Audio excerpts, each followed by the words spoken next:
A seemingly ordinary trash bin on the street unexpectedly contained bars of gold. An unremarkable grocery store uncovered Ming Dynasty antiques. The second-hand trading market conceals forgotten Bitcoin. Could one even apprehend a fugitive and claim a substantial reward? Has the world of GTA seeped into reality?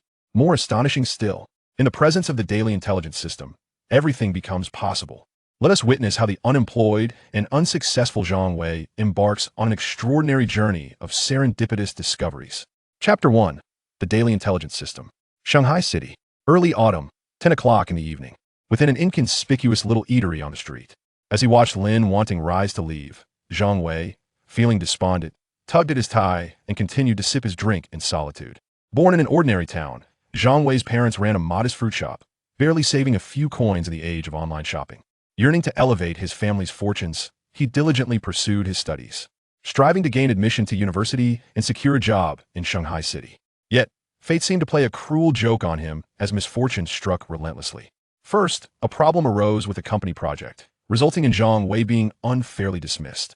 Then, his father suffered a grave injury while transporting fruit, leaving him paralyzed and confined to a wheelchair for the remainder of his life.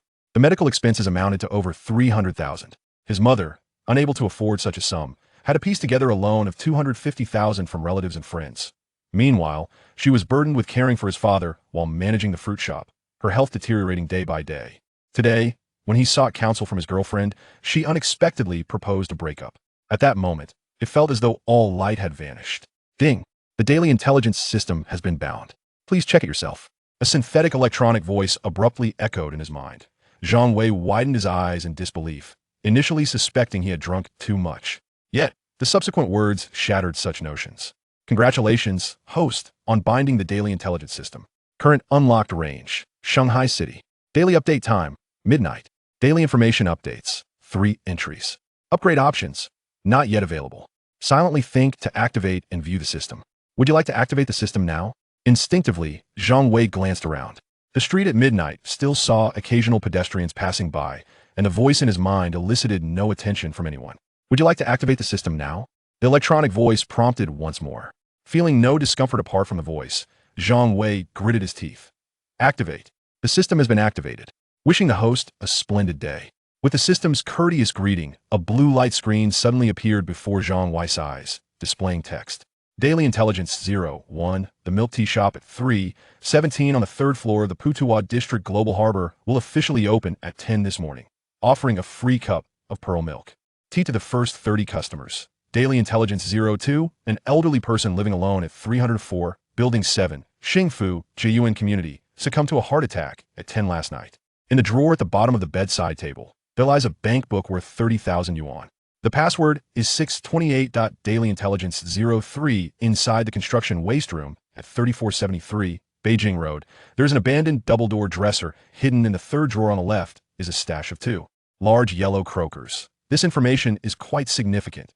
Zhang Wei's breath quickened if the information from the system was indeed real. Utilizing such intel could offer him daily opportunities for substantial profits. While others toiled late into the night, he could simply follow the information to uncover hidden treasures.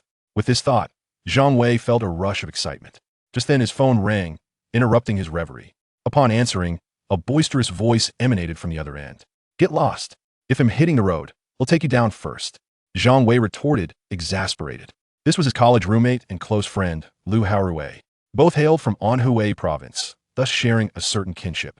Of the 4 in their college dormitory, 3 had formed a strong bond, aside from one eccentric individual. After graduation, one had moved south to Guanghai, while Zhang Wei and Lu Haorui remained in Shanghai City. Lu Haorui sighed, look at me, working in this tiny company where only the boss and the manager exist, and am left to do all the work. I earn the least. That's an exaggeration, Zhang Wei exhaled, recognizing that his friend was trying to lighten his mood with jest. Old Lu, yes. What is it? Do you think that after encountering so much misfortune, there might come a day when I randomly stumble upon a tremendous windfall? Absolutely. I believe you will eventually turn things around, Lu Haorui reassured, unwilling to dampen his friend's spirits. Zhang Wei jokingly stabbed Lu Haorui in the chest. Aha, no need for a cross-dressing photo, but I truly believe you can do it. Then I'll take your words as a good omen. Zhang Wei hung up the phone. Chapter 2. The arrival of the large yellow croaker. Upon hanging up the phone, Zhang Wei decisively seated himself on the roadside, meticulously contemplating the current situation. Firstly, the blue luminescence of the screen was rather conspicuous, yet judging by the reactions of passers-by, it seemed that only he could perceive it. Although Zhang Wei had never visited the neighborhood mentioned in the intel, it appeared to be a place he had inadvertently heard of before, likely existing in reality. The first piece of information referenced the Global Plaza, a landmark shopping center in Shanghai City, which Zhang Wei had often been coerced into visiting by his ex-girlfriend, serving as her financial provider. Thus, only the authenticity of the intelligence remained to be confirmed, he muttered to himself. Firstly, the first piece of information was immediately discarded. Setting aside the value of a cup of milk tea, even in Shanghai City, where the local currency was used, a single cup would cost no more than 20 to 30. It was hardly worth a trip for such a trifling sum. Moreover, the vendor would surely engage in extensive advertising. The first 30 slots would hardly suffice for the eager elderly patrons. The mere thought of a throng of elderly individuals eyeing him hungrily made Zhang Wei shudder. He could not afford to provoke them. As for the notion of a solitary elderly person passing away, that too seemed implausible. Would he truly resort to prying open a door to steal a savings book? It was akin to inviting his own demise. A solitary elder was not necessarily without relatives or friends. It was entirely possible they had acquaintances or neighbors. If a body were discovered and reported, he would be implicated as the murderer. At this juncture, the most viable option appeared to be the third piece of information. Garbage rooms in residential complexes were generally left unlocked, eliminating the risk of needing to break in or pick locks. And the value of 2 large yellow croakers was certainly substantial. Most crucially, this cupboard had been discarded, suggesting that the previous owner was likely unaware of the hidden compartment's existence, posing no risk of subsequent inquiry. Determined, Zhang Wei resolved to proceed. Upon entering his home, he rummaged through his cabinet, extracting a box of commonly used repair tools to stow in his backpack. He then changed into a black hoodie, donned a baseball cap, and masked his face. Glancing at his reflection in the mirror, he surmised that anyone unfamiliar with him would likely fail to recognize him. Satisfied, he nodded and opened his phone to summon a vehicle to Worker's new village. The journey from his rental apartment took approximately 20 minutes. After paying and alighting, Zhang Wei positioned himself at the roadside directly opposite the community entrance, observing intently. It was evident that this was an aging residential complex, with buildings over 30 years old and no access control system, allowing for free entry and exit. The security booth at the entrance was modest, illuminated with light, housing an elderly gentleman who was presently dozing off in his chair. Lowering the brim of his cap, Zhang Wei approached the community entrance. No attempt was made to stop him. After all, in such an old complex, property management and security were virtually non-existent. Having successfully entered the community, Zhang Wei surveyed his surroundings. The complex was not particularly large, comprising only a dozen 6-story buildings. Reflecting on the layout, Zhang Wei considered that garbage rooms were typically situated in more secluded corners. Thus, he circled the community, and indeed, he discovered his target nestled against the perimeter wall. Dubbed a garbage room, it was essentially a lowly shed of about 10 square meters, cluttered with discarded appliances and construction debris. Zhang Wei cautiously bent down and began to rummage through the depths of the shed, soon discovering an old wooden dresser nestled within. Indeed, there was a cabinet. It seemed the intelligence report had proven accurate, stirring a wave of excitement within him. Following the report's guidance, he pulled open the third drawer from the left at the bottom. At first glance, it appeared to be an ordinary drawer filled with miscellaneous household items.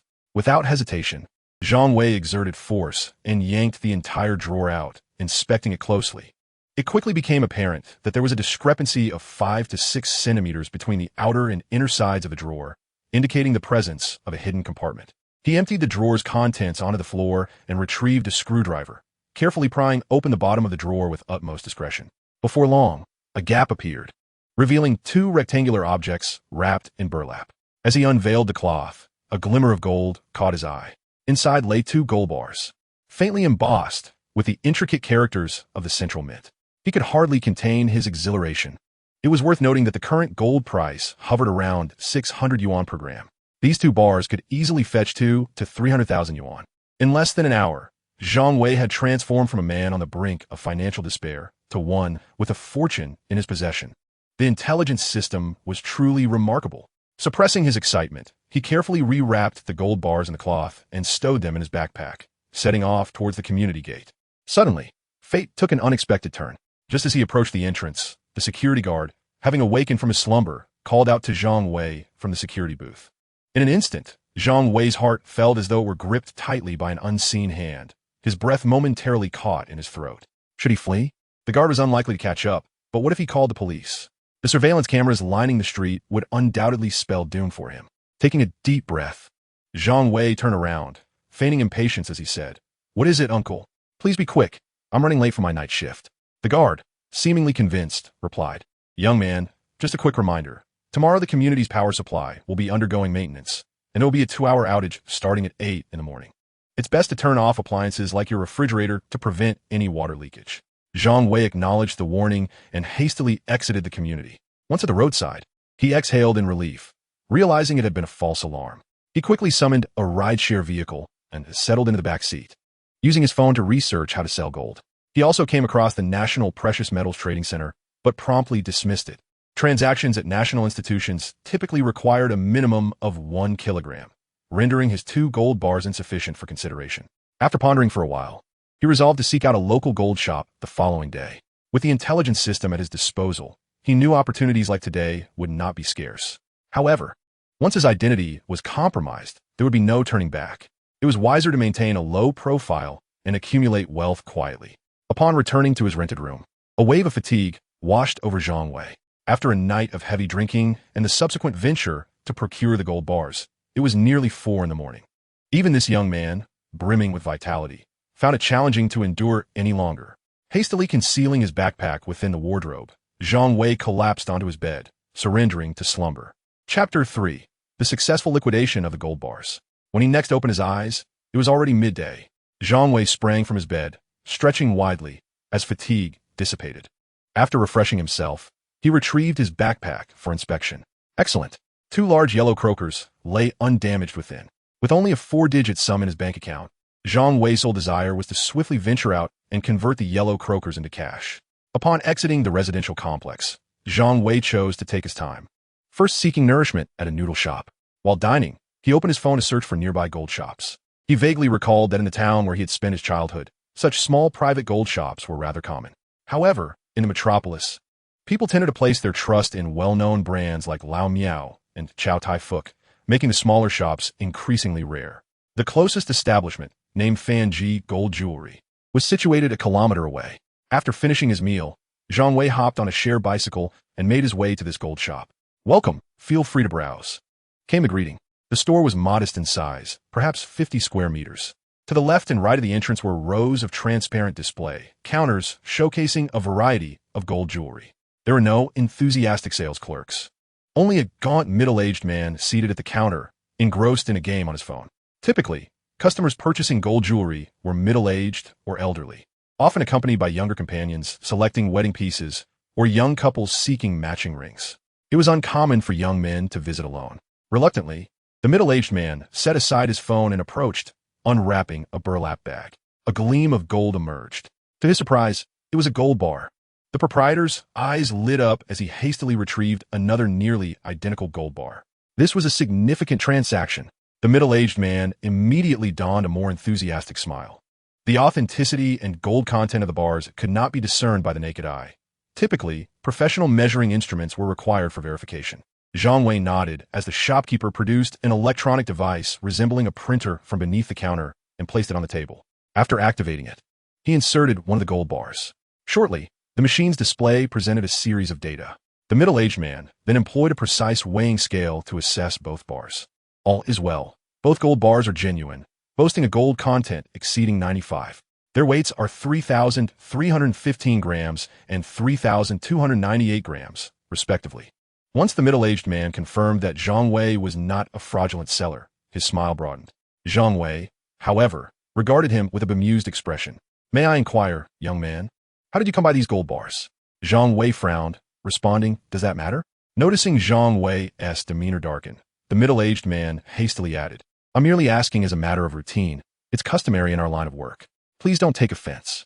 At that moment, he speculated that the young man had likely stolen the gold bars from his home to sell. Nevertheless, as long as the authenticity was assured, he had no further concern. Then, with a conflicted expression, he finally said, "How about this, young man? I see you're in a bit of a bind, so I'll take a loss.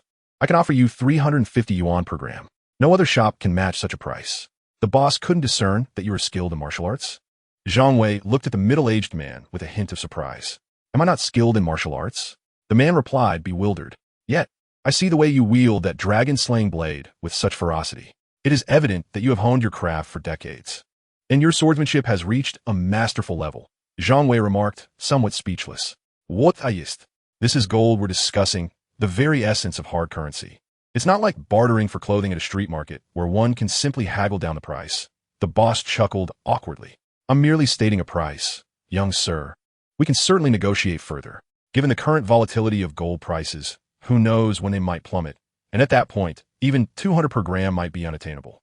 Let us dispense with the pleasantries, Zhang Wei stated decisively, 500 yuan per gram. Otherwise, I shall seek alternatives elsewhere. How about 380 per gram? The middle-aged man, clutching the dragon-slaying blade, seemed insistent on not letting this young man escape unscathed. It's 500 yuan per gram, not a penny less.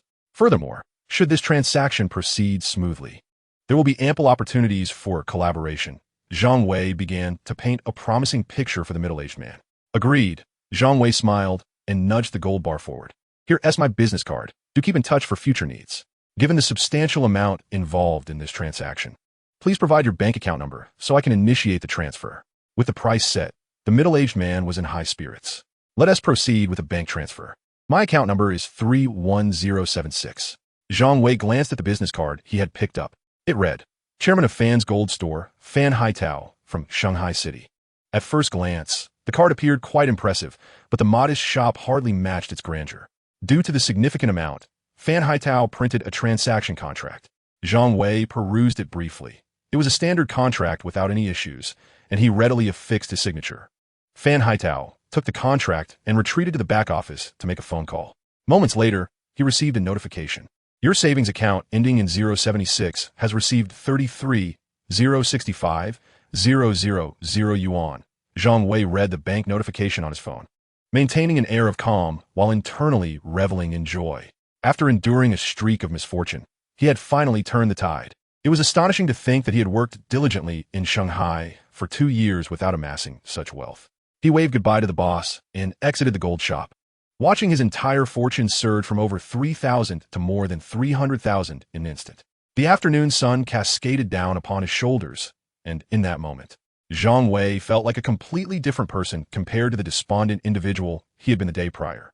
Meanwhile, Fan Haitao, seated in the gold shop, watched Zhang Wei hail a taxi and hurriedly dialed a number.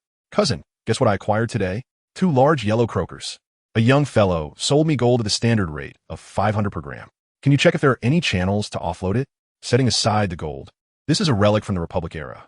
No one is foolish. While this small gold shop may appear to have lackluster business, it operates on a model of sustaining itself for 3 years on initial capital. Chapter 4. Free from debt. Zhang Wei was aware that Fan Haitao undoubtedly profited significantly from the deal. However, considering the ambiguous origins of his own possessions, it was a case of mutual benefit. Upon returning to his rental apartment, he encountered his landlord, who was just about to open the door. Upon seeing Zhang Wei, he momentarily froze. My apologies, sir, Zhang Wei said with a hint of regret. The landlord, slightly awkward in response, found it difficult to articulate a reply. When Zhang Wei decided to vacate the premises, there remained over half a month until the rental agreement expired. The landlord, a decent man, had not raised the rent over the past 2 years and had always been courteous. During the move-out inspection, he refrained from any troublesome antics. Respect is reciprocal. Thus, Zhang Wei did not bring up the matter of a deposit refund. The landlord waved his hand. Congratulations on securing a new job. Since your lease isn't up yet, feel free to stay a few more days. Just give me a call before you move out. Zhang Wei glanced at his phone. It was a call from his mother. Mom, I'll be heading to the high-speed railway station shortly. I expect to be home by around 7 or 8 tonight. Furrowing his brow, Zhang Wei inquired, Is everything all right at home? At that moment, a cacophony of noise erupted from the other end, with words like debt and repayment faintly audible. Suddenly, it dawned on Zhang Wei. It was likely those relatives again, clamoring for repayment. His father's medical expenses, stemming from an injury, had led to borrowing over 200,000 in external debts, supplemented by the meager savings of the family. His mother had resorted to selling a batch of fruit from their store at a loss, leaving them with around 200,000 in outstanding debts. These financial burdens loomed heavily over his parents. Now, his mother was tasked with caring for his father's injury, while simultaneously fending off a horde of demanding relatives. The pressure was immense. Zhang Wei first headed to a nearby bank, withdrawing 250,000 in cash. He stuffed the money into his backpack and made his way to the high-speed railway station. 4 hours later, he arrived in the provincial capital, with an additional 40-minute journey remaining to his hometown, Fengtai Town. Not wanting to wait for public transport, he hailed a taxi and rushed home. At that moment, the Zhang household was filled with people in a cramped living room. Zhang Wei's father, Wei Guo, sat in a wheelchair, his demeanor heavy as lead. Wei Guo, it is a matter of principle to repay debts. You must settle this money today. They insisted. Indeed, if you do not pay, we shall not leave. Li Huihong cast a worried glance at her husband in the wheelchair, her usual calm demeanor now tinged with anger. All right, interjected the second uncle Li Huiguo, feigning a tone of concern. Wei Guo, Huihong, do not hold it against them. After all, their money did not come easily. Given the current state of your fruit shop, how do you intend to repay this debt? You must provide some explanation. The second aunt, seated nearby, scoffed. What does Zhang Wei know? I've heard he cannot even find a job in Shanghai. She then glanced at the carefree young man beside her, a far cry from her own son, Li Lihua, who was well-traveled and well-acquainted. Li Huihong's anger flared, recalling how their son had excelled academically, gaining admission to a prestigious university, much to the envy of their relatives. In contrast, her sister-in-law's son, Li Lihua, had barely graduated from vocational school, meandering through life as a long-haul truck driver. Recently, he had been involved in an accident for which he was deemed fully responsible, resulting in his dismissal from the trucking company. How could such a person even be considered in this discussion? We are aware that your family cannot muster such a sum at present, the second uncle continued, maintaining his guise of concern for Zhang Wei's family. This won't do. Let me help you repay 100,000 first. It's not ideal for the fruit shop to remain closed. Wei Guo, why don't you transfer the shop to me? Li Hua has recently stopped driving, so he can manage it. He can repay the money monthly once Zhang Wei finds a job. Indeed, if there is no money, we can substitute it with the shop. This way, all problems are resolved, isn't it? Aunt Air, sitting nearby, echoed this sentiment. Zhang Weiguo and Li Huihong found themselves at a loss, observing the couple's awkwardness. Uncle Air felt a sense of satisfaction. They are unable to repay, which aligns perfectly with his intentions. Initially eager to lend money, he had his eyes set on the fruit shop's profitability. However, upon realizing Li Huihong's lack of interest in managing it, he discreetly approached other creditors, employing alarmist rhetoric to persuade them to join him in debt collection.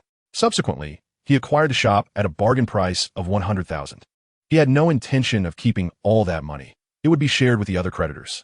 As for the 10,000 he lent to the couple, he thought to himself, isn't there a small house in their family? He could devise a means to claim it for himself eventually. You certainly have a clever plan, remarked Aunt Air, her expression slightly embarrassed by the impudence of a younger generation speaking out of turn in the presence of elders. Zhang Weiguo and Li Huihong exchanged worried glances. Assuring his parents with a reassuring gaze, Zhang Wei casually pulled up a chair and sat down. Our shop has been operated with integrity over the years, and the regular customers in the vicinity are always willing to patronize us. The monthly profits are commendable. It's akin to a hen laying eggs daily for sale. Who would be foolish enough to sell the hen? If all else fails, I can simply approach the bank for a loan to repay the debts, paying interest monthly. Who dares to force my parents to relinquish our shop? Who gives you the audacity? Is it Liang Jingru? Hearing this, a nearby punk yelled, "Watch your words, you little rascal." Enough. Zhang Weiguo could no longer contain his suppressed fury. Witnessing the negotiation falter, Uncle Air dropped the pretense of kindness and sneered, "Since you are so ungrateful, do not blame us for lacking compassion. Either repay the money today, or I will have Li Hua smash your shop tonight and auction off everything inside to settle the debt. Exactly, if you don't repay. None of us will have it easy." The relatives began to stir again. Zhang Weiguo and Li Huihong felt an acute sense of urgency, yet they were powerless. However, Zhang Wei remained unfazed, calmly stating, "Is 200,000 too much?" As he spoke, he pulled out stacks of RMB from his backpack, slamming them down onto the table. In no time, the table was piled high with cash. The room fell silent, everyone dumbfounded. N.R.'s mouth gaped open in disbelief. Zhang Weiguo and Li Huihong were equally astonished. "Xiao Wei, weren't you fired from the company? Where did you get all this money?" Everyone turned their gaze toward Zhang Wei. He fabricated an excuse, concealing the details of the intelligence system. At such a young age, how could he possess such wealth? Surely, he must be involved in some illicit activities. N.R. snapped back. Observing her son being targeted repeatedly, Li Huihong could no longer remain silent and retorted, "Mind your own family affairs. In the town, who doesn't know of the notorious activities that unfold daily indulging in debauchery and gambling. One can only hope they don't end up in the clutches of the authorities. Dare to speak of my son? I shall not hold back. Upon hearing this, my second aunt exploded, leaping from her chair with the intent to grab Li Huihong by the hair. Zhang Wei, however, would not tolerate her insolence.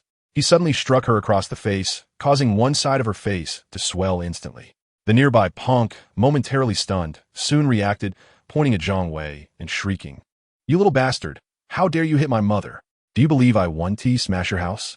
Zhang Wei, observing his wild outburst, coolly replied, "Try it if you dare." He produced a stack of cash, lightly tapping it in his palm. "I wouldn't dirty my hands on a shrew like your mother. Our family is not short on funds, should you dare to create a ruckus. I wonder if anyone would be interested in the 10,000 ID offer to break your leg?" Gasps echoed among the crowd. 10,000 for a leg. There were plenty of thugs outside willing to take the job. At this moment, the punk fell silent. He was merely a coward who feared the strong and wilted under pressure. "All right," Zhang Wei declared. "You all can write a receipt and take your money. Do not come around again."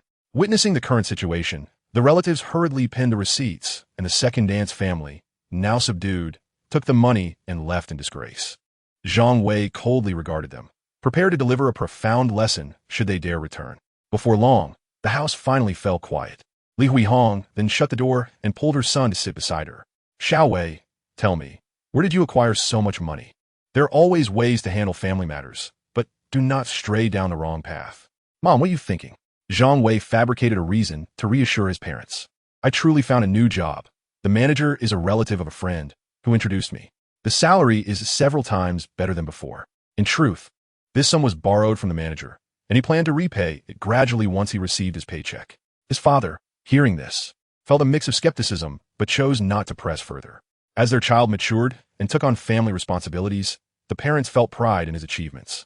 After all, Zhang Wei was beyond the reach of the information system in Shanghai City. Besides, he needed to secure a new residence swiftly. The landlord of his rental was awaiting his decision. Before departing, Zhang Wei handed the extra 50,000 from his bag to his parents, advising them to hire 2 attendants to manage the fruit shop. This way, his mother could occasionally visit without much burden. The remaining funds would supplement household expenses. Chapter 5. Moving into the new home. After repaying his parents a debt of 250,000, Zhang Wei had 8,000 left. Such an amount was hardly sufficient for purchasing property in Shanghai City. It might only afford a dilapidated restroom, one unable to cover maintenance fees. Zhang Wei planned to rent a better residence to improve his living conditions. With the daily intelligence system at his disposal, the prospect of buying a house or car was not too distant. "Hello, sir." "Wait, Zhang Wei." As he entered the real estate agency, a young woman clad in a black suit approached him, her expression transforming to one of astonishment halfway through her stride upon recognizing him. "Wang Xiaohua, long time no see." Zhang Wei was equally taken aback, not expecting to encounter his ex-girlfriend's close friend in this setting. He scratched his head awkwardly. "I vaguely recall my ex-girlfriend mentioning that her close friend worked in a real estate agency, and it is quite a coincidence to encounter her here. My previous lease has expired, and I'm contemplating moving into a larger dwelling, which is why I am here. The past is but a fleeting memory, best left to the winds of time. After all, our separation was amicable, devoid of any animosity." Zhang Wei paused for a moment before regaining his composure, not even considering consulting another agency. "All right then," Wang Xiaohua said, slightly anxious. "What are your requirements for the rental? I can offer some recommendations." After a moment of reflection, Zhang Wei replied, "I wish to have a room for myself, and an additional room to store items I might acquire in the future. If my parents come to visit me in Shanghai, it would be more convenient for them to stay at my place. A 3-bedroom apartment would suffice," he concluded. "The size of the living room is not a concern, but ideally, it should be ready for immediate occupancy." Wang Xiaohua was taken aback by his request. "The rent for a 3-bedroom apartment is quite steep," she remarked, recalling her friend's previous discussions. Zhang Wei had been laid off and had yet to find new employment, leading her to subconsciously perceive him as trying to maintain a facade of affluence to protect his fragile self-esteem. However, if you're living alone, you might consider a 1 or 2-bedroom apartment. The prices would be significantly more reasonable. Zhang Wei smiled. "No worries, I prefer a 3-bedroom apartment. Do you have any listings?" "Yes, indeed," she responded. Upholding her professional integrity, Wang Xiaohua refrained from expressing further thoughts and began searching diligently on her computer. She soon located a property in Jiangnan that perfectly met his criteria. Wang Xiaohua hesitated slightly. However, since Jiangnan is a high-end residential area, the rent will be rather costly. This was not her intention to complicate matters for Zhang Wei. Typically, individuals prefer not to share accommodations, leading to a rental market that favors 1- and 2-bedroom apartments, while 3-bedroom units are more suited for direct transactions. Can we view the property now? Zhang Wei inquired. Of course, Wang Xiaohua replied, though she internally suspected that the young man was merely projecting an image of grandeur. Nevertheless, she maintained her patience. The community is about 3 kilometers from here. I could take you on my electric scooter. Zhang Wei hesitated, feeling a bit awkward about being transported by her on the scooter, given his height of 1.8 meters. No need, I'll just take a taxi. The ride was silent. Soon, the taxi arrived at the entrance of the community, where Wang Xiaohua presented the necessary documents to the security personnel to gain access. The community employs a resident access system. Aside from the residents and their vehicles, all visitors must receive prior authorization to enter. The 3-bedroom apartment for rent was located on the 9th floor of Building 30. Upon entering, Zhang Wei surveyed the space. The layout was well ventilated and illuminated, with a pleasing flow of air and light. The furnishings were in excellent condition, with a bed and wardrobe provided. The bathroom even featured a large bathtub, spacious enough for 2. It was evident that the designer had a thoughtful vision. The balcony was open, and as Zhang Wei leaned against the railing, he gazed outside, taking in the garden below, which boasted a small artificial hill in its center. The view was delightful. He imagined placing a lounge chair there, inviting a companion for drinks and pleasant conversations. Such a scenario would surely be enjoyable. After another inspection of the apartment, he nodded in approval. This place is quite nice. What is the rent? Wang Xiaohua was convinced that Zhang Wei was merely browsing without any intention of checking the price. After a brief moment of hesitation, he hurriedly flipped through the documents. The rent totaled 12,000 yuan, while utilities and broadband were to be paid by the tenant. The property fee would be covered by the landlord. The deposit required was equivalent to 3 months' rent with 1 month in advance, with a minimum lease term of 1 year. A monthly rent of 12,000 yuan was typical for a junior white-collar worker's salary. However, Zhang Wei's current circumstances posed no issue for him. All right, I'll take it. What did you say? Wang Xiaohua, caught off guard, was taken aback. You're renting it just like that? Zhang Wei noticed her somewhat oblivious demeanor, pondering how she managed to navigate the real estate industry. Perhaps, as the saying goes, a fool less luck? I mean, I am renting this apartment. If possible, I would like to move in tomorrow. Realizing the situation, she nodded eagerly. Sure. The landlord is currently abroad and has entrusted all rental matters to our company. Zhang Wei, the paperwork is ready. Before you move in, just go to the community property office to register and obtain an access card, Wang Xiaohua instructed. Zhang Wei waved his hand in acknowledgement, took the keys, and departed. Once he was out of sight and the workday was drawing to a close, Wang Xiaohua rushed to a corner of the office and dialed her best friend's number. At that moment, Lin Wanning was still working late at the office. Upon seeing her friend's call, she picked up. Hello, Xiaohua, have you finished work? Why are you calling me at this hour? Wang Xiaohua, glancing around to ensure no one was listening, spoke with an air of mystery. I closed the deal before leaving work today. You want to believe who the tenant is? Lin Wanting, wedging the phone between her shoulder and had to free her hands for typing, casually asked, Who? Is it someone we know? Zhang Wei, your ex-boyfriend, Zhang Wei. He rented a 3-bedroom apartment for 12,000 yuan a month and paid after just a few glances, Wang Xiaohua exclaimed, her tone a mix of excitement and gossip. Do you think he has found a job and is planning to rent a new place to get back together with you? Stop it. What nonsense are you spouting? He actually rented a 3-bedroom? Lin Wanting asked, her uncertainty evident. No need for that. We already broken up, she murmured, hastily exchanging a few more words before ending the call. He was a reliable and diligent individual, not frivolous, with a clear life plan. Here were his parents, friends, and a flourishing career. At that moment, love ultimately succumbed to reality. Yet, upon learning that Zhang Wei had not left, her heart became tumultuous. In reality, there was too much to take. She mostly relied on takeout or the small restaurant downstairs, lacking pots and pans. Her belongings consisted primarily of a few changes of clothes and personal items, which she organized in less than half an hour. After notifying the landlord that she was moving out, Zhang Wei closed the door, bidding farewell to the small apartment he had lived in for 2 years. When he returned to Jiangnan Garden, night had already fallen. Fortunately, the community property staff were still on duty, using the materials provided by the agency along with his ID. He completed the registration process and paid 30 yuan for an access card. Zhang Wei had finally moved into his new home. This was his new abode, a fresh beginning. Symbolizing a personal transformation that has commenced, the future undoubtedly holds promise. Chapter 6. The Tycoon's Bicycle. having settled all affairs. Zhang Wei could no longer endure the protests of his stomach. Since awakening that day, he had not paused. The meager sustenance consumed at noon had long been digested. Feeling rather lethargic, he opted not to descend the stairs, instead activating a food delivery app to order over 300 yuan worth of Zibo barbecue. He then dialed Lu Haorui's number. "Old Lu, where are you? Don't even mention it. I was just coerced by my boss to revise a proposal and have only just clocked out." Lu Haorui's voice bore the weary tone of a man drained by his grievances. "Perfect timing. Directly come to room 901, number 30, Jiangnan Garden. I ordered some barbecue. Please bring a few beers from downstairs. Hurry up, or you'll be stuck with vegetarian skewers." On the other end, Lu Haorui sounded equally fatigued. "Is your old neighborhood also called Jiangnan Garden?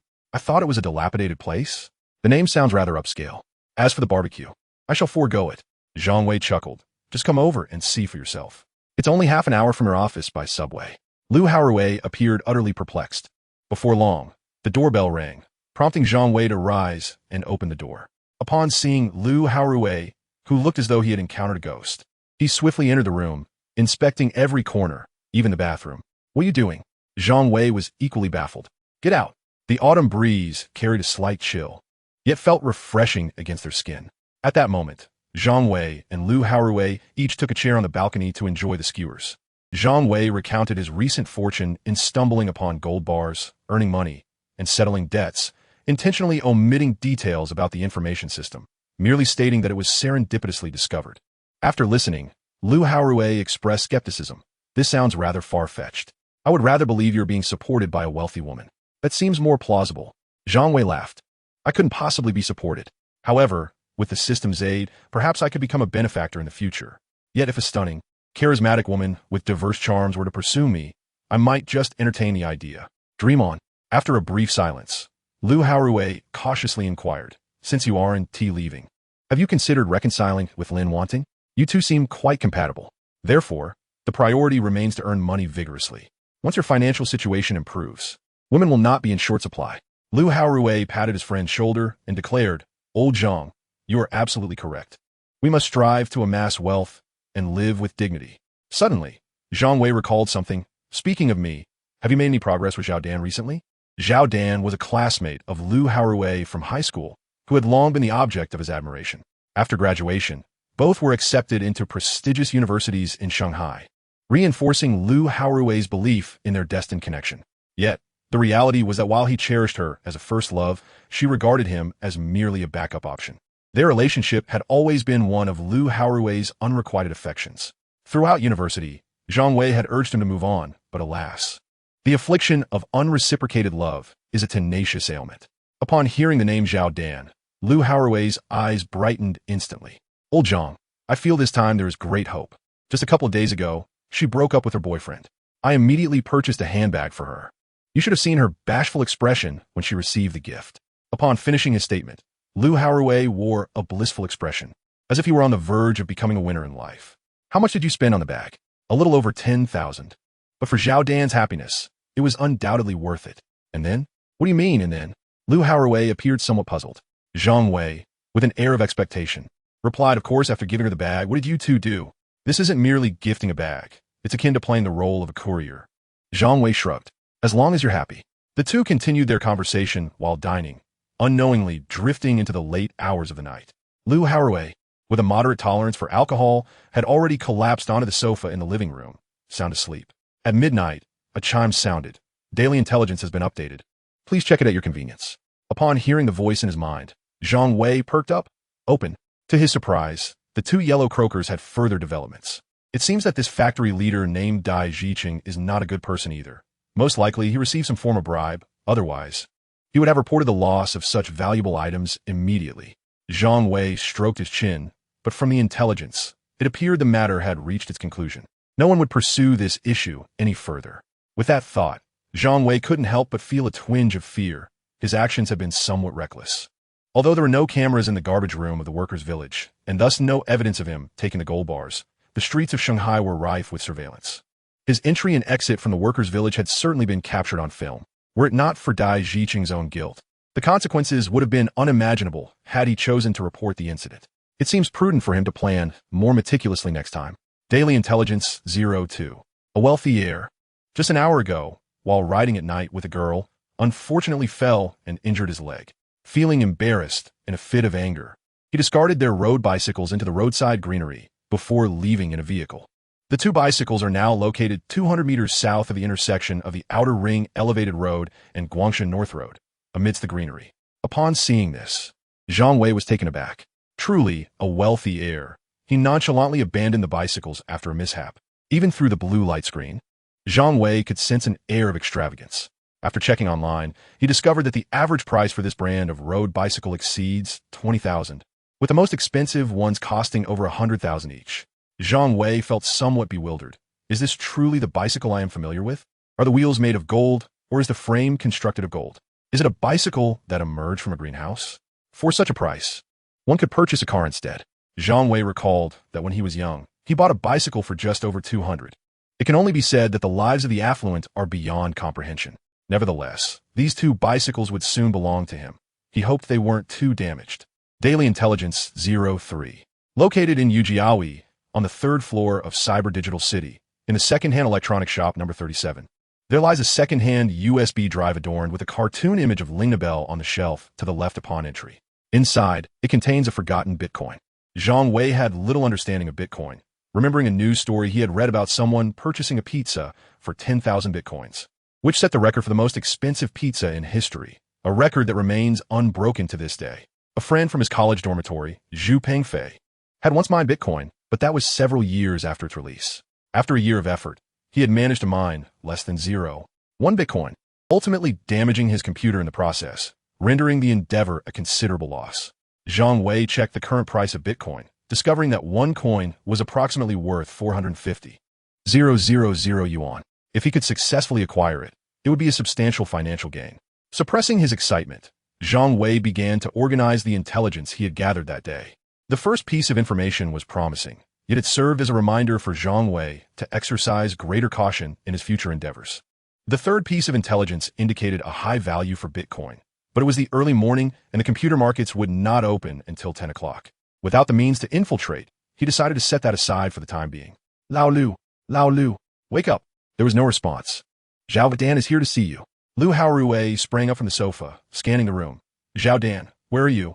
Zhang Wei looked at him incredulously. It was hard to believe that Lu's goddess could sober him up. I received some news. I need you to lend a hand. What news? Lu Haorui inquired, still dazed. News about making money, significant profits.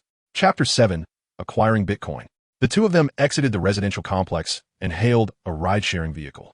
Zhang Wei, concerned that Lu Haorui might be sick in the car, lowered the window. The midnight breeze invigorated Lu Haorui. Old Zhang, what kind of mysterious job have you taken on? Why do we need to go together? In the dead of night, two guys heading out for a job. How do you expect me to respond? You've set the stage perfectly. After about 20 minutes, the vehicle stopped at the intersection of Guangshan North Road and the Outer Ring Road.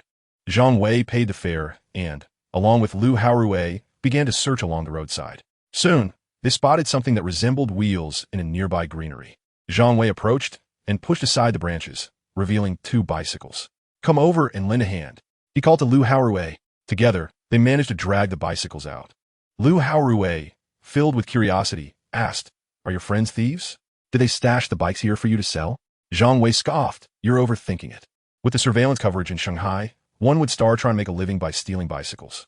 These bikes have merely been abandoned. They are unclaimed property. Under the glow of a streetlight, Zhang Wei examined the bicycles closely. One was white, while the other was entirely pink. Some areas showed signs of wear and paint chipping due to impacts, and one of the chains had fallen off. Climbing onto one, Zhang Wei attempted to ride it. He had to admit, the bicycles, worth several thousand yuan, had their reasons for being expensive. They were remarkably lightweight and offered excellent maneuverability. The overall design was sleek and aerodynamic, with internal cable routing, not a single brake cable visible. However, Lu Haorui found his bike a bit small, forcing him to hunch over, making it difficult to exert power. After riding for a while, my knees began to ache intensely. Over the past 2 years, I have been exceedingly busy with work, leaving my body quite frail. Zhang Wei stroked his chin, contemplating that it was high time to prioritize fitness. He opened a certain online shopping platform, locating the official flagship store of a bicycle brand to inquire. The two bicycles belonged to the same series of this esteemed brand, each officially valued at 75,800. Even with this prior knowledge, the price took Zhang Wei aback. Perusing the official introduction, he discovered that the bicycles were part of an American brand, recognized as a leading name in the cycling realm. The road bicycles from this series featured a full carbon fiber monocoque structure, so lightweight that one could lift them effortlessly with a pinky finger. Notable figures, including past presidents and vice presidents, such as Obama, Clinton, and Bush, have ridden these bicycles. In essence, they exuded both technological innovation and elegance. One of the most infamous incidents occurred in May 2015, when U.S. Secretary of State John Kerry, having just concluded a round of negotiations regarding the Iranian nuclear issue in Geneva, found himself with a rare few hours of free time. A fervent cycling enthusiast, he could not resist the temptation to ride near the border of France and Switzerland, approximately 40 kilometers away, only to suffer a leg fracture during the excursion, an unfortunate mishap considering he was already 71 years old. Given that this incident took place during an official visit, the Swiss government stated that they would not be held accountable, clarifying that their protective measures were sufficient and that Kerry was solely to blame for his reckless behavior. As a result, this escapade could not be concealed and was swiftly exposed by the media. Surprisingly, the American public viewed this incident as a testament to his commitment to environmentalism and physical fitness, leading to widespread praise that ultimately elevated his standing at home. Zhang Wei, however, lacked channels for purchasing second-hand bicycles. Fortunately, the omnipresent seafood market now provided a solution. He snapped a few photographs of both bicycles and, considering their slight wear, decided to list them for $60,000 each at the seafood market. Exhausted, both Zhang Wei and Liu Haowei took a moment to freshen up and then retired to rest. When Zhang Wei finally opened his eyes again, it was already past 11 in the morning. Groggily, he emerged from his bedroom to find the living room empty. Liu Haowei had likely left early for work. After refreshing himself, Zhang Wei felt fully awake. He realized that he still had yet to complete the most pressing task of acquiring Bitcoin. Who knows if the opportunity would be snatched away by someone else? Time was of the essence. However, unlike the previous occasion when he stumbled upon gold bars, this time Zhang Wei could directly purchase the Bitcoin, thereby securing ownership. Even if the original owners sought to reclaim it, they would have no grounds for complaint. It seemed somewhat deliberate to make a special trip to the digital city just to acquire a single piece of Bitcoin. After some contemplation, Zhang Wei grabbed his well-used laptop and stepped out. Cyber Digital Plaza was situated in the bustling area of Yujiawi, a top-tier commercial district in Shanghai. Previously, he had heard from an older colleague that during their era, residents of Shanghai would frequent this place to shop for computers and related products. However, with the rise of e-commerce platforms, the once thriving locale had lost its allure, and foot traffic had significantly diminished. As Zhang Wei entered the mall, several older women quickly surrounded him. "Handsome, are you looking to buy a brand-name machine or build your own computer? Come to my place for a custom build. I'll give you the best price." Do not pay her any mind. Handsome, her computer is priced as though from a black market, and one would undoubtedly be fleeced upon visiting. What do you think you are, really? Do you seek a beating? I doubt you are that formidable. Is this how far brick-and-mortar stores have deteriorated? Observing a group of middle-aged women, their conversation soon escalated into a quarrel. Zhang Wei, equally perplexed, reiterated that they were unworthy of a computer numerous times. At long last, he located the intended shop. Rather than a store, it resembled a small repair workshop. In a space of about 10 square meters, the proprietor was tinkering with a component akin to a motherboard. The shop also exhibited a few second-hand electronic products. Zhang Wei feigned interest in browsing, searching for the disc described in the intel. Before long, he spotted a grimy disc adorned with a Arena Bell sticker on the left shelf. Zhang Wei averted his gaze, refraining from seizing the disc immediately. Instead, he retrieved his laptop from his backpack and inquired of the proprietor, "Do you buy laptops here? I have a new one, and this one is now redundant." Upon hearing this, the owner set aside his work and examined the laptop's specifications. This laptop had been a gift from Zhang Wei's parents upon his acceptance into university, costing over $10,000 at the time, though it had been in use for 6 years. After inspecting it, the owner remarked, "Your laptop's specifications are rather outdated. However, it appears to be functioning well. It may not run games, but it suffices for office tasks." He scratched his head and continued, "Yet, you know that electronics lose half their value the moment they are acquired. This machine is at least 5 or 6 years old. The most I can offer you is 600. Zhang Wei feigned incredulity. "Are you mistaken? I bought it for over 10,000. 600 is absurd. Please offer a reasonable price. 600 is far too low. How about 1,000 to make a round number?" Zhang Wei displayed a conflicted expression, continuing his performance. "I truly cannot. 600 is my highest offer." The owner seemed resolute, unwilling to budge. Zhang Wei pretended to deliberate for an eternity before casually seizing the disc from the shelf and gritting his teeth. Fine, 600 it is, but you must throw in the disc for me. It saves me a trip to buy one. The owner regarded the disc in Zhang Wei's hand with a bemused expression. After all, it was rather peculiar for a grown man to fancy a disc adorned with a Arena Bell sticker. Nevertheless, the disc had been here for 2 or 3 years, with a mere 30 capacity, and even new, it would be worth only 20 or 30 yuan. The owner thought little of it and nodded in agreement. Zhang Wei calmly presented his payment code, received the 600 from the shopkeeper, and left with the disc. Chapter 8. Commencing Fitness Training. Bitcoin was initially introduced by Satoshi Nakamoto on November 1, 2008, and officially came into existence on January 3, 2009. Essentially, it is a form of virtual cryptocurrency based on a decentralized framework. As Bitcoin is not the official currency of any nation, its decentralized nature renders its transactions difficult to regulate by governmental authorities. Consequently, Bitcoin has gained considerable popularity on the dark web and in various illicit trades. Currently, the nation of Hua does not recognize Bitcoin as a legitimate form of currency. In simpler terms, while one may possess and privately trade Bitcoin, it cannot be utilized directly for purchases within Hua. Zhang Wei pondered the myriad of information updates provided by the daily intelligence system. If he had to scrutinize the channels for each new item for sale, it would undoubtedly consume an excessive amount of his energy. It became apparent that he should consider assembling a team to assist in selling the items he acquired, allowing him to focus solely on the intelligence gleaning. However, forming a team was not a task to be taken lightly. With the possession of a sensitive intelligence system, Zhang Wei could not afford to expose himself and needed to seek trustworthy individuals. He understood the principle of preferring quality over quantity. One of his university roommates, who had previously mined Bitcoin and was quite familiar with the domain, came to mind. Zhang Wei decided to reach out to him. In the bustling city of Guanghai, on the 16th floor of the Zhu Group headquarters, the expansive floor-to-ceiling windows offered a breathtaking view of the city skyline. In the vast conference room, Zhu Pengfei sat in a corner of the back row, his head drooping as he struggled to stay awake. Suddenly, a jarring ringtone erupted from his pocket, piercing the silence of the room. All eyes turned to him, a mix of amusement and disbelief on their faces. Startled, Zhu Pengfei lifted his head, bewildered by the attention. The middle-aged man seated at the center of the room erupted in anger, commanding, "Zhu Pengfei, get out! Leave immediately!" With a forced smile and the curious gazes of his colleagues upon him, Zhu Pengfei hastily exited the conference room. Once outside, he answered the call. Zhang Wei rolled his eyes, muttering, "Who knows you were in a meeting? Can't you silence your phone?" He, Lu Haorui, and Zhu Pengfei were university roommates. Unlike Zhang Wei and his friends, Zhu Pengfei was a quintessential rich second generation, with the Zhu Group being a well-known enterprise in Guanghai. With an elder brother poised to inherit the company, Zhu Pengfei had epitomized the notion of coasting through university without a care. However, he was not without merit. He was a loyal friend and lacked any arrogant disposition. I haven't deleted the forum group related to Bitcoin. Zhu Pengfei texted. "I'll inquire about it for you shortly." After exchanging a few more casual remarks, they ended the call. Zhang Wei was not anxious. There would always be buyers.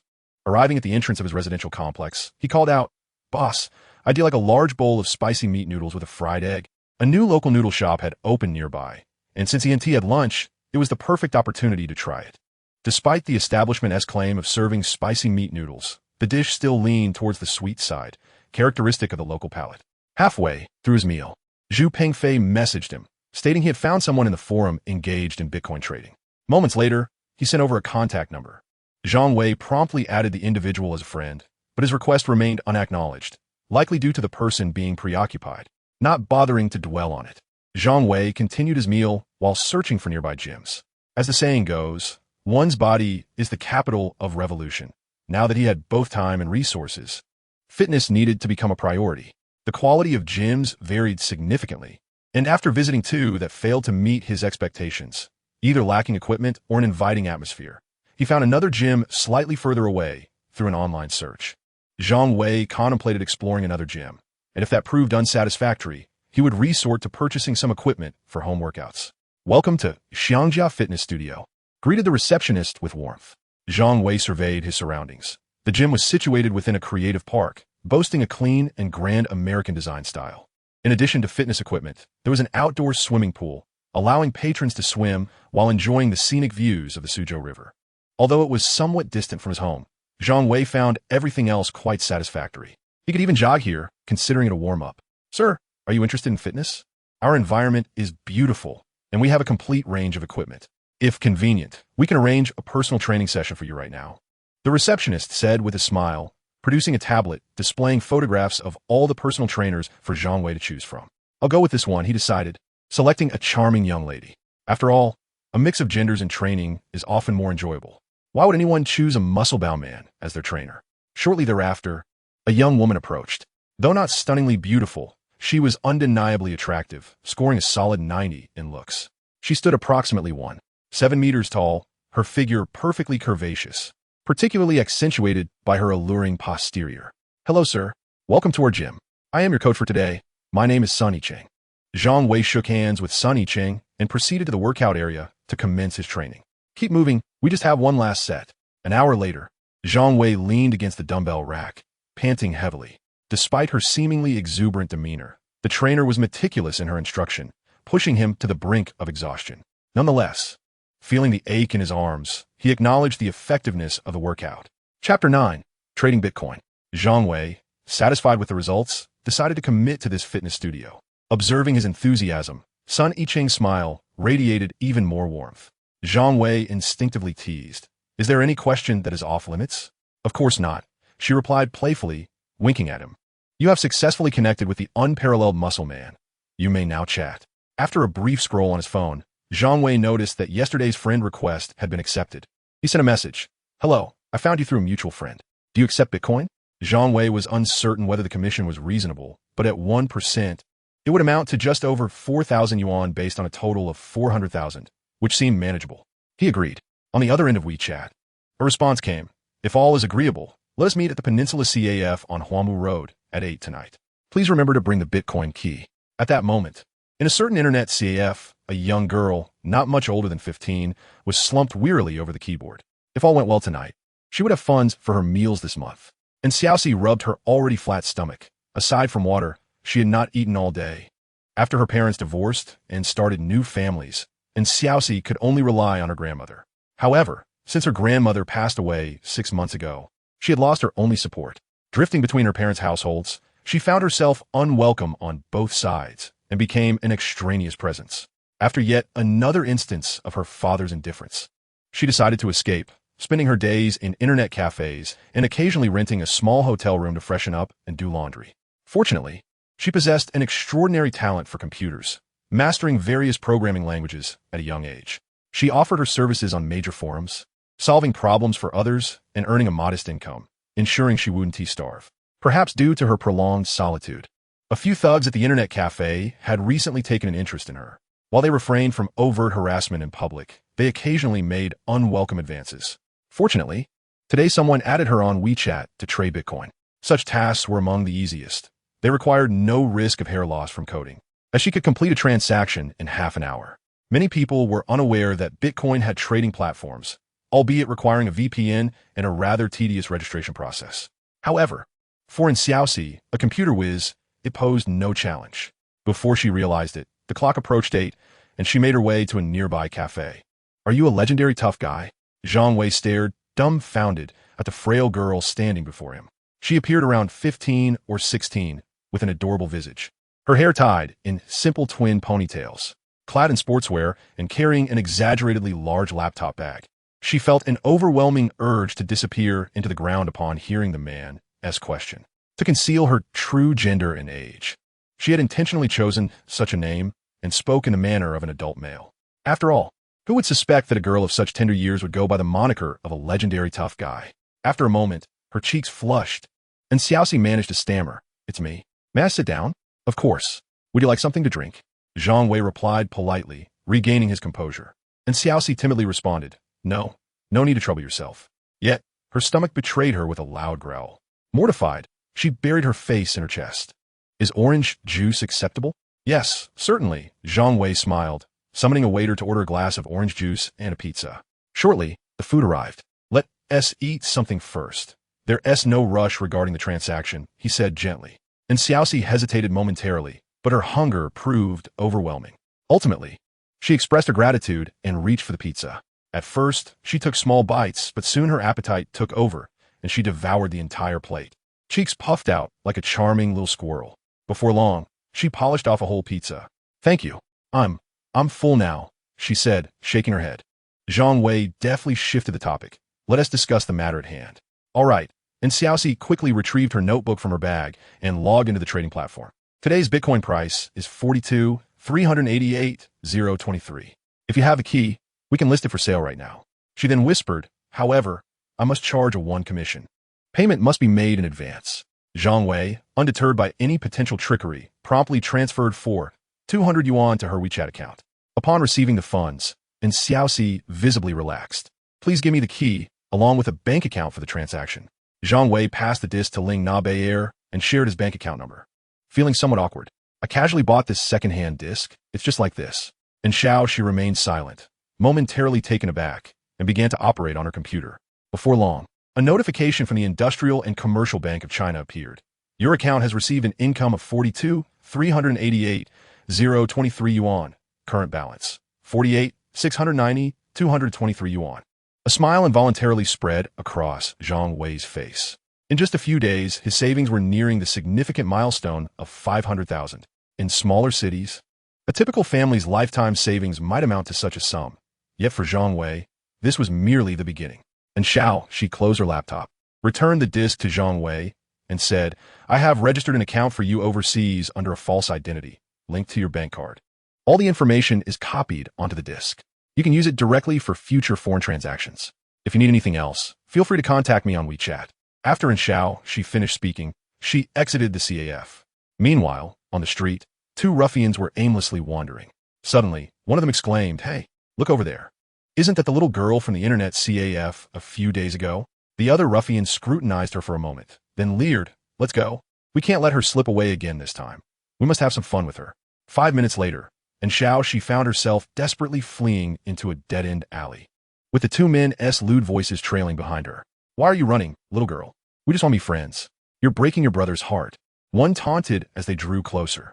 The other interrupted, crudely declaring, "Enough talk. Let us take you home. I can hardly wait." And Xiao, she clutched her backpack tightly against her chest, her face etched with despair. Suddenly, a male voice rang out from behind the ruffians, followed by a resounding thud as the man on the left collapsed to the ground. The other ruffian quickly turned around, only to see a brick hurtling toward his face. Chapter 10. A new companion. As Zhang Wei exited the CAF, he noticed 2 suspicious-looking men trailing in Shaoxi. The area along Huamu Road was rather remote, bordering the urban-rural fringe. Having witnessed the scene, Zhang Wei felt compelled to intervene.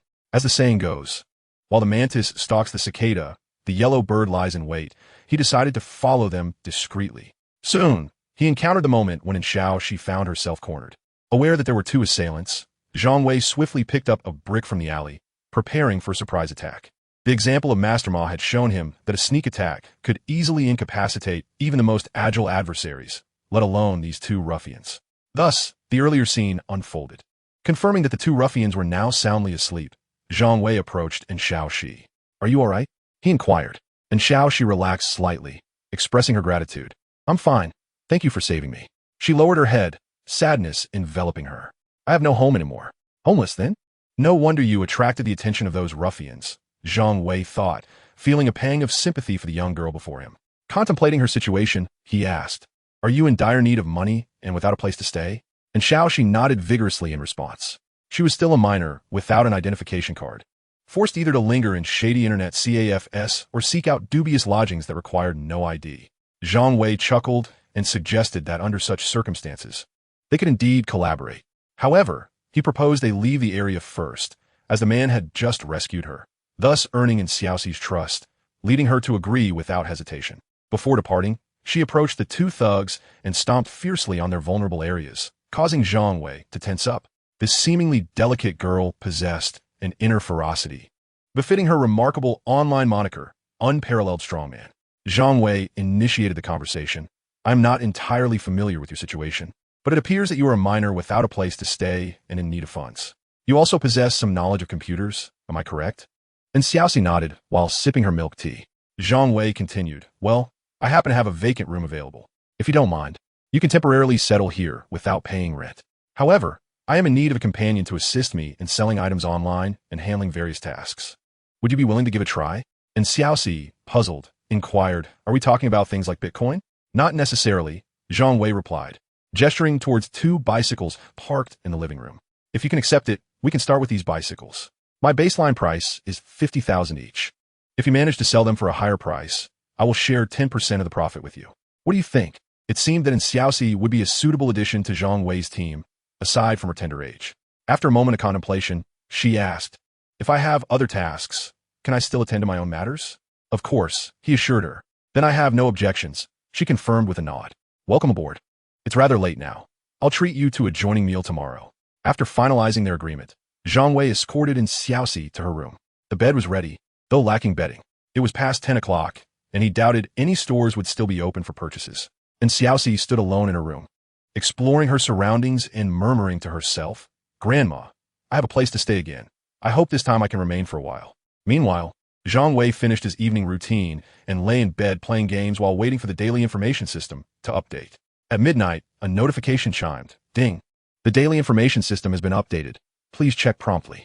Daily information 01. A lottery station located on the second floor of Global Harbor. Within the left side of the counter in the second column lies a scratch-off ticket worth 100,000 yuan, numbered 36-0525-297. Daily information 02. Last night, the two men injured by the host were discovered and reported by passersby. However, due to Xiaoxi's deletion of all nearby surveillance cameras and the men's claims of having fallen, the police ultimately decided to abandon the investigation. Daily information 03. 2 hours ago, a complete set of Bandai's golden Saint Seiya figurines was discarded in a roadside trash bin near Lianshan Road. Zhang Wei gazed in astonishment at the second piece of information displayed on the blue screen. The reason he had dared to act at that moment was due to the dimly lit alley and the element of surprise from behind. The two thugs had not seen his face, and even if they awoke, they would have no idea whom to seek for revenge.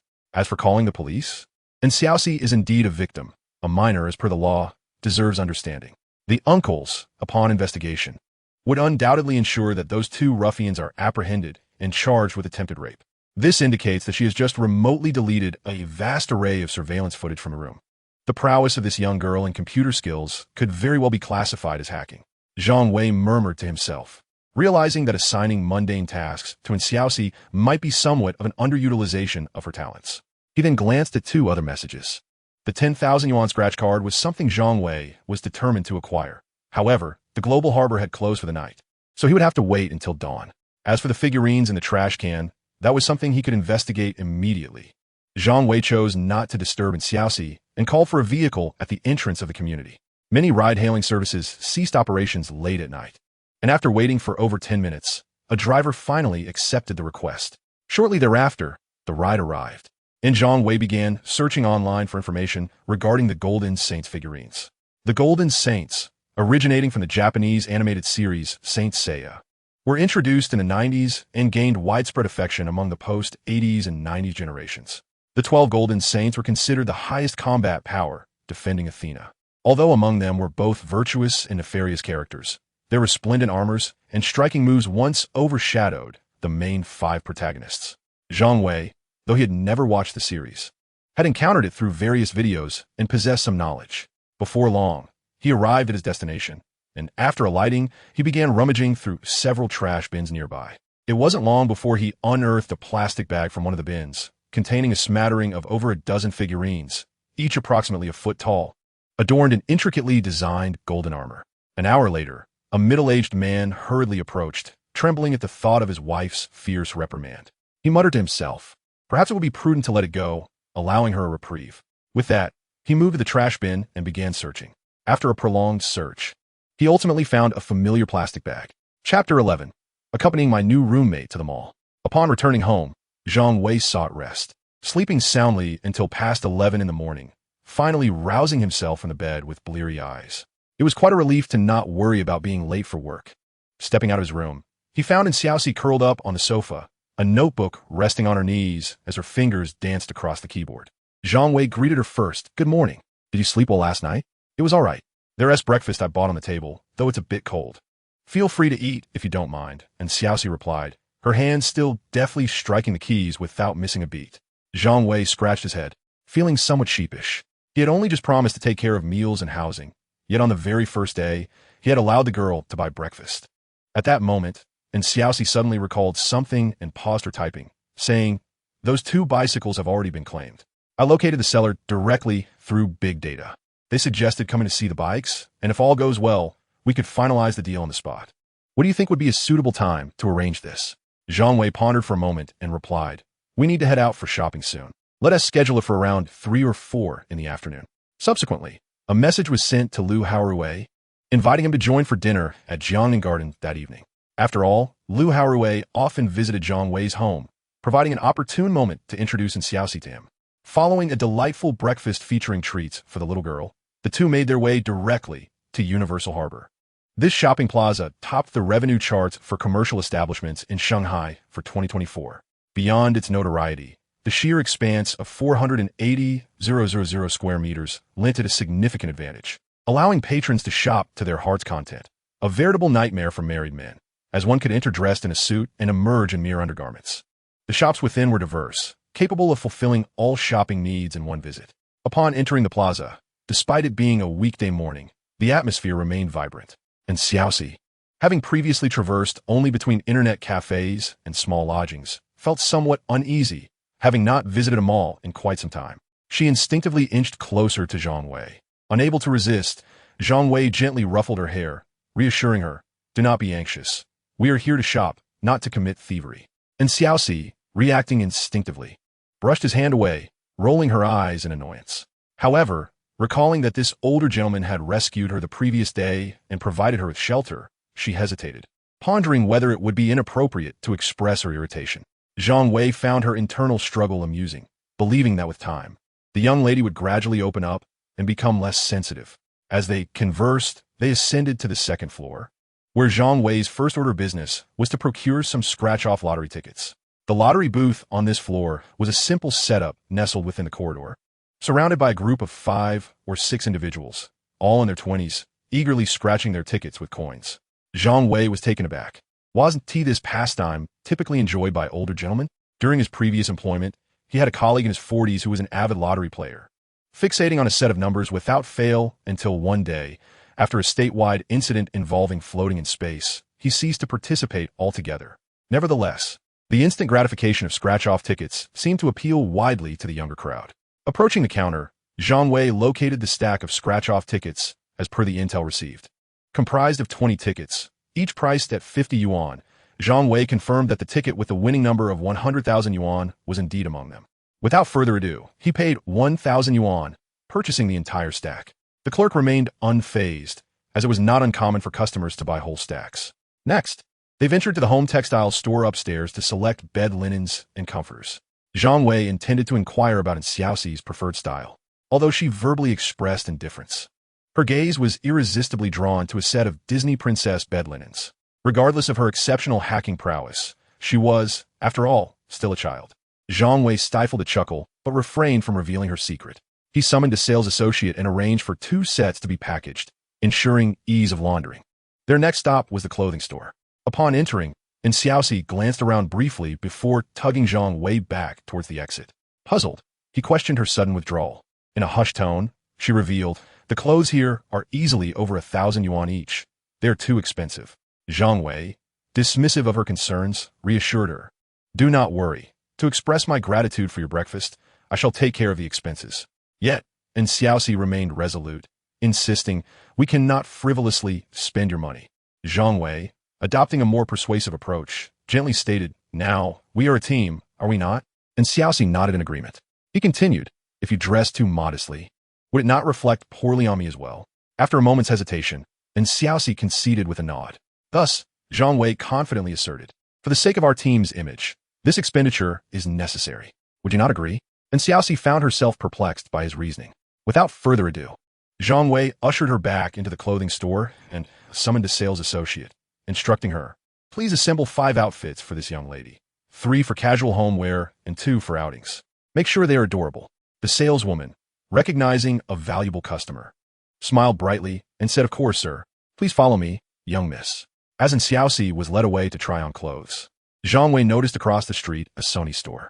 He strolled over and, without hesitation, spent over 3,000 on a PlayStation 5 and several popular games. With a television already in his living room, he finally had the time to indulge in gaming, particularly eager to play Black Monkey. Meanwhile, Xiaoxi emerged, her delicate, rosy face and fair skin adorned with a large bow, exuding an overwhelming charm that captivated the attention of many onlookers. It was her first time dressing so splendidly, and the attention left her blushing profusely. "It suits you perfectly, especially adorable." Zhang Wei complimented her generously before signaling to the sales associate to finalize the purchase. After spending over 10,000, he struggled to carry all the clothes. Upon exiting the mall, they attempted to hail a taxi. However, due to the lunchtime rush, it took quite some time for a driver to accept their request. Zhang Wei resolved to purchase a car the following day, recognizing the inconvenience of carrying numerous bags without one. Meanwhile, he opened a food delivery app, intending to enjoy hot pot that evening, specifically choosing Heideleo, ordering a plethora of beef, lamb, meatballs, and vegetables. Heideleo's service was impeccable, even offering electric hot pots for purchase, which he decided to order as he had none at home. On her end, Xiaoxi closed her notebook, stating, "There are 12 figurines. I have verified that they are the original first edition released by Bandai in Japan. A complete new set is valued at approximately 16,000 yuan. However, our set lacks its original packaging and some replacement parts, categorizing it as secondhand. Based on market data, it can be sold for around 6,000. Zhang Wei nodded, affirming, "Let us list it at that price." He placed his trust in Xiaoxi's judgment. Chapter 12. The formation of the team. At this moment, the buyer for the bicycle arrived at the community entrance. Zhang Wei and Xiaoxi wheeled the bicycle to the garden below. The buyer meticulously inspected the bicycle, confirming its authenticity, and took a test ride around the community before nodding in satisfaction. Ultimately, citing damage to the paint, he negotiated a reduction of 2,000 yuan. Zhang Wei, indifferent to the minor details, completed the transaction at a price of 58,000 yuan for the bicycle. The Industrial and Commercial Bank has reported an account income of 116,000 yuan, with a current balance of 58,090,263 yuan. The sale of 2 bicycles had unexpectedly increased the balance by over 100,000. The thought of surpassing the half-million milestone lifted Zhang Wei's spirits. Upon returning to the living room, he found Xiaoxi engrossed in her coding endeavors on the sofa. Zhang Wei unwrapped the game controller, connected it to the television, and began playing a game. An hour later, however, his expression soured as he remained silent. He could not admit to being inept at the game. It must simply be a matter of rusty skills. Just then, the doorbell rang. Zhang Wei tossed the controller onto the sofa and rose to answer the door. As he opened it, Lu Haorui hurriedly leaned in, exclaiming, "Old Zhang, hurry up and serve dinner. I've been suffering for days, living off instant noodles. But you can't resort to illegal activities, you know. A minor sentence starts at life imprisonment." Zhang Wei pretended to shove him back outside, saying, "Go on, you have a foul mouth. I fear dining with you tonight will spoil my appetite." No, I was wrong. I love hot pot," Lu Haorui declared, immediately bowing his head at the mention of hot pot. Zhang Wei then allowed him entry and introduced him to Xiaoxi. "This is Xiaoxi, an expert in computers, temporarily residing here to assist me with business matters." Turning to Lu Haorui, he continued, "This is Lu Haorui. He may not be the most reliable, but he is a decent fellow, my brother. You can call him Brother Rui from now on. Don't mind what old Zhang says. If you need anything, just let me know. I am known as Little Song Jiang in the community," Lu Haorui said, noticing the girl looking over at him. He patted his chest and added, Good, Brother Rui." And Xiaoxi replied shyly, "Haha, no worries. If anyone dares to bully you, just come to me." Zhang Wei silently mourned for Lu Haorui, recalling the scene from the previous night when the girl had fiercely stomped on the vital areas of 2 ruffians. At that moment, the takeout arrived, and the 3 of them busied themselves. Zhang Wei went downstairs to purchase some beverages and beer. The water in the pot began to boil. Raising his beer, Zhang Wei exclaimed, "Welcome, and Xiaoxi, to my team, and to our first gathering. Cheers." They clinked their cans together, down a beer, while Xiaoxi sipped her juice. As they enjoyed the hot pot, Lu Haorui, known for his outgoing nature, quickly struck up a rapport with Xiaoxi. "Oh, I almost forgot," Zhang Wei exclaimed, slapping his forehead. "The bicycles have been sold, as previously agreed. Old Lu will transfer you 10,000 yuan. And Xiaoxi helped find the buyer, so you will receive your share accordingly." The bicycles were sold for a total of 116,000 yuan, and Zhang Wei transferred 11,600 yuan to each of them. Lu Haorui, astonished, exclaimed, "How can it be so much? That is more than my monthly salary." Can these old bicycles really be worth that much? Zhang Wei casually replied. Every president of Eagle Sauce has ridden this brand. Do you think it's not valuable? That is just outrageous. Lu Haorui shook his head and then excitedly asked, Old Zhang, do you have some insider information? How did you know those bicycles were in that forsaken place? Zhang Wei casually fabricated a response. I have a fellow townsman who has connections in this regard. Upon hearing this, Lu Haorui exclaimed with excitement, Old Zhang, why not let me resign and join you? Just give me a share. I cannot bear to stay in this wretched company any longer, where I am the only one toiling while the others merely lead. My salary is the lowest, a pure exploitation. After pondering for a moment, Zhang Wei replied, How about this? From now on, for any tasks requiring your effort, I shall allocate 10% to you. How does that sound?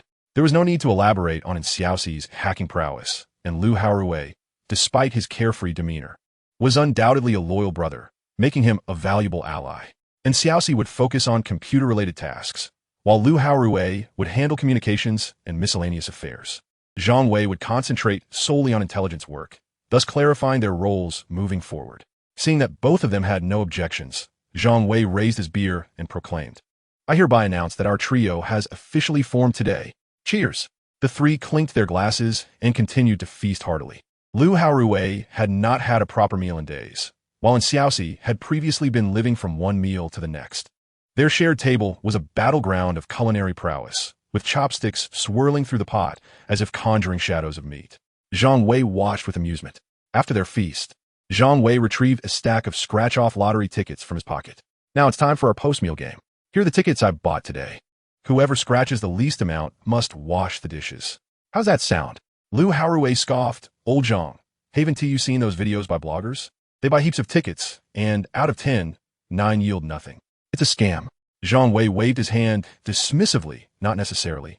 You don't know that I've had particularly good luck these past few days. How about this? Zhang Wei proposed, drawing a single ticket from the stack.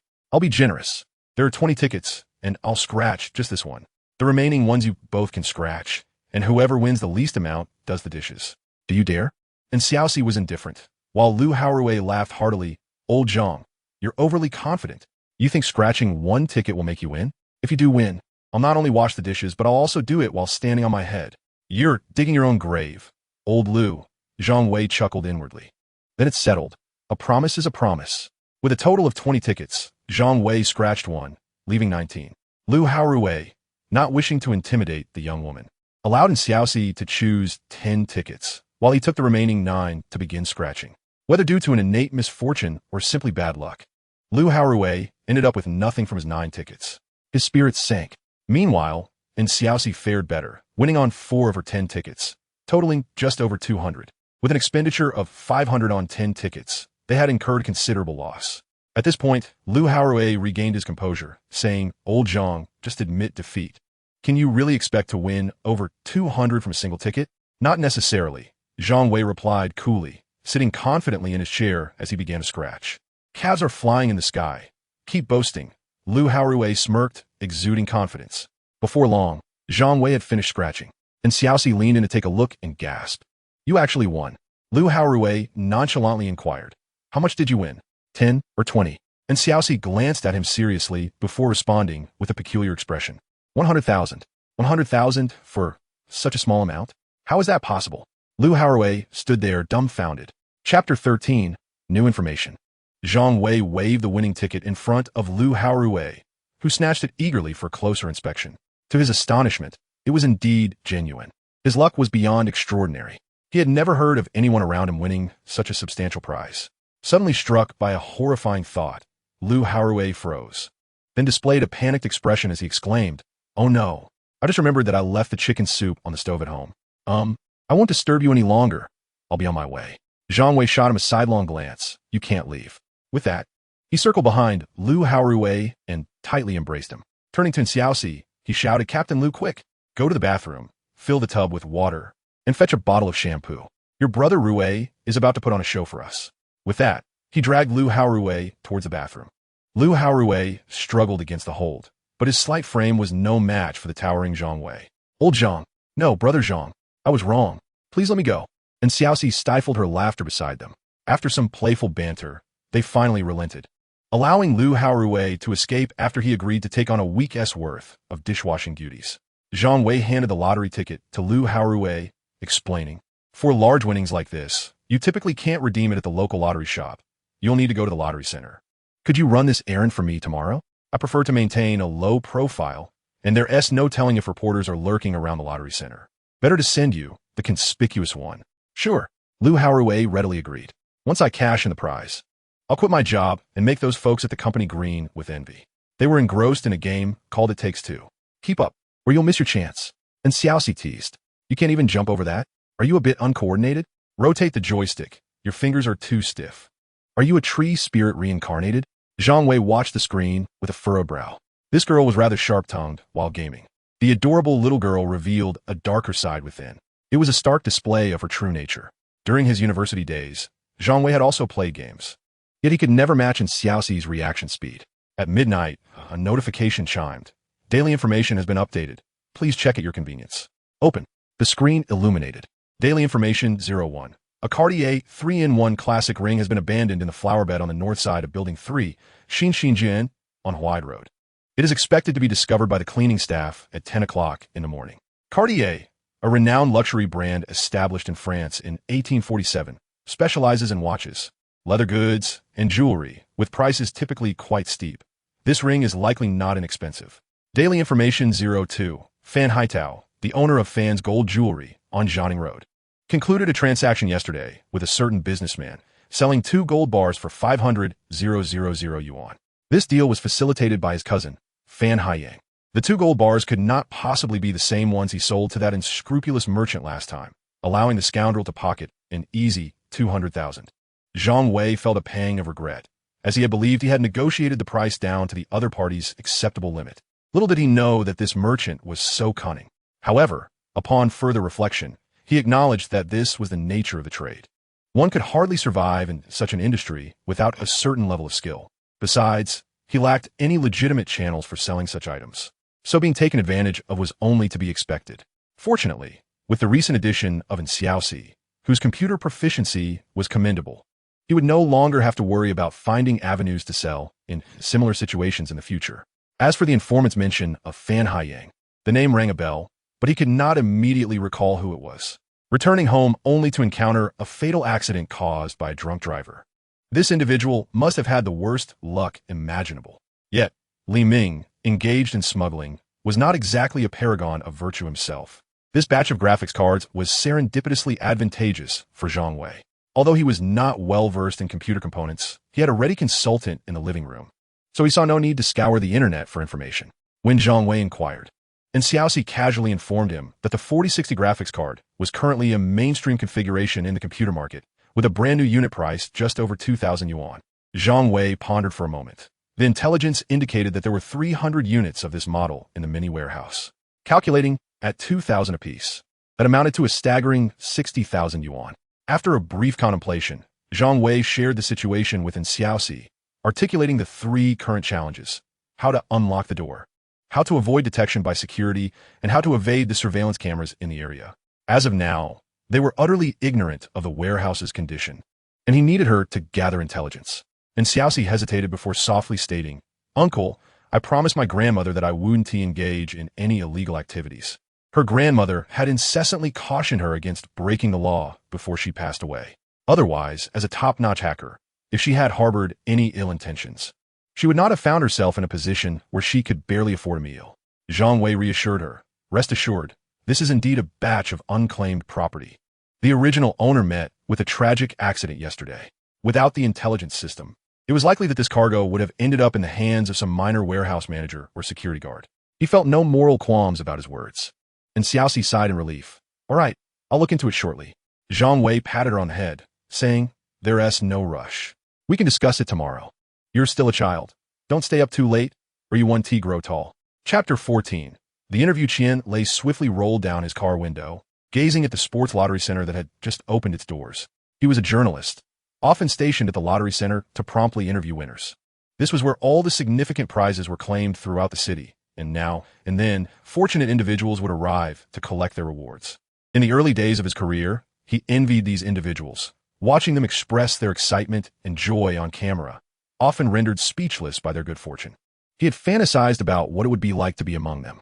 However, as time passed and he witnessed countless such moments, he gradually became desensitized and learned to approach it all with a calm demeanor. Qianlei thought to himself, there is no need to be astonished by the unusual. Many individuals attending the awards ceremony harbor a fear of revealing their identities, resulting in increasingly extravagant attire. Cloaking themselves in layers is merely the norm. Some don Ultraman masks, while others boldly sport costumes reminiscent of the characters from Halua. Such eccentricity has become a commonplace sight for Qianlei. He casually lifted his gaze, only to be taken aback by the approaching figure. The newcomer wore sunglasses, his hair slicked with wax into an exaggerated mohawk, and donned a striking purple suit, complete with a rose tucked into his breast pocket. The most bizarre detail was the snakeskin bag he dragged along, bearing faint lettering that read Urea. Was he here for a wedding or the awards? Truly, it was a bizarre spectacle beyond comprehension. Lu Haorui sauntered towards the entrance of the lottery center. Catching sight of a car parked by the roadside, through the partially rolled-down window, he glimpsed two men, one of whom was wielding a camera. A reporter was conducting interviews. His eyes sparkled with excitement as he swiftly turned, feigning nonchalance while passing by the window. At that moment, Qianlei and the photographer stood dumbfounded, momentarily unable to react. Lu Haorui furrowed his brow in confusion. Was his outfit not conspicuous enough? Perhaps they were taken aback by his aura. With this thought, he cleared his throat and remarked, it seems the lottery center isn't in this direction. He then turned back, gliding past the window once more. Oh, he hadn't gone astray. The figure retraced its steps past the window again. Yet again, he felt he was mistaken. He repeated this action, each time convinced of his correctness, only to find he was still wrong. How desperately he craved an interview. Qianlei, exasperated, was somewhat roused from his stupor.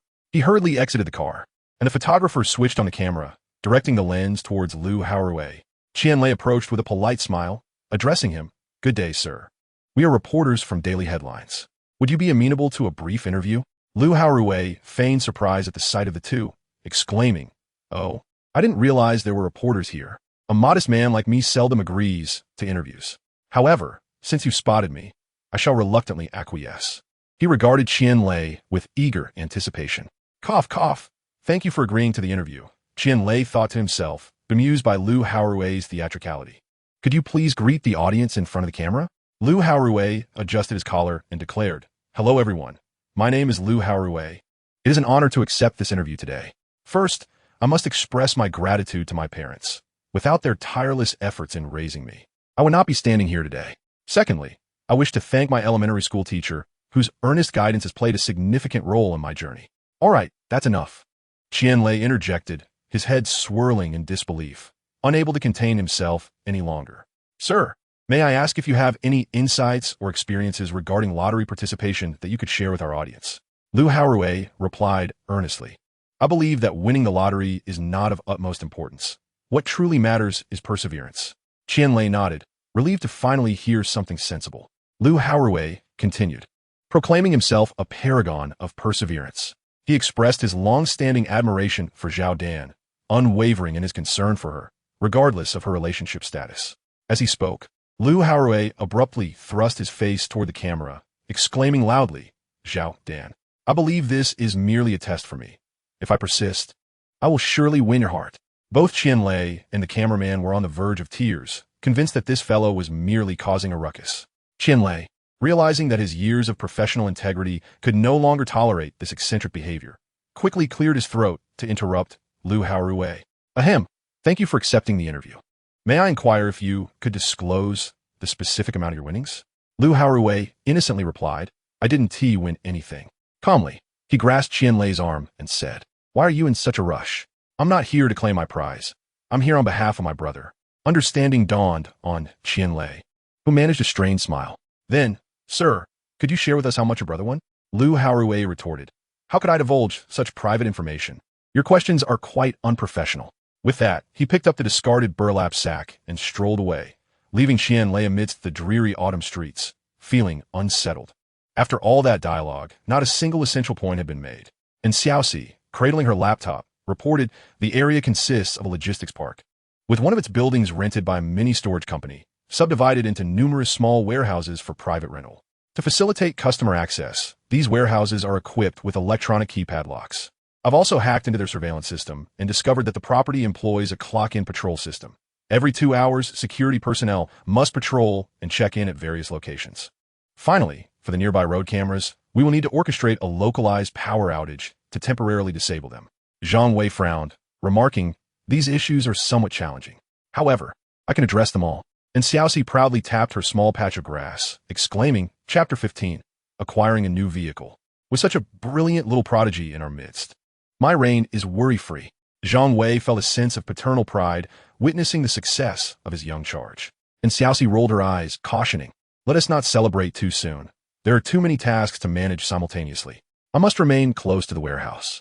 The roadside cameras are the easiest to handle, but the internal cameras will require prior access to the park to place signal jammers for deactivation. As for the electronic locks, I will need someone by the keypad to transmit data for me to breach it. Finally, extracting the memory cards must occur within the 2-hour window between security patrols. These tasks are rather troublesome." Zhang Wei, however, remained optimistic. "A trivial matter. Planning is my forte." After a moment of contemplation, he devised a strategy. The immediate priority was to purchase a vehicle, as there were 300 memory cards that would be impossible to transport without one. Preparing to leave, the little girl expressed her intention to urgently procure some computer hardware from the digital marketplace. Zhang Wei promptly transferred 50,000 to her, suggesting that any surplus funds be allocated for a laptop. Industrial and Commercial Bank of China, your account has received an income of 82,000 RMB, with a current balance of 66,290,263 renminbi. Zhang Wei received a text message, glanced at it, and surmised that it was likely the lottery winnings credited to his account. After taxes, the amount was approximately correct. He sent a WeChat message to Lu Haorui, informing him that the funds had been received and inviting him to gather at his home in the afternoon. Upon stepping outside, Zhang Wei hailed a taxi to the Neo Comprehensive Showroom located along the riverside in Puxi. He had done his homework the previous night, and electric vehicles appeared to suit his needs best. Firstly, electric cars do not require one to scramble for license plates.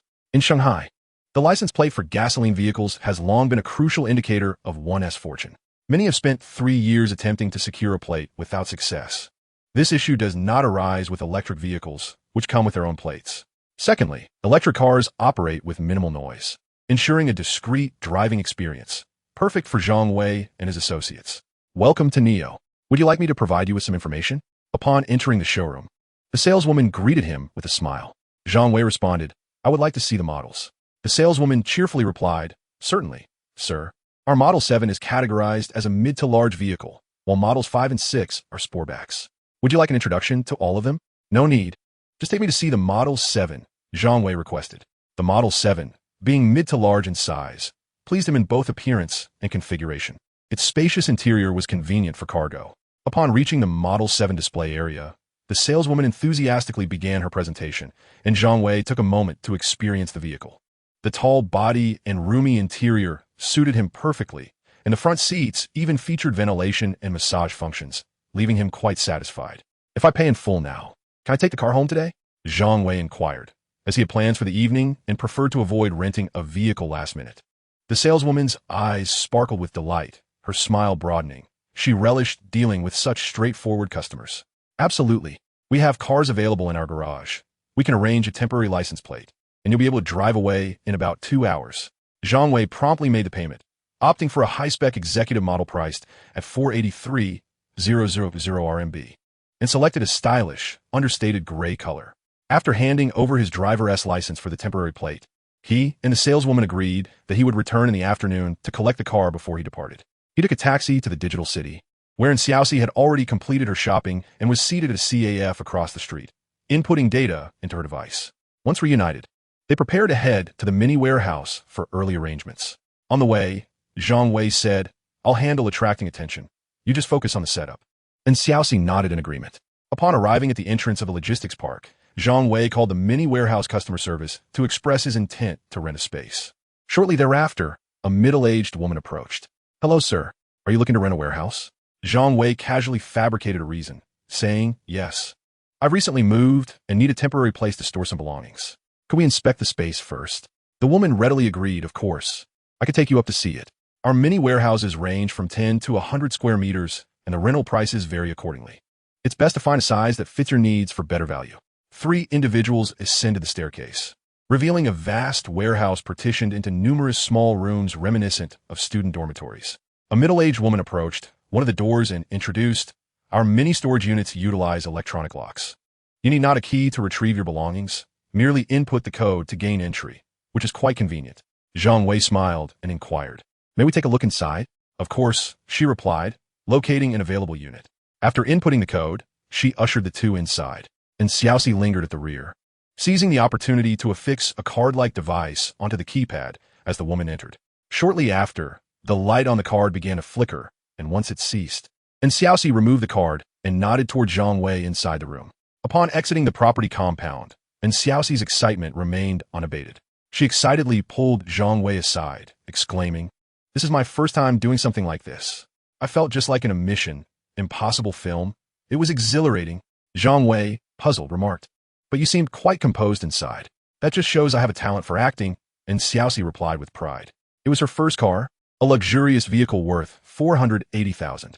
In her previous self, such a dream would have been unfathomable. "Come on, let's take a spin," Zhang Wei declared with a flourish of his hand. The two climbed into the car and departed from the showroom. One cannot deny the advantages of electric vehicles. They accelerate swiftly and provide a thrilling pushback sensation, all while maintaining a serene interior. Upon reaching the entrance of the community, they spotted a man with a mohawk hairstyle being stopped by security outside the gate. Zhang Wei suddenly recalled that he had failed to inform the property management of a visitor today. Lu Haorui would undoubtedly be unable to enter. However, the young man's attire was quite garish. Zhang Wei opted to remain in the vehicle, stopping at the community entrance, and honked the horn towards Lu Haorui. Lu Haorui was engaged in a debate with the security personnel, oblivious to the commotion. With a sigh, Zhang Wei exited the car and called out, "Lao Lu, over here." And Xiaoxi also lowered the window and waved. Only then did Lu Haorui turn to see Zhang Wei in the Neo ES7 parked nearby. "Wow, Lao Zhang, you actually bought a new car? It looks quite high-tech." Zhang Wei stood beside the vehicle, exuding confidence, and bellowed, upon encountering Neo, "Why not pay homage?" Lu Haorui appeared bewildered, clearly unfamiliar with such a dramatic proclamation. Chapter 16. Infiltrating the Logistics Park. This encapsulates the entirety of our operational plan. At this moment, Zhang Wei was at home, briefing his two teammates on the course of action, and Xiaoxi was tasked with remaining in the vehicle to manipulate the camera data and monitor the surveillance. Should there be any unusual activity, she would immediately inform them.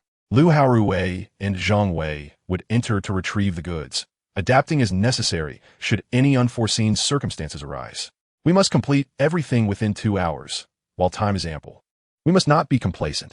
Raising his hand, Lu Haorui prompted a question. Zhang Wei gestured for him to speak. "Lu, go ahead." Lu Haorui inquired loudly, "Instructor, what is the code name for this operation?" Zhang Wei found the question somewhat juvenile, but after a moment's contemplation, he replied, "Let us call it Operation Diode." "Then can I take a graphics card afterward? My old computer could use an upgrade." Zhang Wei responded with bravado, "Once acquired. You may take a piece to smash if you wish." Lu Haorui cheerfully exclaimed, "All right, I'm all set." Zhang Wei, noticing the palpable anxiety among his companions, had thoughtfully ordered takeout for Japanese pork cutlet rice for dinner, seeking a fortuitous omen, as the pronunciation of fried pork cutlet in Japanese closely resembles that of victory. As the clock struck 9, Zhang Wei and his two companions drove back to the logistics park, a realm where the freight industry operates incessantly, day and night. Even at this hour, several vehicles could be seen engaged in loading and unloading operations. Zhang Wei parked the vehicle by the roadside, while Xiaoxi, seated in the back, produced her notebook and began typing on the keyboard. Before long, her computer was connected to the surveillance center of the logistics park, displaying real-time footage from all the cameras. An hour passed when Xiaoxi suddenly remarked, "The security guard has begun his patrol." On the screen, a security guard was spotted strolling down the corridor, distracted by his phone. Upon reaching a corner, he produced his attendance card and tapped it against the clock-in point on the wall. Zhang Wei quickly roused the slumbering Lu Haorui, signaling that it was time to act. As Zhang Wei completed his statement, he gestured to Xiaoxi, who resumed typing on her keyboard. Shortly thereafter, the barrier at the property entrance began to rise and fall uncontrollably, akin to a drunken stupor. The security guard, bewildered, emerged from his post, pressing a remote control to restore the barrier to its original position. This peculiar occurrence repeated several times until the guard could no longer tolerate it. After all, it was the middle of the night, and no one was around to fix the issue, which was certainly disruptive to his enjoyment of watching live streams. After a brief wait, observing that several vehicles had successfully entered and exited, Zhang Wei drove their car into the premises. Throughout this process, the security guard remained oblivious. His gaze fixed ahead.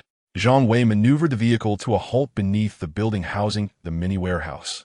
He then accepted the electronic card from Xiaoxi and, alongside Lu Haorui, confidently strode inside.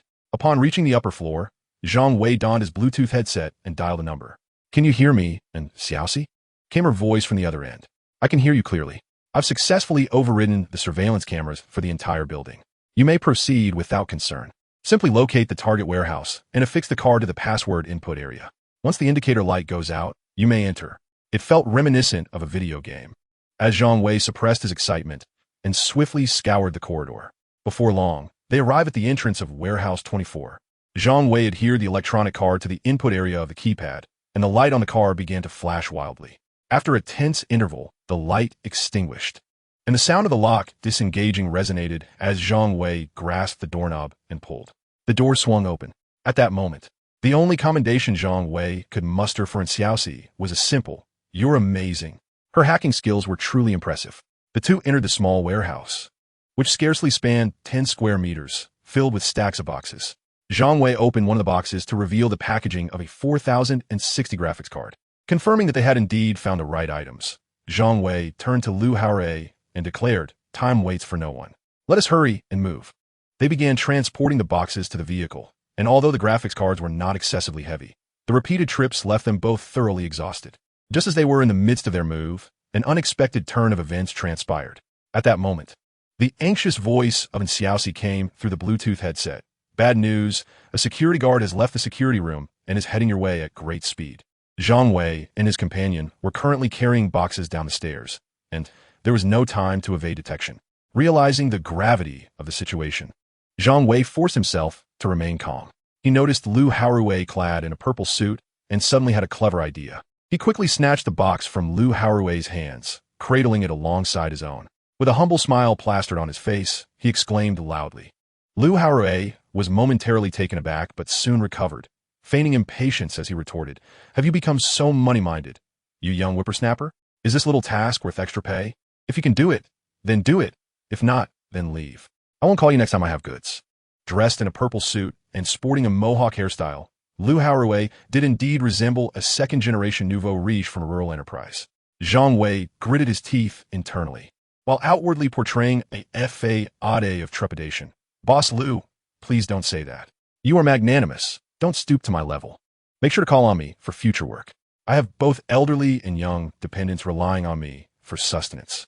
The property security guard had originally come out due to a stomachache. Upon reaching the ground floor and witnessing the scene before him, he inwardly cursed. These company owners are truly insufferable. They reek of newly acquired wealth. Helping you load goods at such an hour and still being so arrogant. Surely their offspring will be born without any sense of decency. After scrutinizing the duo for a moment, his stomach pains returned, prompting him to hastily rush to the restroom. Seeing that the guard harbored no suspicions, both Zhang Wei and his companion breathed a sigh of relief and promptly resumed their task.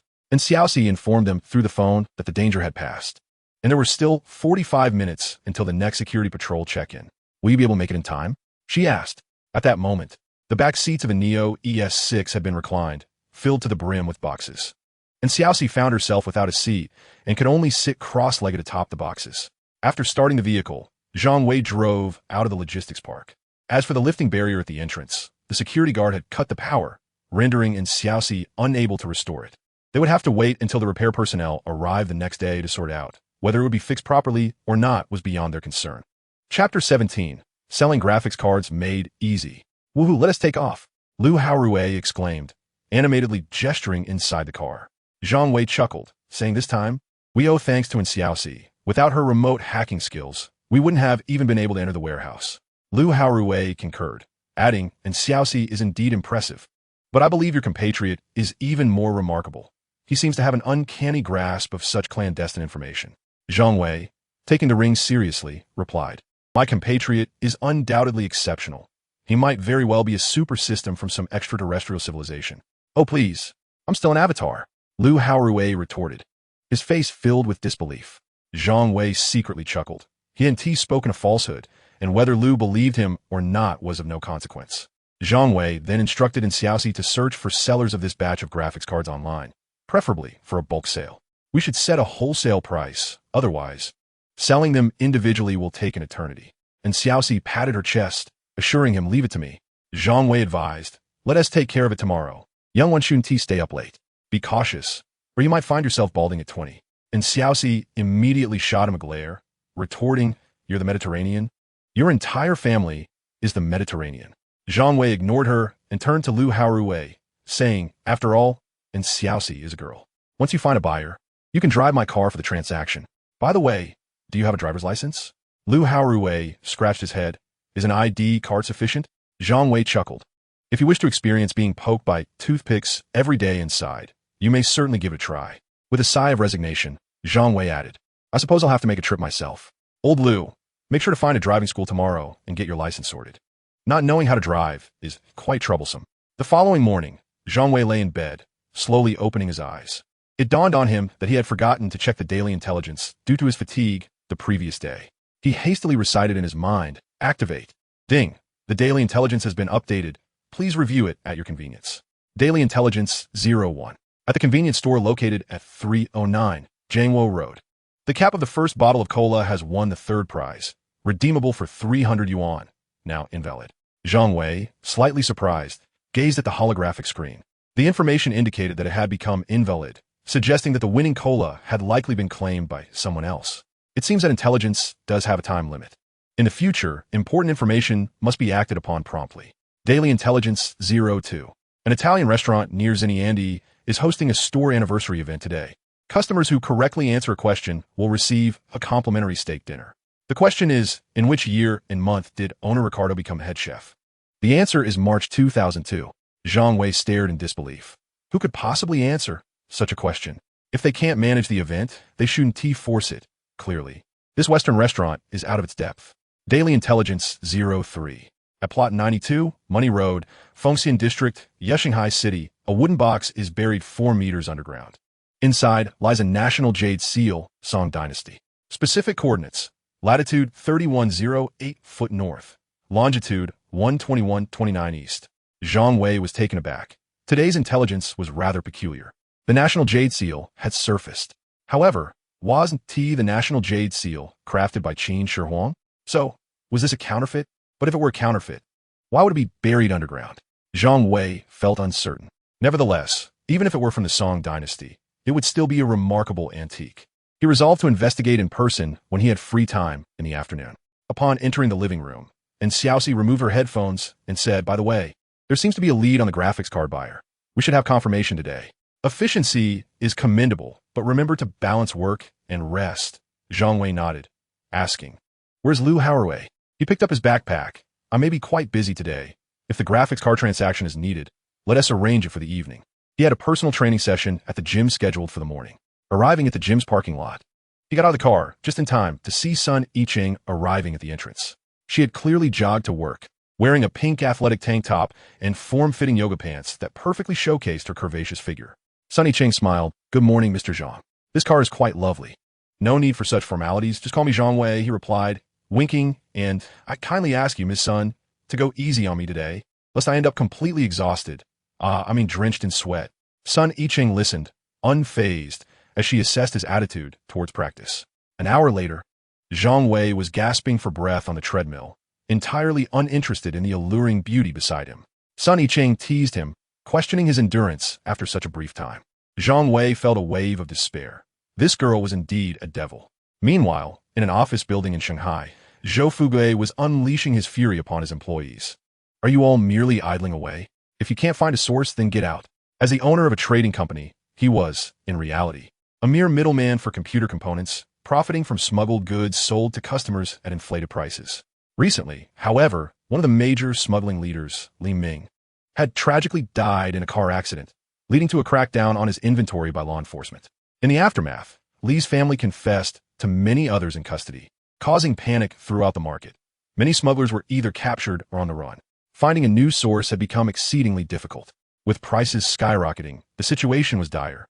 The graphics card value was soaring daily, yet he had no stock. You have one more day to find source. Zhou Fuguwei growled. At that moment, an employee seated in the corner suddenly screamed, collapsing backward. Zhou Fuguwei was startled, exclaiming in anger, "You scared me to death. Are you out of your mind?" The employee remained on the floor, terrified. There's a ghost. My computer is typing on its own. Zhou Fuguwei, now boiling with rage, retorted. Have you not woken up yet?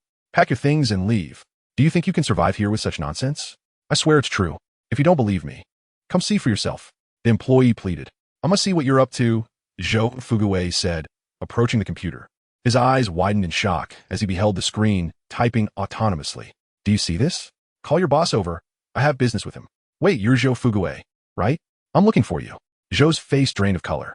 Chapter 18. The graphics card deal. Fortunately, it was daytime, and other employees gathered around, intrigued. Zhou Fuguwei, bolstered by a surge of courage, asked, What do you want from me? The peculiar sight of him conversing with a computer left the crowd bewildered. Suddenly, text appeared on the screen. I have 300 units of the 4060 graphics card. Interested? Zhou Fuguwei was rendered speechless. Is it true? Even ghosts are selling graphics cards now. No, wait. He suddenly realized the computer must have been hacked. He was facing a hacker genius. After a moment's contemplation, he inquired, Do you have specific models? Are you certain it's 300 units? Just last month, I sold about that many. The computer responded by sending an image of the graphics card's packaging. Check the model yourself. 300 units, all packed together. How much will you offer? If the funds are available, you can pick them up today. Zhou Fuguwei contemplated a rough estimate in his mind. This 4060 graphics card could retail for around 400 yuan each, while the purchase price for gray market goods hovered around 2,000. If sold at this price, he could profit over 100,000 from 300 graphics cards. Yet, this prospect did not satiate his desires.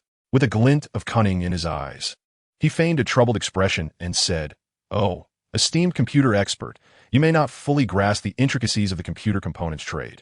In our line of business, capital is heavily tied up in inventory. The sheer volume of these graphics cards necessitates a substantial upfront investment. No intermediary in Shanghai could possibly manage such a feat. I can gather a maximum of 1,000 yuan per card, totaling 300,000. What do you think? This is the most I can muster at present. Is it true that you can only raise 300,000 yuan at most? The bait was taken. Zhou Fuguwei, feigning a pitiful demeanor, replied, Absolutely true. In our industry, products evolve rapidly, and the profit margins are minimal. He even dabbed at non-existent tears at the corners of his eyes. 300,000 is all that I possess. The computer screen displayed a message. If that is the case, then the over 1 million in this construction bank account, number 345978, with a password of 64, must not belong to you, correct? I will be donating all the funds to the welfare home shortly. Zhou Fuguwei's heart raced. Was that not his own bank account number? How could this person know the password? If this individual wished to ruin him, it could be accomplished in an instant. Sweat poured down Zhou Fuguwei's brow. He hastily pleaded, Oh, great hero, I was blind to your wisdom. My judgment was clouded. Please forgive me. How about 2,000 yuan per graphics card? It's a fair price. 2,000 each was acceptable 10 minutes ago, came the response. However, you just wasted 10 minutes checking your bank account, and you must understand that my time is exceedingly precious. Now, I'm selling for 2,500 yuan each. Zhou Fuguwei felt as if struck by lightning. 2,500 each? Would that not mean incurring a loss on each sale? You might as well kill me. The voice on the other end was unyielding. Do you take me for a fool? The current market is experiencing a shortage of supplies. How could you possibly sell at the previous market rate? If you refuse, I shall seek out others and, in the process, make a charitable donation. Zhou Fuguwei remained obstinate. I have several employees to support, and rent and utilities cost money. 2,500 is simply untenable. No sooner had he spoken than his phone chimed with a message. Ding. Your construction bank account has transferred 1,000 yuan to the Huaguo welfare home.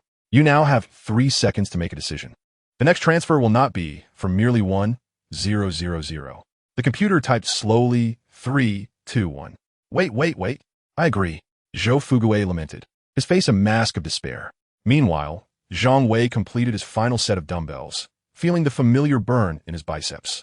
He had to admit that Sun Yicheng's training methods were remarkably effective. Zhang Wei nodded, exchanged a few words with Sun Yicheng, and scheduled their next personal training session.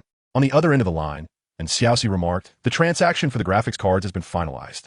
Each unit is settled at 500 yuan, totaling 750,000 yuan for 300 cards.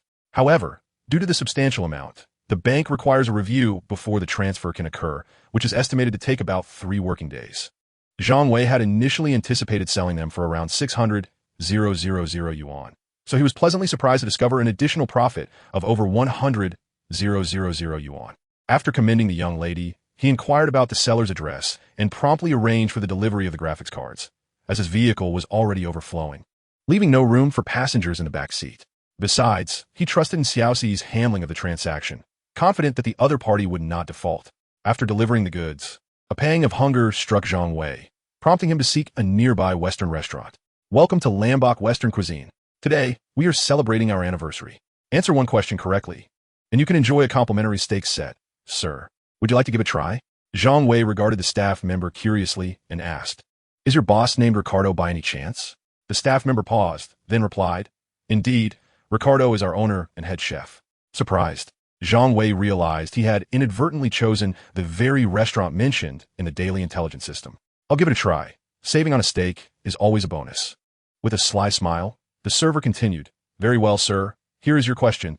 In which year and month did our boss Ricardo become chef?" "March 2002. Regrettably, that is incorrect." "Oh, but it's exactly the same as the answer." "How did you know, sir?" The server was momentarily taken aback. This question was so obscure that even the boss's wife might not know the answer, as who would concern themselves with such trivial matters. Zhang Wei, with a playful demeanor, responded, "Actually, I am a renowned fortune teller in Shanghai. Just moments ago, I communicated with celestial beings. I could uncover any detail, even if your boss had once peeked at an old lady bathing. But our boss is a foreigner. Foreigners are still within the purview of our celestial beings." Zhang Wei chuckled. "Don't you understand the entry and exit regulations?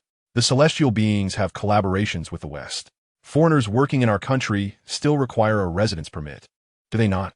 The staff member nodded, somewhat perplexed. "Well then, esteemed master. No, I mean, sir, congratulations on your correct answer. Your steak will be ready shortly." Although the steak was merely priced at over 200 yuan, Zhang Wei relished the idea of obtaining it for free.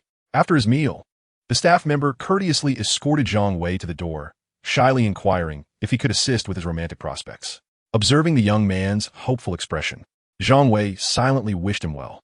"You possess an aura of romance. It seems fortune and love will soon arrive at your doorstep." He offered a few words of encouragement to send the young man on his way. Zhang Wei then started his vehicle, heading towards the contribution zone. This area was located in the southern part of Shanghai, adjacent to the East Sea, and fell within the suburban limits. Zhang Wei recalled that the Shanghai government had once attempted to capitalize on the coastal advantage by developing a city beach project, investing a considerable sum to airlift sand from Hainan for the construction of a beach. At the outset of its operation, citizens flocked to the site, yet the response was less than favorable. Shanghai, located at the estuary of the Yangtze River, is characterized by its waters, which are muddied by an abundance of fresh water and silt flowing from the river, rendering the sea a murky hue with exceedingly poor visibility. In contrast, Hainan enjoys a perennial spring, allowing for aquatic activities throughout 3 seasons of the year. However, in Shanghai, 3/4 of the year are marked by temperatures too low for swimming, with only summer being suitable for such endeavors. Under these circumstances, closure seemed inevitable. Chapter 19. Inspection of the Instrument Factory. Following the navigation directions, Zhang Wei arrived at the designated location. It was a parcel adjacent to the road, cluttered with various debris, and the walls were overrun with vines, faintly displaying the words Shanghai City Precision Instrument Factory Branch. Zhang Wei approached the entrance and peered inside, noticing an empty guard booth. Beside it lay a small patch of garden, which once served as a green belt, now overgrown. Near the garden, a doghouse contained a barking Chinese rural dog, causing Zhang Wei to hesitate, wary of a potential bite, given he had not received a rabies vaccination. "Is anyone inside?" Zhang Wei called out. After a moment, an elderly man appeared, slowly approaching with a bucket in hand. The old man spoke, "Young man, if you seek project funds, you ought to go to the city office and look for the leaders. Don't trouble an old gatekeeper like me." Zhang Wei smiled and replied, "Sir, I am not here to collect debts. I am conducting an inspection and kindly request your assistance in allowing me entry to take a look inside." Zhang Wei wished to ascertain the precise location of the buried imperial seal of China. If a building had already been erected atop it, he would have to reconsider his plans, for excavating reinforced concrete would entail considerable expense and logistics. The old man waved his hand. That one do. I cannot let a stranger in without reason. If anything goes missing, I would bear the responsibility. It took me a long time to secure this job, and I cannot afford to jeopardize my salary of over $3,000 a month. Despite Zhang Wei's attempts at flattery, the old man remained unmoved. It appeared that a more persuasive approach was necessary. Zhang Wei pondered and then stepped outside the factory gate. Across the road stood a small convenience store, where he purchased a pack of Hong Shuangxi cigarettes.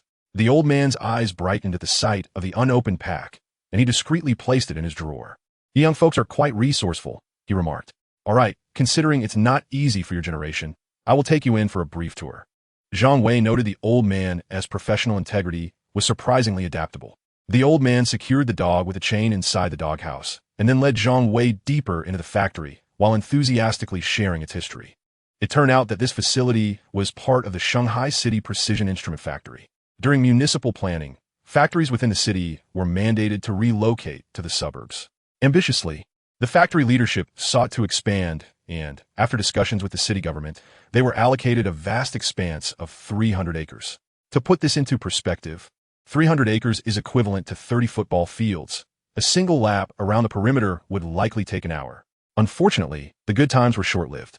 The Shanghai Precision Instrument Factory ceased operations and dissolved due to various issues, having completed less than half of its construction. The branch factory project here was also forced to come to a halt, resulting in 5 years of inactivity, gradually transforming into a derelict site. As the two individuals strolled through the factory premises, Zhang Wei observed his surroundings.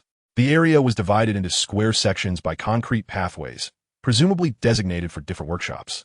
Most sections remained undeveloped, overgrown with weeds towering over a person's height, while only a few areas boasted 6-story factory buildings, their steel frameworks exposed and devoid of outer walls. As Zhang Wei walked, he consulted his phone for the coordinates provided in the intelligence report. Shortly, he located the specified position, which lay in the center of one of the sections. Fortunately, this area had no constructed facilities and was merely a patch of wasteland. Pretending to take photographs with his phone, he contemplated how to excavate the imperial seal buried underground. According to the intelligence, the seal was located approximately 4 meters beneath the surface. It was evident that digging a 4-meter pit would not be a swift endeavor and would inevitably create considerable noise. Unless the old man was deaf, surreptitiously entering to excavate was clearly unrealistic. How could he discreetly retrieve the seal without raising suspicion? Zhang Wei found himself in a quandary. The old man, oblivious to Zhang Wei's distraction, rambled on, perhaps due to the lack of conversation partners in his daily life. "Young man, look how quickly these weeds grow. In a few years, this road might be completely obscured. Initially, the factory employed people to burn the weeds, but gradually, no one came to tend to them." Listening to the old man's words, an idea struck Zhang Wei. He turned to the elder and inquired, "Do you happen to know the office address of the factory manager? I would like to pay a visit." After a moment's hesitation, the old man replied, "Actually, you need not concern yourself too much. This plot is vast. Although it is located in the suburbs, it is still valuable land in Shanghai. Many have attempted to acquire it, but since it is state-owned property, transferring it to a private enterprise is unfeasible. Your company probably has no hope." After speaking, he waved his hand and drove away. At that moment, Zhou Huihong was in a fruit shop. Ever since her son repaid the family debts, she felt a weight lifted and seemed to have regained her youth. The shop employed 2 staff members to take turns overseeing the store. Although this increased wage costs, it alleviated her physical labor. Zhou Huihong only needed to come in occasionally to check the accounts. Just then, the phone rang. She glanced at the screen and answered, "Hello? Why is my son suddenly calling me?" Zhou Huihong smiled, reporting that her recovery was going well and that she could walk again as of yesterday. During her last checkup, the doctor mentioned that in about a month, she would be able to live like a normal person. Zhang Wei was also pleased to hear this and added, "By the way, Mom, could you find out if Uncle's son, Zhang Hong, is still unemployed?" Zhang Wei's grandmother had 2 sons. His father, Zhang Weigua, was the younger, while the elder was named Zhang Aigua. Unlike the domineering relatives on his mother's side, the uncle had remained in the countryside, living an honest and simple life. The relationship between the 2 families has always been particularly close. Since childhood, Uncle has treated Zhang Wei exceptionally well. Although his financial means were limited, he would take Zhang Wei to the corner store for snacks whenever he visited. However, their meetings became infrequent after Zhang Wei's parents relocated to the town for better opportunities.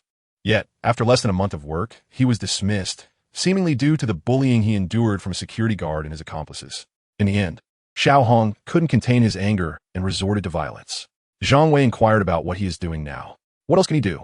Replied Zhou Huihong, somewhat exasperated. He helps his father with farming and other chores at home. I see, Zhang Wei mused, stroking his chin. Could you ask him if he would be willing to farm elsewhere? Huh? Zhou Huihong was taken aback. Chapter 20. Leasing land. Zhang Wei's plan was quite straightforward. To lease a plot of land for cultivating vegetables and fruits. While it is arduous to sell state-owned land to private individuals, short-term leases were not prohibited.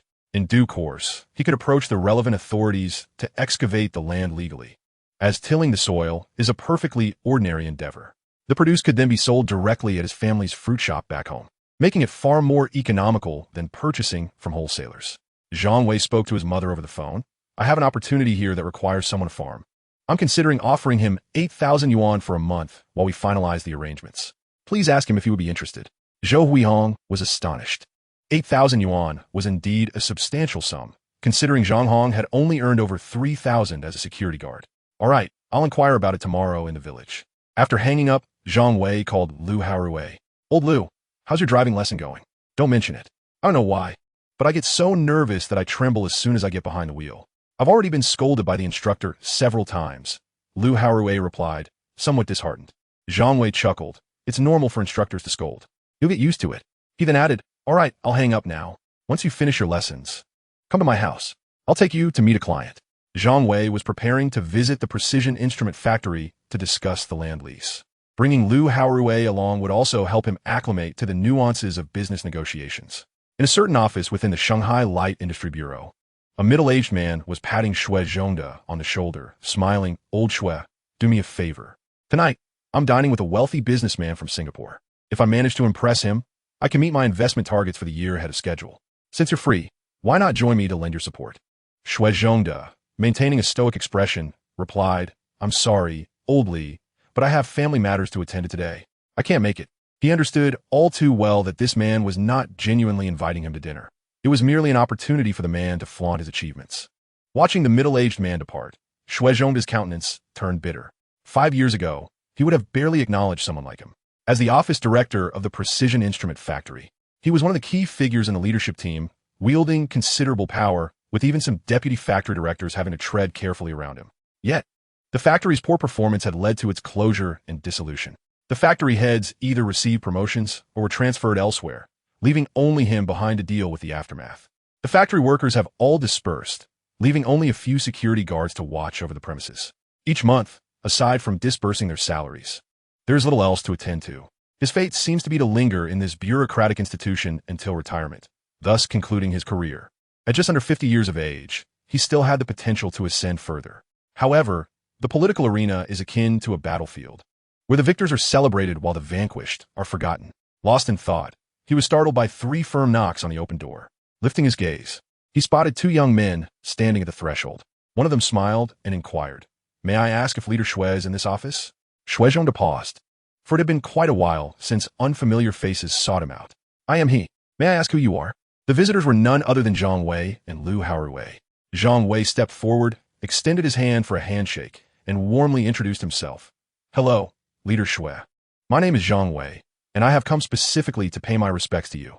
He glanced at Lu Haorui, who promptly placed the cigarettes and liquor he had been carrying onto the desk.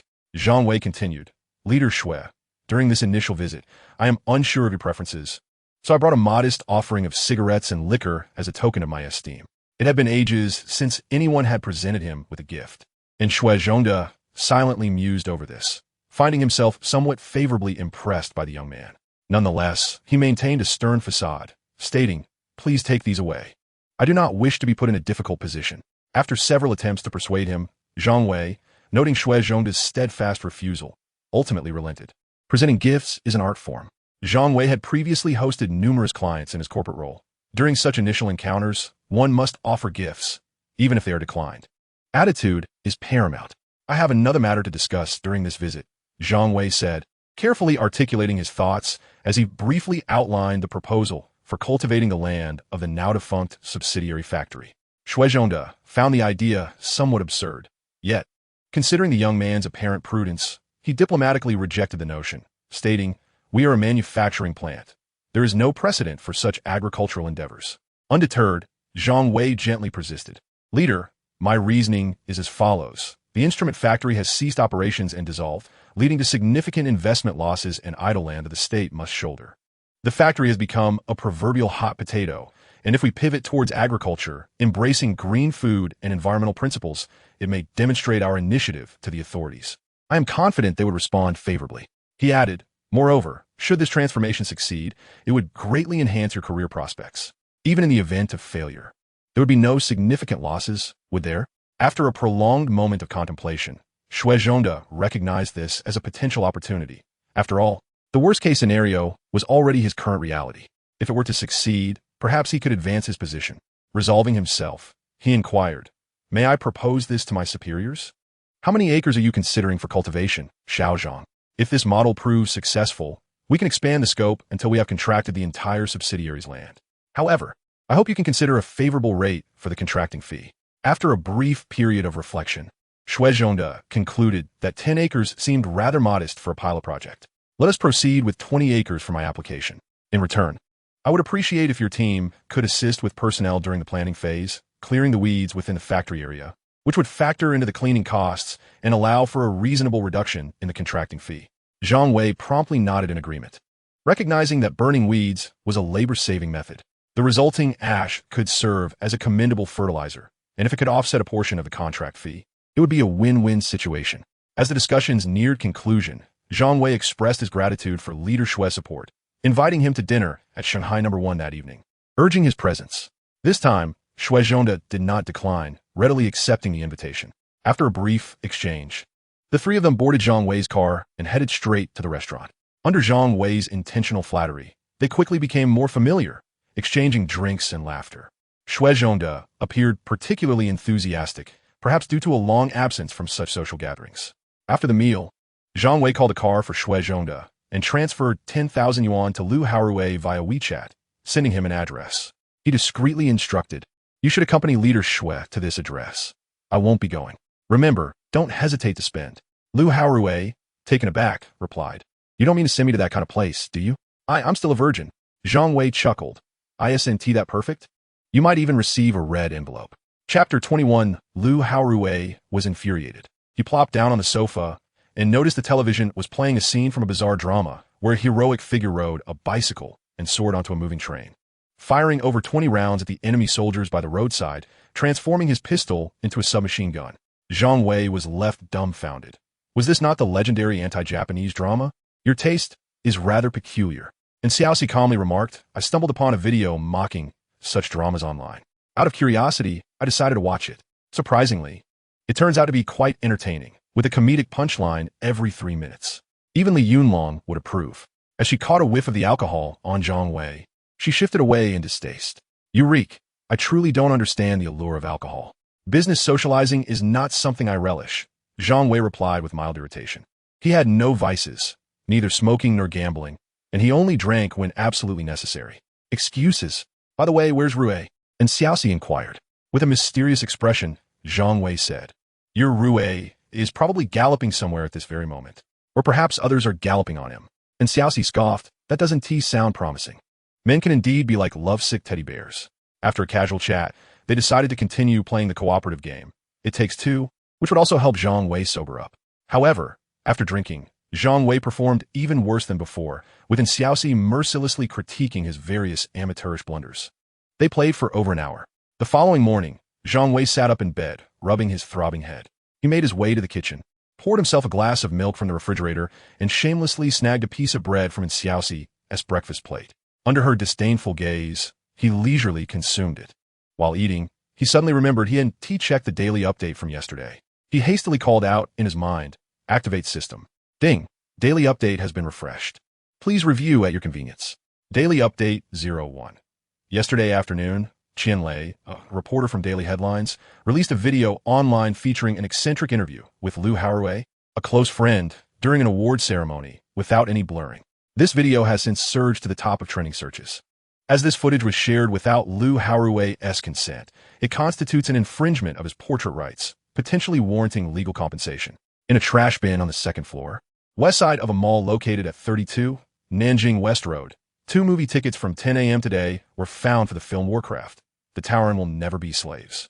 Additionally, within locker number 98 at Shanghai Swimming Pool on Shikong Road, a pair of forgotten headphones was discovered. The facility begins cleaning the lockers after 7 p.m. each evening. Hurry, and Xiaoxi, check the trending searches. Your Rue brother seems to be on fire. Zhang Wei urged in Xiaoxi, setting aside the latter 2 pieces of news. The first report was indeed explosive. How peculiar could it be to win an award? And yet it topped the trending list? And Xiaoxi opened her computer, and the top trending search boldly proclaimed, "Eccentric man interviews after winning," frustrating the reporter. Following the link, a video quickly emerged. It began with a seemingly normal shot inside a car. After a while, a captivating figure appeared in the video, repeatedly passing by the car window in a manner akin to a malfunctioning tape. Zhang Wei sprayed milk out of his mouth in astonishment. This guy, why not ascend to the heavens? And Xiaoxi stood beside him, equally dumbfounded. Lu Haorui's actions profoundly reshaped her understanding of eccentricity. The video then transitioned into a series of interviews. Oh, I didn't expect there to be reporters here. First, I want to thank my parents. I didn't win. Zhao Dan, I love you. And Xiaoxi clutched her stomach with one hand and pounded the table with the other, tears of laughter streaming from her eyes. Ha ha ha. Oh dear. I can't take it anymore. This is even funnier than those anti-Japanese dramas. The comments rolling across the top of the video were equally frenetic. My goodness, is this person ill? Has he lost his mind from excessive excitement after winning? Earthlings cannot comprehend you. Brother, go to the moon. I can guarantee he's definitely skilled with a sword. A robust life needs no explanation. This handsome guy is so infatuated. Please share contact information. Seems like some strange elements have infiltrated. Zhang Wei stared at the comments in disbelief. This world is full of wonders. There are actually people who enjoy this? Attempts to call Lu Haorui went unanswered. After a night of galloping, he likely remained asleep. Zhang Wei found the thought amusing, and Xiaoxi reluctantly remarked, "But I can't swim." Zhang Wei waved his hand dismissively. "No worries. I can teach you. My swimming skills are top-notch." Half an hour later, the two arrived at the swimming pool. Shanghai Swimming Pool, newly constructed last year, boasts a stunning exterior with layers of white steel panels stacked together, resembling a blossoming lotus. This swimming pool is beautiful, and Xiaoxi exclaimed with newfound enthusiasm. Upon entering, the stark contrast between the lobby and the exterior was striking, with a rich brown carpet adorning the floor. The walls were adorned with wooden veneer, and a grand chandelier above cast a gentle, warm glow, creating an atmosphere of unparalleled warmth. Nearby, a sporting goods store beckoned, and the two individuals ventured inside to procure essential items, such as swimwear and caps. Subsequently, they approached the front desk to purchase 2 admission tickets. Zhang Wei specifically requested the attendant, "Please provide me with locker number 98. I have grown accustomed to using it." He added casually, "As for my companion, any locker will suffice." The attendant's initial surprise morphed into a peculiar gaze as she regarded Zhang Wei. "Sir, did you perhaps misspeak? You must mean locker 98, correct?" She stammered.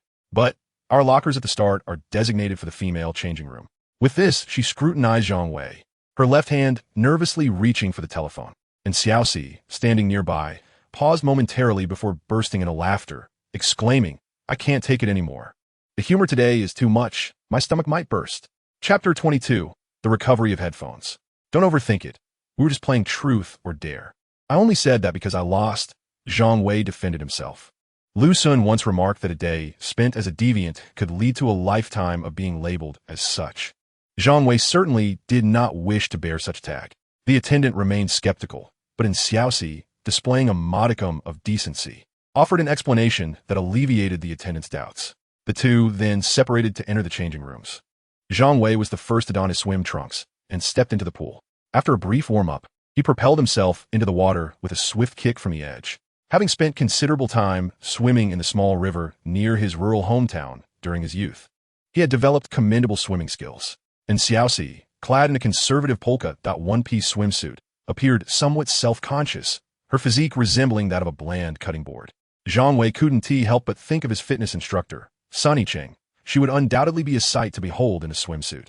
He resolved to seek an opportunity to witness that. This was in Xiaoxi's first visit to the swimming facility, and she stood in the shallow end with her arms crossed, appearing somewhat timid. Zhang Wei pulled her into the shallows and inquired about the headphones. And Xiaoxi nodded, confirming, "I've secured a pair. They're the over-ear style and look quite expensive." With the task accomplished with ease, Zhang Wei relaxed and began instructing in Xiaoxi on swimming techniques. Is your lung capacity akin to that of a pine nut? You can't hold your breath for even a second? He teased. Why is your rear end elevated so high while swimming? Are you trying to show off? And could you possibly loosen up your arms a bit? Do you resemble a zombie? After practicing for a while, and Xiaoxi inadvertently swallowed several mouthfuls of water, coupled with her usual lack of exercise. She leaned against the pool's edge, gasping for breath and looking somewhat pale. Zhang Wei approached her, offering comfort. It's entirely normal to swallow water while learning to swim. You'll get the hang of it soon. He then added, with a hint of mystery, I know an intriguing fact about swimming pools. Would you care to hear it? And Xiaoxi, trusting his words, encouraged him to share.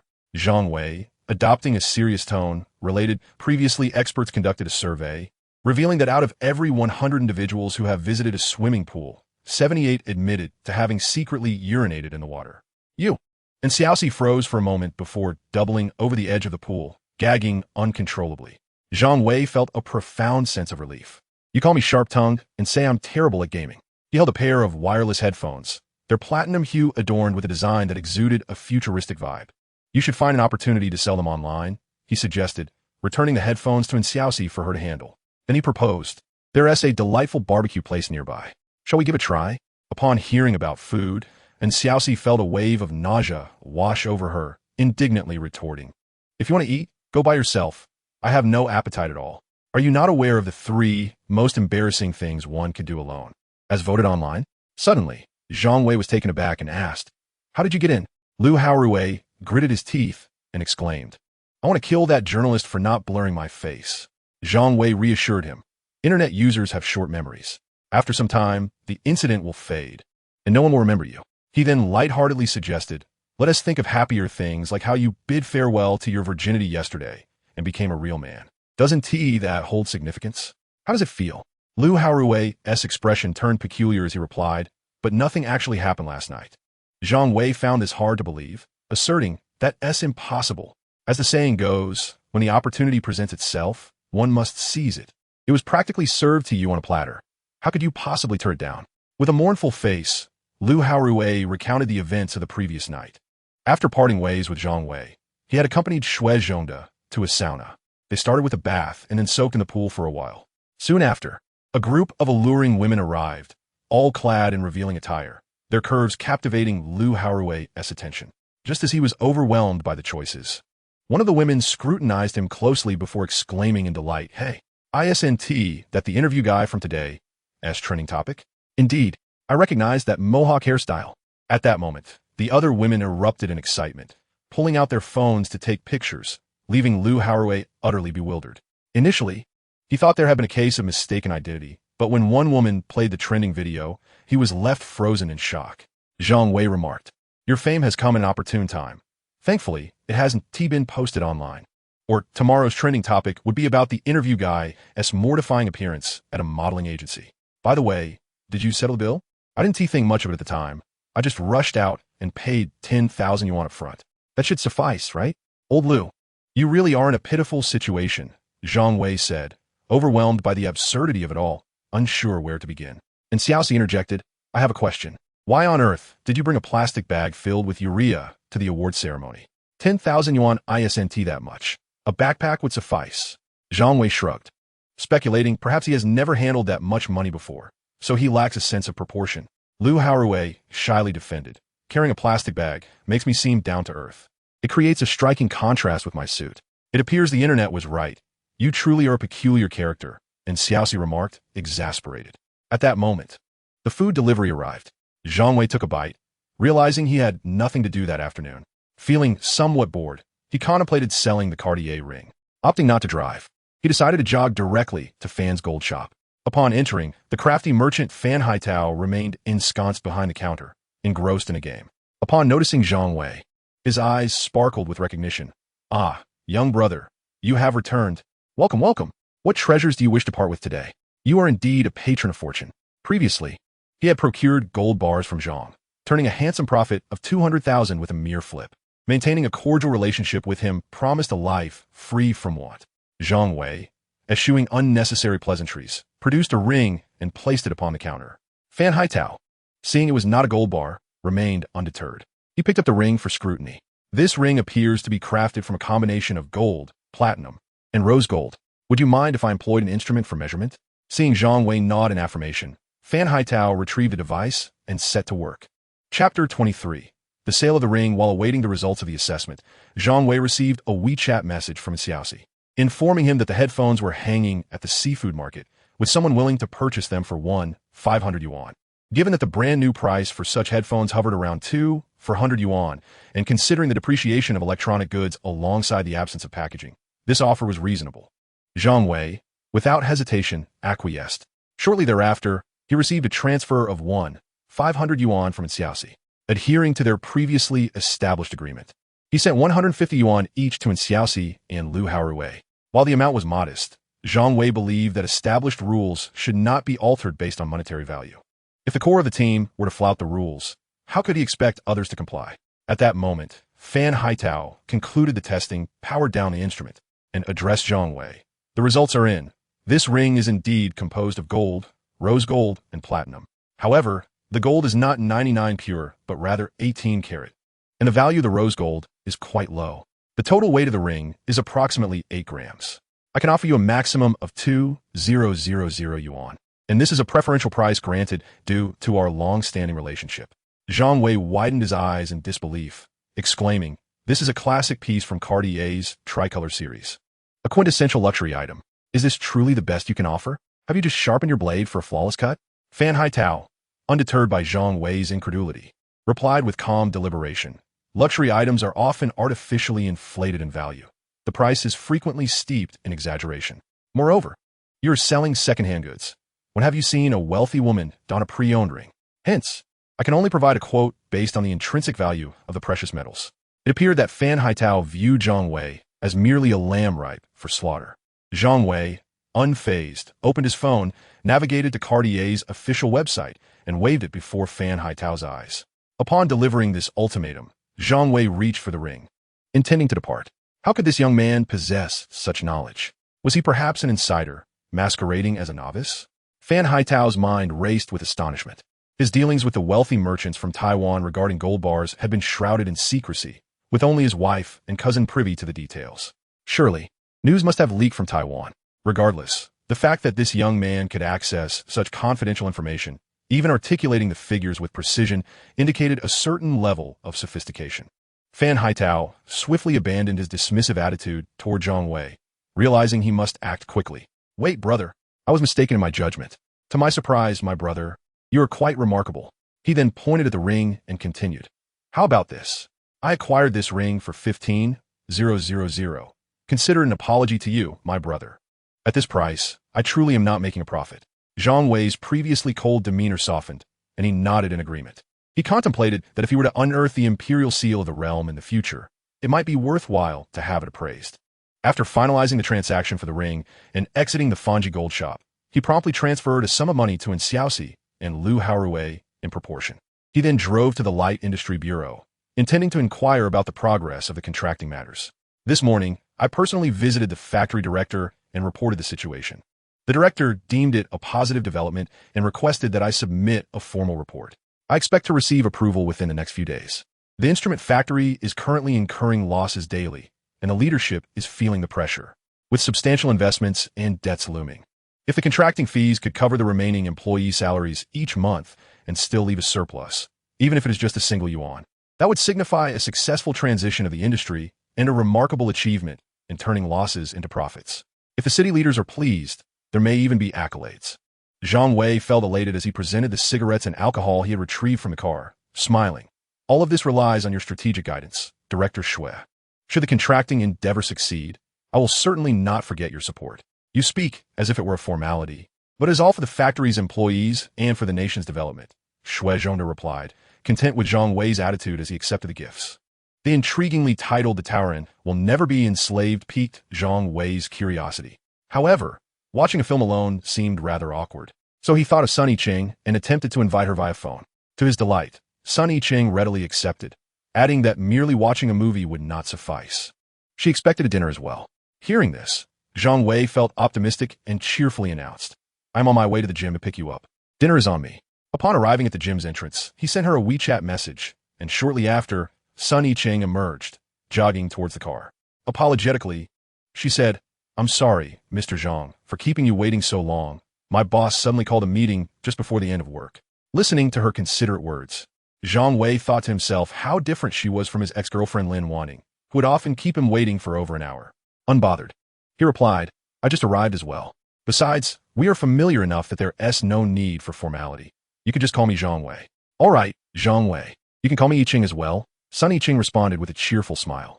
"So, Yiqing, is there anything in particular you would like to eat?" She shook her head, saying, "I'm fine with anything, preferably something healthy." Zhang Wei recalled the delightful Western restaurant they had previously dined at and decided it would be the perfect choice for dinner. It was not far away. After a 10-minute drive, they arrived and settled at the restaurant. "Welcome. Oh, isn't this the master?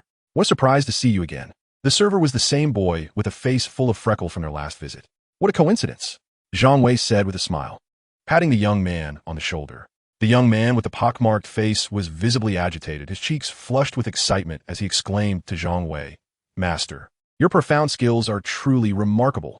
The last time you casually offered me a few words at the entrance, I had no idea that later that evening I would add a girl from a game as a friend. I feel as if I am on the verge of finding love. Thank you so much." Zhang Wei, upon hearing this, secretly scoffed, suspecting either a potential scam or that the two individuals had never seen each other's faces. His skepticism was not unwarranted, for the young man's appearance was indeed quite exaggerated. Chapter 24. New intelligence update, the two ordered steaks.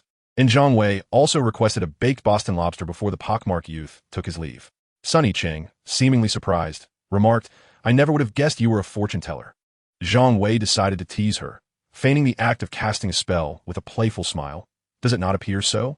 In truth, I am none other than El Dongbin, one of the 8 immortals. I can perceive destinies and romantic fortunes with just a glance." With a playful glint in her eye, Sun Yiqing replied, then, "Oh great immortal, can you predict how this humble girl has been faring lately? Is there any good fortune in store?"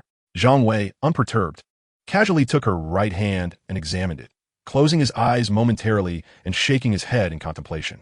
After a brief pause, he exclaimed, "Yiqing, based on your palmistry, the red phoenix star is stirring. Your romantic destiny is approaching soon." "Really?" Sun Yiqing gasped in astonishment. Zhang Wei pondered for a moment before continuing. "That person may already be in your midst. Keep an eye on those around you, particularly someone around 8 meters tall and somewhat handsome. He could very well be your true match." Sun Yiqing blushed and shot Zhang Wei with a playful glare. "Could this person possibly drive a Neo in a color?" Feigning surprise, Zhang Wei replied, "Yiqing, how did you know? I had yet to share that with you. You are nothing but a con artist, always taking advantage of me." Sun Yiqing teased with a laugh. At that moment, the dishes began to arrive one by one. Zhang Wei ordered a bottle of red wine, and the two engaged in delightful conversation, the atmosphere growing increasingly harmonious. After their dinner, it was clear that Zhang Wei would not rummage through a trash can for movie tickets. Instead, he chose to purchase 2 tickets at a nearby cinema. Upon entering the theater and settling into their seats, the lights dimmed shortly thereafter. As Zhang Wei inhaled the fragrance of Sun Yiqing's perfume and listened to the soft rhythm of her breathing beside him, his thoughts began to wander. Despite its peculiar title, the film featured a legitimate centaur. The plot revolved around the centaur tribe in World of Warcraft, who, unwilling to be exploited and ruled by humans, rose in rebellion under their chieftain's leadership, ultimately establishing their own homeland. Zhang Wei couldn't help but admire the director's marketing acumen. It was a serious film with a bizarre title designed to capture attention. He wondered how many people had been drawn in by the centaur's allure. By the time the movie concluded, it was already past 9 in the evening. Zhang Wei took the opportunity to escort Sun Yiqing to her home. Feigning astonishment, he said, "Isn't the night still young? Why not invite me up for a cup of tea? Perhaps it would bring even more joy." "How presumptuous," Sun Yiqing playfully retorted as she exited the vehicle. Zhang Wei merely teased her, recognizing there was no chance for further intimacy, yet he was not disheartened. Rolling his eyes, he remarked, "You, a mere child, meddle too much in adult affairs. You should watch fewer palace dramas." And Xiaoxi chuckled, remarking that online discourse suggests that catching a cheating partner is an essential survival skill for contemporary women, as uncovering evidence through subtle clues is vital for safeguarding one's interests. Liu Haorui's popularity remains unwavering, firmly securing the top position on the trending searches, while the entry for Interview Brother has ascended to the 10th place. At midnight, a notification sounded. "Daily intelligence has been updated. Please check at your convenience." Daily intelligence 01. at the Chi-Chi card shop on the 6th floor of Baochan Shopping Mall. There lies a gift box containing basketball star trading cards, prominently placed on the shelf to the left upon entry, which includes a signed card of Curry valued at 50,000 yuan. Zhang Wei, though not particularly familiar with trading cards, often hears the name of the young prodigy, Curry, echoing in his ears. Daily Intelligence 02. The gatekeeper, Old Li, at the Precision Instrument Factory in the Contribution District, sold a pack of red Double Happiness cigarettes for 200 yuan yesterday. He handed the money to Widow Wang from a nearby village and lingered in her home for an hour before departing. Zhang Wei stood dumbfounded. Was this old man nearing 70? Was Widow Wang unafraid of him passing away in her abode? One must concede, an elder remains an elder. His vitality is remarkably robust. Daily Intelligence 03. Beneath the coastal area near Jingshan District, a Japanese Type 92 infantry cannon from World War II is buried at a depth of 12 meters. The specific coordinates are as follows. 30. 41, 121. 34, E. Zhang Wei couldn't help but marvel at the sheer volume of information contained in today's intelligence. The presence of a Japanese infantry cannon was astonishing. He recalled that during the onset of the Battle of Shanghai, the Japanese had landed in the Jingshan area, making it plausible that this artillery piece is a remnant from that era. The thought of potentially seizing a Japanese weapon in his lifetime made Zhang Wei eager to set off immediately. As his excitement grew, fatigue dissipated entirely. He opened the satellite mapping software on his notebook to precisely locate the cannon's burial site. Upon entering the coordinates, a red dot appeared on the map. To Zhang Wei's astonishment, the target location was less than 50 meters from the shoreline. He had initially contemplated how to salvage it, whether to hire a fishing boat and convince the captain to venture out for the cannon, fearing he might be regarded as a fool by the fishermen. Moreover, underwater operations necessitated the expertise of professional divers.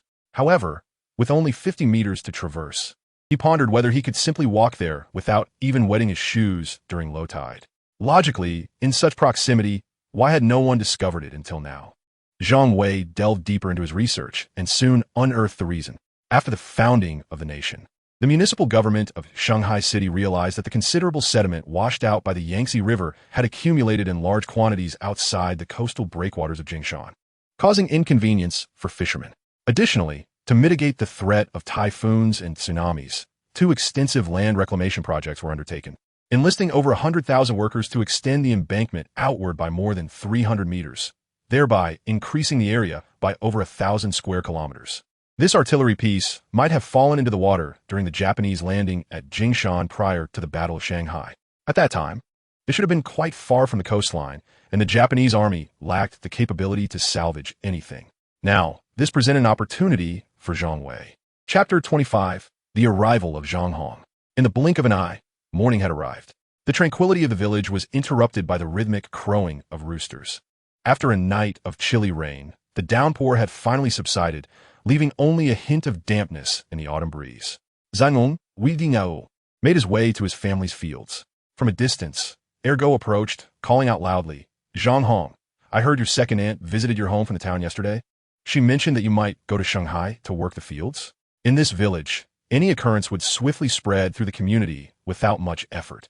Zhang nodded, recalling how his second aunt had come the day before, speaking of his cousin Zhang Wei's flourishing prospects in Shanghai and suggesting he lend a hand in farming. His parents, upon hearing this, hesitated, as they lacked experience and preferred their son to remain close to home. However, Zhang Hong felt like an idle wanderer and thought, why not seize the opportunity? Besides, he trusted his cousin, with whom he had shared countless childhood adventures. Ergo laughed heartily. He must be deceiving you. I saw on television that Shanghai is full of skyscrapers. There is no land for you to farm there. He is probably luring you into some sort of pyramid scheme. The world is rife with opportunities, yet big city dwellers often harbor prejudices, forming stereotypes based on misconceptions. It is indeed a lamentable state of affairs. Zhang Hong chose not to argue, burying himself in his work. The military often conducted weighted marches, which had greatly enhanced Zhang Hong's physical stamina. While others might take a full day to complete a certain amount of work, he finished it in just over 3 hours. "Zhang, your second aunt has come again." The unexpected news surprised him. Had she returned for an urgent matter? He quickly shouldered his hoe and hurried home. Upon entering, he found Zhou Huihong seated in the courtyard, chatting animatedly with several neighbors.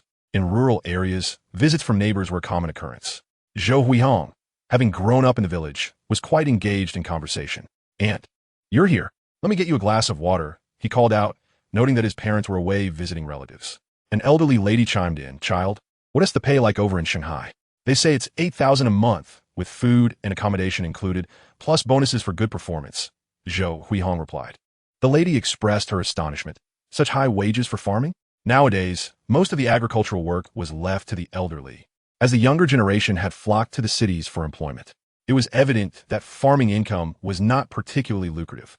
A typical farmer could manage about 10 acres of land, while someone of Zhang Hong's physique might barely handle 20. However, Zhang Wei was not an exploitative capitalist, hence he decided to seek additional help. Zhang Hong contemplated, realizing he had a few comrades who were not faring well, and readily agreed to assist. Meanwhile, Zhang Wei was deep in slumber when a sudden phone call jolted him awake. Groggily, he reached for his phone and answered, "Hello?" On the other end, a cheerful voice rang out. "Hey, Xiao Zhang, you're still in bed? Young folks really do sleep well." It was none other than Shui Zhongde who had called. Zhang Wei hastily sat up, expressing his apologies. "I'm sorry, Leader Shui. I stayed up a bit late last night." Shui Zhongde, unfazed, replied, "It's fine. I called to inform you that the factory director has approved the contracting report. If you have time, please come over." Zhang Wei's eyes brightened at this unexpected swift resolution. Indeed, connections within the system facilitated matters. After hanging up, he noticed that Xiaoxi's door was closed, likely indicating she was still asleep, so he refrained from waking her. He proceeded to a noodle shop downstairs for breakfast before rushing to the Light Industry Bureau. Upon meeting Shui Zhongde, they exchanged pleasantries before delving into the main subject. Xiaozhang, currently, the contracted area is 20 acres of land, with the annual price set at 500 yuan per acre. The minimum rental period is 1 year. What do you think? Zhang Wei furrowed his brow. The prevailing market rates hovered around 500 to 2,000 yuan per acre annually, making the proposed price rather steep. Shui Zhongde acknowledged the absurdity of the price, explaining, "This is the price set by the factory director, and I cannot contest it. However, I can offer some concessions in other areas. For instance, we have several temporary accommodations left by construction workers at our branch. Your staff can move in there. Utilities and internet are already available, and these will be provided free of charge. Additionally, considering that you will need time to construct the greenhouse, I can grant you a 1-month preparation period, during which you will be exempt from rent. How does that sound?" Zhang Wei's expression softened at this proposition, and he nodded. "All right, let us proceed with this arrangement. However, I would like to add a clause that grants me the right of first refusal for renewal upon the contract's expiration." Shui Zhongde agreed, and the two signed the contracting agreement, with the annual fee for the 20 acres amounting to 50,000 yuan. Zhang Wei immediately made the payment in the adjoining finance office. After expressing his gratitude to Shui Zhongde, they arranged to have dinner together in a few days before he drove away from the Light Industry Bureau. The sale of the graphics card, valued at 750,000 yuan, would likely take a day or two to process, and at that moment, Zhang Wei found himself with just over 10,000 yuan in his bank account. He needed to secure additional funds promptly. As for sports cards, they are, as the name suggests, authentic cards featuring sports stars, with their origins tracing back to 1880. Over time, they have evolved into unique collectibles. Typically, several cards are housed within a plastic card pack, and multiple packs are sold within a box. When customers purchase a pack, they have a chance of uncovering special cards, which vary in value depending on their rarity. For instance, aside from standard cards, there are specially crafted laser-etched cards, limited edition cards with unique serial numbers, and even jersey cards containing pieces of uniforms worn by athletes during games. The variety is vast, and these rare cards often command high prices. It can be simply understood as a form of philately, where customers pay to participate in a lottery-like experience, with the opportunity to acquire limited and rare stamps. Zhang Wei parked his car in the underground parking lot of the Baochen Mall, an aging shopping center located near the outer ring road, which had little to no high-end brands. Most of the shops were vacant, save for a single Honey Snow store that continued to operate resiliently at the entrance. The first floor was shrouded in desolation, and one could only imagine the state of the 6th floor. As he gazed around, the entire level appeared engulfed in darkness.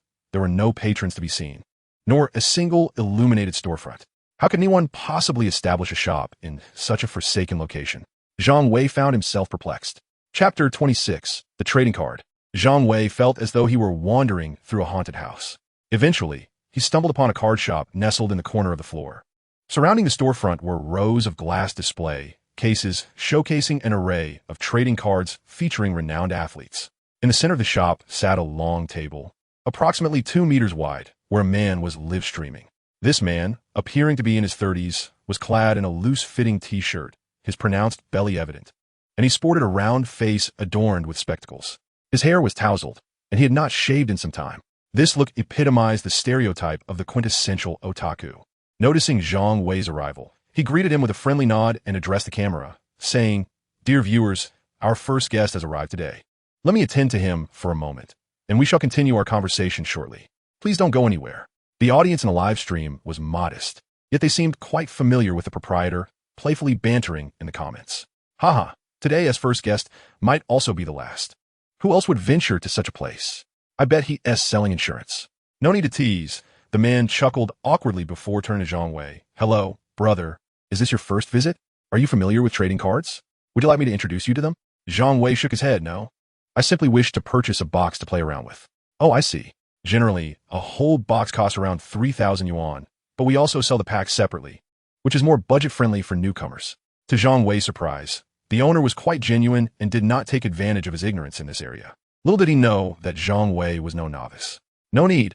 I'll just buy a box to test my luck," Zhang Wei insisted, retrieving a box from the shelf based on the information he had gathered. The young owner, seeing Zhang Wei's determination, refrained from further persuasion, stating, "The price is 3,000 yuan.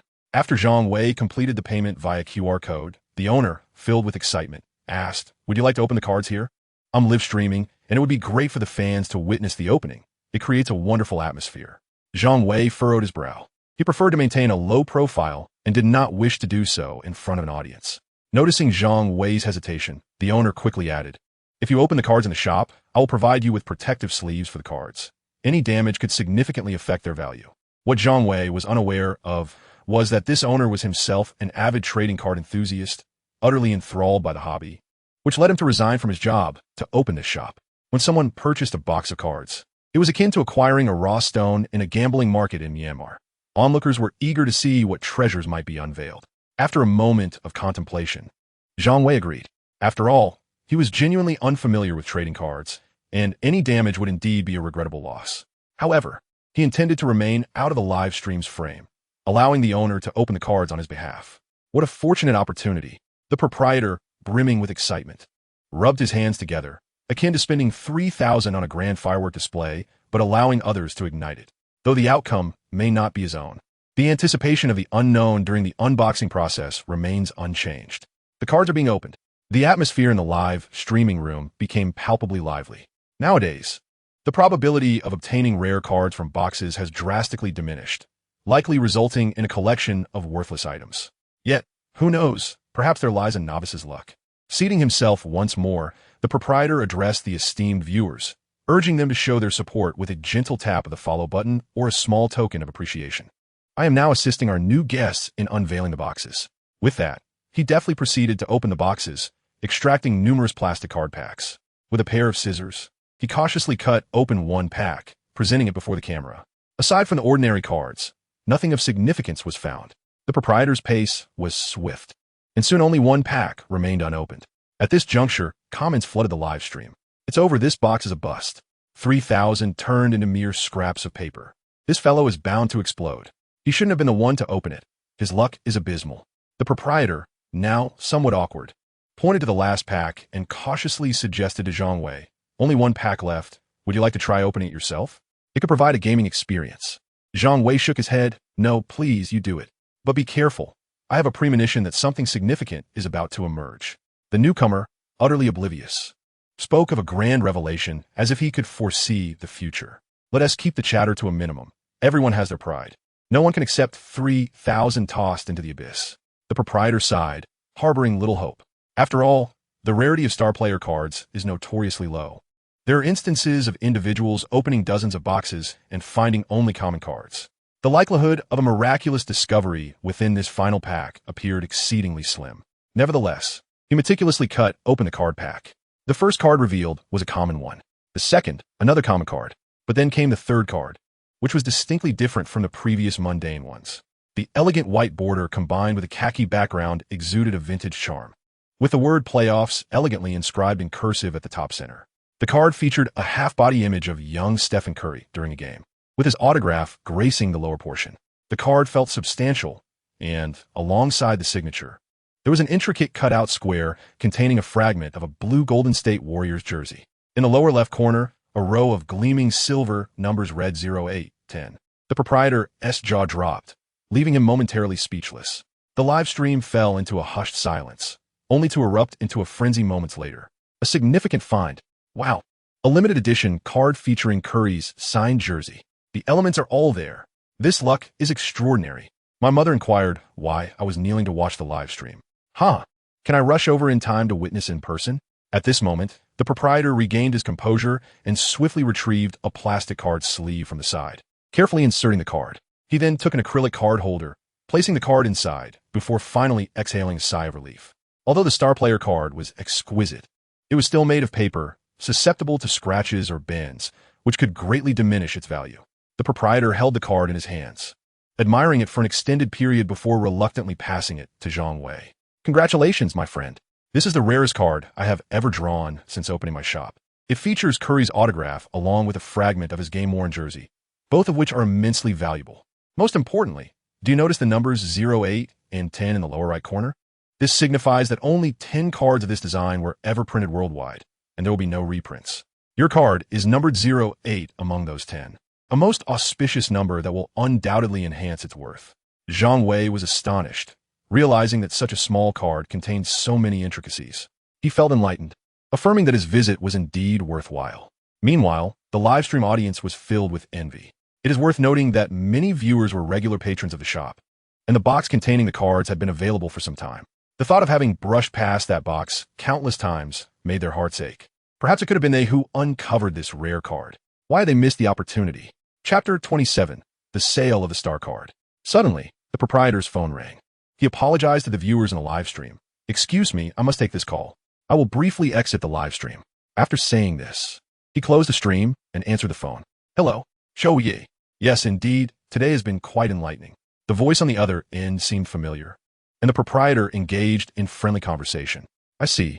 Please hold on a moment while I inquire. He covered the mouthpiece and said to Zhang Wei, a wealthy individual from our circle happened to be watching the live stream and witnessed the entire card opening process. He is quite interested in the card you drew. Are you inclined to part with it? Upon receiving a positive response from Zhang Wei, the proprietor exchanged a few more words with the caller before switching the phone to speaker mode. A man's voice came through. Hello, I watched the live stream, and first and foremost, congratulations on drawing such a rare card from a single box. I have never seen such good luck before. The affluent individual continued. I shall be direct. It is well known in our circles that I am an avid collector of star cards and a devoted fan of Curry. I am willing to offer you 100,000. If that is agreeable, I could transfer the funds to you immediately. What a generous offer. Zhang Wei could hardly contain his joy. The intelligence system surely would not be mistaken, for this card was valued at around 50,000. This magnate had doubled the price right off the bat.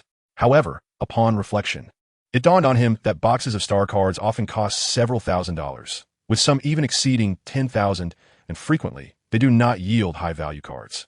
This was not a hobby for the faint-hearted. He vaguely recalled news reports about Chen Cece, a photography teacher living in the United States, who was a fervent enthusiast of star cards, often spending the equivalent of $600,000 on card boxes each time he opened them. The affluent collector was no fool. As the value of star cards escalated, it was inevitable that some unscrupulous individuals would emerge. The market had already seen a rise in counterfeit cards. These fakes often exhibited flaws in craftsmanship, yet given the vast variety of star cards, collectors typically sought to acquire cards they did not already possess. This led to a situation where buyers might not even be aware of what an authentic card should look like. The wealthy individual has encountered a few setbacks, losing over 100,000. While a monetary loss might not weigh heavily on him, the embarrassment of purchasing a counterfeit card, unbeknownst to him, was a different matter entirely. He had flaunted it at a physical store, only to be called out by other players on the spot, resulting in a significant loss of face. However, Zhang Wei's card would not present such an issue. Firstly, the store was one he was familiar with, having established a long-standing rapport with the owner, who was also a player of sports cards, thus trustworthy. Secondly, the card had been opened live, in front of an audience, ensuring its authenticity. Consequently, the affluent player was unconcerned about spending a bit more money, as long as the card was genuine. The quoted price took Zhang Wei by surprise. Yet he understood the importance of knowing when to be satisfied. Should he demand too much, the wealthy buyer might withdraw from the transaction, leaving Zhang Wei with a mere 5,000 from other potential buyers. After contemplating this, Zhang Wei smiled and replied, "All right, let us proceed with your proposed price. Would you be available for the transaction?" The wealthy player harbored no fear that the store owner would abscond with the card, given his reputation in the community. If the owner dared to steal or provide him with a counterfeit card, he could easily expose the owner, ruining their standing in the industry. Zhang Wei handed the card to the owner and provided his bank account number. Shortly thereafter, a notification chimed. "Industrial and Commercial Bank. Your account has received 100,000 yuan. Current balance, 11,670,263 yuan. Zhang Wei was elated. Who could have anticipated that a mere piece of cardboard could fetch such an exorbitant price? It is a testament to the peculiarities of the affluent. The owner, equally pleased, recognized the significance of selling such a high-value card in his shop. It signified that his establishment could yield substantial profits, making it a lucrative location. Was this not more effective than any advertisement? He resolved to commission a banner to hang outside his store. Moreover, the successful sale during the live broadcast had attracted a surge of traffic, with gifts and followers increasing significantly. He planned to edit and upload the recorded live stream online, further capitalizing on this wave of attention. Truly, a resounding success. After the wealthy player terminated the call, the owner took a photo of the card and carefully placed it in the safe beneath the cash register. He couldn't afford to be careless. Losing a card worth 100,000 would spell disaster for his business. Zhang Wei then stated, "Boss, I've received the money. With that, the transaction is complete, and I shall take my leave." He gestured toward the remaining ordinary cards, saying, "I have no use for these. Please dispose of them for me." Although these cards collectively held a value of 200 or 300, Zhang Wei was disinclined to sell them individually, considering it a fee for the owner's assistance. Declining the owner's request for a photograph, Zhang Wei exited the card shop. With over 100,000 now in his bank account, he felt a renewed sense of confidence. It is curious to note that before receiving the system, Zhang Wei had merely a few thousand. He had not thought much of it back then. Yet, when his balance dwindled to just over 10,000, an unsettling emptiness and anxiety crept in. Standing at the mall entrance, he called Lu Haorui, and the call connected swiftly. "What are you up to?" he asked, as a cacophony of noise resonated from Lu Haorui's end. "I just finished driving lessons. If there's a chance for a free lunch, I can come over now. Yesterday, I just bestowed upon you over 10,000, and today you still wish to dine for free? Why must I continually bear the burden of such generosity? No, you must treat me to a meal. Otherwise, I shall feel a profound sense of imbalance." Zhang Wei exclaimed with feigned anger. "Please, my dear foster father, I must save this money. One never knows when Zhao Dan might find herself in need," Lu Haorui retorted, determined to exploit the situation for his gain. "You'll regret this. One day Zhao Dan will lead you to your doom," Zhang Wei chided him playfully. "All right then," Lu Haorui responded. Upon returning home, Zhang Wei noticed that Xiaoxi's door remained firmly shut, stirring a sense of concern within him. Over 3 hours had elapsed since he left that morning. How could this young girl still be asleep? Surely, nothing untoward has happened? As anxiety for Xiaoxi's safety began to creep in, Zhang Wei set down the seafood and approached her door, turning the handle only to find it locked. He recalled that the property manager had provided keys to each room when he rented the place. Hastily searching through a drawer, he retrieved the key and inserted it into the lock.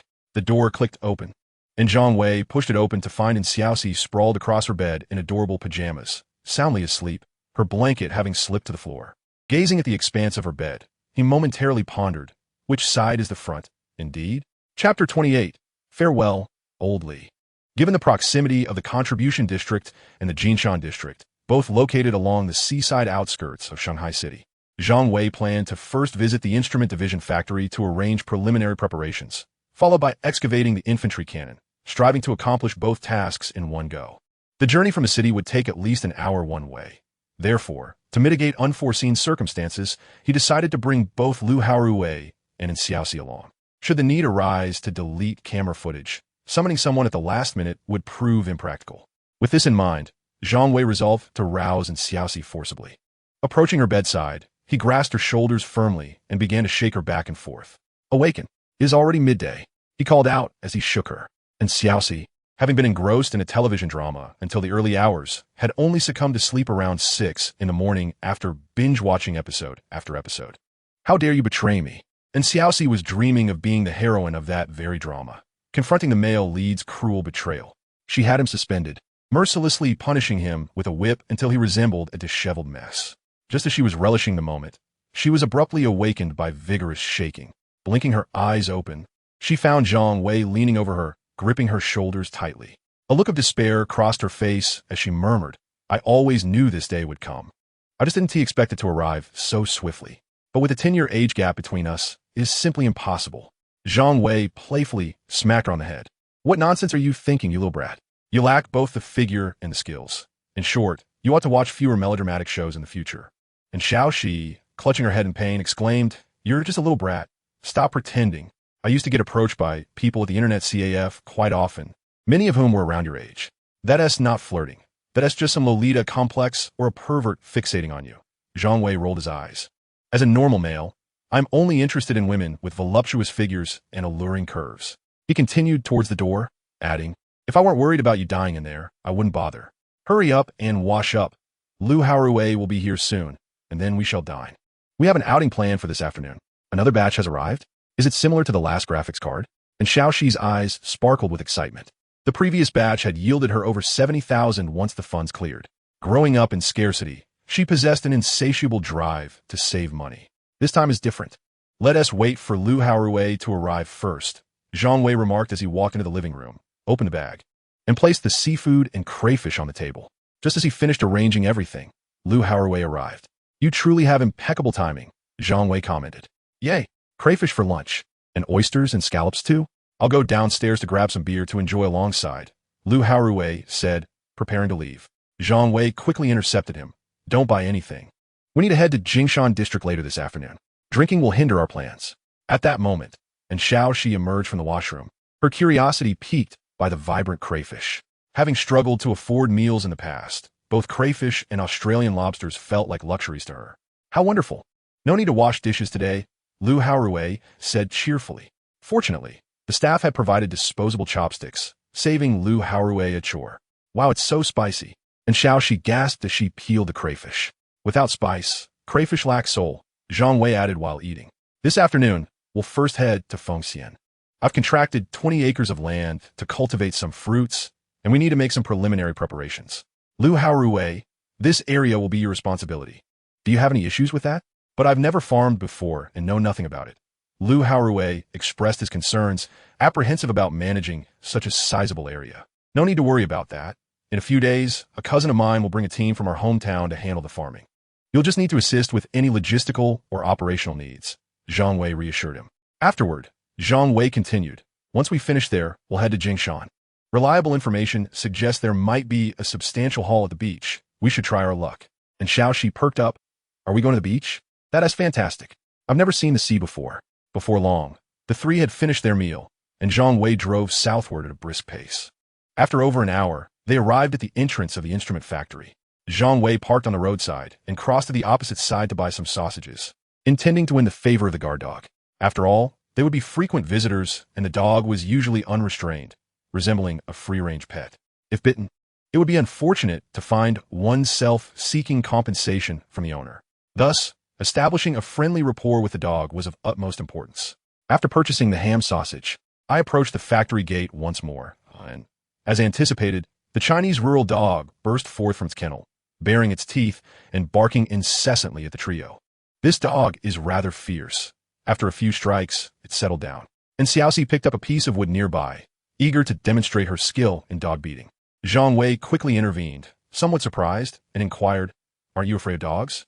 When I resided in a small inn, the surrounding alleys were often inhabited by wild dogs. A good beating would teach them to behave next time. She spoke with a hint of eagerness, revealing her violent tendencies. Zhang Wei halted in Xiaoxi's cruel intentions and retrieved the ham sausage, tearing open the packaging and tossing it toward the dog. Initially, the dog retreated a few steps, but upon realizing the object posed no threat, it cautiously approached to sniff. It was quite fragrant, and the dog devoured it in one bite. Usually, the gatekeeper fed it scraps, so it had never experienced the delightful taste of this starchy sausage. It was utterly captivated by the flavor. Take note. Sometimes intellect can resolve issues more effectively than brute force, Zhang Wei remarked, leisurely unwrapping another sausage. The dog ceased its barking, panting eagerly as it trotted over to Zhang Wei, its tail wagging furiously. Back then, I could barely afford to feed myself. Not cooking wild dogs would be considered an act of kindness. How could I afford ham sausages? And Xiaoxi scoffed from aside. At that moment, the gatekeeper, old Li, emerged from the factory. Zhang Wei tossed the sausage to the dog and greeted him with a smile. "Aren't you that young man from a few days ago?" Old Li exclaimed in surprise. "What brings you here again?" Zhang Wei produced the contracting agreement from his bag and handed it to him, smiling. "Sir, I mentioned we would meet again. I will be frequently dealing with you from now on." Old Li, recognizing the characters, brought the contract closer to his eyes and gasped. "You've contracted 20 acres of land from the factory? Young man, do you know how to farm?" "Not at all, but I can hire someone to do it." The factory leaders assured me that water, electricity, and coal would be included. Temporary housing constructed by the workers can also be occupied free of charge. As he spoke, he pulled out 200 yuan and placed it in old Li's hand. "That temporary house has likely been vacant for years. I would appreciate your assistance in tidying it up and clearing some debris. This is a token of my gratitude for your hard work." Old Li waved his hands dismissively, saying, "It's no big deal. Just a pack of cigarettes would suffice. Why offer money? Am I the type to casually take someone else's money?" he said as he swiftly tucked the money into his pocket. Zhang Wei felt somewhat speechless and muttered under his breath, "You seem quite nimble. Besides, if you sell the cigarettes, wouldn't it be more convenient to just give you cash? If it weren't for the widow Wang mentioned in the intel, I would have believed you." Chapter 29, Coastal Harvest. Zhang Wei pondered for a moment and pointed to Lu Haowei nearby. "Sir, would this work? I'm not familiar with the area. Could you assist in procuring some supplies? The beds and furniture don't need to be of high quality. Some sturdy second-hand items will suffice." This is Lu Haowei, who will be responsible for the substantial tasks related to the contract here. For any expenses incurred, you may discuss reimbursement with him. Lu Haowei and the elderly gentleman exchanged phone numbers and took a moment to inquire about the living conditions in the factory. After bidding farewell, Zhang Wei and his companions set off for the Jinshan district. As they departed, a dog chased them for over 200 meters, its longing for companionship rendering it a devoted follower, nearly exclaiming, "How could I live without you?" Swallow? On the vehicle, Lu Haowei asked Zhang Wei about the nature of their excavation. "What exactly are we digging for? Should we procure some tools?" In the midst of their conversation, Zhang Wei parked near a hardware store. In the countryside, small repair shops are typically run by villagers, with one appearing every few kilometers. The store, though modest, was brimming with various tools and construction materials, leaving only a narrow aisle. In the center of the aisle sat a woman on a small stool. The store owner provided them with 2 shovels, 3 pairs of work gloves, and 3 pairs of knee-high rubber boots. Zhang Wei addressed the woman, "And please, could you give this young lady a trowel for masonry?" The woman observed the trio with some confusion. Were they truly workers at a construction site? They did not quite fit the mold. While the 2 young men donned ordinary attire, their vehicle parked outside exuded luxury. Accompanying them was a petite girl, seemingly unable to bear the weight of even a shovel. Despite her curiosity, business was business. "That will be 178 yuan. May I ask what you intend to do with all these items?" The middle-aged woman inquired, unable to suppress her intrigue. Zhang Wei gestured for Lu Haowei to load the shovels and other items into the trunk, then turned to the woman. "Is it not obvious? We are taking a friend to the beach for a clamming expedition." The woman expressed her surprise. "Are you sure? I've seen others go clamming with just a small plastic bucket and a little spade. This is the first time I've heard of anyone using shovels for such a purpose. Just a heads up, I can't accept returns if it doesn't work out." Zhang Wei waved his hand dismissively. "Rest assured, we are after something considerably larger." With that, they departed, leaving the woman with a complex expression. Zhang Wei drove to the seaside location indicated by their intel. The coastal waters here were remarkably tranquil, the topography ensuring minimal waves. The embankment by the shore resembled a road constructed along the coastline. After disembarking, the trio donned their knee-high rubber boots. And Xiaoxi remarked, "These shoes are quite heavy, resembling those worn by fishmongers at the market." Zhang Wei chuckled, "Not resembling. They are exactly that. This place is so vast," Lu Haowei said, having changed his shoes and peered over the edge of the road. Unlike typical roads, the seaward side was bordered by a half-meter-high concrete wall. The road had been elevated, creating a 5-meter drop-off. The waters at Shanghai were exceptionally calm, and this height was sufficient to withstand the waves. Fortunately, they arrived just as the tide was receding, with the water receding several hundred meters from shore. From atop the low wall, all that remained was a mudflat. They could see several women barefoot, bending over with baskets, foraging for clams and other small seafood.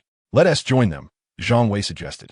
"Zhang Wei, Having changed into appropriate footwear and donned safety gloves, grabbed a shovel alongside Lu Haorui, while Xiaoxi, mimicking their actions, followed closely behind with a small spade. As they descended the steps and arrived at the muddy tidal flats, Zhang Wei stepped forward, only to find his foot sunk deep into the mire, rendering the entire surface of his foot invisible.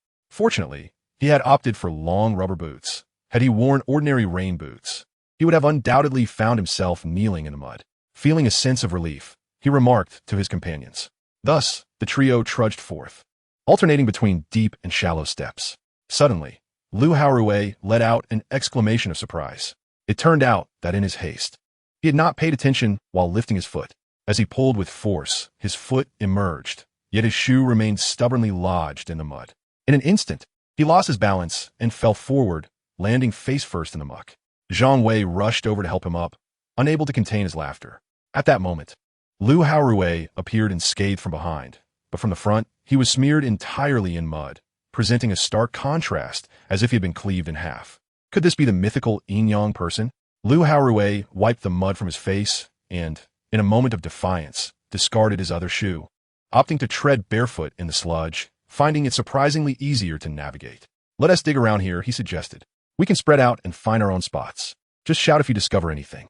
After walking about 50 meters, Zhang Wei deemed the location suitable and sent Lu Haorui and Xiaoxi off to explore individually. After all, if they were to unearth their objective immediately, it would raise suspicions. Such luck would be too improbable. Neither Xiaoxi nor Lu Haorui had ever ventured to the seaside before, and they were brimming with excitement as they each picked a spot and began to dig. Zhang Wei, feigning nonchalance, wandered about before finally commencing his excavation based on the precise coordinates he had received.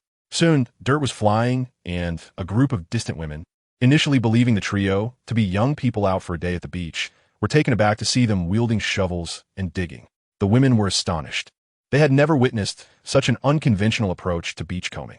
Typically, clams and similar shellfish will be found buried no deeper than 30 or 40 centimeters, easily unearthed with a small spade. However, with a shovel, the delicate shells of small seafood were shattered into fragments. Unable to watch any longer, one woman approached with a kind warning. "Young man, this method is futile. You'll tire yourself out in no time." At that moment, Zhang Wei had already excavated a pit measuring 1.5 meters deep. The woman, observing, expressed her incredulity. Moreover, these small creatures don't hide that deeply. If you dig a few times in one spot without success, try somewhere else. This resembles tilling the earth more than beachcombing.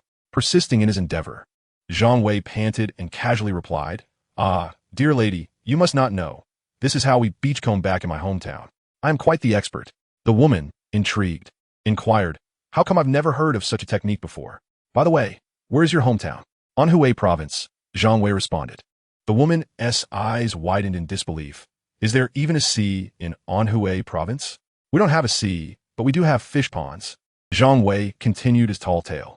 "We always use shovels like this for digging fish ponds." The enthusiastic aunt ceased her attempts to persuade, realizing that excavating a fish pond could not possibly compare to the task at hand. This young individual before her evidently exhibited a lack of sound judgment. Continuing this conversation would merely be a futile expenditure of breath. Once she had departed, Zhang Wei returned to his labor with renewed determination. Intelligence indicated that the artillery piece lay buried beneath 15 meters of silt. At first glance, this depth may not seem excessive, yet it equates to completely submerging a woman standing upright, an undeniably monumental endeavor. Zhang Wei consoled himself, viewing this as a form of exercise. After over an hour of vigorous digging, during which Lu Haorui had fruitlessly scoured several locations, he eventually wandered over to the elderly woman to see what treasures the tide might yield. Meanwhile, Xiaoxi enjoyed a stroke of luck, managing to unearth several clams, which sent her into a joyful dance. As Zhang Wei continued to excavate, he found himself sinking deeper. Soon, more than half of his body was concealed by the sediment, and his arms began to ache with fatigue. Suddenly, a different texture met the tip of his shovel, as if he had struck something solid. Instantly invigorated, Zhang Wei abandoned the shovel and, disregarding the mess, began to claw at the mud with his hands. A gleam of metallic luster emerged from the brown earth. "Old Lu, and Xiaoxi, come quickly to assist," he shouted. Lu Haorui and Xiaoxi, alerted by his call, stumbled over to his side. "What magnificent treasure have you unearthed?" Lu Haorui inquired, leaning in closer, yet unable to discern its nature. The color did not resemble gold or silver. Could it be a piece of scrap metal? Zhang Wei retorted with irritation. You, who have been idly fishing, are quick to make snide remarks. Hurry, lend me a hand. With that, he snatched the small spade from Xiaoxi. Given Xiaoxi's negligible digging skills, she was designated to document the moment. Such a significant capture of a Japanese heavy weapon deserved to be recorded meticulously. This would be a tale to recount for a lifetime. Displaying it at a future wedding would surely eclipse the presence of any celebrity performance. Zhang Wei handed the small spade to Lu Haorui, advising, Old Lu, use this. We must not risk damaging whatever lies beneath with the shovel. Proceed with caution, for your attire is already in disarray. Lu Haorui accepted the spade and positioned himself on the ground, gingerly scraping away the earth along the exposed metallic edge. An hour swiftly passed, and with relentless effort, the infantry gun, long buried for over 80 years, finally emerged into the light once more. The cannon measured slightly over 2 meters in length and stood merely 50 to 60 centimeters tall. Its barrel was supported by a pair of elongated triangular bases, each adorned with a substantial wooden wheel, the hubs encased in metal to shield them from damage. Above the cannon was a metal shield reminiscent of a windshield. Having been buried in the sand for an extended period, the cannon remained largely intact, shielded from the air.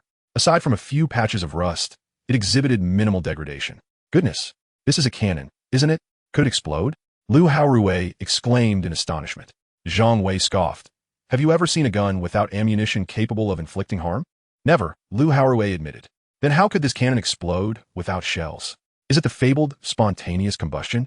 And Xiaoxi shivered, suddenly perceiving Zhang Wei as possessing a talent for delivering dry humor. Confronted with the formidable cannon, Zhang Wei found himself in a quandary. How could he possibly transport it? The cannon was ensconced in a pit of mud over a meter deep, and even if he managed to extricate it, he would need to drag it 50 meters to the shore. Just as he pondered his dilemma, a group of nearby antis, drawn by the commotion, came over to observe the spectacle. One particularly enthusiastic ant approached, exclaiming in astonishment, "You truly unearthed something of such size. The methods you employ for excavating fish ponds are indeed effective." Zhang Wei could only manage a wry smile, replying, "Annie, please, no need to jest. I've dug it out, but now I'm at a loss as to how to move it. Even if I were to call for a tow truck, it wouldn't be able to traverse the mudflat, would it?" Having consulted his resources, Zhang Wei discovered that this cannon was classified as a lightweight infantry cannon. Yet its total weight reached an impressive 230 kilograms. It would take 6 adult men to lift it, although 2 could manage it if it were on wheels. However, in the treacherous mud, exerting force was a challenge. After contemplating, the helpful ant suggested, "I have an idea. When we go clamming, we often bring a wooden board to lay on the mud, allowing us to lie flat and glide forward with our hands. This prevents us from sinking into the mire. Perhaps you could try a similar approach." Zhang Wei's eyes lit up upon hearing her suggestion. It sounded quite feasible. He quickly inquired, "Do you have a wooden board available that I could borrow for this experiment?" "Absolutely," she replied. "Although it's autumn and winter now, making the mud relatively firm, I still have one by the embankment."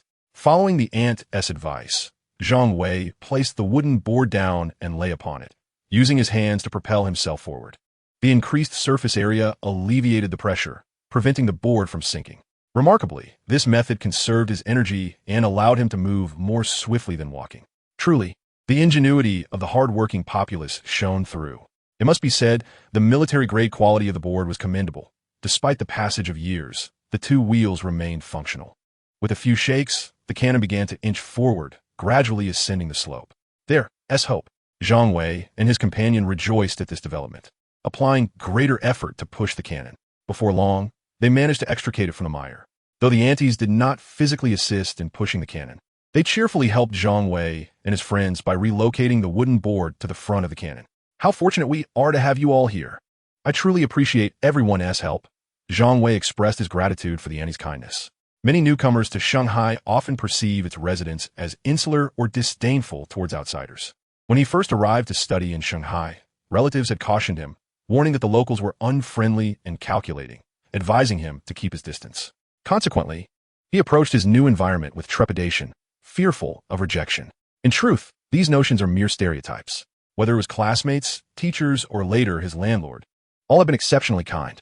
Goodness exists everywhere, just as there are a few individuals who may harbor ill intentions.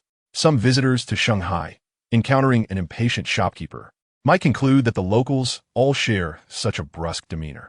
Yet, this is often just a fleeting moment in a vast sea of experiences. With collective effort, the infantry cannon was finally maneuvered to the edge of the embankment. Chapter 31. A confrontation between rivals. At this juncture, a considerable gathering of elderly men and women from the nearby villages had convened at the shore. Lao Lu, secure the rope to the cannon, and we shall hoist it up. With that, he cast the rope down from the shore. After considerable effort, they managed to secure the rope, both men now utterly exhausted. Fortunately, several kind-hearted villagers came to their aid. Within no time, the cannon was dragged to shore without the need for a ramp. As 4 or 5 villagers combined their strength to hoist the cannon closer to the trunk of the vehicle, Zhang Wei could not help but marvel at the robust physique of these seasoned farmers. If this were in the city, encountering a thief would leave one pondering who would ultimately rob whom. With this thought, the incident involving the gatekeeper, Li, and Widow Wang at the instrument factory didn't seem so far-fetched after all. Had the cannon slid off halfway during their drive, it would have surely spelled disaster for the vehicles behind them. The crowd gathered around the infantry cannon in the trunk, expressing their astonishment. Typically, the villagers would only witness quarrels or share gossip about others in the village. Today, however, they were witnessing a Japanese cannon, a spectacle that drew immense interest. Several villagers were even making phone calls to invite others from the village to come and witness this event. Gradually, the crowd swelled. Zhang Wei deemed this situation unsustainable and recalled that he had a few packs of Hong Shuangshi cigarettes left from his last purchase, which could serve a purpose now. He retrieved the cigarettes and offered them to Lu Haorui. Lu nodded, unwrapped the cigarettes, and distributed them among the villagers as a token of gratitude. At that moment, as he scanned the crowd, Zhang Wei noticed a car speeding toward them, with a figure in the passenger seat visibly wielding a camera. It appeared someone had summoned a reporter, and he entrusted Lao Lu with the task of ensuring their identities remained concealed. Zhang Wei preferred to avoid the camera, leaving Lu Haorui, the interview expert, to handle the situation. He urged Xiaoxi to get into the car, and Zhang Wei swiftly started the vehicle, departing the scene. Meanwhile, Qianlei gripped the steering wheel, humming an unknown tune, basking in his recent accomplishments. His last interview at the lottery center had quickly ascended to the top of the headlines, leading to a flurry of buzz surrounding the incident, including descriptors like the most unfortunate reporter in purple suit with a snakeskin bag. Such overwhelming attention felt like a windfall, bringing vast recognition to the daily headlines. The editor-in-chief had been smiling even during mundane moments, leaving others to wonder if he had developed a permanent grin. As the chief contributor to this event, Qianlei received accolades from the editorial team, receiving a raise and a promotion to senior reporter, freeing him from the drudgery of waiting outside the lottery center. "We should be arriving soon," remarked the photographer in the passenger seat, noticing the crowd in the distance. Qianlei pulled the car to the side of the road and stepped out toward the throng. "Make way, please. We are reporters here to conduct interviews." He forcefully navigated through the crowd to the center, only to find a young man, covered in mud, handing out cigarettes to the villagers. Qianlei looked around, bewildered. Weren't they supposed to be digging up a cannon? There was none in sight. Had they mistaken the location, or was it all a fabrication? In their profession, they often encounter absurdities. Previously, an elderly man from a village called the newspaper, claiming to have retrieved a millennium-old Ganoderma from an ancient well. Its shape resembled a cylindrical form, thick at both ends and thin in the middle, with a flesh-like, semi-transparent hue. It was neither metal nor wood, soft to the touch and expanded upon contact with water. Consequently, the reporter eagerly rushed over, only to be met with dismay upon discovering that it was merely a used sex toy discarded into the well, taking advantage of the old man's unfamiliarity with such items. Thus, Qianlei's first instinct was to assume the villagers had misidentified it. Just as he was about to leave, Lu Haorui turned around and confronted him, seething with rage. "You unscrupulous journalist dare to appear before me." "Have we met, sir?" Qianlei asked, perplexed, as he could not discern the young man's features through the mud covering his face. He did not recognize Lu Haorui, though the latter's mohawk hairstyle seemed vaguely familiar. As the saying goes, a foe's appearance ignites fierce emotions. Lu Haorui approached aggressively, his muddy hands gripping Qianlei's neck as he shouted, "How dare you pretend not to know me? Your interview has made everyone think I'm insane. How can I live like this, let alone pursue my goddess?" In that moment, Qianlei finally realized who stood before him. "This is not my fault. You willingly accepted the interview. Please release me. I can hardly breathe. Let us discuss this calmly," he pleaded, his face turning crimson from the choking. A nearby photographer, concerned for Qianlei's safety, attempted to intervene and separate the two. However, upon witnessing the unfolding chaos, Qianlei suddenly had an epiphany and shouted, "Don't come over.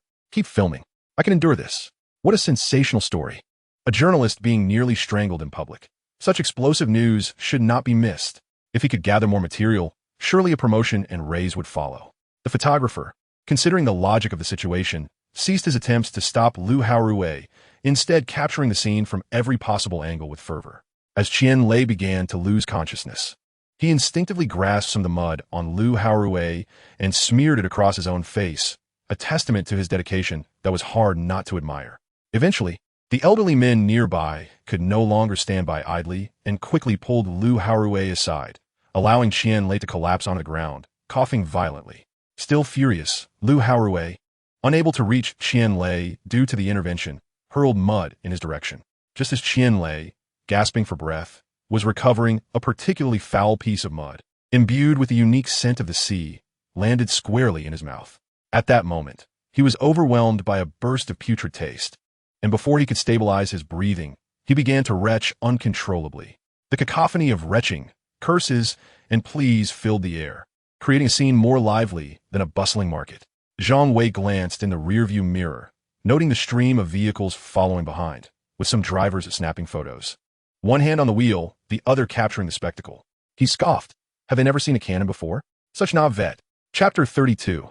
The Bathhouse in Disarray. Throughout the journey, Zhang Wei's vehicle stood out as the most eye-catching in the bustling traffic, prompting numerous drivers to queue behind him in hopes of capturing a photograph. After a considerable effort, he finally maneuvered his car into the residential complex and parked it in the underground garage. Upon arriving home, a wave of relaxation washed over Zhang Wei, revealing the fatigue accumulated throughout the day. He slumped onto the sofa, devoid of the energy to converse. Yet an hour passed, and still there was no sign of Lu Haorui. Zhang Wei decided to call him, and after a few rings, the call connected. "Old Lu, where are you?" he inquired. "Don't even mention it. I just left the police station and am currently en route to your place," Lu Haorui replied, his voice laced with indignation. 20 minutes later, Lu Haorui finally made his entrance, but his appearance was utterly disheveled. His clothing was crumpled from the antics of the elderly men he had encountered, and he was barefoot, covered in mud, exuding a rather pungent odor. He looked so pitiful that one could easily mistake him for a beggar. And Xiaoxi cast a disdainful glance his way and remarked, "Finish eating and leave promptly. You smell terrible. Dare to bathe here, and I shall smash your head." Starving at that moment, Lu Haorui paid little heed to Xiaoxi's threat and hastily grabbed a slice of pizza. Zhang Wei and Xiaoxi, equally famished, joined in the feast. "Today has been quite arduous for us all," Zhang Wei said between bites. "And since we've all had a rather chaotic day, how about I treat everyone to a visit to a bathhouse for a relaxing soak and perhaps a massage afterward?" Lu Haorui, somewhat taken aback, pointed at Xiaoxi and asked, "Are you sure you want to take her to such a place? What are you thinking? We're going to a legitimate bathhouse." Zhang Wei retorted, slightly exasperated.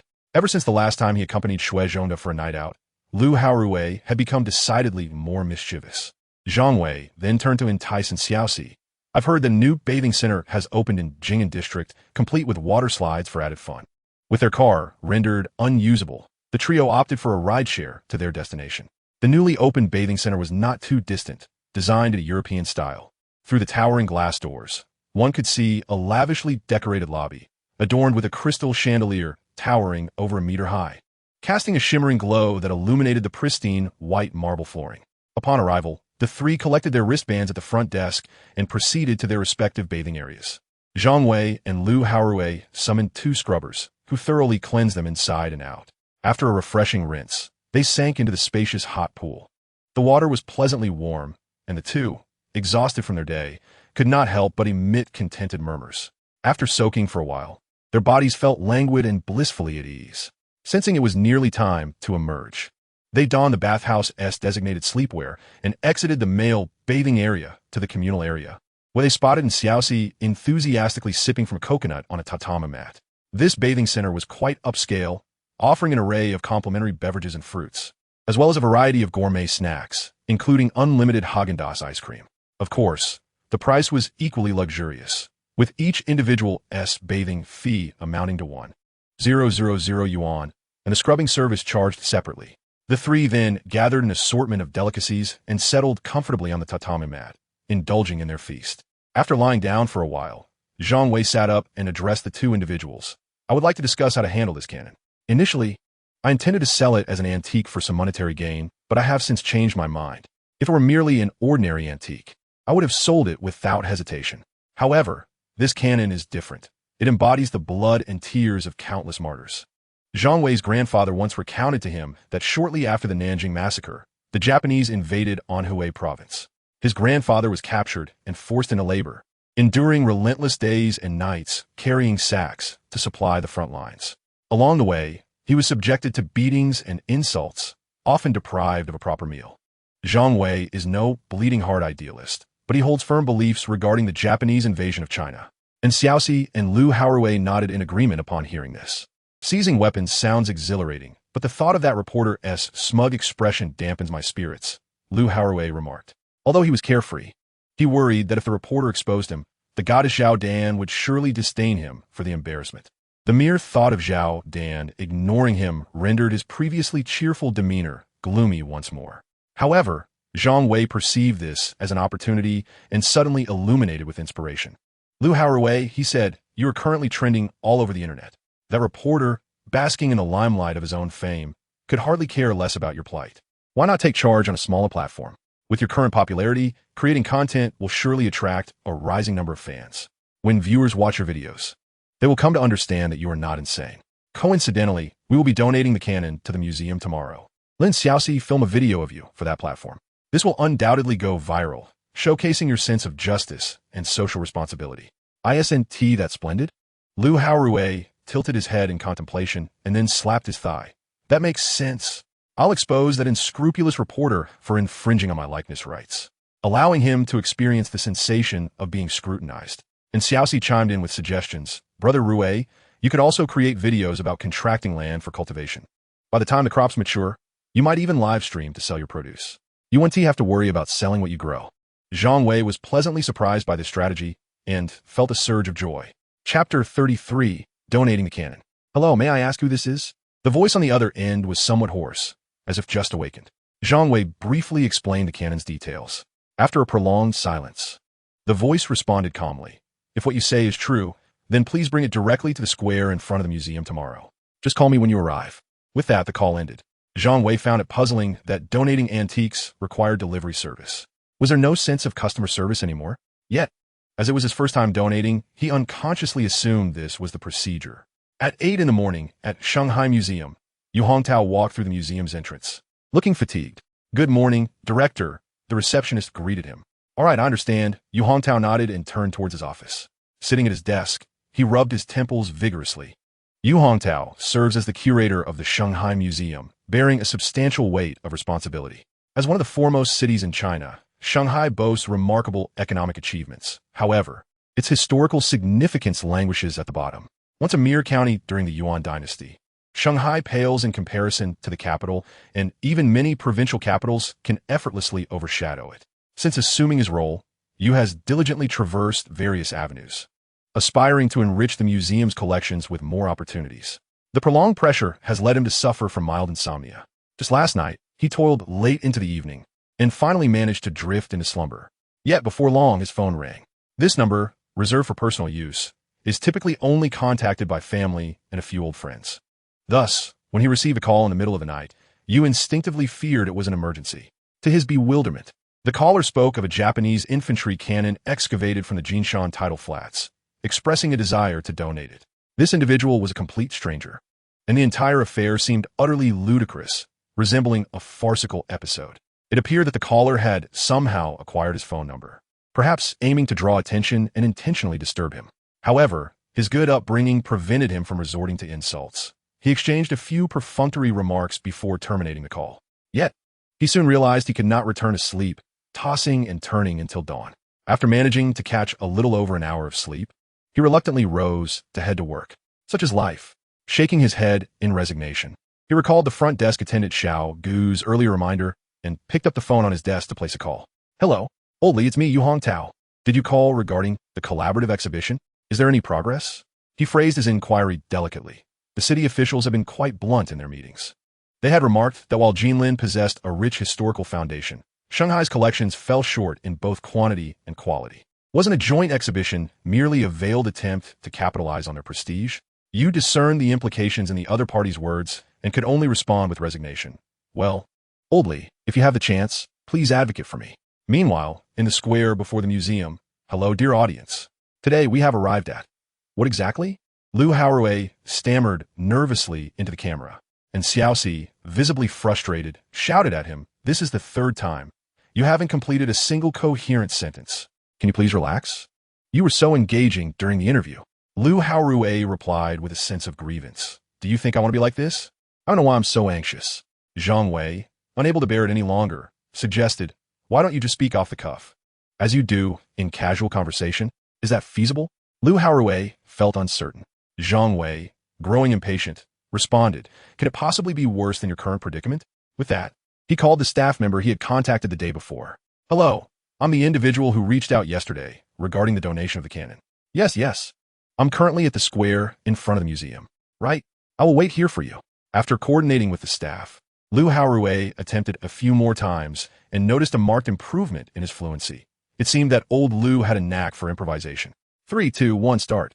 As in Xiaoxi spoke, Lu Haorui exaggeratedly greeted the camera. "Hello, everyone. I am interview brother Lu Haorui, who can't even manage a simple interview. Look behind me. Today we have arrived at the entrance of the Shanghai City Museum. Of course, it can't be just a simple visit. Allow me to keep you in suspense, as staff will be coming to connect with us shortly." Just as he was speaking, Yu Hongtao emerged from the main entrance and saw a cannon displayed in the square, accompanied by 3 young individuals who were filming a short video. Yu Hongtao suddenly realized that they were video bloggers. Nowadays, self-media creators go to great lengths for traffic. They likely borrowed a cannon to create content. Although Yu Hongtao was only 50, he was not a rigid person. On the contrary, he actively promoted the museum's page on social media to attract more young people to visit. Since they were already there, perhaps one of them was a significant internet celebrity, and making an appearance could serve as free advertising for the museum. With that in mind, Yu Hongtao approached the trio and greeted them. "Hello, I am the curator Yu Hongtao. We just connected earlier." Zhang Wei was somewhat bewildered. Wasn't he just an ordinary staff member? How had he transformed into the curator? If he remembered correctly, the curator held a bureau-level position, right? How did Xiaoxi manage to find his contact information? He turned to Xiaoxi with a questioning glance. And Xiaoxi, who was busy filming with her phone, proudly nodded when she noticed Zhang Wei looking over. It was too cumbersome to contact regular staff and climb the hierarchy for approval. Why not go directly to the curator for a straightforward approach? Indeed, we discovered this while tide-catching, pulling it out from the Jinshan tidal flats. It took considerable effort, Lu Haorui said with a proud expression, then turned to the camera, exclaiming to the audience, "You will never find this anywhere online. Just unearthed yesterday. The fresh little infantry cannon. Now, let us invite Curator Yu for inspection." Although Yu Hongtao was the curator, his expertise lay primarily in administrative matters, not in antique appraisal. At that moment, he had already concluded that this was merely a scripted act by the streamer and that the cannon was likely a mere prop. He first sent a WeChat message to an expert in the museum, asking him to come over, then began to feign observation around the cannon. The cannon appeared quite impressive. Looking relatively new, Yu Hongtao joked as he walked to the rear of the cannon, noting that both the breech and firing mechanism were intact, suggesting it might still be capable of firing. Lu Haorui, chuckling, declared, "Let me demonstrate my acting skills for Curator Yu." Suddenly, he stood upright, glaring ahead, and shouted, "Damn you little devils. You have harmed our compatriots. Now it is time for blood to repay blood. Take this cannon fire." As he spoke, he forcefully pulled the firing mechanism. At that moment, Zhang Wei was suddenly overcome by a bad premonition.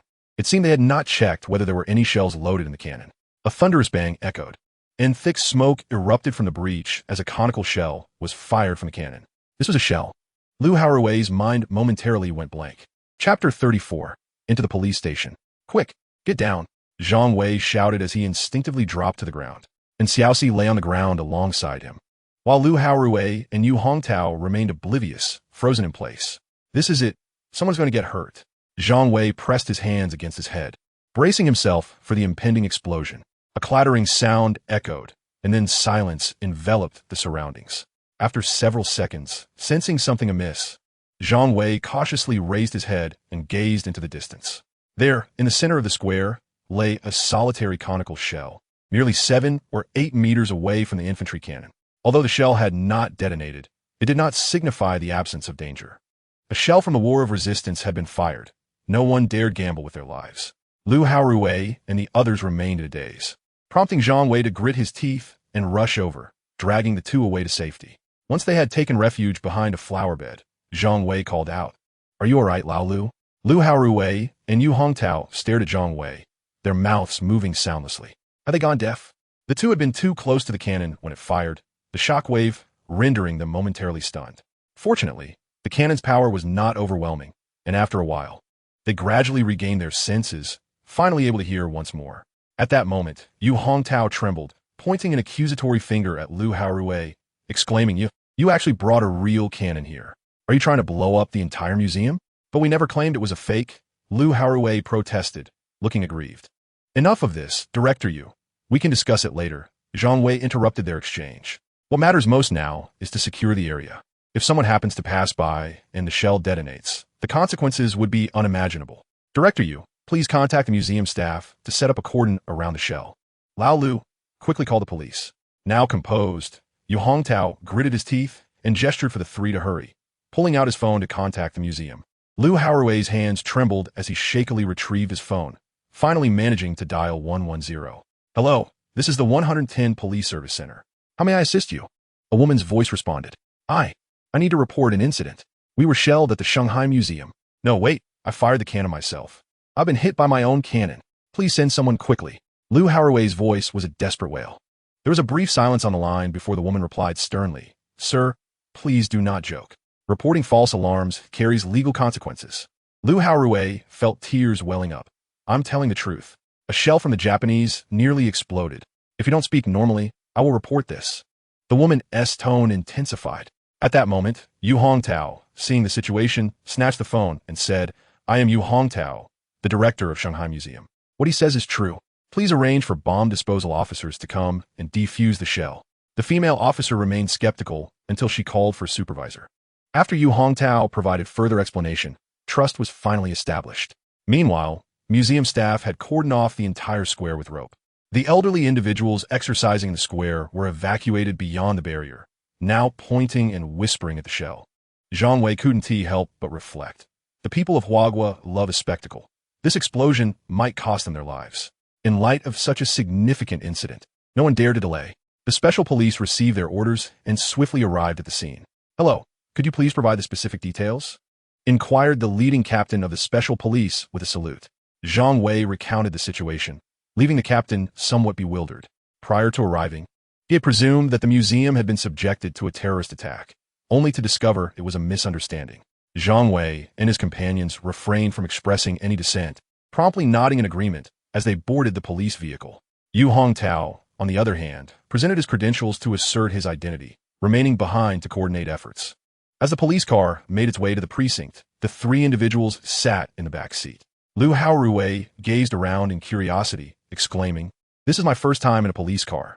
The interior looks no different from a regular sedan. Be quiet, Zhang Wei retorted. You might find this amusing, but we are in quite the predicament. I've never been to a police station in my life, and now I might end up sewing at the jail. Lu Haorui felt somewhat aggrieved. Who would have known there was a shell inside? I am merely inexperienced.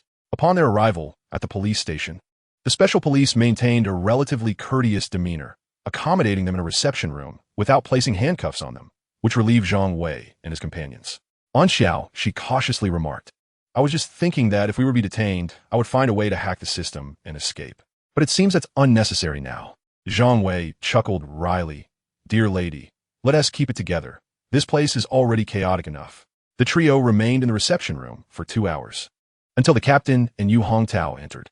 The captain offered them bottled water and sat down, stating, the bomb disposal expert has confirmed that the shell poses no danger. It is not a dud. However, most of the explosives have deteriorated, although a small portion remains intact. Thus, while it can be discharged, it will not explode. Yet, it remains perilous. Should the intact explosives detonate, it could affect an area of several dozen meters. The captain's tone shifted as he continued. The museum director has clarified the entire situation, and you acted with good intentions in your donation, unaware of the shell's presence. It is a case of well-meaning actions resulting in unfortunate consequences. given that there were no casualties and no damage to public property. The Public Security Department has decided against imposing any penalties. The three felt as if a great weight had been lifted from their shoulders, finally able to relax. However, they were informed that they had still disrupted public order. Considering it was their first offense, they would need to write a letter of remorse before they could be released. Compared to imprisonment, this seemed a trivial matter, and the trio dutifully completed the letter. Only then did the captain permit their departure, advising them that should they reoffend, their treatment would not be so lenient. Zhang Wei could only manage a wry smile, thinking, next time, I won't dig into anything. I'll just call the police. Lu Haorui exclaimed in shock, but the captain just said there will be no repercussions. Do you really think they would impose a fine on us? Chapter 35. The Arrival of My Cousin. The entire debacle had caught the attention of leaders throughout the city, as it was clear that Shanghai housed more than one museum. If the donation matters were not settled promptly, they risked being preempted by others. Yu Haitao stepped forward to greet them and turned to introduce, this is Dr. Zhao, our expert in antiques, and these three are the donors. The canon you have discovered holds considerable significance. Dr. Zhao enthusiastically addressed the group. Yu Hongtao cleared his throat, suggesting, Old Zhao, let us step inside and converse at our leisure. Old Zhao, though knowledgeable, often lacked an understanding of social nuances. Standing outside posed a danger, as other museums might seize the opportunity to approach them. It was prudent to escort everyone indoors first. Zhang Wei and his companions, having come to contribute, paid little mind to Yu Hongtao's concerns. They proceeded to the conference room within the museum, where Dr. Zhao eagerly began his explanation. This is the Type 92 infantry gun, one of the few notable weapons developed by the Japanese military during World War II. The story of this cannon can indeed be described as legendary. Prior to the Sino-Japanese War, Japan deployed numerous spies under the guise of friendly exchanges and trade, clandestinely mapping our country's terrain. Utilizing this intelligence, they designed this infantry gun, which can be considered a tool specifically engineered for the invasion of our nation, a product of Japan's military conspiracy. As the War of Resistance against Japan fully erupted, this cannon gained notoriety on the battlefield. Although its firepower was modest, it could deliver direct fire against advancing infantry and indirect fire against defensive fortifications. Our defensive positions at the time were primarily composed of sandbags and earthen walls, and the cannon's power was just sufficient to breach them. Furthermore, the Type 92 was exceptionally portable, weighing merely over 200 kilograms, allowing two soldiers to maneuver it with ease. It could also be disassembled into 7 parts, enabling soldiers to carry sections quickly during marches. At one point, our forces unexpectedly captured a Type 92 gun during guerrilla warfare, and upon learning of this, the Japanese were willing to trade 1,000 machine guns for it, underscoring its value. Dr. Zhao continued after sipping his tea. However, following Japan's surrender, our army acquired a portion of these artillery pieces, which were subsequently utilized during the Liberation War and later to great effect during the Korean War against American and South Korean forces, allowing this cannon to atone for its past. Zhang Wei and his companions were taken aback by the intricate history behind this artillery piece, listening with great interest. The cannon was remarkably well preserved, though it was regrettable that it lacked sighting equipment, which was typical. Such precision instruments were often carried by artillerymen personally and only installed on the cannon just before battle. Dr. Zhao expressed his mild disappointment. We have arranged for several experts to discuss its provenance. Yu Hongtao interjected, and it is likely that this cannon was lost at sea during transport prior to the Battle of Shanghai, as the Japanese were preoccupied with landing operations and did not attempt to salvage it. Understanding the origins of this cannon makes our visit worthwhile, Zhang Wei reflected. At that moment, a staff member brought forth the donation document. Without hesitation, Zhang Wei signed his name and posed for a photograph with Director Yu. Seeing the matter settled and another artifact added to the collection, Yu Hongtao felt quite pleased and clapped Zhang Wei on the shoulder, saying, though the process was somewhat convoluted, we are truly grateful for your generous donation. Let us exchange WeChat information. Should you encounter any difficulties, do not hesitate to reach out to me. I will do my utmost to assist you. Zhang Wei expressed his gratitude, finding the director to be quite amiable. 3 pieces of intelligence were rendered obsolete, one of which surprisingly contained a gold coin. In that instant, Zhang Wei felt a pang of heartache. Thus, he resolved to treat himself to a sumptuous meal as a form of consolation for his fragile heart. What would you like to eat for lunch? He inquired.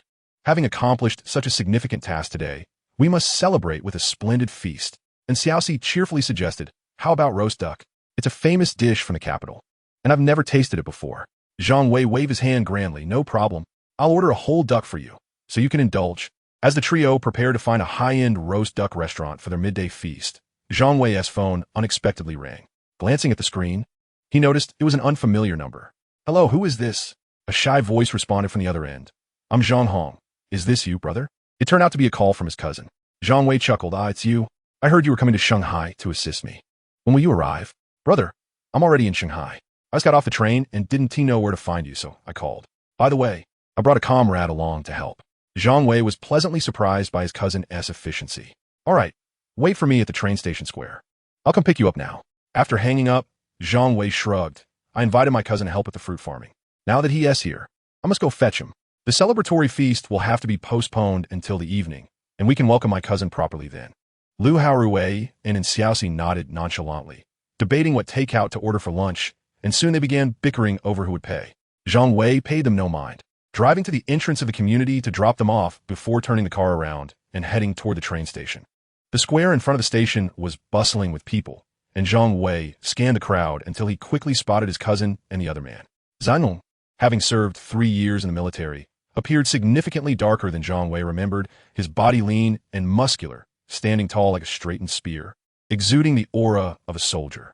Zhang Wei approached and embraced Zhang Hong tightly, laughing heartily. "It's been such a long time." He then turned to the person beside him. "Aren't you going to introduce me to your comrade?" Zhang Hong, a bit shy, smiled and introduced. "This is my comrade from the same squad during my service. His name is Wang Sheng. This is my brother, Zhang Wei." Wang Sheng, a straightforward fellow, nodded respectfully at Zhang Wei. Seeing his cousin brought immense joy to Zhang Wei, who asked, "Have you had lunch yet? Let us go eat together, and afterward, I'll take you shopping for some necessities." "No need. We ate on the way, and we brought our bedding. Let us head straight to the place we're renting. We can start working today." Zhang Wei chuckled, somewhat exasperated. "I should have just ordered takeout with Xiaoxi and the others at home. Now it seems I'm the only one left hungry." Chapter 36, The Welcome Feast. Initially, Zhang Wei had taken on the land contract merely to acquire the imperial seal buried within, but his cousin was eager to work and earn. Zhang Wei could not let him down. Thus, accompanied by 2 individuals, a considerable amount was spent on essentials such as bed linens, bedding, and cooking utensils, including an induction cooker. To alleviate any potential boredom, a television was also procured, leading to a total expenditure exceeding 10,000. "Brother, there's really no need to buy all this," Zhang Hong expressed with a hint of embarrassment. The honest and straightforward young man felt both touched and guilty for allowing his cousin to spend such a significant sum before he even began working. "These are all necessities. If you feel uncomfortable, then just work hard and help me earn big money," Zhang Wei chuckled. After a long afternoon of shopping, at that moment in Jiangnan Garden, real estate agent Wang Xiaohua stood at Zhang Wei's doorstep, carrying a bag of fruit. Since her best friend's ex-boyfriend rented in this upscale community, she had been eager to investigate on her friend's behalf. Initially contemplating against it, she was prompted by a phone call from Lin wanting yesterday, subtly hinting at her inquiries. Hence, she found herself returning once more. After knocking 3 times inside the house, Lu Haorui and Xiaoxi were engaged in editing a video on the computer. They had captured the entire sequence of the artillery museum incident, and although the footage shook horrifically during the cannon fire, it surprisingly conveyed a sense of authenticity. Lu Haorui answered the door. "Hello, beautiful. Who are you looking for?" "Hello, I am Wang Xiaohua, a real estate agent, previously acquainted with Zhang Wei. Today I came to, oh, you look so familiar. Aren't you the one who interviewed my brother?" Wang Xiaohua's eyes widened. Lu Haorui laughed heartily. "Indeed, that's me. However, since you know Zhang Wei, we are all friends here. Just call me Lu Haorui. By the way, would you like to take a photo together? It's complimentary." "I see. He is out handling business this afternoon. At this hour, you certainly want to run into him," Lu Haorui remarked, then suddenly smacked his forehead. "Right? We just secured a major deal today. We're having a celebratory banquet tonight. Why not come in for a bit and join us? You'll surely encounter him during dinner." Wang Xiaohua waved her hands repeatedly. "Oh, I don't think that is appropriate." Lu Haorui gestured grandly. "As the first fan to take a photo with me, you must attend. Otherwise, it would imply disdain for me. Besides, you know Zhang Wei too, don't you?" Reluctantly, for the sake of gathering information for her friend and not wanting to make the trip in vain, Wang Xiaohua nodded in agreement. Upon entering, she noticed a young girl in the living room typing away at the keyboard and greeted her. "Make yourself comfortable for a while, perhaps watch some television. We'll set off together shortly." Just then, Zhang Wei's call came through, and Lu Haorui explained Wang Xiaohua's presence. After sending the location, the group gathered at the restaurant entrance, exchanging pleasantries. Upon seeing Wang Xiaohua, Zhang Wei smiled and nodded, which eased her anxious heart considerably. Given the awkward nature of her visit, Chui Huanglu in the capital is a high-end establishment renowned for its luxurious decor and exquisite cuisine. Particularly famous for its Peking duck, a must-try delicacy. Please arrange a private room for 6, thank you. The server kindly reminded him, Sir, our private rooms have a minimum spending requirement. For a 6-person room, the minimum is 10,000, excluding beverages. Would you prefer to sit in the main dining area for a more economical option? Zhang Wei waved his hand dismissively, stating that a private room was necessary. Wang Xiaohua, who was listening nearby, was utterly astonished. A single meal exceeding 10,000. How extravagant. The group followed the waiter into the private chamber, which resembled more of a suite than a mere dining room. The spacious area featured not only a dining section, but also a small reception room, complete with a restroom for the guests' convenience. At the center of the dining area stood a large round table adorned with a purple velvet tablecloth, beneath an exquisite crystal chandelier. As everyone took their seats, Zhang Wei ordered the dishes, concerned that there might not be enough food, even requesting 3 roasted ducks. Noticing Zhang Hong and Wang Sheng appearing somewhat uneasy, he jested, Today, besides being a celebration, it also serves as a welcoming feast for you. Tomorrow, once we head to the suburbs, you'll have to cook for yourselves. He then engaged in a discussion with Lu Haoruwei and others regarding land contracting matters. Just so you know, Zhang Hong and you will each receive an 8,000 monthly salary, and as for accommodation, it's already arranged, so no need to worry about that. We'll estimate the meal expenses at 1,000 per month. Once we start seeing profits, we can consider distributing bonuses. Lu Haoruwei nodded in acknowledgement. Zhang Wei continued, Next, we need to procure greenhouse facilities and decide on suitable crops. Since you're not too familiar with this aspect, it would be wise to heed the advice of Zhang Hong and the others. Upon the mention of agriculture, Zhang Hong and his companion suddenly perked up. Brother, when I arrived, I discussed with Wang Sheng that greenhouses are cheaper back home, but the transportation costs are exorbitant. If possible, we should procure locally for easier installation and maintenance. A 20-acre greenhouse can be managed within 50,000. Zhang Wei nodded, having previously researched that the local specialty was yellow peaches, a renowned produce in the country. However, he recalled that peach trees would not bear fruit for 3 years, indicating a lengthy investment cycle. Let us proceed as you suggest, he replied, turning to Lu Haoruwei. I will transfer 100,000 to you shortly for initial procurement and salary distribution. If it falls short, just ask me for more. At this moment, dishes began to arrive at the table, and seeing that the contracting matters were settled, Zhang Wei felt elated. He raised his glass and proclaimed, Today is a joyous occasion. We have accomplished something significant, and we welcome Zhang Hong and Wang Sheng into our family. Let us toast to that. After the toast, Lu Haoruwei eagerly recounted the events that transpired at the museum, which fascinated Wang Xiaohua as if she were listening to a fantastical tale. How extraordinary, she thought. Observing her skepticism, Lu Haoruwei laughed and said, And Xiao, she has already edited the video. Keep an eye on my new channel. You'll be able to watch it tonight. At that moment, and Xiao, she was enjoying a roasted duck pancake, her mouth stuffed to the brim, rendering her unable to speak. Yet she managed to nod at the group. As everyone drank a bit more, they gradually relaxed, with Lu Haoruwei's playful banter adding to the lively atmosphere. Zhang Wei excused himself to the restroom, and just as he was stepping away, his phone, resting on the table, suddenly chimed. Wang Xiaohua instinctively glanced over, her mouth agape in shock. On the screen, a text message appeared. Industrial and Commercial Bank. Your account has received 75,000,000 yuan. Current balance, 89,760,000 yuan. What an astonishing revelation. Chapter 37. The video goes viral again. In Wang Xiaohua's eyes, the Zhang Wei of the past was merely an ordinary young man with a hint of charm, hailing from a commonplace family, possessing an unremarkable income, and maintaining typical social connections. However, the present Zhang Wei has profoundly astonished her in every aspect, earning over 700,000 in a single transaction, dining at establishments with bills exceeding 10,000, and even driving luxury cars worth 400,000 to 500,000. All of this leaves her in a state of disbelief. You can stay in this room for the night. Tomorrow, I will take you to your accommodations. Fortunately, there is an empty room available for Zhang Hong and Wang Sheng to share. After freshening up, Zhang Wei lay on his bed, awaiting a system update. He had missed crucial intel the previous day and regretted it deeply. He could not afford to let another opportunity slip by. At midnight, the notification chimed. Daily intel has been updated. Please check at your convenience. Daily Intel 01. The leaders of the Shanghai municipal government convened to discuss the discovery of artillery by the host in Jinshan. Considering the potential presence of other military munitions that may have fallen into the sea, they have decided to assemble a small team for exploration along the Jinshan coast. Zhang Wei was astonished that his actions had garnered governmental attention. However, it was a positive development. If they could unearth more weapons, it would serve as a form of repurposing. He wondered, though, whether he could still dig them up without the system's guidance. Daily Intel 02. The residents of Building 3, Happiness Lane, the Wang family, are preparing to emigrate to the United States and are in the process of disposing of old household items. Among these is a dual-speaker radio that conceals a pure gold pocket watch, hidden by the previous generation during a tumultuous period. This collection of antiquities is expected to be sold off in 2 days.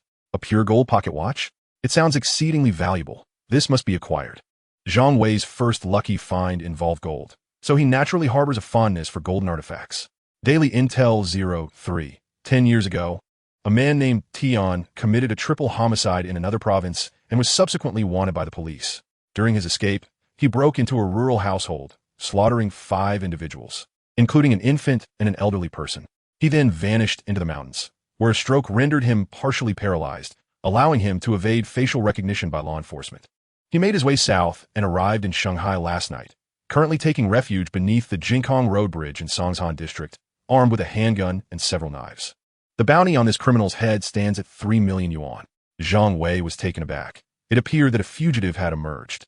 Given the heinous nature of his crimes, he could be described as a remorseless killer, armed and exceedingly dangerous. Capturing him would be a daunting task for Zhang Wei and his companions. Reporting to the authorities now might alert the perpetrator. Nevertheless, he had just arrived in Shanghai, and being in an unfamiliar environment would likely make him particularly vigilant. Zhang Wei resolved to observe the situation quietly, waiting until the criminal had settled in before contacting the police. Meanwhile, in another part of Shanghai, a typical office worker was burning the midnight oil as usual. After retrieving a bottle of soda from the refrigerator and taking a hearty swig, he collapsed onto his bed to scroll through videos. This was the most joyous moment of his day, the only time he could reclaim for himself. Watching humorous clips to momentarily escape the pressures of reality. At that moment, a video caught his eye. Upon clicking, he realized it featured the recently viral interview host. Was he now making an appearance on this smaller platform? On the mobile screen, the glaring Mohican hairstyle was animatedly discussing, while the comment section erupted with praises for the outrageous hairstyle. Soon, the interviewer revealed that the purpose of today's segment was to donate artillery. Upon hearing this, Zhu Xiaoming's immediate reaction was one of disbelief, exclaiming that the script was utterly absurd. Japanese artillery from the war? Couldn't they simply enjoy a light-hearted interview instead of forcing such a heavy topic? The comments flooded with various critiques, questioning the interviewer's sanity. Was this artillery even legitimate? Was it perhaps procured from Wanfeng South Road? Did donate artillery imply a euphemism for casual encounters and monetary gifts? The appearance of the curator was dismissed by Zhu Xiaoming as merely an actor until Lu Haorui furiously pulled the firing mechanism, resulting in a thunderous explosion that shook the entire scene. Zhu Xiaoming's mouth gaped in shock. Could this possibly be real? The comments momentarily fell silent before erupting in a frenzy, filling the entire screen. It certainly didn't seem staged. The smoke emitted was remarkably realistic. It appeared that those upstairs were merely engaging in idle chatter, likely having set off firecrackers. However, as museum staff cordoned off the area, the arrival of the SWAT team shattered everyone's skepticism. The SWAT team would never partake in such a theatrical farce. The video concluded with a close-up of a donation certificate. Lu Haorui arrived at the driving school early in the morning, elated. Upon checking the newly opened channel, he was astounded to find his private messages flooded with 999 notifications. Just the previous day, he had only a handful of followers, and now, in a single night, he had amassed over 200,000 fans. The comments beneath the video were filled with praise for the interviewer, calling him incredible. At that moment, several fellow driving enthusiasts, who usually study with him, clamored for autographs and photos, leaving Lu Haorui feeling as if he were floating on air. Being an internet celebrity was exhilarating. Suddenly, a notification from WeChat caught his attention. It was a voice call from the goddess Xiao Dan. Lu Haorui quickly answered, his face beaming with flattery as he asked, Dan, have you had breakfast? Did you sleep well last night? What made you think to call me? On the other end, a woman's voice replied, why? Is it wrong for me to call you? Lu Haorui hurriedly interjected, No, I was wrong. It's just that I tend to fumble my words. Please don't be upset. He quickly apologized. I have some free time at noon. How about you treat me to lunch? Lu Haorui could hardly believe his ears. This was the first time the goddess had taken the initiative to propose a meal together. He eagerly responded, sure, wherever you wish to go. That's where we shall dine. After hanging up, he abandoned his driving practice, rushing to a flower shop to order a large bouquet of roses and then spending over 20,000 at a mall for a platinum and diamond necklace. Fortunately, Zhang Wei had just transferred over 70,000 to him, making this splurge feasible. The thought that the goddess had actively sought him out for lunch filled him with an indescribable joy. He resolved to seize the moment to confess his feelings. Perhaps Zhao Dan would reciprocate. After purchasing the necklace, he hurried to the reserved Western restaurant. As the appointed time approached, with Zhao Dan still absent, Lu Haorui felt a twinge of anxiety. It wasn't he until over an hour had passed that she finally arrived. Lu Haorui exclaimed with excitement, "You look absolutely stunning today." Hurriedly rising to present a bouquet of roses, Zhao Dan merely managed a faint smile before setting the flowers aside and directly inquired, "I heard you've been filming short videos lately?" Lu Haorui nodded, pondering whether Zhao Dan was willing to dine with him due to having watched his videos. It seemed he had indeed chosen the right path as a short video creator. She must have recognized his talent. Zhao Dan continued, "I have a friend who also creates short videos. You should stop using your own account and collaborate with him." Lu Haorui felt a pang of apprehension and cautiously asked, "Is this friend of yours male or female?" Zhao Dan's eyes widened as she exclaimed, "What if he is male? He has been filming for over a year and has more experience than you. Just tell me if you're willing." "My apologies, please don't be upset." Lu Haorui quickly apologized. "But this account was set up for me by my brother, and I still need to help promote his plantation. How about this? I'll also make an appearance with your friend to help him gain some traction. We can film on both sides." Zhao Dan, visibly annoyed, retorted, "What is his name again? Zhang Wei, right? Why bother with someone like him? He's just using you. Cut ties with him. I've already arranged everything with my friend. We'll be filming this afternoon." Lu Haorui sat silently, and Zhao Dan, noticing his submissive demeanor, felt a sense of triumph. This man had harbored feelings for her since high school, and she had him firmly under her control. He was the epitome of a sycophant, eager to please, believing that a little kindness would win her heart. How naive! He lacked both looks and wealth, while she envisioned a future marrying a wealthy, handsome man, firmly believing she could never be with someone of his caliber. Yet, it was curious how this man had recently achieved widespread fame, surpassing even her boyfriend who had been creating videos for over a year. Resolving to extract some value from him, Zhao Dan planned to leverage his newfound popularity to elevate her boyfriend's status, ensuring she would reap financial rewards in the process. She fantasized about purchasing luxurious bags until her hands grew weary.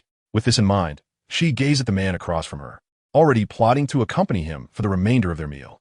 Before departing, she would feign a bit of charm to ensure he would willingly exert himself for her. At that moment, Lu Haorui raised his head, his voice unexpectedly calm. "I refuse." "What did you say?" Chapter 38, Lu Haorui's Heartbreak. "I said I refuse." Lu Haorui met Zhao Dan's gaze, articulating each word deliberately. "Do you know my brother? Do you understand what we've endured? I may be naive, but I'm not a fool. I have feelings for you, but I already know your feelings towards me. I've merely been deceiving myself, clinging to an obsession. You just told me to cut ties with Zhang Wei, but do you know how I gained my popularity? Without Zhang Wei's assistance, I would still be a corporate drone. You understand nothing. Your world only revolves around yourself." Zhao Dan's eyes widened in disbelief, shock washing over her as she struggled to reconcile this unfamiliar version of him with the sycophant she once knew. "I have come to a realization. Rather than pursuing someone I love who does not reciprocate my feelings, I am now capable of seeking a partner who loves me in return. I possess this right, and you do not." With that, I took the necklace worth over 20,000 and hurled it forcefully from the second-floor windowsill. At that moment, Zhao Dan's face flushed with anger as she screamed, "Have you lost your mind? I'll give you one more chance to apologize. Otherwise, do not seek me out again." Lu Haorui looked at her with disdain and replied, "All I want to say now is one word. Get lost." Meanwhile, Zhang Wei had just exited Fanji jewelry store, having purchased a radio for 300 yuan.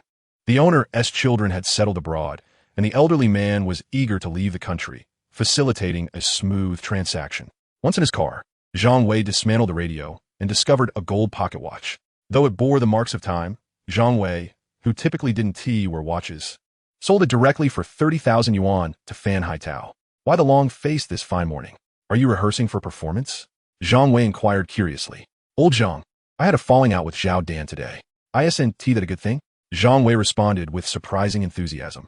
For he believed that a woman with such lofty ambitions was ill-suited for Lu Haorui. Money can always be earned back. I am confident you will soon find a girl who truly appreciates you. That Wang Xiaohua seems quite promising. Zhang Wei chuckled inwardly, knowing that although Wang Xiaohua was described as innocent, she was rather naive, making her a fitting match for the carefree Lu Haorui. I'm not considering any of that right now. I need some time to gather my thoughts. All right then, if we're not discussing romance, let us talk business. This afternoon, come with me to settle Zhang Hong and Wang Sheng, and let us embark on a significant venture. By the way, in Xiaoxi, you should join us too. Zhang Wei playfully tapped in Xiaoxi on the head, saying, a mere atomic bomb can only carry a hint of radiation. Today's venture will allow us to tap into the fortune of our great nation. You will understand shortly, along with Zhang Hong and Wang Sheng. The vehicle was perfectly filled as they headed towards the instrument factory. After over an hour of driving, the factory dog recognized Zhang Wei's car and eagerly wagged its tail before he could even come to a stop. This dog has been completely won over by the starchy sausage. Zhang Wei laughed heartily.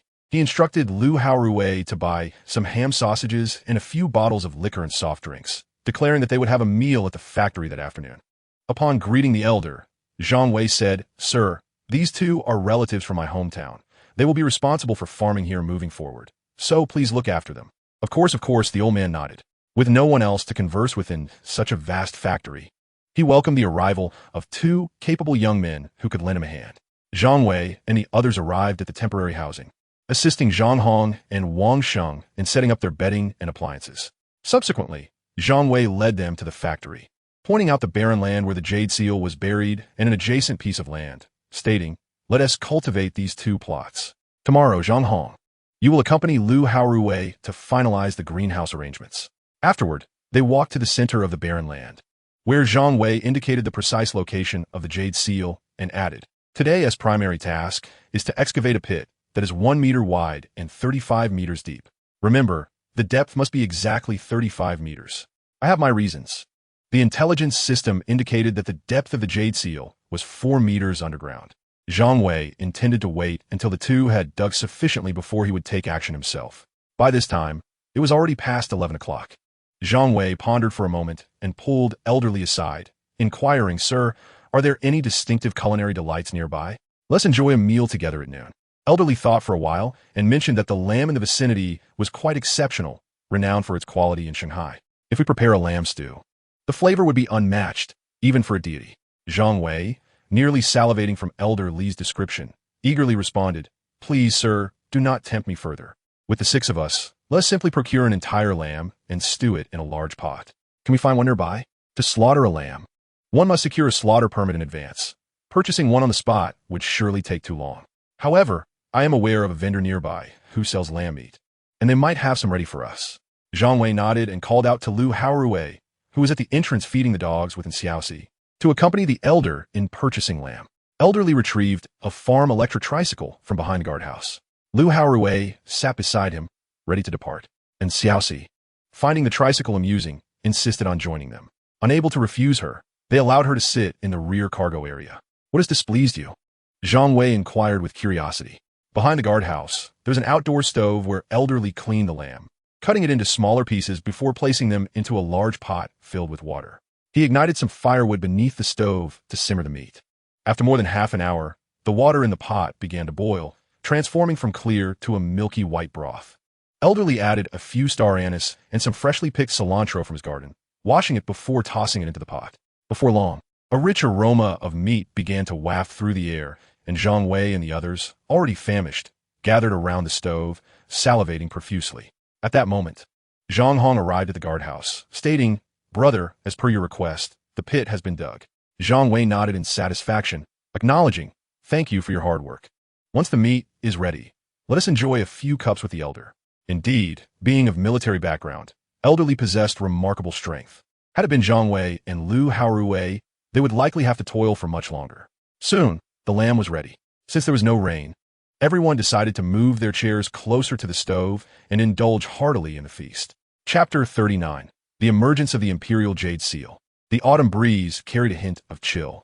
As the group sat around the stove, lacking a lavish private room, They instead reveled in the rustic charm of the countryside. Zhang Wei refrained from toasting and picked up a generous piece of lamb with his chopsticks, savoring the exquisitely tender meat, imbued with the unique aroma of lamb and a hint of smokiness from the firewood.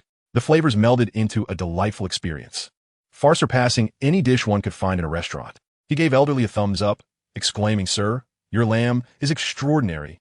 I had no idea you were such a culinary master. It seems I can frequently visit for a delectable treat in the future. An entire lamb costs just over 1,000. We can certainly afford it, considering it as nourishment for the winter." At that moment, everyone was engrossed in their meal, especially in Xiaoxi, who was gnawing on a lamb bone, a stark contrast to the pitiful lamb they had just seen. Zhang Wei could not help but marvel at how no one could escape the allure of delicious food. After a while, seeing that they had eaten sufficiently, Zhang Wei leaned over to Xiaoxi and whispered, "We must return to work now. You keep them occupied." With a gentle nudge of his arm, he said to Lu Haorui, "Old Lu, you've overindulged. Accompany me for a stroll to aid digestion." And Xiaoxi, understanding the implication, promptly rose to pour a generous glass of juice, cheerfully addressing those present. "Let me toast to everyone." Zhang Wei discreetly gave Xiaoxi a thumbs up before leading Lu Haorui towards the desolate area. At that moment, a significant pit, 3 meters deep, had already been excavated in the barren land. Zhang Wei found a ladder and descended into the depths of the pit. Old Lu hastily passed down a shovel. The pit was only a meter wide, making it impractical for both men to dig simultaneously. Zhang Wei was determined to take matters into his own hands. After all, he had meticulously planned for this imperial jade seal for a long time, and now the time for reaping the rewards had arrived. After a few cautious digs, fearing to harm the treasure, Zhang Wei switched to a smaller shovel and began to carefully scrape away the soil. Soon, the top of a wooden box emerged from the earth. A surge of excitement coursed through Zhang Wei, prompting him to quicken his pace. Before long, he cradled a wooden box in his hands. Measuring 20 centimeters on each side, it appeared somewhat worn. With great care, he opened the box to reveal a decayed silk lining, within which lay a pristine imperial seal. This seal measured approximately 15 centimeters square, crafted entirely from white jade, with 5 dragons intricately sculpted upon its top. Its flawless surface bore exquisite craftsmanship, though it was marred by a missing corner that had been awkwardly repaired with gold.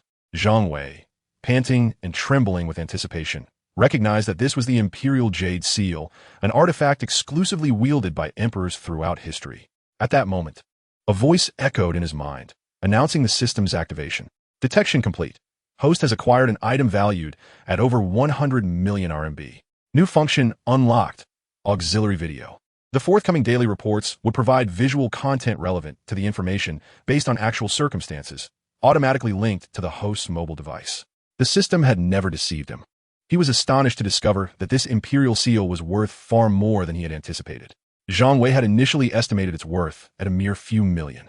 Simultaneously, the system underwent an upgrade, introducing a function seemingly related to video content, though Zhang Wei was unsure of its specific application at the moment. The answers would reveal themselves by midnight. "Zhang Wei, come up. Show me what you've unearthed." Lu Haorui called out from the edge of the pit.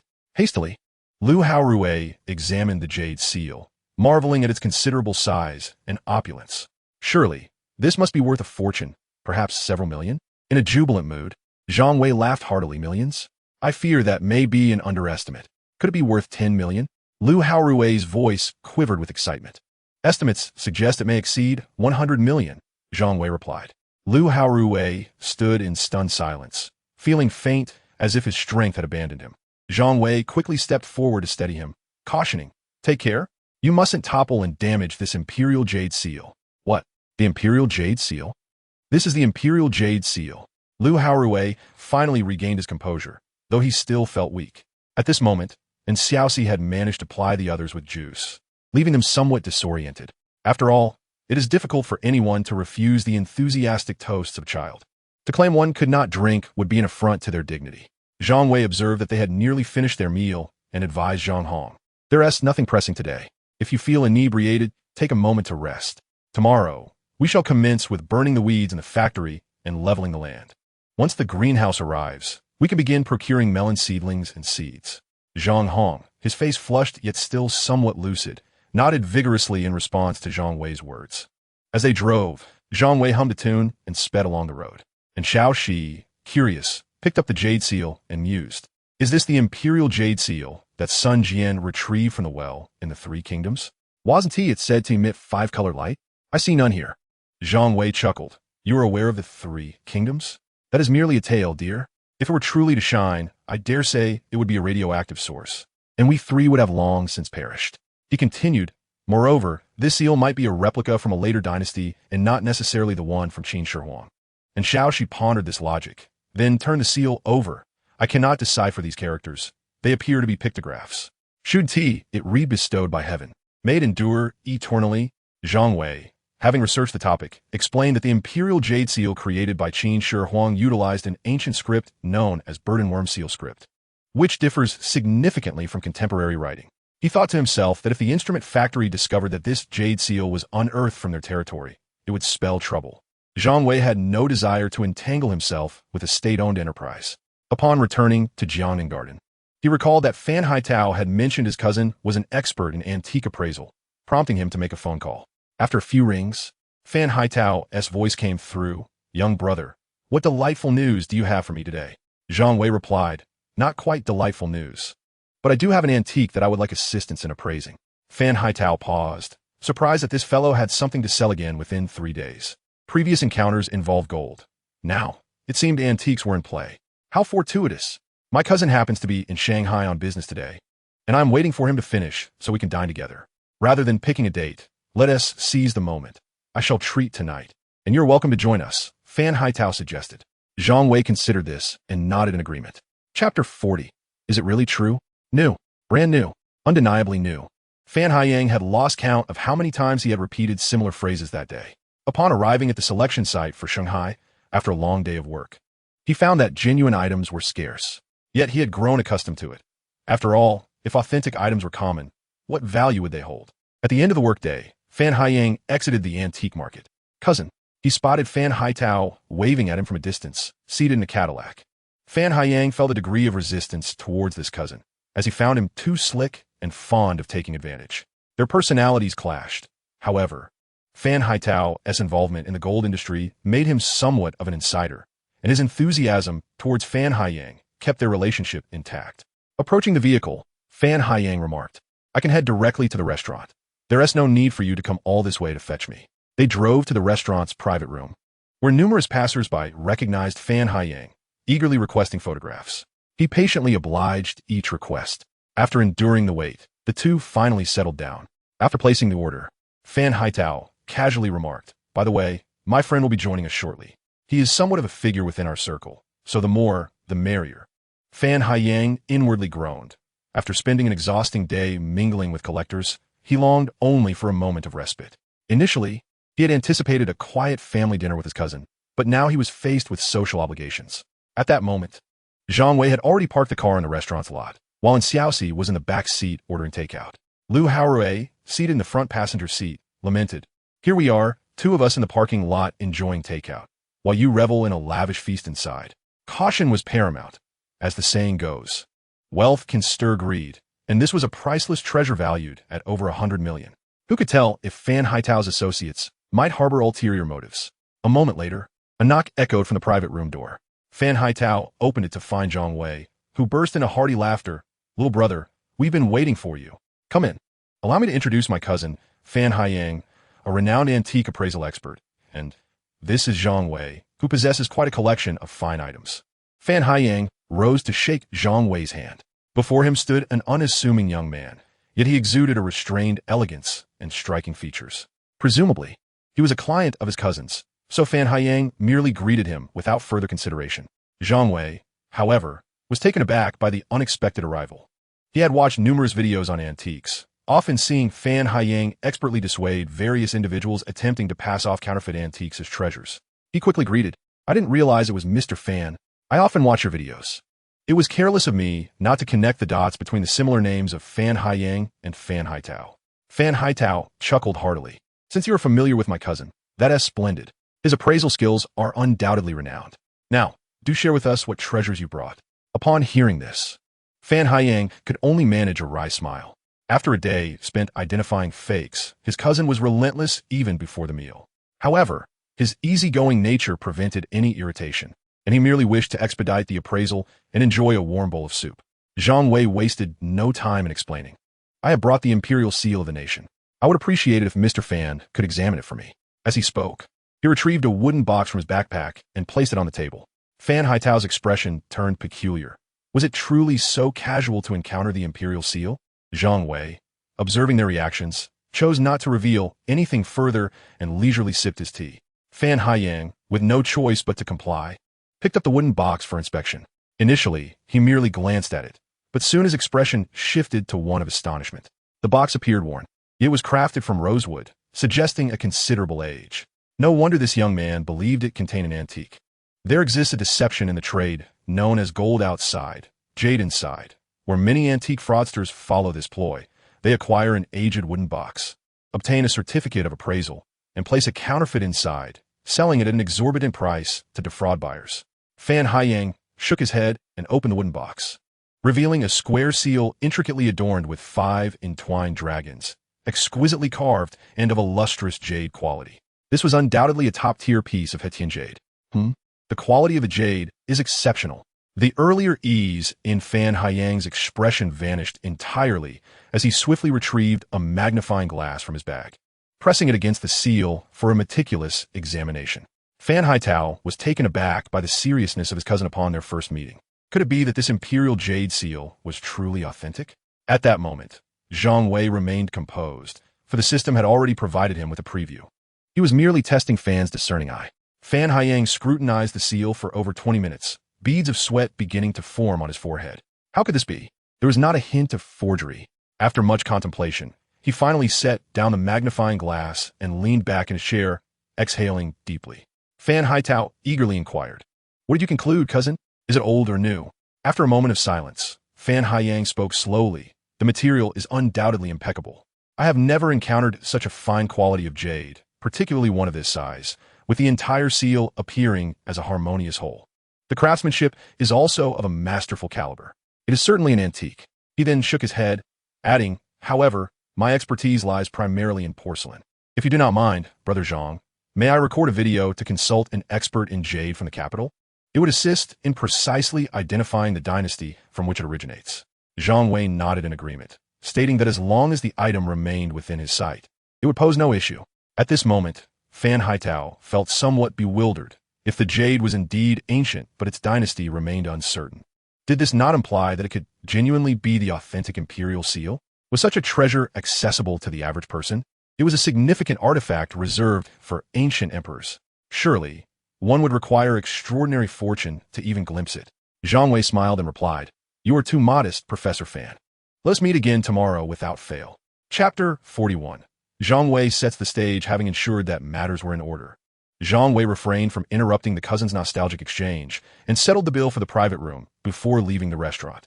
After all, Fan Haiyang had facilitated the expert's journey from the capital for his appraisal, and it was only courteous to reciprocate. Once the arrangements were complete, Zhang Wei headed to the parking lot, wherein Xiaoxi and Lu Haorui were already aware of his exit through the surveillance cameras. He placed the jade seal in the trunk, satisfied that his trip had not been in vain, as it at least confirmed that the piece was an antique. The specific dynasty would await further examination from the expert the following day. Setting aside those thoughts, he recalled that he had not eaten a morsel while inside and had merely sipped tea. He quickly decided it was time to find a place for a late-night snack.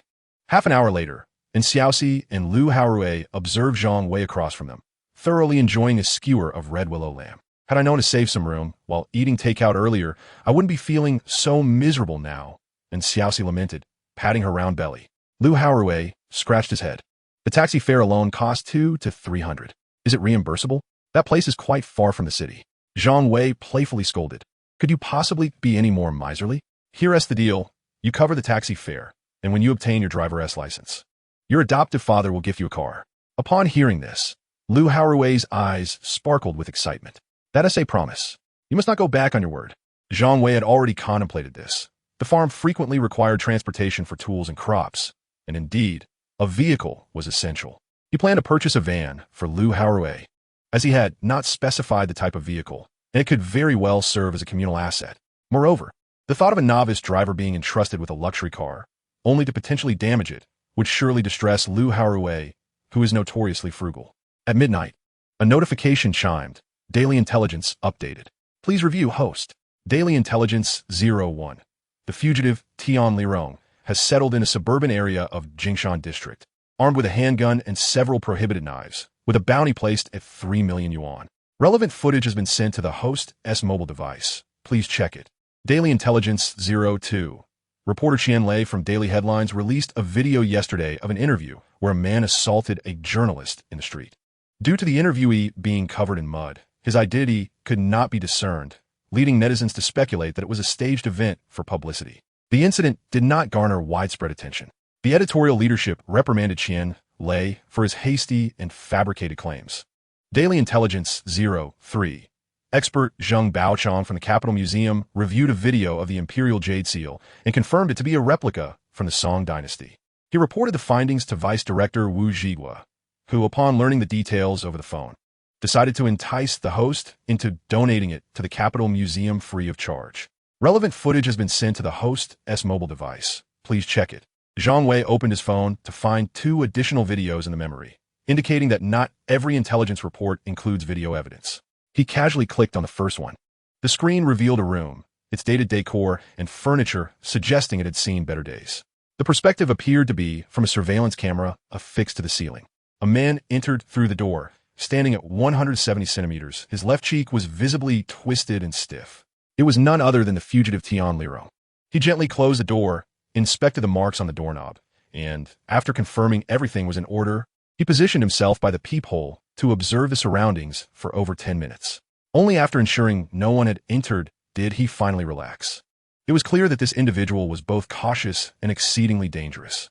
However, as he had only just settled in and was at his most vigilant, Zhang Wei contemplated the consequences of alerting the authorities now, potentially provoking a hasty escape and losing vital information. He resolved to observe the situation for the time being. He then clicked on the second video. The screen displayed a middle-aged man, portly and with layers of excess flesh around his abdomen. Seated in a study while on the phone, Zhang Wei increased the volume, catching the man saying, "All right, I understand. This jade seal is a treasure. Tomorrow, Lao Zheng, you're responsible for taking me there. Don't concern yourself with anything else. A young lad is easy to handle. Just a mix of coaxing and intimidation will suffice. Leave this to me." His words were abruptly interrupted by Wu Zhigua, who remarked, "The museum's funds don't come from thin air. This is settled. We'll fly to Shanghai together tomorrow, and you better keep your mouth shut about what Shun TV said." The video concluded with Wu Zhigua hanging up the phone, a cold smirk creeping across his face as he muttered to himself, "This old fool is quite the relic. He expects to receive payment for a gift. When the time comes, I'll simply report it as an expenditure, and the funds will revert to me." Zhang Wei, pondering this, felt a spark of inspiration. Since they were up to their tricks, he thought, then perhaps it was time for him to seek alternative paths. Upon opening WeChat, I retrieved the video of the Imperial Seal of the State, recorded earlier that day, and sent it to the esteemed curator of the Shanghai Museum, Yu Hongtao, accompanied by a remark that even Fan Haiyang had expressed his approval after viewing it yesterday. Meanwhile, on the other side of Shanghai City, Yu Hongtao had just swallowed a sleeping pill. Although the recent artillery incident had resulted in no casualties, the subsequent reports and reflections had kept him awake for several nights. Fortunately, the artillery piece had remained within the museum, providing him with a modicum of solace. Just as he was preparing to settle down for a well-deserved sleep, the notification sound of WeChat disrupted the silence. 10 minutes later, Zhang Wei's phone call came through. Upon answering, he casually remarked, "Curator Yu, I thought you had already fallen asleep." On the other end, an irate voice thundered, "Could you not make phone calls during the day? Must you disturb an old man's dreams in the dead of night?" Zhang Wei, with an innocent shrug, replied, "I couldn't help but think of you first when I came across something remarkable. Besides, you hardly seem old. I dare say some would believe you're from the post, 2000 generation." Yu Hongtao, bemused by this lively character, retorted, "Enough of your banter. Where's the item? I shall bring the experts over immediately. If I cannot sleep, then neither shall anyone else." Surprised, Zhang Wei questioned, "Is it that urgent? Can we not wait until tomorrow?" Yu Hongtao snapped back, "Tomorrow? If this matter isn't resolved tonight, how could I possibly sleep at home?" Chapter 42. Yu Hongtao's Resentment. Zhang Wei entered the living room, where a couple on television was experiencing a dramatic farewell, yet the dialogue was filled with an oddly humorous chirping. "I can't believe you and Xiaoxi are actually watching Thai dramas?" Zhang Wei mused, watching for a moment before agreeing. Just then, the doorbell rang. "Please make a pot of tea for our guest, using that Bilyuakun I purchased last time." I suspect our visitor is rather agitated and could use something to soothe their temper. And Xiaoxi, intrigued, skipped off to the kitchen. As the door swung open, Zhang Wei beheld Yu Hongtao standing at the threshold, his eyes bloodshot and glaring at him as if he were the neighbor next door. Indeed, his temper was quite fiery. Despite his age, he still exuded such vigor. Zhang Wei, unperturbed, cheerfully addressed the figure behind him. "Thank you, Dr. Zhao, for making this special trip so late." The individual accompanying Yu Hongtao was none other than Dr. Zhao, the expert who had previously assessed the infantry cannon. "You rascal." Yu Hongtao expressed his displeasure. "Why were you not this courteous in our WeChat conversation just now?" Zhang Wei laughed heartily. "Ah, that is different. Dr. Zhao's expertise is widely acknowledged, and I have always held those with talent in high esteem. Besides, you previously doubted whether my donation was genuine. Well, your handling of the matter was indeed outrageous." Yu Hongtao admitted, feeling slightly embarrassed. If he were capable of such assessments, what purpose would his subordinates serve? At that moment, Dr. Zhao could no longer contain his curiosity. "Zhang, where's the jade seal? Might I have the pleasure of seeing it?" Having received Yu Hongtao's call in the middle of the night, his initial reaction was to think the curator had finally succumbed to the pressures and lost his sanity.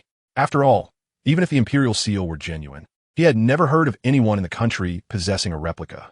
However, after witnessing the video and Fan Haiyang's appraisal results, he was compelled to rush to Zhang Wei's residence with fervent anticipation. Zhang Wei ushered the two individuals inside, while Xiaoxi poured tea and sweetly greeted them. Once everyone was seated, Zhang Wei produced a wooden box and placed it on the table, gesturing for them to take a closer look. Dr. Zhao, donning gloves, cautiously lifted the box, his eyes sparkling with intrigue. The box was no ordinary artifact. It bore intricate engravings and was crafted from exquisite materials. Upon opening it, a jade seal was revealed within. "What a treasure! What a treasure!" Dr. Zhao exclaimed, cradling the seal in both hands and murmuring to himself. He then retrieved a magnifying glass and began to meticulously examine it. At that moment, Yu Hongtao leaned closer to Zhang Wei, no longer appearing drowsy. He whispered, "You summoned us in the dead of night, not merely for appraisal, did you? Is there an intention to part with it?" Having regained his composure from the initial shock of the imperial jade seal, he recalled Zhang Wei's earlier description and noted that he had consulted Fan Haiyang for authentication. If there were no issues, Zhang Wei would not have reached out to him at such an hour. Zhang Wei succinctly recounted his desire to procure the imperial seal for the capital museum, albeit omitting certain details about the system, merely suggesting it was information gleaned from within the circle. Yu Hongtao sighed, acknowledging the excesses of those on the other side. The elder brother had grown accustomed to privilege, never lacking in fine treasures, and thus assumed that others would yield to them. There had been multiple instances of artifacts being shattered, a notion unthinkable for an institution like the Shanghai Museum, which lacked profound heritage. "We have overthought this," Zhang Wei lamented, expressing his frustration. He had not intended to sell the seal to the capital museum. He merely sought an expert's validation regarding the seal's provenance and dynasty, facilitating his own transaction. He had not anticipated that these individuals would complicate matters with their desire for something for nothing. At this juncture, Dr. Zhao set down his instruments, muttering to himself, "Its hue is as green as blue, warm and lustrous. Inscribed are the words commanded by heaven, may longevity and prosperity prevail. The reverse bears 5 dragon motifs, with small apertures between the knobs for threading. There is a jade piece, white as cream, equally warm. The back also features 5 dragon motifs, its surface unadorned, perfectly matching the dimensions of the seal. The inscriptions are not of recent origin." He exclaimed with excitement, "I never imagined this to be the imperial jade seal." Precisely as described, curiosity enveloped the group, and Yu Hongtao urged, "Old Zhao, spare us the suspense, and tell us whether this imperial jade seal is genuine." Dr. Zhao, smiling, replied, "This imperial jade seal is both genuine and not genuine." The crowd was bewildered, prompting Dr. Zhao to elaborate. The imperial jade seal was originally known as the Qin seal, crafted from Lantian jade by Qin Shi Huang.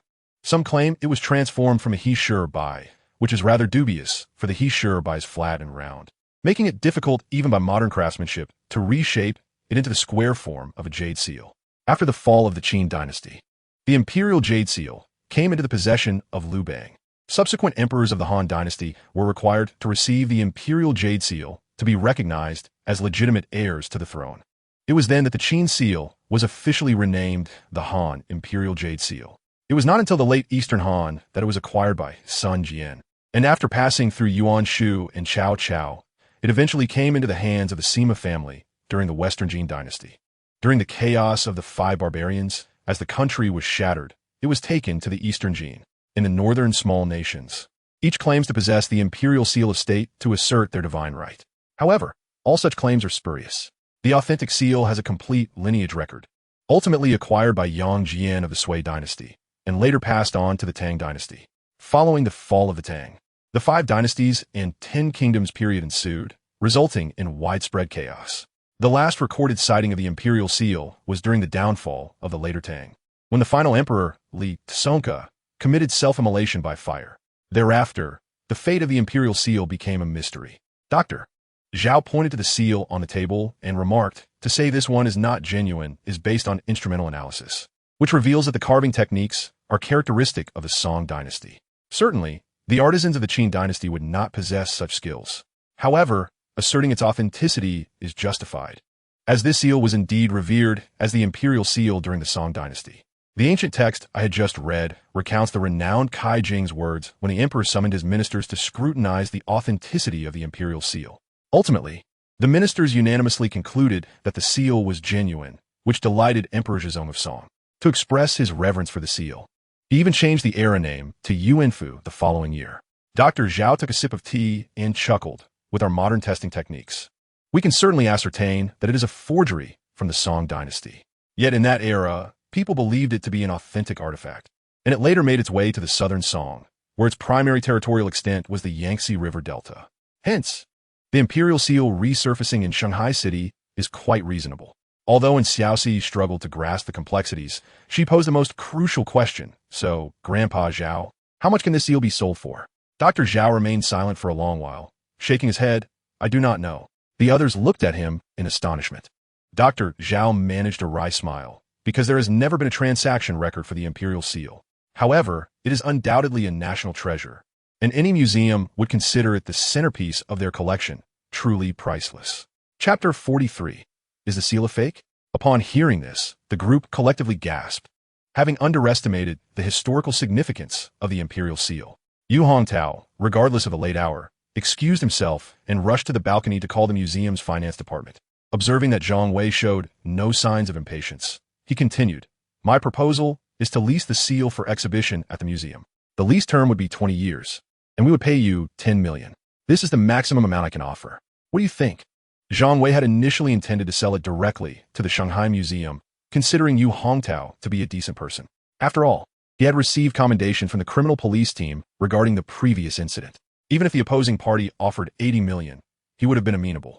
After making a decision, Zhang Wei called Lu Haorui and sought in Xiaoxi's opinion, receiving her affirmation before turning to Yu Hongtao with a smile. Since Director Yu is so sincere, it would be unkind of me not to agree. Upon finalizing the arrangement, Yu Hongtao laughed heartily. No need to call me Director Yu. Just call me Uncle Yu. Since we have settled this, I will have someone prepare the lease agreement immediately. The old man, as if invigorated, made several calls to awaken most of the museum staff. He also informed the publicity department to rush over for a photo shoot of the seal, knowing that the museum's social media account had been rather stagnant. The previous incident had brought a surge of traffic, and this unveiling of the imperial seal would undoubtedly create a sensational news event.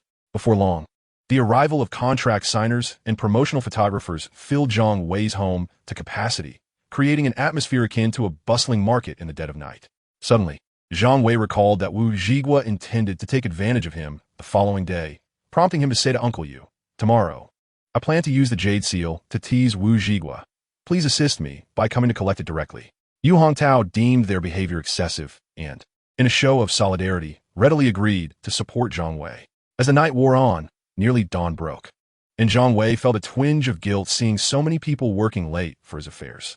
Hence, he invited everyone for a nearby dim sum breakfast. The restaurant's management was also quite accommodating, promising that a substantial sum of 10 million would be transferred today, leading to an enthusiastic departure from the gathering. At this moment, in an upscale tea house in Shanghai, the esteemed curator Wu was seldom seen in the city, and a local antique dealer, wearing a sycophantic smile, eagerly sought to impress him. Of course, Wu Zhigua replied casually. As a leading figure in the industry, these antique dealers thrived on connections with their museum, as official endorsement could elevate their status significantly. Conversely, should any doubts arise regarding the authenticity of their items, they would swiftly become pariahs within the community. Thus, being granted the opportunity to host him was indeed a mark of respect. Zhang Baochong sat nearby, his expression anxious, worrying that the events of the day might unfold poorly. Just then, Fan Haiyang entered with Zhang Wei in tow. Zhang Baochong quickly stood to introduce everyone. Wu Zhigua nodded without rising, maintaining his composed position at the head of the table. Recognizing Wu from the intelligence video, Zhang Wei feigned surprise and inquired, "May I ask who this gentleman is?" The nearby antique dealer hastily replied, "This is the esteemed curator Wu, young sir. If you haven't heard of his illustrious name, you must be quite uninformed. Such titles are merely trifles." Wu Zhigua responded, clearly pleased by the remark. Zhang Wei pretended to be bashful, saying, "I am not well versed in the world of antiques. Please forgive my ignorance." Once seated, Wu Zhigua smiled and said, "I hear you possess a replica of the imperial jade seal Zhang. Let us examine it, as future similar replicas may serve as a reference." Zhang Wei couldn't help but internally scoff at this presumptive labeling of his item as a forgery before even viewing it, realizing the effort behind such psychological maneuvering. Meanwhile, Fan Haiyang frowned, recalling his conversations from the previous night. Given Zhang Baochong's discerning eye, it was impossible he wouldn't recognize this as an ancient artifact. How had it transformed into a forgery, in Wu Zhigua's words? As Zhang Wei had come merely to observe, he refrained from comment and simply produced the jade seal. Zhang Baochong scrutinized it closely, a tempest of emotions brewing within him. This was a national treasure, unmatched even in the capital's museum. Wu Zhigua then pretended to appraise it before addressing Zhang Wei. "Young Zhang, the true imperial jade seal was destroyed in the chaos of war. This is clearly a forgery, a laughable imitation crafted by later generations. However, the jade quality appears decent. In deference to Professor Fan, I can make an exception and accept your donation." The antiquities dealer beside him joined in the flattery, exclaiming, "Young brother, you've struck a remarkable bargain. If the first museum is willing to collect your piece, you can walk with confidence in the industry. Who would dare underestimate your prowess? You should donate it swiftly." At that moment, he felt a tinge of regret for becoming involved. His longtime friend, Fan Haiyang, had trusted him to authenticate the item, believing that such a valuable artifact deserved to be showcased at the capital's museum. Thus, he had reached out to Wu Zhigua. Yet this individual displayed such an attitude, showing no regard for his dignity. Understanding the situation, Fan Haiyang was not naive. After years in the industry, he could easily discern that this Wu harbored ulterior motives. However, given that the man was a leader of an authoritative institution, even someone entrenched in the Beijing circle like himself dared not offend him lightly. After pondering, he excused himself to the restroom and sent a WeChat message to Zhang Wei. "The item is undoubtedly old, but this Wu is trying to deceive you. Its true value is significant, and I do not recommend donating it." Zhang Wei glanced at the message and reflected on the stark differences between people. Fan's character was beyond reproach, deserving of deeper connections in the future. Meanwhile, Wu Zhigua, noticing Zhang Wei's silence, shifted his approach, waving the banner of patriotism. "Xiao Zhang, you must consider carefully. Donating is a contribution to the nation, an act every patriotic youth should undertake. The country has provided your generation with such favorable living conditions. You cannot forsake the nation's nurturing for mere personal gain." The antiquities dealer chimed in vehemently, as if Zhang Wei's refusal to donate rendered him a traitor to the country. Zhang Wei thought to himself, "Is the nation's nurturing merely an excuse for you, a scoundrel, to line your pockets?" This man truly embodies shamelessness. Chapter 44, an income of 10 million. Wu Zhigua regarded the young man before him, a smirk forming in his heart. After all, an outsider is ultimately an outsider. With a touch of moral coercion, he could easily manipulate the situation. "I will not donate." Wu Zhigua's smug expression froze instantly. He questioned his own hearing, uncertainly asking, "What did you just say?" Zhang Wei lifted his head, shedding his previous reserve, and replied with a grin, "Just a report to the leadership. I will not donate." The onlookers stared at Zhang Wei in astonishment. After a lengthy pause, Wu Zhigua, his face turning pale, coldly snorted, "You're inviting trouble. You must think this through. The country prohibits the trade of antiques. If you do not donate, you could face legal repercussions, including confiscation of your property and imprisonment. Don't blame me for not warning you later. Young people lack understanding. Do not risk your future for a bit of wealth." The antiquities dealer also threatened him. Fan Haiyang, unable to contain himself, scoffed at Wu Zhigua's remarks. deeming them utterly absurd. If antiques cannot be traded, then the multitude of antique shops in a market would be operating illegally, a notion so ludicrous even a 3-year-old would recognize the lie. Just as he was about to speak, Zhang Wei raised a hand to silence him. Leaning back in his chair, he took out his phone and dialed. Hello? Uncle Yu. There's a self-proclaimed expert here, threatening me with imprisonment. It seems he is one of your circle. Please come and plead on my behalf. I'm so scared. Laughter resonated from outside the door. Huh. I wonder who is trying to catch you? At this moment, Yu Hongtao strode into the tea room, causing the antique dealer in the corner to shrink back in dread, beads of cold sweat trickling down his forehead, utterly hesitant to utter a word. He could not afford to provoke Wu Zhigua, but even more so, he could not dare to offend the imposing figure before him. Yu Hongtao, the esteemed director of the Shanghai Museum, a person of considerable stature within the Shanghai circle. Should word spread of treachery against one's own, he would find himself without a foothold in Shanghai. Had he realized the young man's formidable nature earlier, he would have endeavored to cultivate a rapport. At this juncture, Yu Hongtao turned his gaze to the main seat, feigning surprise. Ah, is that not old Wu? How is it that you come to Shanghai without notifying me? After all, we are brother institutions, are we not? The Capital Museum may indeed be formidable, yet Shanghai is no mere plaything. At that moment, Wu Zhigua's countenance turned ashen, aware that his objective for the day was slipping away. Nevertheless, he clung to hope, making a final attempt. I did not realize that young Zhang was acquainted with Director Yu. In that case, let's offer 1 million to acquire this jade seal.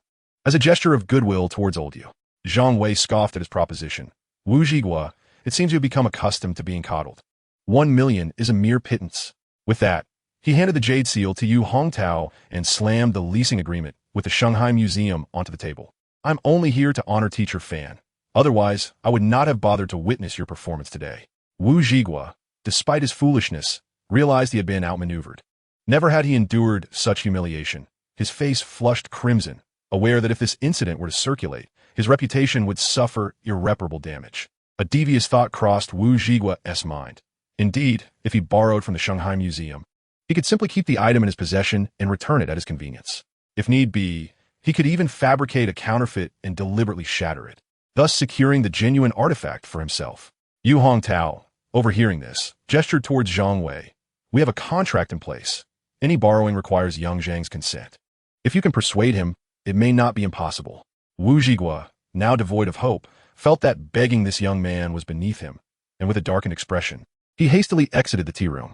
Zheng Baochong cast an apologetic glance at his friend before following suit. This fellow Wu Zhigua could very well ruin me, thought the antique dealer, wiping the sweat from his brow as he hurried to apologize to Zhang Wei. Brother Zhang, forgive my earlier ignorance. Please do not hold it against me. Here's my business card. The Shanghai area holds some renown in these circles.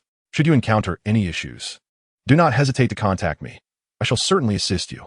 Zhang Wei chose not to engage further with this opportunist, accepting the business card and departing with Yu Hongtao. The antique dealer, eager to extend an invitation for a meal, was politely declined. Young Zhang, given the substantial amount involved, our finance department has prepared a check for you. You may cash it at your convenience, Yu Hongtao remarked as he handed the check to Zhang Wei. We have already deducted the income tax. Zhang Wei expressed his gratitude and, after parting ways with Yu Hongtao, drove directly to a nearby bank. He was elated, as this was the first time in his life he had received such a significant sum, 10 million. In the past, this amount seemed unattainable. Now, it was merely the rental fee for the Imperial Jade Seal. Reflecting on this, he realized that his worth had effectively surpassed 100 million. At this moment, Wang Xiaohua and Lin Wanting were enjoying lunch at a small eatery. Wang Xiaohua had hurried over specifically to report to Lin Wanting. Indeed, I personally witnessed his phone alerting him of an income exceeding 700,000, and the car he drives is certainly not inexpensive. It must start at least from 4 to 500,000, Wang Xiaohua asserted earnestly. However, Lin Wanting regarded her with skepticism and asked, "Come on, how much did he offer you to speak in his favor?" It was no jest. She was well aware of Zhang Wei's situation. His father was bedridden. He was burdened with substantial debts, and he had lost his job, while she could believe he had found new employment in Shanghai City. The claims of luxury cars and vast sums were utterly absurd. Wang Xiaohua found herself at a loss for words to convince Lin Wanting, but then, by chance, she spotted Zhang Wei entering the industrial and commercial bank across the street. Her eyes lit up. Look, isn't that Zhang Wei? The car parked nearby is his. This surely indicates I am not lying. Lin Wanting glanced over and confirmed, It really is Zhang Wei. But does he drive such a fine car? Could it be that he has become a driver for a boss? And that vehicle is a company car? Wang Xiaohua tugged at Lin Wanting, urging, "Let's go see what he is doing at the bank." Although Lin Wanting feigned reluctance, she was half-heartedly pulled into the bank. "I wish to cash a check. May I inquire about the procedure?" Zhang Wei was conversing with the lobby manager while holding a check.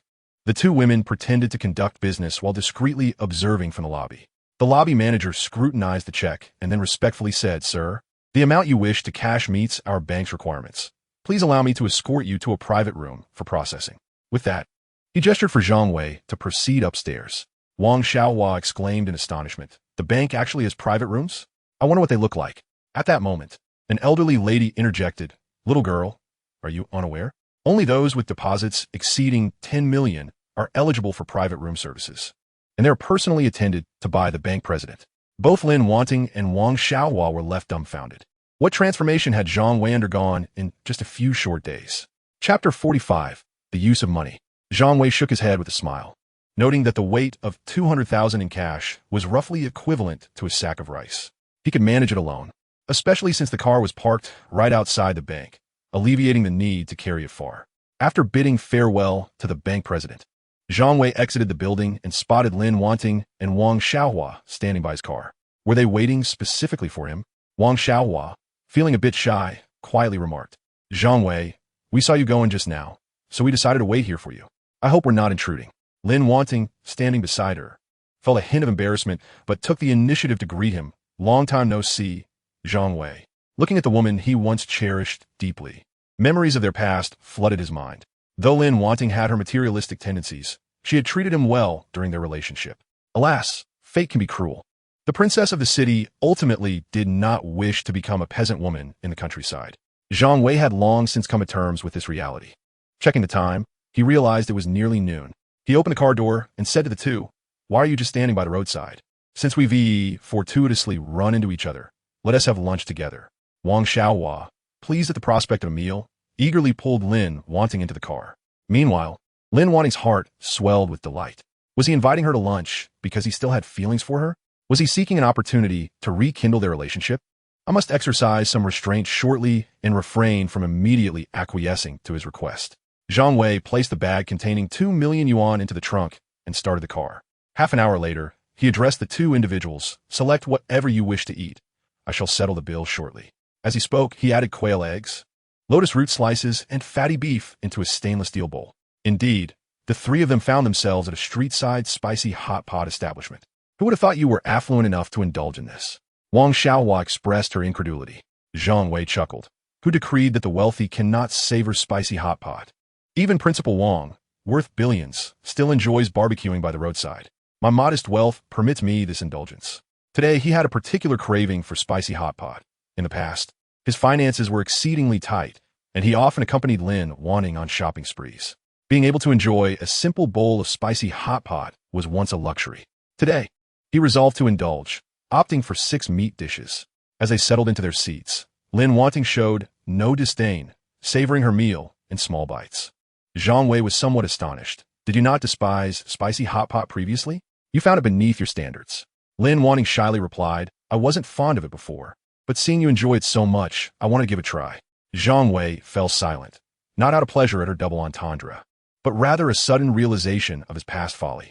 Had his father not suffered paralysis, had their family not been in debt, had he not faced unemployment, he would have spent his life with this woman, treating spicy hot pot as a rare luxury. Was that truly worth it?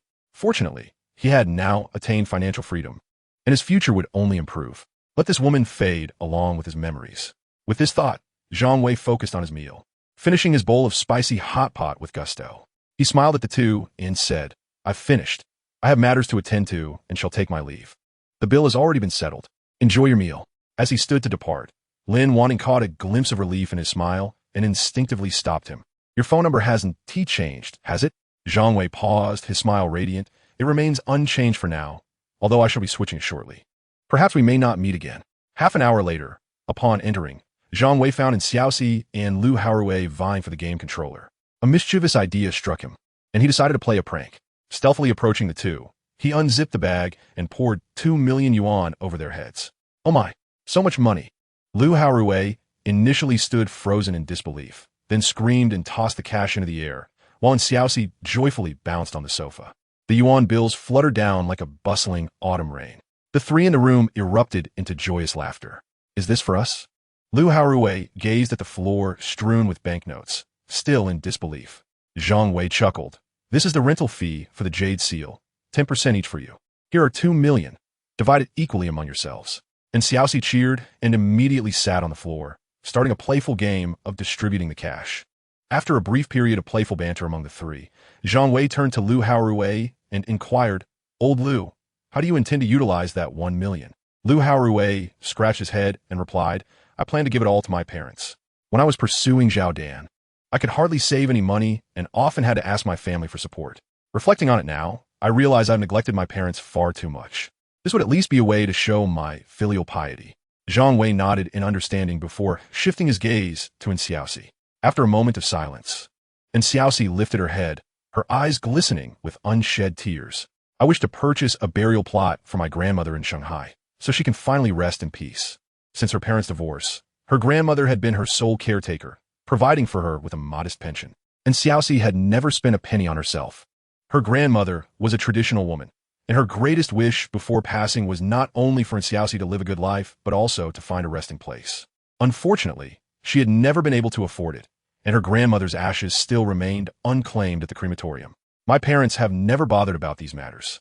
There were times when I almost couldn't pay the storage fees," and Xiaoxi choked out. And Xiaoxi had always been carefree and boisterous, and it was a rare sight to see her so vulnerable. Zhang Wei and Lu Haorui felt a wave of empathy wash over them, their eyes beginning to glisten as they thought of their own parents, who had endured hardships to raise them. Zhang Wei gently patted the girl's head and said, "Congratulations. You can finally fulfill your grandmother's wish. Let's set off now to choose a burial site for her." This time, Xiaoxi did not withdraw from Zhang Wei's touch. Instead, she hesitated and said, "But I'm still a minor, and the people at the funeral home are aware of it. Even hacking the system to alter my age would be futile. I don't want my parents to find out about this. They might take the money for themselves." Zhang Wei responded softly, "And Xiaoxi, although we have not known each other for long, we have shared experiences that many might not encounter in a lifetime. Unbeknownst to us, we have already become like family." He then added with a smile, "It's perfectly fine not to inform your parents. We can use my name to purchase the burial plot for your grandmother. Just tell everyone I am your elder brother, and I will be your second brother." Lu Haorui exclaimed, his face awash with tears and snot, crying out from the side, upon seeing his comical state. And Xiaoxi couldn't help but burst into laughter, then looked at the two of them earnestly and nodded vigorously. Chapter 46. The Assault on the Chief of the Criminal Police. The trio drove to the outskirts and visited several burial sites consecutively. "Is this price for real?" Lu Haorui was left dumbfounded. The 3 burial plots they examined, the most ordinary of which measured over 1 square meter, started at over 300,000. Are we to reach a point where even death becomes unaffordable? A nearby salesperson approached. "You all know that land in Shanghai is exceedingly valuable. After all, a burial site cannot be constructed in layers, and in some respects, its price is akin to that of a villa." Zhang Wei rolled his eyes, retorting, "To compare it to villa prices is absurd. If a plot is considered to be 15 square meters, selling for over 300,000, then villa prices are not nearly that exorbitant. If you find this too pricey, I have other options available." The sales representative spoke mysteriously. "I have some properties adjacent to Shanghai. Genuine listings, I assure you. First, seal your windows with cement, and it will be akin to a burial site for your ancestors. The key point is that if future generations fail to pay respects, the property can still be sold as a fixed asset, providing a source of income. Most of these are 1-bedroom, 1 living room units, approximately 40 square meters in size. The total price is merely over 200,000, which is quite a bargain from an investment perspective." And Xiaoxi stared in disbelief at the salesperson. The representative chuckled. "Isn't selling properties all the same? In this day and age, having multiple skills is invaluable. If neither of these options suit you, one could consider a sea burial, which is more affordable, though there's a waiting period of about 6 months for a boat trip. However, I have connections. If you're willing to pay a little extra, we can expedite the process." Zhang Wei was astonished by this salesperson's ingenuity, truly a marketing prodigy.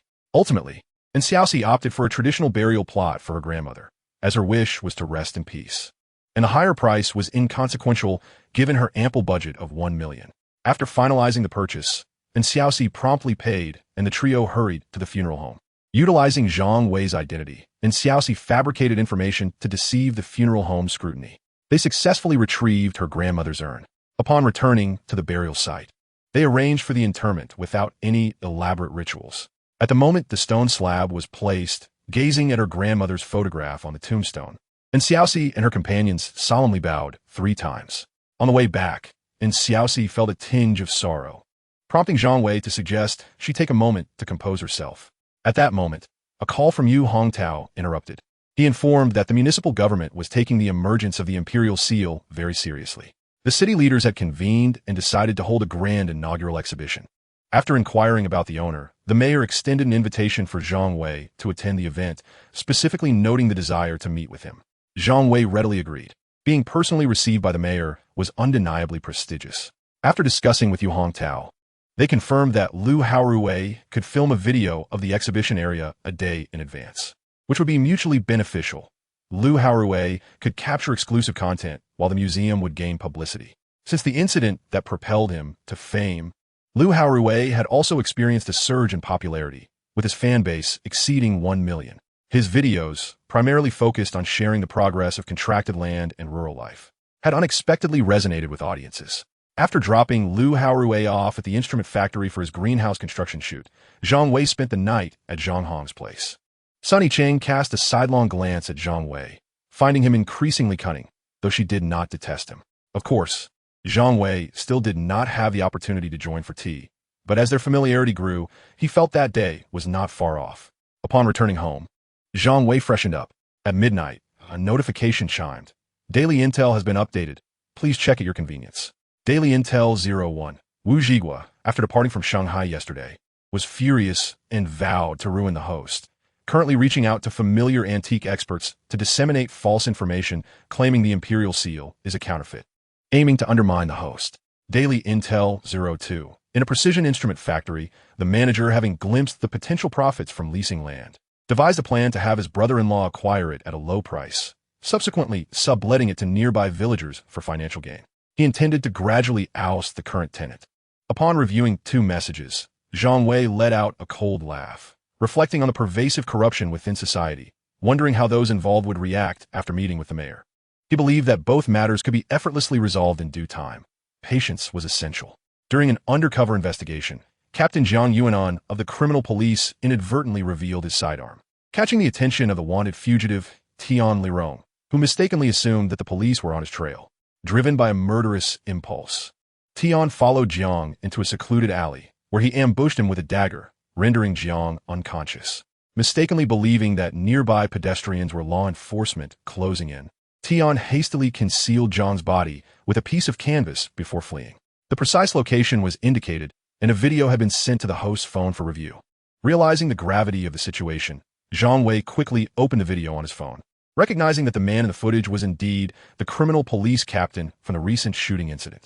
As he scrubbed through the footage, he learned that Jiang had been conducting inquiries related to a theft case when he inadvertently exposed his firearm in a restaurant where the fugitive happened to be dining. Misinterpreting the situation as an attempt to apprehend him, Tian decided to eliminate this perceived threat and trailed Jiang to a deserted alley, ultimately stabbing him under the pretense of asking for directions. Under normal circumstances, Jiang, being seasoned in his profession, would have sensed the pursuit. Unfortunately, his attention was divided due to his official duties, compounded by the fact that he was in plain clothes. This lapse in vigilance led to his misfortune. Zhang Wei found the situation rather exasperating. To encounter a dangerous fugitive so casually was indeed a testament to Jiang's fate as a born lawman. The video concluded with Jiang lying beneath a tattered nylon sheet, a significant pool of blood seeping from his abdomen. Fortunately, his chest rose and fell slightly, indicating that he was still alive. After careful consideration, Zhang Wei resolved against alerting the authorities and chose to render assistance himself. Given that the intelligence was provided by the system, he feared that reporting the incident would lead to difficulties explaining how he had obtained such knowledge. Moreover, a sudden call to the police might be dismissed as a prank, further delaying the rescue. Most importantly, personally intervening would establish a connection with Captain Jiang, providing him with a powerful ally should danger arise in the future. While en route, he instructed Xiaoxi to take control of the surveillance cameras in the surrounding area, ensuring that any suspicious individuals would be promptly reported. Chapter 47. Successful rescue Jiang Yuanan's location was in a suburban area of Songshan district. By the time Zhang Wei and Xiaoxi arrived, Lu Haorui and his companions were already waiting at the entrance of the alley. Zhang Wei briefly recounted the situation, attributing the information to a local magnate. Lu Haorui, astonished, remarked on the extraordinary abilities of Zhang Wei's fellow townsmen, likening him to a walking encyclopedia of knowledge. Zhang Wei merely smiled, choosing not to respond. Through their daily interactions, she had seamlessly integrated into this close-knit family and had come to realize that Zhang Wei was not a malevolent individual. Each person harbored their own secrets, and she preferred not to dwell excessively on them. Such was the nature of the situation.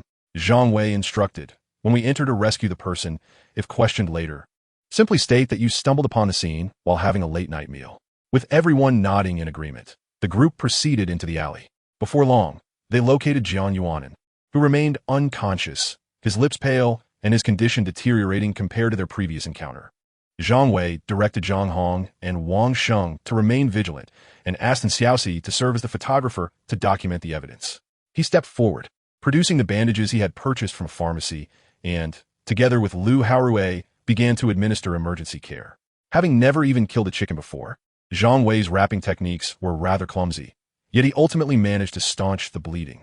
He called for the group to place Jiang Yuanan in the trunk and rush to the hospital. During the journey, Zhang Wei dialed the emergency services. "Hello, this is the 110 emergency center. What seems to be the problem?" A female officer's voice inquired. "I found an injured person in the alley with a stab wound to the abdomen, currently unconscious. Since I have previously interacted with him, I recognize him as Captain Jiang from the criminal investigation team. We are transporting him to the hospital. Please dispatch assistance quickly." "Understood. Please keep the line open," she replied promptly. The urgency of the situation prompted immediate escalation on their end. Before long, a male voice came through. "What is your vehicle's license plate number?" Zhang Wei provided the information. The man seemed to confer with someone nearby before saying, "This is an emergency. Please activate your emergency lights. I authorize you to disregard traffic signals and expedite Captain Zhang's transport to the hospital." Zhang Wei was taken aback. Was this an official clearance to run red lights? "Officers will meet you at the hospital. Please ensure the captain is well taken care of until then," the middle-aged man added. Lu Haorui, brimming with excitement, exclaimed, "Isn't this akin to legal street racing? We get to play in reality." The middle-aged man cleared his throat at Lu Haorui's remark. Of course, safety must be prioritized, especially at intersections. Zhang Wei shot Lu Haorui a fierce glare. The lad was truly reckless, oblivious to the need to maintain communication. Yet, Zhang Wei himself was curious to test the car's capabilities, having never experienced the exhilarating acceleration in the congested urban landscape. Taking a deep breath, he pressed the accelerator, propelling the vehicle forward. With a burst of speed, they soon spotted several police cars stationed outside the hospital. Upon noticing Zhang Wei's vehicle, officers gestured for him to proceed. He drove directly to the emergency entrance and opened the trunk. At that moment, a poised female officer approached, saluted Zhang Wei, and introduced herself. "I am Zhang Wei, the deputy chief of the municipal criminal investigation team. Thank you for your assistance." With a wave of her hand, she signaled the nearby officers to carry Jiang Yuanan into the hospital. As the group gathered outside the emergency room, Zhang Wei inquired, "If you wouldn't mind, could you describe the specifics of what just transpired?" "Let me take the lead." She was strikingly beautiful, her complexion bronzed yet radiating vitality, her physique undeniably impressive. Lu Haorui was utterly captivated by the beauty of the other party and immediately began to display enthusiasm. Zhang Wei, however, chose to ignore him and recounted the events according to the previously agreed-upon narrative, taking care to introduce Captain Jiang. Zhang Wei, upon hearing, displayed a look of surprise. "I had no idea it was you involved in the previous incident. What a coincidence."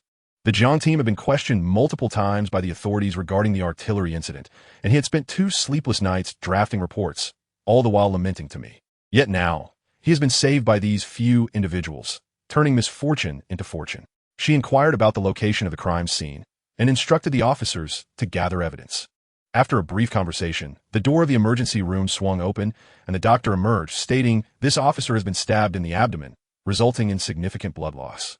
Fortunately, it was detected early. Had it gone unnoticed for a few more hours, the excessive blood loss could have been perilous.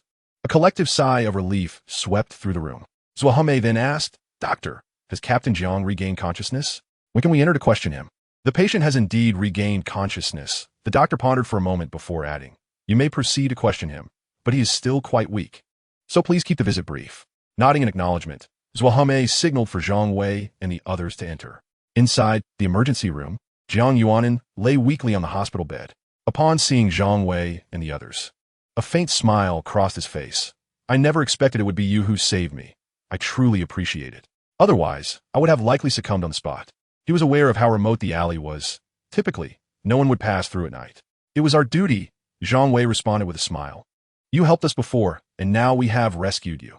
It seems like fate, doesn't it?" Jiang Yuan nodded and turned to Zhang, saying, "At the time, the street lights were dim, and I could only discern that the man who stabbed me was approximately 1.7 meters tall, around 40 years old, wearing a gray top. Was there any surveillance footage in the vicinity?" "Xiao Wang and the others are still en route to the scene. I will report back to you later," Zhang replied. "However, it is evident that the assailant was targeting you specifically, and the attack was both decisive and ruthless. It could be a criminal you apprehended previously, or perhaps an act of revenge from someone in the underworld." Captain Jiang snorted coldly. "I doubt it. Those individuals from the underworld wouldn't have the audacity." Standing by, Zhang Wei listened to their analysis of the case, fully aware that it was merely a serendipitous coincidence. Even if he knew Tian Lirong's identity and whereabouts, he could not divulge the truth. After all, possessing information that even the involved parties lacked would certainly raise suspicions. After a brief exchange, Captain Jiang showed signs of fatigue, prompting everyone to prepare to leave. Before departing, Jiang Yuanan made sure to take down Zhang Wei's phone number, promising to treat him and his companions to a meal once he recovered. Zhang Wei smiled in agreement, thinking to himself that he had indeed secured a powerful ally in the city's criminal investigation team. In the future, anyone who dared to conspire against him would surely find themselves at a disadvantage. Chapter 48. The Unforeseen Incident at the Instrument Factory. At this moment, the clock struck 4 in the morning, with nearly a day remaining until midnight. Nevertheless, Zhang Wei prayed that Tian Lirong had not escaped from Shanghai City, for that would leave the intelligence network with a glimmer of hope to trace his whereabouts. "There's no need to worry. We could take turns sleeping, which won't hinder our agricultural work," Zhang Hong chuckled. The greenhouse is still under construction, and he is reluctant to let his efforts go to waste. Just as he was about to order takeout for lunch, he received a call from Shui Zhongde. Zhang Wei, without much thought, answered, "Hello, Director Shui. You were looking for me?" On the other end, Shui Zhongde seemed hesitant. "Zhang Wei, if it's convenient for you, could you come over to my side? I have something to discuss with you." Zhang Wei's heart stirred. He recalled another piece of intelligence from yesterday, wondering if it pertained to the factory director's targeting of him. He couldn't help but smirk inwardly, for he had initially contracted the land solely for the purpose of acquiring the National Jade Seal. Now that the seal was in his possession, cultivation was merely a secondary endeavor. However, should anyone dare to provoke him, Zhang Wei would not hesitate to retaliate. He assured Shui Zhongde that he would arrive shortly, and hung up. At that moment, Xiaoxi had just woken up and was stepping out of her room. With her grandmother's burial successfully completed yesterday, the weight on her heart had lifted, granting her a restful slumber. "Order takeout for yourself at home, and in the afternoon, please help me investigate the factory director situation. They might feel obstructed in their financial pursuits and wish to make things difficult for us. If we can uncover evidence of their illegal activities, that would be ideal." And Xiaoxi, upon hearing this, felt quite indignant. She had intended to visit the instrument branch to enjoy some lamb. She vowed to thoroughly investigate this ridiculous factory director. After silently mourning for him for 3 seconds, Zhang Wei set off in his car towards the Light Industry Bureau. Upon arriving at Shui Zhongde's office, he noticed that the latter's expression was rather grim. Upon seeing Zhang Wei, Shui expressed his apologies. "Xiao Zhang, let us go meet the factory director. However, if you hear anything unfavorable, please refrain from clashing with him. I will handle the coordination." Zhang Wei nodded, and the two ascended to a private office on the upper floor, where Shui Zhongde knocked on the door. "Guoming." Upon entering, they found a middle-aged man seated at the desk, engrossed in reviewing documents, his brow furrowed and appearing quite busy. He paid no attention to their presence, treating them as if they were mere air, and continued with his work. "What an air of authority he possesses. Does he intend to make me stand here in silence?" Zhang Wei scoffed internally. He was already aware of the man's intentions through the system's intelligence. Since he enjoyed playing games, Zhang Wei decided to indulge him this afternoon. With this thought in mind, he refused to indulge the man's arrogance. Taking a chair and sitting down, addressing Shui Zhongde, "Director Shui, why not introduce us?" Shui Zhongde felt a sense of distress. Zhang Wei had always been meticulous in his dealings, Yet today he seemed unable to contain himself. Nevertheless, he introduced the man, Director. Allow me to present Zhang Wei, the contractor of our branch's land. This is our factory's head, Director Zhang. It was indeed a coincidence that the two were kin. The factory director could no longer maintain his facade of busyness, and, with a forced smile, responded, "Oh, that is indeed a coincidence." Zhang Wei, eager to discern the purpose of this meeting, directly inquired, "May I ask why Director Zhang has summoned me?" The factory director adopted a formal demeanor. "Mr. Zhang, we agreed to lease the land to you to facilitate our industrial transformation towards a greener and more sustainable approach. Currently, the environment at the instrument branch can only be described as barren. My intention regarding cultivation is that it should not primarily focus on fruits and vegetables, but rather on planting trees. At the very least, the internal greening of the factory must be adequately covered." Zhang Wei listened in silence. "I have paid for the land to cultivate, yet you want me to plant greenery for you without compensation and adequately covered? It is essential to understand that while one can indeed cultivate trees on contracted land, their growth is slow and the contract periods are typically measured in decades. The cost of saplings is also considerable, which clearly poses a challenge. Moreover, the greenhouse has already been partially constructed. Surely, we cannot simply dismantle it and sell it as scrap, can we?" Shui Zhongde, standing nearby, hurried over to persuade. "Director, Mr. Zhang has contracted for 20 acres. Isn't it excessive to have him responsible for the entire greening of the factory? After all, he has only just begun planting, and the greenhouse isn't even finished yet." "Little Shui, do not forget your position," Director Zhang interrupted Shui Zhongde's plea directly. "I am doing this for the transformation of the factory. Do you not wish to see the instrument factory rise again?" Zhang Wei mused that although old Shui was not a paragon of virtue, he was at least decent enough to get things done after being compensated. Perhaps he could lend a hand. With this thought, Zhang Wei decided not to engage further with this insufferable director.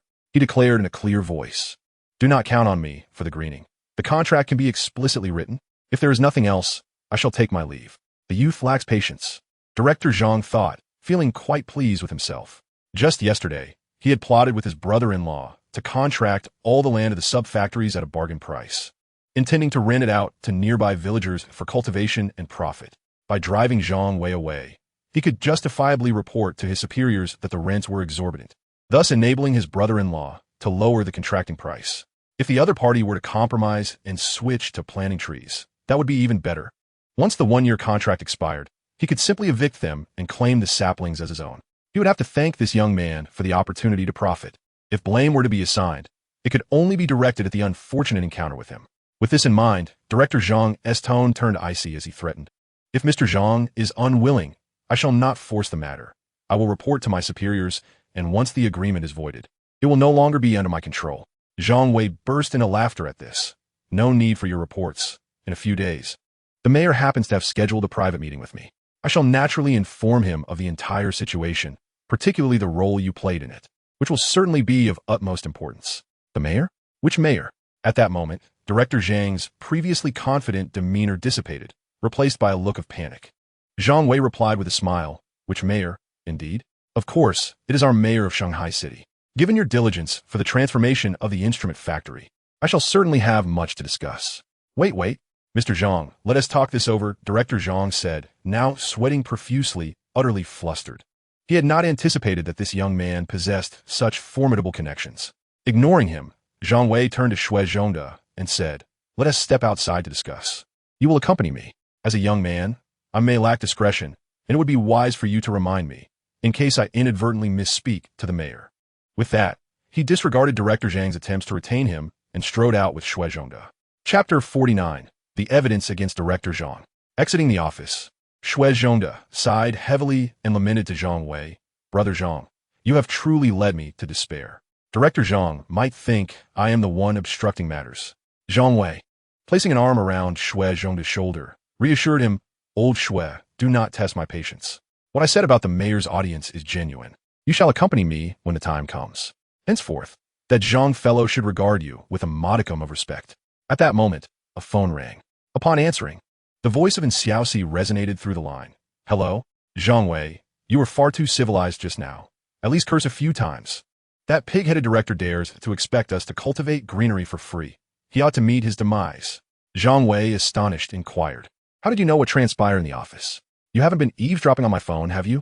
We have always maintained a purely sibling bond. Such forbidden affection cannot bear fruit. Are you out of your mind? And Xiaoxi exclaimed. I just hacked into that pig-headed director's computer, and through his microphone and camera, I witnessed everything. By the way, he has quite a bit of incriminating material on his computer. I have sent it to you via WeChat. After hanging up, Zhang Wei's phone buzzed incessantly as Xiaoxi sent him a multitude of documents. Upon opening them, he discovered that most were screenshots of the director's ledgers detailing bribery, alongside several video files showcasing the director coercing female workers into providing him with special services under the threat of termination. This scoundrel was truly despicable. In comparison, Xue Zhongde at least adhered to a certain moral code. Realizing this, Zhang Wei promptly forwarded all documents to Xue Zhongde. Old Xue, the opportunity is yours. Whether you ascend depends on how you maneuver. Zhang Wei patted his shoulder.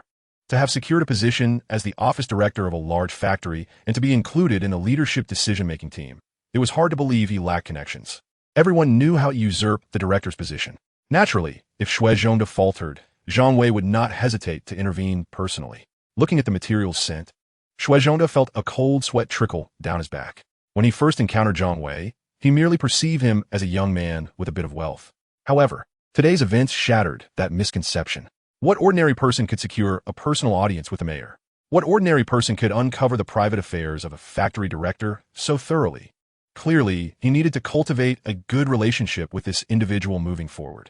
During lunch, Zhang Wei wished to try luoxifen, a dish he had been curious about since noticing a nearby restaurant while renting his apartment. Each time he passed by, he was met with an overpowering odor that piqued his curiosity, though at the time he was too poor to risk a meal on something that might not be palatable. And Xiaoxi, having skipped breakfast, felt a pang of hunger and eagerly hopped over to open the door. A strong, pungent aroma suddenly invaded her nostrils. Ugh! After 10 minutes of Zhang Wei acquiescing to numerous unreasonable demands, and Xiaoxi finally ceased her relentless pursuit. Indeed, many people relished it, despite its truly foul odor. Zhang Wei resolved never to order luoxifen again, as in Xiaoxi's wrath was unbearable. Considering their plans for a grand dinner at the instrumentation branch that evening, the two decided to venture out, driving to an ancient town in the Contribution District to purchase 2 portions of distinctive xiaomai, merely to quell their appetites. Did you know? Zhang Wei's knowledge class has commenced once more. What filling is used for dumplings in the north? And Xiaoxi tilted her head and remarked, aren't dumplings always filled with glutinous rice? Some may add a bit of diced meat or shiitake mushrooms. Beep, incorrect. In the northern regions, dumplings are predominantly filled with beef or lamb, often accompanied by a sprinkle of scallions. In the eyes of northerners, adding glutinous rice to dumplings is the epitome of heresy. And Xiaoxi retorted, the true essence lies in the soy sauce and glutinous rice filling, not in the meat. After finishing their dumplings, the two of them chatted and laughed as they made their way to the instrument factory. At this moment, Zhang Hong and Wang Sheng had awoken and were busy assembling a greenhouse, while Lu Haorui was filming a video with a selfie stick. Zhang Wei chose not to disturb them, and instead approached Grandpa Li. Grandpa, could you prepare a lamb for us tonight? It would be greatly appreciated if you could take the lead in the kitchen. Grandpa was quite pleased, as during his solitary nights guarding the premises, he had only indulged in lamb a couple of times a month. Now, he could enjoy a feast. Today, a farmer happened to be selling lambs, so I will hurry to select one, ensuring I reach the slaughterhouse in time. Upon hearing about the lamb selection, and Xiaoxi insisted on joining, and Zhang Wei, curious as well, decided to follow in his car behind Grandpa's agricultural tricycle out of the factory. We ought to choose a medium-sized ewe. This ensures a delightful balance of fat and lean meat. I am familiar with this farmer. The sheep are free-range and not fed on pellets, resulting in firmer and more elastic meat. Listening to Grandpa's description, and Xiaoxi's mouth nearly watered. Oh, and Xiaoxi inquired, puzzled, I only ate 1 lamb leg. Where has the other one gone? She adored gnawing on lamb legs. The older boys would let her have her way, considering her youth. Yet today, 1 lamb leg was mysteriously missing. Everyone adamantly denied any knowledge of it, and Xiaoxi decided not to dwell on the matter. The freshly slaughtered lamb meat is best enjoyed while it is still warm and tender. At midnight, a notification chimed. Daily intelligence has been updated. Please review at your convenience. Here it comes. Zhang Wei discarded the card and attentively examined the information. Chapter 50. The Fugitive Captured. Daily Intelligence 01. Within the first floor of the Binjiang shopping mall, a welfare lottery outlet has a scratch card that can yield 20,000 yuan. The ticket number is 23687. Daily Intelligence 02. Zhang Factory's director, Mr. Zhang, has received threats from the host. Yesterday, he summoned his brother-in-law and berated him thoroughly. Having released his frustrations, he is now actively seeking information about the host's background. With 2 pieces of intelligence announced, Zhang Wei's primary concern remained the fugitive Tian Lirong's information. He clasped his hands in prayer, hoping for divine assistance, and fervently wished that the last piece of information would be what he desired. The video has been sent to the host's phone. Please check it. Here it is. This is the one. I can't believe my wish has been granted. It seems fate is keen to capture this nefarious scoundrel. Zhang Wei opened the video on his phone and shared it with everyone, then surveyed the group. Someone recently uploaded this video online, and it was deleted shortly after. This could very well be the perpetrator who injured Captain Jiang. Through inquiries by my fellow townsfolk, I have uncovered this individual's whereabouts. We are now poised to lie in wait and bring him to justice. Of course, this undertaking carries inherent risks. Should anyone wish to withdraw, I would fully understand. Is there anyone who wishes to step back? Without the slightest hesitation, Zhang Hong spoke up. Brother, our instructor always taught us that a soldier's duty is to protect the homeland and its people. Even after retiring, I have never forgotten this. Just give the order. The others nodded in agreement. Even the unreliable Lu Haowei appeared fervently supportive. Zhang Wei proclaimed, since no one is stepping back, I shall distribute the operational plan. If you execute my strategy, the risks will be minimal. 2 hours later, outside an old 2-story residence in Songjiang district, Tian Lirong crouched in the shadows, observing. The second floor of this dwelling was his rented apartment. He had been watching for half an hour, and everything seemed normal without a hint of discord. Only then did he swiftly slip into the hallway, ascend the stairs to the second floor, and meticulously check the doorknob. Satisfied that the hair he had tied remained intact, he felt reassured enough to unlock and enter the room. After a thorough inspection, he approached the window and peered outside for a moment, allowing half of his face to finally relax. Although his facial paralysis had thwarted the surveillance cameras, years of living on the run had instilled in him an unwavering caution. Fortunately, the rented room was still safe for the time being. Having unexpectedly harmed a police officer today, he realized that the authorities would likely conduct extensive searches in the vicinity, and it was imperative that he not linger here. While he could resort to theft to procure necessities, his handgun and knife remained inside, vital tools for his survival that he had painstakingly acquired. He had to devise a way to retrieve them. However, he had failed to notice that a miniature camera in a dim corner of the first-floor hallway had captured his every move. At a distance of 1 street away, Zhang Wei observed Tian Lirong ascend the stairs from within the vehicle before addressing the group. The target is in position. Proceed according to the plan. 20 minutes later, Tian Lirong concealed his handgun and knife within a nylon bag, covering it with clothing for further disguise. After repeatedly confirming that he had left no traces behind, he exited the room and gently closed the door. A sense of relief washed over him. It appeared that the police had not yet arrived in the vicinity.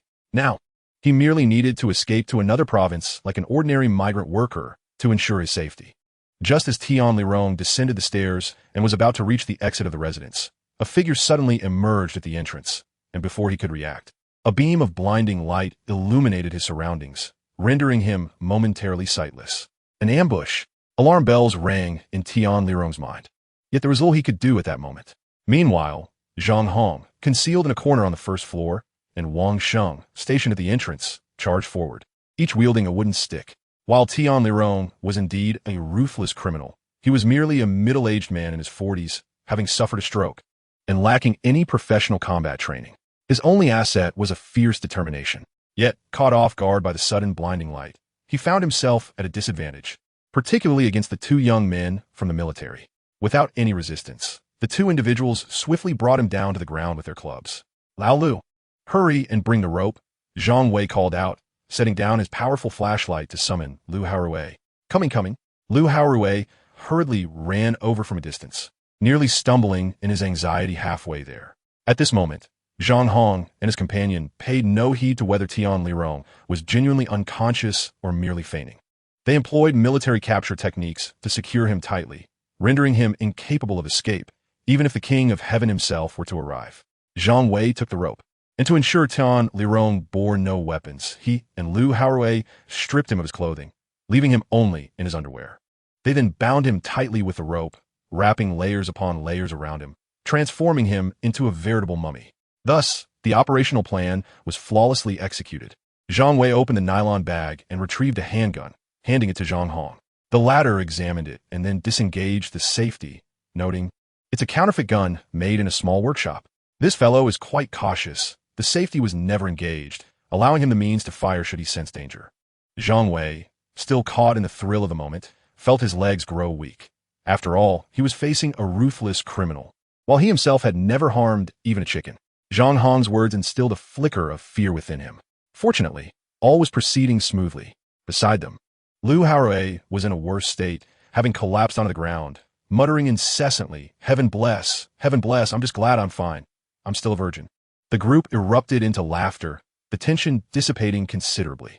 At that moment, Xiaoxi turned to Zhang Wei and remarked, "The police will undoubtedly review the nearby surveillance footage. We're going to report this, so even if we're captured on camera, I haven't tampered with those records." Chapter 51. Captain Zhua was astonished. At this moment, Zhua Hame was seated in a large conference room, listening to reports from her subordinates. The injury of the criminal police team leader at the hands of the assailants was, indeed, the greatest provocation to the police force, prompting the entire criminal police team to assemble a group of elite officers to form a special task force. With Zhua Hame appointed as the leader, one subordinate stood at the podium, pointing at the projection screen as he reported, "Currently, the information we have indicates that the suspect was wearing a gray cloth jacket and a baseball cap, approximately 170 centimeters tall.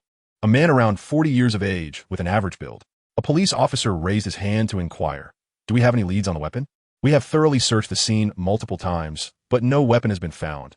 It is presumed that the suspect took it with him," another officer interjected. Another officer raised his hand. "Did the nearby surveillance capture the suspect? Can we identify his escape route?" At this, Zhua Hame waved her hand dismissively. "I have just confirmed with our colleagues at the Skynet that Captain Jiang was attacked in a remote alley in the suburbs, and the nearby cameras do not cover the area adequately. Moreover, given the darkness of the night, it is impossible to trace the suspect's escape route if he weaved through the alleys." She then declared loudly, "Order! All officers stand up. Immediately mobilize all available police forces to conduct a widespread search, while arranging local officers to visit each household in the area, striving to locate any witnesses or suspicious individuals." The officers saluted and then filed out. Only then did Zhua Hame sit back, massaging her temples. Typically, a perpetrator inflicts harm either for the sake of robbery or due to personal vendettas against the victim. The most perplexing cases are those that defy such straightforward motivations. Captain Jiang, throughout his illustrious career, has apprehended a multitude of criminals, which conversely implies that there are just as many who harbor animosity towards him. The identity of the assailant remains shrouded in mystery, rendering it impossible to eliminate suspects based on interpersonal relations or motives.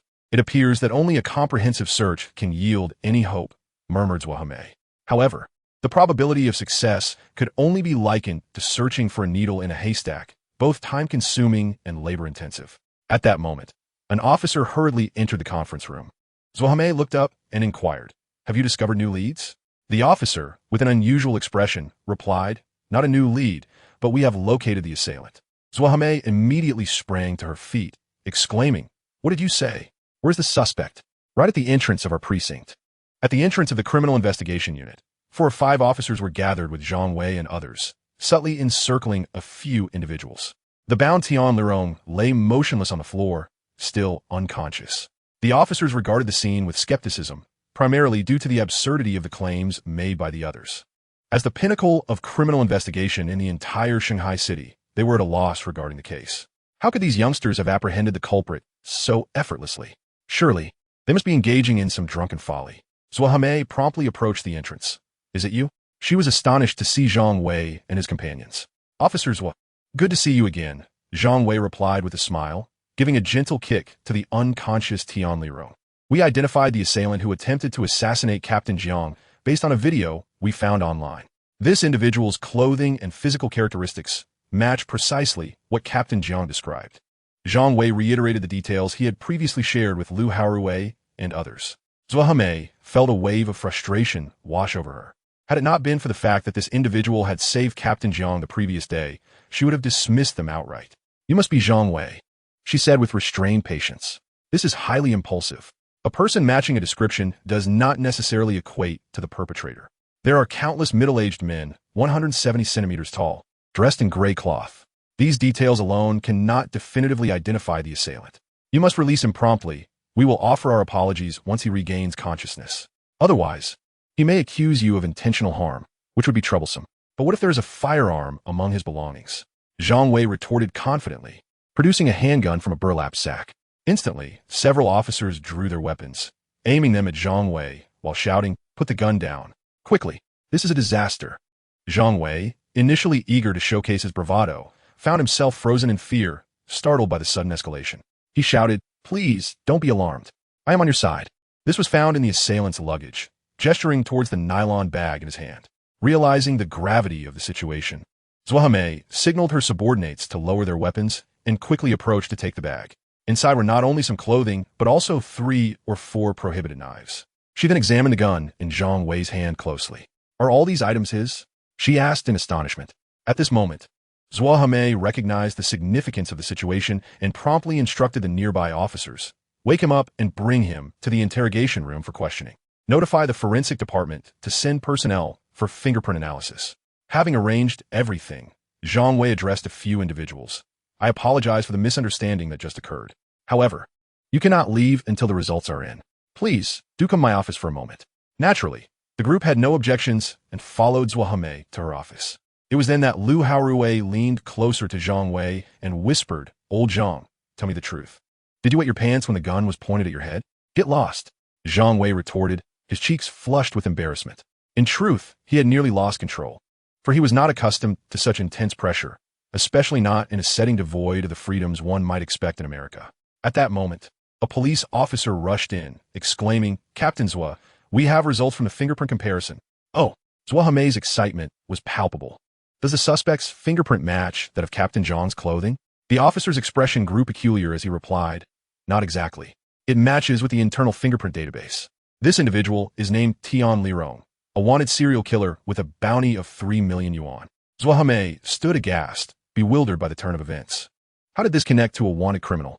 Lu Haorui and the others were equally astonished. Goodness, a wanted criminal with a 3 million yuan bounty? We captured him? Only Zhang Wei was privy to the full scope of the situation, yet hearing the figure of 3 million stirred excitement within him. That substantial amount could easily finance a grand 3-story villa back in his hometown, complete with luxurious decor. He smiled at Zhuhame and said, "Captain Zhua, since we apprehended this individual, we should certainly advocate for our share of the bounty." "Rest assured," Zhuhame replied, pleased that they had captured a wanted criminal, thus preventing further harm. "The government will not shortchange us on the reward. I will report to the Capital Bureau shortly." After a brief pause, the phone on the desk rang. Zhuhame picked up the receiver and heard the voice on the other end say, "Captain Zhua, the suspect has regained consciousness. Should we commence interrogation immediately?" "Yes, proceed without delay.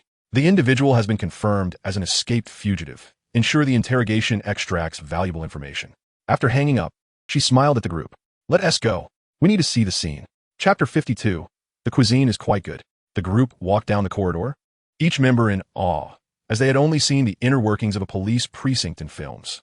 Now, experiencing it firsthand was akin to a rural villager stepping into a grand estate. "Look at that." Lu Haorui nudged Zhang Wei. "That officer is actually holding takeout." Zhang Wei offered an apologetic smile to the officer approaching them, then turned to Lu Haorui and scolded, "The officer is not a time traveler from ancient times. What is so strange about ordering takeout?" And Xiaoxi had a different focus, her gaze fixed on the cameras mounted on the walls as she murmured to herself, "These models are significantly better than those on the streets. I wonder if there's a backdoor I could exploit." Zhang Wei felt exasperated. His companions were proving to be rather unreliable. He playfully smacked Xiaoxi on the head and admonished, "Stop thinking about unnecessary things. Even if you could detonate a nuclear bomb here, you'd better behave." It was all in jest, but he knew that while others might just be boasting, this young lady could very well find a way to breach security. The thought of her stumbling upon confidential information made him anxious about the potential consequences. As the group arrived at the interrogation room, Zhuhame entered a password and led everyone inside. Unlike the cinematic portrayals, the room is remarkably spacious and brilliantly illuminated, devoid of any hint of shadow. In one corner stands a desk, at which a police officer diligently records notes. One wall is adorned with a pane of glass, half the height of a person, through which another chamber is visible. There Tian Lirong sits, hands shackled behind his back, his gaze vacant and seemingly oblivious to the presence of those on this side. Is this the fabled one-way glass? Zhang Wei muses, approaching to touch the surface. finding it unremarkable to the touch. At that moment, an officer enters the room where Tian Lirong is situated, commencing the interrogation. "We've been searching for you for quite some time," the officer states, causing Tian Lirong to slump back into his chair, fully aware that upon hearing his name, his fate was sealed. He had left no loose ends regarding the murders back home, with his fingerprints scattered throughout the crime scene. Moreover, during his flight, the slaying of a family of 5 had been witnessed as he departed. Faced with irrefutable evidence, he found himself incapable of concocting a defense. There were no glaring lights blinding the suspect, nor any tantalizing dishes to entice a confession. After a straightforward inquiry, Tian Lirong's psychological defenses crumbled, and he divulged everything, including the attempted assassination of Captain Jiang the previous day. The officers were taken aback to learn that he had merely wounded Jiang Yuanan by mistake. 20 minutes later, the recording officer addressed Captain Zhang, stating, "Captain, the suspect has confessed completely. The evidence team has also discovered a short knife in his nylon bag, which tested positive for blood using luminol, and the width of the blade corresponds with Captain Zhang's wound. We have ample witness testimony, physical evidence, and the suspect's confession, all of which can be compiled into a case." Pleased, Zhang nodded. It had only been a day since Captain Jiang was attacked, and they had not only closed the case but also apprehended the long-sought fugitive Tian Lirong. Although the team had not contributed significantly, the credit would undoubtedly be attributed to them. "Thank you for your enthusiastic assistance. I will report to the City Bureau leaders and apply for commendations for you. I will notify you when the funds are available for collection in a few days," Zhang remarked, leading them out of the room. "Captain Zhang, you are exceedingly gracious," Zhang Wei said, feigning modesty, though he was eager to experience the culinary offerings of the criminal investigation team. The others shared expressions of anticipation. Half an hour later, Zhang watched with a mix of amusement and exasperation as Xiaoxi devoured her 4th bun. Meanwhile, Lu Haorui was struggling with a second bowl of noodles. It was not merely concern for his meal card. The contrast between their earlier demeanor and their current veracity was stark, akin to famished spirits returned to life. "Little sister, do take your time. We wouldn't want you to choke," Zhang couldn't help but advise. At that moment, Zhang Wei wished to distance himself from the two. For while the culinary fare of the criminal investigation team was commendable, rivaling that of fine dining establishments, their manner of consumption was utterly outrageous. With this thought, he unconsciously added another meat bun to his plate. Such a treat, especially one sourced from the team, was too delightful to resist.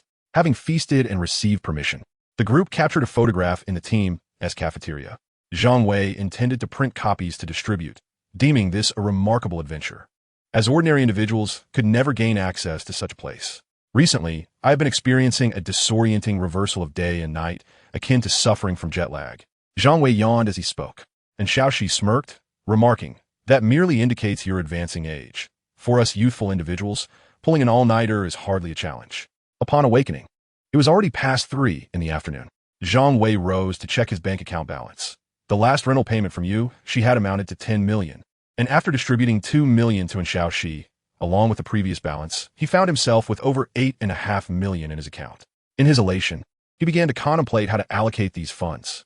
Considering that his father still relied on a wheelchair, it was imperative to hire a housekeeper to assist with cleaning and to look after his father, thereby alleviating some burdens from his mother. The family's old residence had been their home for many years. The poor environment and lack of an elevator made it exceedingly inconvenient for his father. While 8 million might merely afford a 3-bedroom apartment in Shanghai, it would be more than sufficient to purchase a villa in his hometown, complete with renovations. Zhang Wei found his rented apartment in Shanghai quite satisfactory and had no immediate desire to relocate. He planned to earn more in the future and then directly acquire a spacious flat along the Huangpu River. What a joke! With my hacker prowess, why would I need to compete with mortals for train tickets? And Xiaoxi remarked sarcastically, yet she still assisted him. As a reward, Zhang Wei treated the young lady to a cup of milk tea before heading out for his personal training session. After dining with Sun Yicheng several times, he felt their relationship deepening. Reflecting on the struggles of his younger brother, he silently resolved to push his limits today. Chapter 53. Full Recovery. Gritting his teeth, Zhang Wei completed the last pull-up, marking the end of today's personal training session. Sun Yicheng handed him a towel, saying, "Zhang Wei, you performed remarkably today. I was concerned that today's lesson might be too challenging." "Never underestimate a man," Zhang Wei replied, mentally affirming that a man cannot concede defeat. "By the way, if you have no other engagements, would you accompany me to the mall today?" I need to purchase some winter attire, but I lack someone to provide advice. Zhang Wei extended the invitation. Sun Yicheng pondered for a moment, tapping her chin. Shopping sounds fine, but the compensation must be adequate. How about treating me to a cup of coffee? Zhang Wei deliberately chose the Binjiang Mall, as he had received a tip that there was a scratch-off lottery ticket worth 20,000 yuan available there, which he certainly could not afford to miss. The Binjiang Mall had only recently opened, situated along the banks of the Pu River, boasting a prime location. Its interior was primarily designed in a modern style, adorned with numerous artistic sculptures for embellishment. The two began their excursion at several men's clothing stores. Part of the reason for inviting a girl to shop was that he, too, lacked decent winter clothes, and with over 8 million at his disposal, it was time to invest in a quality wardrobe. After purchasing several items of sportswear and casual attire, they soon arrived at a lottery outlet. Suddenly, an idea struck Zhang Wei. He turned to Sun Yicheng and asked, "Are you daring enough to play a game?" Sun Yicheng, intrigued, replied, "What game do you have in mind?" "Let us each procure a scratch card from the lottery outlet. The one who wins the greater sum shall unconditionally fulfill a request from the other." If Lu Haorui were present, he would undoubtedly intervene, vehemently critiquing Sun Yicheng for employing such a trifling tactic to entice girls. What a contemptible fellow. Sun Yicheng blinked playfully. "You seem quite confident. I shall challenge you then. However, I must forewarn you, my luck has always been rather favorable." Zhang Wei laughed heartily. What a coincidence. We are both fortunate. With that, he proceeded to the counter to purchase the scratch card indicated by the intel. Sun Yicheng selected one as well. After settling the payment, he produced a coin, and Zhang Wei remarked, "Typically, the gambler reveals their hand last. Ladies first, you may scratch first." Sun Yicheng took the coin and began to scratch. To her astonishment, she uncovered a prize of 200 yuan from a ticket worth 30. "Do not rejoice too soon. There exists a system that ensures my invincibility. Allow me to see how much you have won." "Oh my, is that 20,000? Sun Yicheng's composure faltered, and she gasped, covering her mouth. Nearby patrons turned their heads. While winning hundreds is common, a sum of 20,000 is a rarity. They marveled at the young man's extraordinary luck. Zhang Wei shrugged and handed the ticket to the staff. "Can I redeem this 20,000 here?" "Certainly, sir. We can cash out prizes under 100,000 on the spot. May I transfer it to your Alipay?" Zhang Wei nodded, and shortly thereafter, his phone notified him of the 20,000 yuan transfer. Turning to Sun Yicheng, Zhang Wei suddenly lifted her chin with his right hand, playfully inquiring, "What do you think I should have you agree to?" A delicate blush crept onto Sun Yicheng's cheeks as she smiled enigmatically. "Well, since I lost, I shall accept my fate and abide by your whim." Half an hour later, in a bar at Shanghai, devoid of raucous noise, the expansive bar exuded a melodious ambience. Zhang Wei and Sun Yicheng sat close together on a sofa. "So your request is merely for me to accompany you for a drink?" Sun Yicheng asked, still somewhat incredulous. She had anticipated a more outrageous demand, although she harbored a liking for Zhang Wei and did not mind the proposition. Zhang Wei sipped his drink. "It was just a playful game. I would never take advantage of the situation. After all, I have experienced love before, and with my looks, I have had my fair share of female admirers. To abruptly suggest intimacy could lead to rejection, making future pursuits difficult. Courtship is akin to fishing. Patience is essential, and a gradual approach is the key." Sun Yicheng gazed into Zhang Wei's eyes, a hint of mirth illuminating her expression. "By the way, I must thank you for the bag you gifted me. Earlier while shopping, I found one that caught my eye, and you paid for it without hesitation." "That was not a gift from me." Zhang Wei waved his hand dismissively. "I believe my winning today is merely a reflection of the good fortune you bestowed upon me. Consider it a token of my gratitude." Thus, the two continued to sip their drinks, engaging in light conversation, the atmosphere growing subtly intimate. It was not until the late hours of the night that they departed the bar. Zhang Wei, with audacity, suggested, "Having enjoyed a drink, I find myself rather parched. Would you mind if I came up for a while?" At this moment, Sun Yicheng was somewhat lost in a daze, smiling dreamily as she took Zhang Wei's hand and stepped out of the car. The two arrived at Sun Yicheng's residence, where Zhang Wei remained silent, gazing intently at her. A peculiar atmosphere permeated the room. Following this, a considerable portion of the narrative is omitted. The first rays of morning sunlight streamed into the room. Zhang Wei rose and gulped down a bottle of water from the table. The woman on the bed also sat up, her exquisite figure resembling a work of art, stirring a sense of restlessness within Zhang Wei. However, it was not an opportune moment.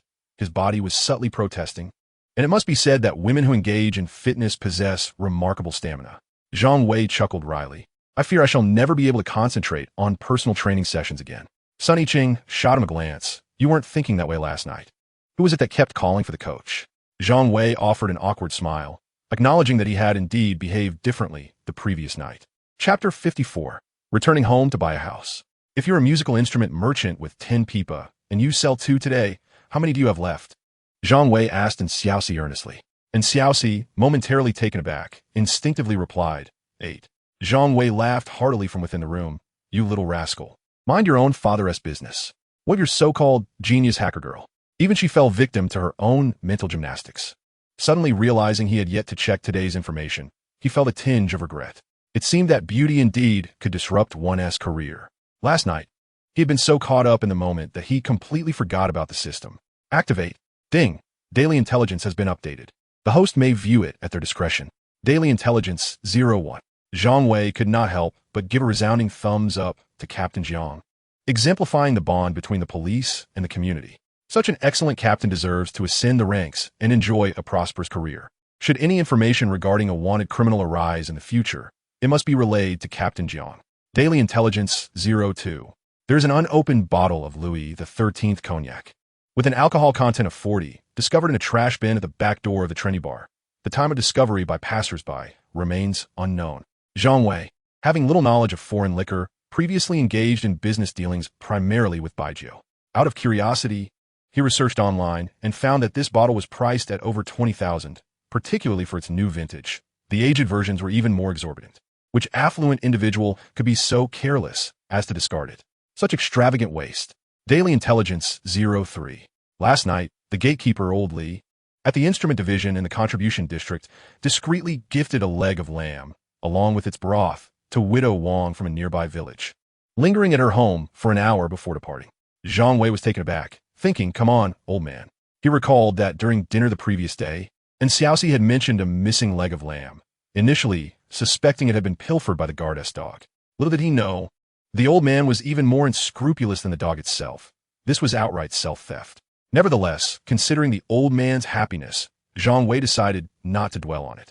Peeking through the door, he noticed in Xiaoxi engrossed in a video game in the living room. With a beaming smile, he hurried over and sat beside her, only for Xiaoxi to scoot away in disdain. And Xiaoxi remained engrossed in her game, feigning ignorance to the world around her. Deep down, she understood her own temperament, cold on the outside, yet warm within. The recent incident involving a fugitive had instilled a sense of danger in her, which was the source of her irritation. I couldn't care less, and Xiaoxi huffed. Observing that the young lady's anger had somewhat subsided, Zhang Wei shamelessly seized a controller to join her in gaming. After a while, they packed their bags and set off for the high-speed train station. Although they were not bound by blood, the three of them had, unbeknownst to themselves, formed a familial bond. Zhang Wei waved goodbye as he exited the room. The constant switching was rather bothersome. He contemplated purchasing a home in the provincial capital instead. This way, he could reach home in mere minutes after disembarking from the train, and the amenities in the provincial city were undoubtedly superior to those in their small town. Once seated, they poured themselves glasses of cola. Zhang Wei, feeling quite famished, picked up his bowl and began to devour his meal with enthusiasm. Reflecting on the past, Zhang Wei could not help but chuckle at the memories. In that modest living room, although smaller than Zhang Wei's room in Jiangnan Garden, it was imbued with warmth and joy. Zhang Wei felt a twinge of embarrassment. During high school, he had been quite the heartthrob, attracting the affections of numerous girls. At that time, he had not feigned sophistication, but had rather borne the weight of an image. In simpler terms, he had prioritized appearing charming over eating properly. In retrospect, it felt like a black mark on his history. Speaking of my parents, Zhang Wei said, having nearly finished his meal, I intend to hire a caregiver for Dad, someone to assist with cleaning and cooking. This way, Mom, you can enjoy a little peace. He added, moreover, our house has served us well for many years. It's time for an upgrade. How about we go house hunting tomorrow? His mother immediately objected. Son, it's wonderful to see your filial piety, and both your father and I are pleased. However, you are well aware of our situation. We still have debts to repay, and you owe money to your boss, don't you? Our savings have long since dwindled. Although the fruit shop is doing well, the labor costs are high, and after expenses, we may only net 5,000 or 6,000 a month. Buying a house might be a struggle even for the down payment. His father joined in, indeed. Xiaowei, there is no rush to buy a house. Save more money. It will be useful when you marry. We are comfortable where we are. Zhang Wei patted his chest confidently, If it's a matter of money, you two need not worry. I've already settled my debts with my boss, and there is still a significant amount left in my account. Zhang Wei seemed skeptical. How much could you possibly have left? You should save it for yourself and not live too frugally among your colleagues. Not much, just over 8 million, Zhang Wei replied nonchalantly. 8 million. His parents exchanged incredulous glances. Zhang Wei briefly recounted the tale of the imperial seal, emphasizing that it was a fortuitous acquisition. In summary, we have no need to worry about funds for buying a house. The idea of an imperial seal worth over 100 million was nothing short of fantastical to Zhang Wei and Li Huihong. Yet, after Zhang Wei's continued explanations, they began to accept the notion. Their son, who had always been earnest, had no reason to deceive them. He then spent some time chatting with Sun Yicheng, both reveling in the warmth of their budding romance. In the midst of their conversation, Sun Yicheng even sent him a selfie. In the photograph, Sun Yicheng stands bare before a misty mirror, delicately smoothing her hand across her face to reveal her enchanting visage, while the rest of her springtime beauty remains veiled in soft obscurity. After tossing and turning for an eternity, she finally drifts into a dreamy slumber, only to awaken as noon approaches. Rising to freshen up, she reluctantly consumes a modest breakfast under her mother's insistence. The two then hail a taxi and make their way to the provincial capital, leaving her father at home, unable to join them due to his mobility issues. The current real estate market is steeped in lament, with prices plummeting nearly 50% from their peaks. The provincial capital of Anhui has developed moderately, barely achieving the status of a first-tier city this year, which naturally keeps housing prices relatively low. Zhang Wei, undeterred by the market's woes, promptly seeks out several villa developments. After a thorough inspection, he finds himself quite taken with a particular unit in the Zhongning Villas, a renowned high-end residential area in the provincial capital. With top-notch property management and amenities like hospitals, schools, and police stations nearby, the community boasts a beautiful environment, complete with an artificial lake in its garden, akin to a private park. This specific villa spans a total area of 280 square meters, including a terrace and basement, with a garage included as complementary space, bringing the actual area to 220 square meters. The unit is priced at 30,000 yuan per square meter, and should he opt for a full payment, the salesperson cheerfully offers a 5% discount. Given the sluggish real estate market, securing this deal would significantly bolster her monthly performance. Zhang Wei contemplates his financial standing with 5 million yuan readily available, plus renovation funds, which would suffice to purchase the villa. With a reward of 3 million yuan soon to be deposited alongside an additional 1 million yuan from Shanghai City, he is unconcerned about his financial resources. After discussing with Li Huihong, he nods affirmatively. This one, please, full payment. The salesperson beams with delight and promptly begins the paperwork for Zhang Wei. His mother, upon hearing the news, is pleased and offers no objections. Zhang Wei decides to venture downstairs for a stroll, as his father, Zhang Wei, has been confined at home for the past 6 months due to the absence of an elevator in their building, rendering a wheelchair impractical for navigating the stairs. Li Huihong, restless by nature, contemplates that the villa's renovation will only take a month or two to complete, so she resolves to list their old house for rent, ensuring it does not remain idle. She has no intention of selling the old home. After all, her son is now earning well, and the sentimental value of their long-held residence is irreplaceable. Upon arriving at the real estate agency, she settles in as a diligent young agent promptly attends to her rental listing. "Oh, is that you, Huihong? How surprising to see you at a real estate agency." A sharp female voice calls from behind, and turning around, she discovers Zhang Wei's irritating second aunt. Li Huihong furrows her brow and turns away, disinterested in engaging. Since the debt collection incident, the two families have severed all ties. The second aunt, mistaking Li Huihong's silence for fear, grows increasingly smug. "Our family has saved over 300,000 yuan, just here to see if there are any appealing properties to upgrade. It would be nice for my son to have a more respectable setting for his future marriage, wouldn't it?" As she possessed the ability to see, she glanced at the listing contract before Li Huihong, a mocking expression instantly gracing her features. "Are you here to list the property?" It seems that Zhang Wei is rather unreliable. Unable to repay his debts, he must now resort to selling his house. How tragic. Had I known, I would have suggested selling it directly to our family, which would have spared us the intermediary fees. Li Huihong dismissed her remarks as nonsensical. At that moment, a young agent approached, mistakenly assuming familiarity between the two, and chuckled. "Auntie, you misunderstand. This esteemed Ms. Li is here to list her old house for rental. Her son has indeed made quite an achievement, purchasing her a villa in the provincial capital for over 6 million. Yes, the renowned Zhoning Villa. Annie was rendered speechless, struggling to believe her ears. After a moment, she exploded in indignation. How could that rascal Zhang Wei possibly afford a Zhoning Villa? This must be sheer nonsense. Yes, it must be. Even when facing financial ruin, he still refuses to admit the truth. As Auntie came to terms with the reality of the situation, her face darkened, revealing an expression of profound disappointment. Moreover, my son has just paid $2 million for renovations today. You must understand, this villa spans 280 square meters. The renovation costs are exorbitant. The fire of Auntie's arrogance was extinguished, and with a cold huff, she retreated in disarray. Chapter 56, Call Me a Romantic. Zhang Wei had initially planned to stay in his hometown for about a week, as he had no obligations to return to work. However, plans swiftly unraveled. In the early days, he would wake naturally to his mother preparing him a heartfelt breakfast, but as time passed, his status in the household plummeted. Not only did breakfast cease, but he was also dragged by his mother to shop for furniture and oversee renovations, which consumed entire days, proving more exhausting than his time in Shanghai. Thinking of how lonely and Xiaoxi must be at home, Zhang Wei decided to bring back an assortment of local delicacies as a treat for her. Could she have ventured out, bored and alone? Zhang Wei pondered, surprised. At that moment, he faintly heard commotion from the balcony and followed the sound. To his astonishment, a Labrador puppy was wagging its tail at him from the balcony. As Zhang Wei approached, he noticed an array of dog food, treats, and toys, leading him to question what prompted this sudden desire to adopt a dog.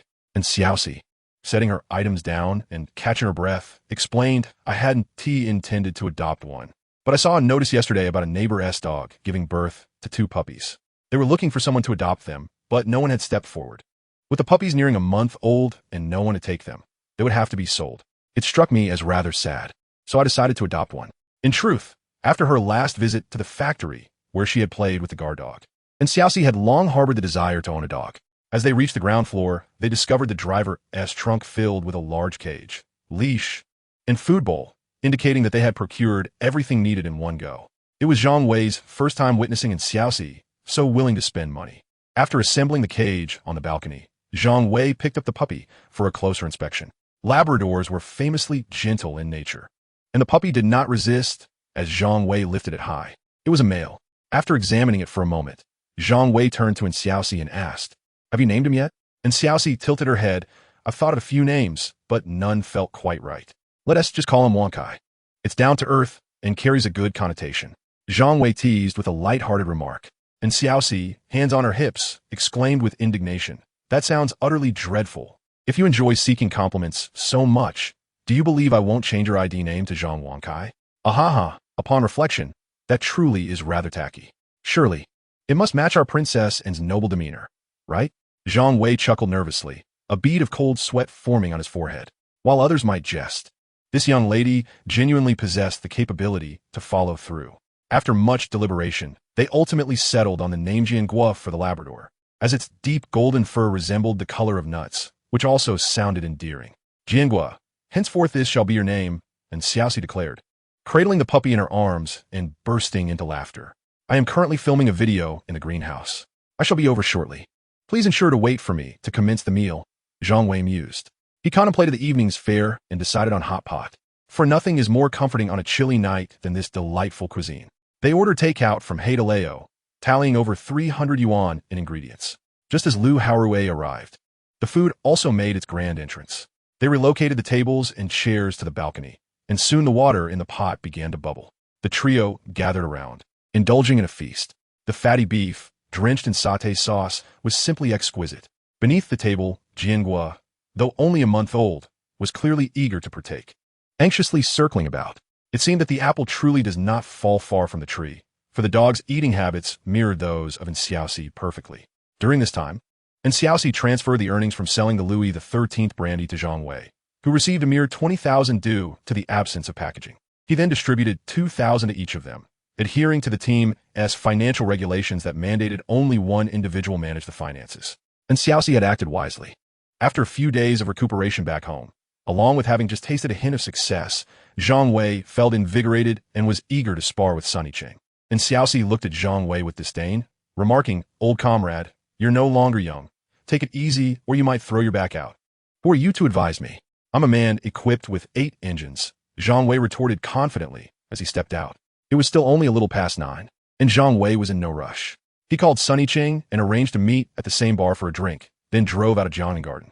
Upon entering the bar, Zhang Wei immediately spotted Sunny Ching seated at the counter. Today, she had donned a sleek black evening gown that accentuated her alluring curves and showcased her long, snow-white legs, her cascading hair adding to her irresistible allure. She had undoubtedly become the center of attention for all the men present. At that moment, several men were surrounding her, attempting to engage her in conversation. "Beautiful lady, would you care for a drink with me?" "Ignore him, I know a splendid place. Would you like to take a ride in my car? Could we exchange WeChat?" Sunny Ching maintained an impassive expression, though her patience was waning internally. The men, lacking in looks and sophistication, were oblivious to their own lack of self-awareness, akin to a stubborn adhesive plaster. As Zhang Wei approached, the group of men collectively bristled at his arrival. One of them muttered under his breath, "Friend, when it comes to courting a lady, one must adhere to the principle of queuing. Show some respect and seek another." Zhang Wei, grinning broadly, addressed them loudly. "Your methods of flirtation are rather subtle, aren't they? How can a man be so timid? Allow me, a true man, to demonstrate." With these words, he pushed through the crowd to stand before Sunny Ching, smiled, and then boldly wrapped his arms around her neck, kissing her passionately. The onlookers were left in stunned silence, as Zhang Wei kissed her for over a minute, even daring to slip his tongue in. Finally releasing Sunny Ching, he said, "Beautiful lady, I would like to invite you to a room. What do you say?" Sunny Ching bit her lip and nodded. Zhang Wei took her delicate hand and led her out, leaving the crowd dumbfounded. One man murmured, "Is he really that bold? Could my previous failed attempts at flirting be due to my own timidity?" Inspired by this thought, he gathered his courage. If this man could be so audacious, why couldn't he? 5 minutes later, a piercing scream echoed through the bar. "Security! Security, come quickly! There's a pervert harassing someone." Several burly men, clearly intoxicated, exclaimed, "Boys, we got a rogue. Time for a hero to save the damsel." This was followed by a cacophony of crashing sounds, broken bottles, and a few anguished cries, evoking sympathy from bystanders. Chapter 57. Different Dreams on the Same Bed. In the darkness, Zhang Wei opened his eyes. He found himself lying on a grand bed in a 5-star hotel, glancing at the peacefully sleeping Sun Yicheng beside him. He noticed her long lashes fluttering like a playful angel. At his age, he was bursting with vitality, and after such a long separation, he had thoroughly exhausted her last night. Rising, he entered the bathroom and turned on the shower. The warm water washed away both the fatigue and the remnants of the night. In his mind, he silently commanded, "Activate the system." Ding! Daily updates have been refreshed. Please review at your convenience. Daily Update 01. Today, a food tasting event will be held at the Outer Wharf Square, where one can receive a complimentary hamburger. The event starts at 10 o'clock this morning. Daily Update 02. Daily Update 03. As he showered, Zhang Wei pondered the information. The first update was inconsequential. He certainly wouldn't venture out just for a hamburger. Having dried himself, he approached the bed to wake Sunny Ching. "I have something to attend to now. I will settle the room bill later. You may sleep a little longer." With that, he leaned down to plant a kiss as a farewell. "Hey, what are you doing?" Sunny Ching, still half asleep, instinctively grabbed him, causing the blanket to slip away, leaving Zhang Wei momentarily speechless. Noticing the slumbering Lu Haorui, Zhang Wei felt a mischievous urge. He went to the kitchen, turned on the tap, and soaked his hands in the icy water. Then, he placed his hands on Lu Haorui's neck, giving him a forced wake-up call. Taken by surprise, Lu Haorui, still in deep slumber, jolted awake, thrashing about in panic. "Cold. I am freezing. Damn you, Zhang Wei. I curse you to eat instant noodles without seasoning packs for the rest of your life." Zhang Wei burst into laughter and then proceeded to waken Xiaoxi in a similar manner. 10 minutes later, under the ire of both, Zhang Wei cleared his throat and announced, "Listen up. I have urgent matters to discuss, which is why I woke everyone." After introducing Li Xiong's situation, he turned to Xiaoxi. "As per our usual practice, please investigate the circumstances surrounding this couple. How long will it take?" And Xiaoxi replied, curtly, "Who do you look down upon? It's just a matter of checking 2 people." With that, she opened her notebook and began typing fervently. Before long, and Xiaoxi released her notebook and began her report. Li Xiong, 42 years old, is the owner of a medium-sized foreign trade company, possessing multiple properties, with an annual income of approximately 5 million. His wife serves as the vice president of the company and is currently on a business trip. I discovered that she recently booked the earliest flight back to Shanghai tomorrow. And Xiaoxi nodded. "That's simple. I just need to change the voice." The mention of Jingdu Huayuan made Li Xiong uneasy, as the venomous woman held evidence of his infidelity. He was certain she would use it to blackmail him into divorce, leaving him with nothing. The thought of her seizing control of his company left him in turmoil. Yet, he felt utterly powerless to halt the unfolding crisis. Despair enveloped him. At that moment, his phone rang. Glancing at the screen, he was startled to see a string of garbled characters. After a moment's hesitation, he answered, "Hello? Who is this?" A mechanical voice responded, "Is this Li Xiong? I have a way to help you out of your predicament, though it comes at a steep price. What do you think?" Li Xiong was taken aback. How did this person know about his troubles? Was it a trap laid by that wicked woman? Yet, she already had him cornered, leaving no need for further entanglements. In that instant, he felt like a drowning man, instinctively grasping at any glimmer of hope. He quickly replied, "I can pay the fee. The price is negotiable, as long as you help me eliminate the evidence." After a brief silence, the voice on the other end said, "Agreed. Once the task is completed, I will require 5 million. Realizing this was merely a year as salary, Li Xiong unhesitatingly agreed. The caller instructed him to take a photo of the camera model facing the lens and send it to a designated email before hanging up. Moments later, and Xiaoxi's notebook displayed an email. After confirming its contents, she stated, "This camera is a mass-produced model. We can send the surveillance footage to that scoundrel's wife's phone via the home network. Our next step is to implant a Trojan in her phone, allowing me to hack in and delete the video." She then added, "Of course, we must act quickly. If she copies the video to another device, it could become problematic." Lu Haorui interjected, "What if she is tech-savvy and has backups?" Zhang Wei chuckled, "If that's the case, so be it. If this deal falls through, I simply won't pursue it. After all, Li Xiong has no idea who we are, and indulging in an affair is his own folly." Chapter 58, Zhang Wei Strategy. And Xiaoxi, filled with righteous indignation, remarked, "Exactly. If it weren't for the money, I would expose this cheating man in an instant." Lu Haorui couldn't help but clench his legs. This girl had many admirable qualities, but her violent nature was daunting. Moreover, one dared not offend her, lest her secret surface online one day. However, there was still a problem, and Xiaoxi furrowed her brow. "I need to implant a Trojan in his wife's phone. The other party must actively click on a link or code. However, we cannot control her actions, can we?" Zhang Wei chuckled, saying, "It's a trivial matter. Crafting plans is my forte. Please assist me in checking if there is anyone the other party seeks to curry favor with." And Xiaoxi began typing on the keyboard. And before long, she announced, "I found someone, a section chief Wang from the General Administration of Customs. The foreign trade business that Li Xiong's company engages in requires inspection and quarantine by customs, and all dealings are done through this individual. He undoubtedly should not be offended." Zhang Wei perused the detailed information about Chief Wang and remarked with a smile, "That settles it. From now on, I shall address myself as Wang Wei." 4 hours later, at Shanghai International Airport, Li Xiong's wife picked up a suitcase from the conveyor belt and made her way outside. At that moment, she was filled with excitement, not because Li Xiong had betrayed her, but because she had finally grasped the leverage against him. Their marriage had long been superficial, and the only reason they hadn't divorced was the concern over asset distribution. Now, with undeniable evidence of Li Xiong's infidelity in hand, she could proceed to file for divorce, claiming both the assets and the company. Over the years, she had discreetly nurtured several loyal supporters within the company. With some maneuvering, she could easily expel Li Xiong. The thought of freeing herself from this detestable man filled her with exhilaration. "Isn't that Mrs. Li?" A voice from behind called out to her as she exited the airport. Turning around, she saw a handsome young man who appeared unfamiliar. Confused, she asked, "Who are you? Do we know each other?" The young man smiled. "You truly are a person of many acquaintances. I am Wang Wei, the nephew of Chief Wang from Customs. I also work at Customs now. Last month, when Mr. Li hosted a dinner for my uncle, I was the one who picked him up. We exchanged pleasantries then. Perhaps you don't recall due to the festivities. However, Mrs. Li could not afford to offend Chief Wang, as a single word from him could prevent her goods from leaving the port, a death knell for a trading company. Realizing this, she plastered a smile on her face. "I didn't realize you were Chief Wang's nephew. You are quite the dashing young man. Well, I have some matters to attend to today. I've arranged to dine with Chief Wang in a few days."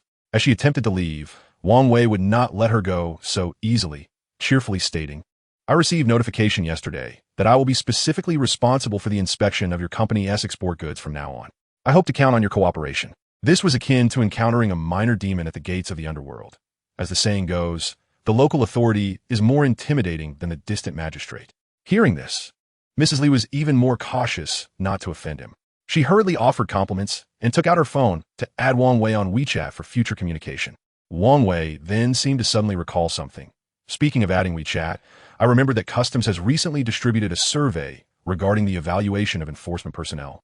If you wouldn't mind, I could send you a link shortly to fill it out. It's rather urgent.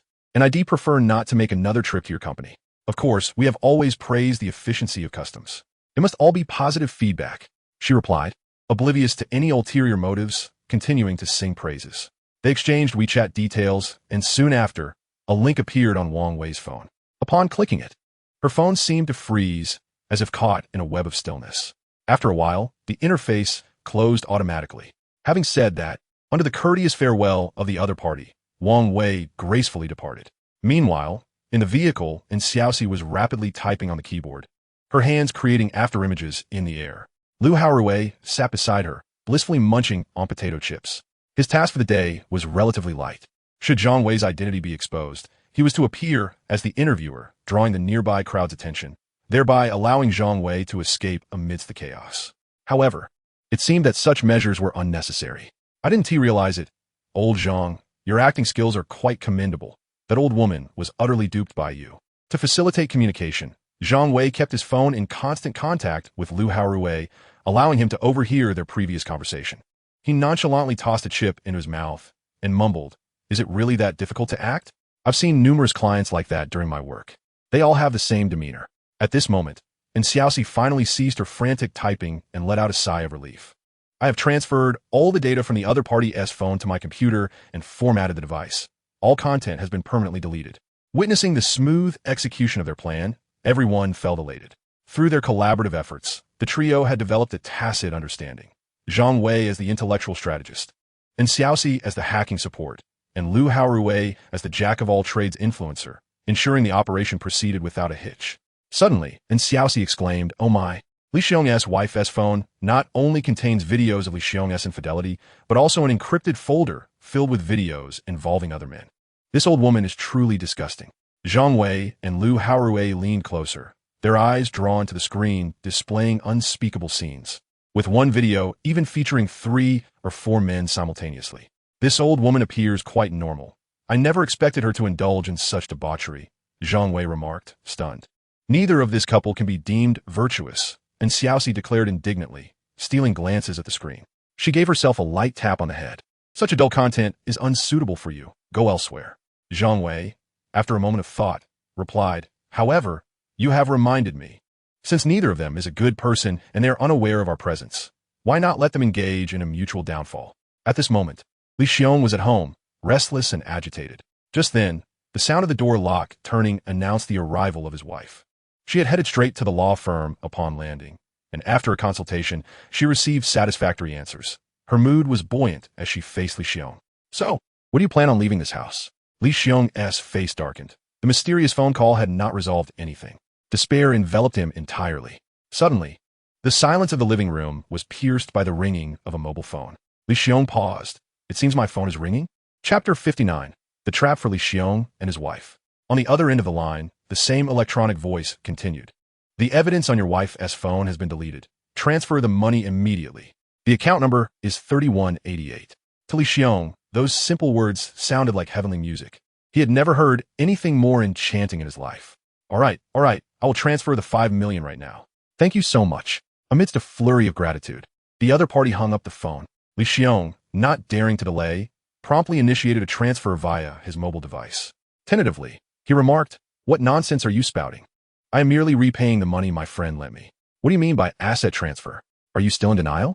What did you say last night? When I called you, you didn't utter a single word, only offering apologies." Li Xiong wore an expression of innocence.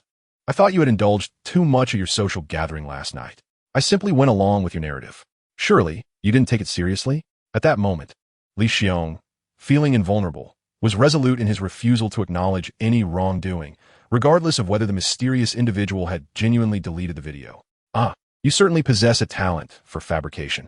Surely, the video cannot be a mere illusion." With that, his wife retrieved her phone and opened her photo album. Li Xiong, now quite anxious, fixated his gaze on her. After a flurry of activity, his wife paused, then, undeterred, scrolled several times before her expression shifted to one of discomfort. I recorded the video from last night. That little vixen even wore my nightgown. You truly know how to have fun. Li Xiong looked at her quizzically. Aren't you going to show me the evidence? Where is it? Ah, I just remembered. I uploaded the video onto my notebook, and I will naturally hand it over to the lawyer, his wife asserted, maintaining a facade of composure. I demand to see the evidence. Otherwise, you are maliciously tarnishing my feelings for you, which causes me great distress, Li Xiong insisted. At this moment, he was completely assured that the video had indeed been deleted from her phone. The immense burden that had loomed over him was shattered, leaving him with an exhilarating sense of liberation. Just then, his phone buzzed again, displaying garbled text. Mr. Li, I have received the funds. Are you satisfied with this service? By the way, Mr. Li, I possess some videos of Mrs. Li. TSK. Your wife is quite the star in them. Her skills rival even those of seasoned actresses. Would you be interested in purchasing them? As a gesture for a loyal customer, how does 3 million sound? Li Xiong was momentarily taken aback, followed by a surge of elation. This wretched woman, having committed the initial transgression, should not be surprised at the consequences. He promptly nodded in agreement and transferred 3 million to the individual. Shaking his phone, Li Xiong glared fiercely at the screen. Wretched being. Do you not regard me at all? I am filing for divorce immediately, and you will return everything you possess. At this point, his wife's mind seemed to stall. Am I not the one who was supposed to threaten him? How has it come to this? Realizing Li Xiong was heading for the door, she rushed forward, clinging to his leg and weeping. Husband, I was wrong. Please don't divorce me. I will resign from the company and devote myself to being a good wife and mother. I beg you. With a swift kick, he dislodged her and coldly huffed as he exited, leaving her slumped on the living room floor, mirroring the desolation of Li Xiong from the previous night when he was caught in infidelity. Just then, her phone rang. Mrs. Li, were you just threatened? Why you? How do you know that? Who are you? A moment later, and Xiaoxi gestured a sign. For her, it was as effortless as taking a sip of water. Beside her, Lu Haorui exclaimed with excitement, Old Zhang, you are utterly devious, having deceived Li Xiong twice, amassing a fortune of 8 million, and subsequently selling him once more to gain an additional 5 million. The total sum amounts to an impressive 13 million. Zhang Wei chuckled, remarking, To think I am accused of being cunning. This is merely a display of wit, is it not? Besides, neither of these individuals are virtuous, so their loss is inconsequential. With that, he transferred the funds, a total of 3 million, divided equally between the two. Lu Haorui felt a twinge of embarrassment. Old Zhang, I think I shall forego my share this time. I hardly contributed anything. Zhang Wei waved his hand dismissively. Rules are rules. You were responsible for managing unforeseen circumstances, even if that responsibility was ultimately unnecessary. And Xiaoxi chimed in, Come on, Rui Ge, don't be modest. Your role was surely significant. Even a piece of toilet paper has its purpose in this world. Lu Haorui found her encouragement both amusing and perplexing. Zhang Wei continued, If you truly feel uncomfortable, then let us celebrate the successful completion of our operation tonight with a lavish dinner, and you can cover the bill. I have yet to experience a meal hosted by Rui Ge, and Xiaoxi's eyes sparkled at the thought. Once she finished tidying up the aftermath, the trio deliberated for a moment and, despite Lu Haorui's protests, decided to indulge in a feast of exquisite seafood, ensuring he would feel the pinch. Zhang Wei, seeking the merriment of a larger group, called Zhang Hong and Wang Sheng, inviting them to join the gathering. An hour later, the group convened at the entrance of the restaurant, and Zhang Wei was surprised to see Lu Haorui had invited Wang Xiaohua as well. He couldn't resist teasing Lu Haorui, whispering, I never would have guessed, old Lu. When I last mentioned Wang Xiaohua, you appeared so prim and proper. Have you revealed your true self so soon? Wang Xiaohua, despite her slightly naive demeanor, was quite pleasant. He had ceased to concern himself with her connection to Lin Wanting. I was merely considering the joy of a larger gathering. It's just a matter of having more chopsticks, Lu Haorui defensively explained, feeling somewhat guilty. The 6 of them settled into a private room, and Zhang Wei had no intention of sparing Lu Haorui any expense. He ordered an extravagant spread, including Australian lobster, king crab, and the prized E-Star grouper, opting for the finest of everything. The others could only stare in astonishment. Lu Haorui was on the verge of tears, but had to maintain an air of indifference in front of Wang Xiaohua, which caused Xiaoxi to chuckle in delight. Don't worry, it won't cost you that much, Zhang Wei remarked, somewhat exasperated. A single meal would hardly exceed 50 or 60,000. And yet this fellow had just received 3 million and was still being so stingy. In chapter 60, and Xiaoxi sat contentedly, one hand clutching a handful of nuts while the other devoured a crab leg. The onlookers found her eating style thoroughly entertaining. Before her lay a feast unlike any Wang Xiaohua had ever experienced in her life. Unable to resist, she snapped a photo and sent it to Lin Wanting. Meanwhile, Lin Wanting, engrossed in her work, took a moment to stretch and was taken aback by the image. Upon seeing Zhang Wei in the photo, she felt a pang of regret. Had she not broken up with him? Would she not be the one inviting everyone to dine at this moment? Perhaps there was still hope, she mused quietly to herself. At that moment, Zhang Wei's phone rang, hastily signaling for silence. I answered the phone. What prompted director you to call me? Is there something amiss? On the other end, Yu Hongtao replied with irritation. What? Am I not allowed to call you if there's nothing wrong? All this is because of the trouble you've stirred. I've been swamped these past few days. In truth, he revealed only half the story. Since the announcement of the National Jade Seal by the Shanghai Museum, it had garnered widespread attention from the public. After all, who would be curious to behold the appearance of the National Jade Seal? Yu Hongtao swiftly transformed into a coveted figure among museum directors. The previously reticent Jinlin Museum immediately extended an olive branch, eager to collaborate, where once he was met with indifference when reaching out to other museums. Now they all clamored to invite him. His newfound acclaim in the community was indeed remarkable. However, these accolades did not go to his head. Instead, he cherished this invaluable opportunity. Yu Hongtao took it upon himself to coordinate and direct the entire exhibition. His already poor sleep quality deteriorated even further under strain. He was truly experiencing a blend of pain and joy. I'm notifying you that the museum will host the inaugural exhibition of the Jade Seal tomorrow afternoon. The mayor wishes to meet you personally, so dress appropriately, Yu Hongtao advised. Zhang Wei, taken aback, responded, is it really being exhibited so soon? Wasn't he agreed that meticulous arrangements would take over a month? Yu Hongtao sighed. Recently, rumors have circulated in the community claiming that the Jade Seal is a forgery, merely a sensational gimmick. And it's not just one person making such claims. I have discussed this with the management. We must expedite the exhibition and invite the mayor along with domestic and international experts for on-site appraisal. This will dispel the rumors without effort. Zhang Wei quickly deduced that the troublemaker was the deputy director from the last incident. Although he was not part of the antique community, he chose not to dwell on it, trusting that Yu Hongtao would handle matters adeptly. After hanging up, Zhang Wei called Shui Zhongda to inform him about attending the event together and relayed the situation to Lu Haorui. Old Lu, this is a unique opportunity for exclusive coverage. It's just an official event, so make sure to perform well tomorrow. You might even make the news. Don't mess it up. If you slip up, no one will be able to save you. Zhang Wei added, just wear something normal, nothing too flashy. This guy has a history, and I can't help but worry. The group continued their meal, chatting animatedly until a waiter approached. Good day, gentlemen. The total comes to 68,000 yuan. Zhang Wei, surprised, asked, didn't that young man who just left pay? The waiter, with an odd expression, bowed slightly. Are you referring to the gentleman with the distinctive hairstyle? He did not settle the bill. Before leaving, he took 2 packs of cigarettes, stating they should be added to the room's tab. The group was left dumbfounded, having never encountered such brazen audacity. Not to worry, he was just joking, Zhang Wei replied nonchalantly as he paid the bill, secretly grinding his teeth, thinking to deduct double from his next earnings. No, just take it all, he muttered. Meanwhile, the two engaged in training their dog with treats, and it wasn't too long before the pup learned to sit and lie down on command. It was indeed gratifying to witness the success of their training. Zhang Wei remarked with enthusiasm. Ding, the Daily Intelligence has been updated. Please review it at your convenience. Daily Intelligence 01. Within the Hailami convenience store located on Wukong Road. The third bottle of cola on the left shelf upon entry contains a prize of 3,000 yuan. Daily Intelligence 02. A human trafficking ring led by Feng Chuier has disguised themselves as caregivers, abducting the 5-year-old son of Jiang Jianhua, the chairman of the Shoujo Heavy Industry Group, while driving a van through Shanghai City.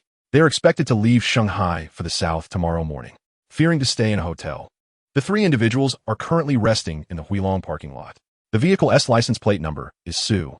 The group consists of 3 members, 2 men and 1 woman, armed with several knives. The host may earn a reward by rescuing the child. Daily Intelligence 03. Zhang Wei lay in bed, bitterly smiling. The system truly held him in high regard. Having just apprehended a murderer, he was now confronted with a kidnapper and a small gang at that. There are many villains in the world, but none are more detestable than human traffickers. Some even go so far as to break the bones of abducted children to elicit sympathy for begging. Even without the promise of reward, Zhang Wei would undoubtedly intervene upon encountering such individuals. As for the jade ruff mentioned in the third piece of intelligence, Zhang Wei found it intriguing. However, there was no rush, and he could afford to set it aside for the time being. Without daring to delay, Zhang Wei dialed Lu Haorui's number. Chapter 61, Criminal Arrested. After confirming that the boy before her had succumbed to slumber, Feng Shui'er removed the damp cloth that covered his face. All right, the child is asleep. You all should rest as well. We have to set off early tomorrow. A man in the passenger seat chuckled. In this tight space, who can sleep? How about I step out for a bit? I've heard there are plenty of diversions in Shanghai. Feng Shui'er swiftly slapped the man across the face, scolding. I advise you to mind your own affairs, or I shall not hesitate to deal with you. The man, clutching his face, refrained from retaliating, merely lamenting. You too can indulge your desires, but I'm left here alone, stifled and uncomfortable. The scar-faced man at the wheel mocked. You deserve a good thrashing. I've heard Jiang Jianhua is quite wealthy. When it comes time for ransom, what sort of girl wouldn't he be able to find? Just as he spoke, a security guard ambled over nonchalantly, causing the trio to fall silent and fixate on the approaching figure. The guard, swaying as he approached the van, raised his flashlight to peer inside, then impatiently rapped on the window. The scar-faced man feigned calmness as he rolled down the window, inquiring, What can I do for you? Officer? The guard, appearing young yet visibly irritated, replied, Are you planning to spend the night in your vehicle? Yes, we are a family heading south for work. Unable to afford a hotel, we will manage for one night in the car. We will leave at dawn. Rest assured, we will pay for parking, the man explained. The guard handed over a clipboard, stating, I don't care how long you stay. The parking lot has regulations. If you intend to sleep in the car, please fill out your name and phone number. The man, looking earnest, accepted the clipboard and hastily scribbled down a name and phone number. The security guard, without a glance, took the item and prepared to leave. The three individuals in the car exhaled in relief. Just then, the guard seemed to recall something and turned back, causing immediate tension among them. Had they been suspected? Feng Shui'er discreetly felt for the dagger at her waist. The guard pointed towards the security room by the entrance, stating, If you need to relieve yourselves at night, there's a restroom over there. Should you dare to find a corner to do your business, know that my cameras are watching. You must clean up before you leave. Don't say I didn't warn you. After saying this, he ambled away, grumbling incessantly about the manager, lamenting that he couldn't afford to have his wages docked this month. The man in the passenger seat cursed vehemently. If it weren't for the job I have, I'd put that fool in his place. Enough, just sleep. Let us avoid trouble, Feng Shui'er replied, lowering her dagger and confirming that the boy beside her showed no signs of waking. She leaned back against the rear seat, closing her eyes. The parking lot was shrouded in darkness, save for a sliver of light emanating from a security room. After an indeterminate period, the man in the driver's seat woke and mumbled, I need to relieve myself. He opened the car door and, after hesitating a moment, reluctantly made his way toward the security room. Time passed, and as Feng Shui'er began to wonder why her partner was taking so long, she saw the guard sprinting back, tripping in his haste. Upon reaching the car, he frantically knocked on the window and shouted, The man from your vehicle just collapsed while using the restroom. He asked, foaming at the mouth. Hurry, come see. Feng Shui'er was taken aback. Her partner had always been healthy. How could he suddenly faint? Without a moment to lose, she exited the car and followed the guard, reminding the man in the passenger seat to keep an eye on the vehicle. Several minutes later, the guard returned, exclaiming, Hurry and help. Your companion is too heavy. We can't lift him. The man in the passenger seat, already restless inside the car, took the guard's words seriously and rushed after him. Upon arriving near the security room, they found Feng Shui'er and the other man lying motionless on the ground, their hands tightly bound behind their backs with rope. At that moment, the guard suddenly darted into a corner and vanished. Before he could react, a gust of wind struck him from behind, and everything went dark. Zhang Hong dropped the wooden stick he had been holding, saying, This guy's passed out. Wang Sheng approached and kicked the man in a sensitive area to confirm there was no response, then bound him securely with rope. At this point, Lu Haorui emerged from the nearby shadows, laughing heartily. What do you think of my performance? Zhang Hong and Wang Sheng gave him a thumbs up. Just then, a voice crackled through the Bluetooth earpiece. All right, we know your acting skills are on point. Hurry to the van and rescue the person. Then toss these three worthless scoundrels in the trunk. He then handed a red double happiness cigarette to the genuine security guard, saying, Sir, we kindly request your presence at the criminal police unit for verification. In the parking lot, the security guard, already implicated in the incident, hurriedly nodded in agreement while puffing on a cigarette. An hour later, within the precinct of the criminal police unit, Zuahame rubbed her temples as she regarded the individuals seated before her. So, you lure them out one by one and knock them unconscious? she inquired. Zhang Wei chuckled. As you can see, that is indeed the case. Zhuhame offered a wry smile. Just days ago, we apprehended a wanted murderer, and now I find myself entangled with a kidnapping ring. At times, I truly question whether you're the detectives or if I am. At that moment, a police officer entered, casting a glance at the group before addressing Zhuhame. Captains, we have confirmed that the kidnapped child is the younger son of Chairman Jiang from Shuzhou Heavy Industries. These 3 suspects have prior records in the province. They are undoubtedly habitual offenders. Zhang Wei nodded in acknowledgement, while in Xiaoxi, with a tone of innocent grievance, implored, Sisters, we toiled throughout the night, and dawn is nearly upon us. Might we be permitted to have breakfast in the cafeteria? Lu Haorui, recalling the delectable meat buns from the cafeteria, gazed at Zhuhame with eager anticipation. Very well, very well. I am somewhat hungry as well. Let us go together, Zhuhame said, rubbing her temples, somewhat exasperated by these 2 food enthusiasts, knowing her meal card would surely take a hit. Chapter 62. Jiang Jianhua's gratitude upon their arrival at the cafeteria, the elderly cook, recalling the charming in Xiaoxi, kindly filled her bowl of vermicelli soup to the brim with beef, creating a generous layer that concealed even a single strand of vermicelli. At this juncture, Zhang Wei flashed a sly smile. And let us not forget, if the adversaries were indeed impervious to nature's call, you, Captain Zhua, could simply have me contact you for an arrest. So, do you consider us merely a reserve team? Zhuhame retorted with a hint of annoyance. Suddenly, she recalled something important. By the way, your 400,000 yuan reward has been approved. The city bureau leaders have decided to hold a commendation ceremony the day after tomorrow. You should attend. Zhang Wei waved his hand dismissively. I shall pass. Let Lu Haorui go instead. It would be a splendid opportunity for him to gain some followers. Rising, Zhang Wei exchanged pleasantries with a middle-aged man, who, with a grateful smile, grasped Zhang Wei's hand firmly. Young man, I am profoundly grateful. If anything were to happen to my son, I would not know how to face my family. You are my savior. Zhang Wei modestly replied. I merely did what anyone would do. Who would not despise human traffickers? In Zhang Wei's era, the concept of family planning prevailed, with each family typically having only one child. If a child were abducted, an entire family could be shattered in an instant. You are far too humble, young man, the middle-aged man insisted, handing over a business card. Should you require assistance in the future, do not hesitate to call the number listed. He then received a check from his associate, offering, this is a small token of appreciation from a father. Please do accept it. Zhang Wei initially declined, but seeing the man's insistence, he eventually acquiesced. At that moment, the young boy approached, cheerfully expressing his gratitude, thus beautifully concluding the harrowing chapter of the kidnapping case. Zhang Wei summoned a taxi for the 2 individuals, and, after a moment's contemplation, advised them, once this busy period concludes, do enroll in a driving school in the volunteer area. I shall cover the expenses, and upon your successful completion, I will provide you with a van. It will be convenient for loading and unloading any agricultural tools.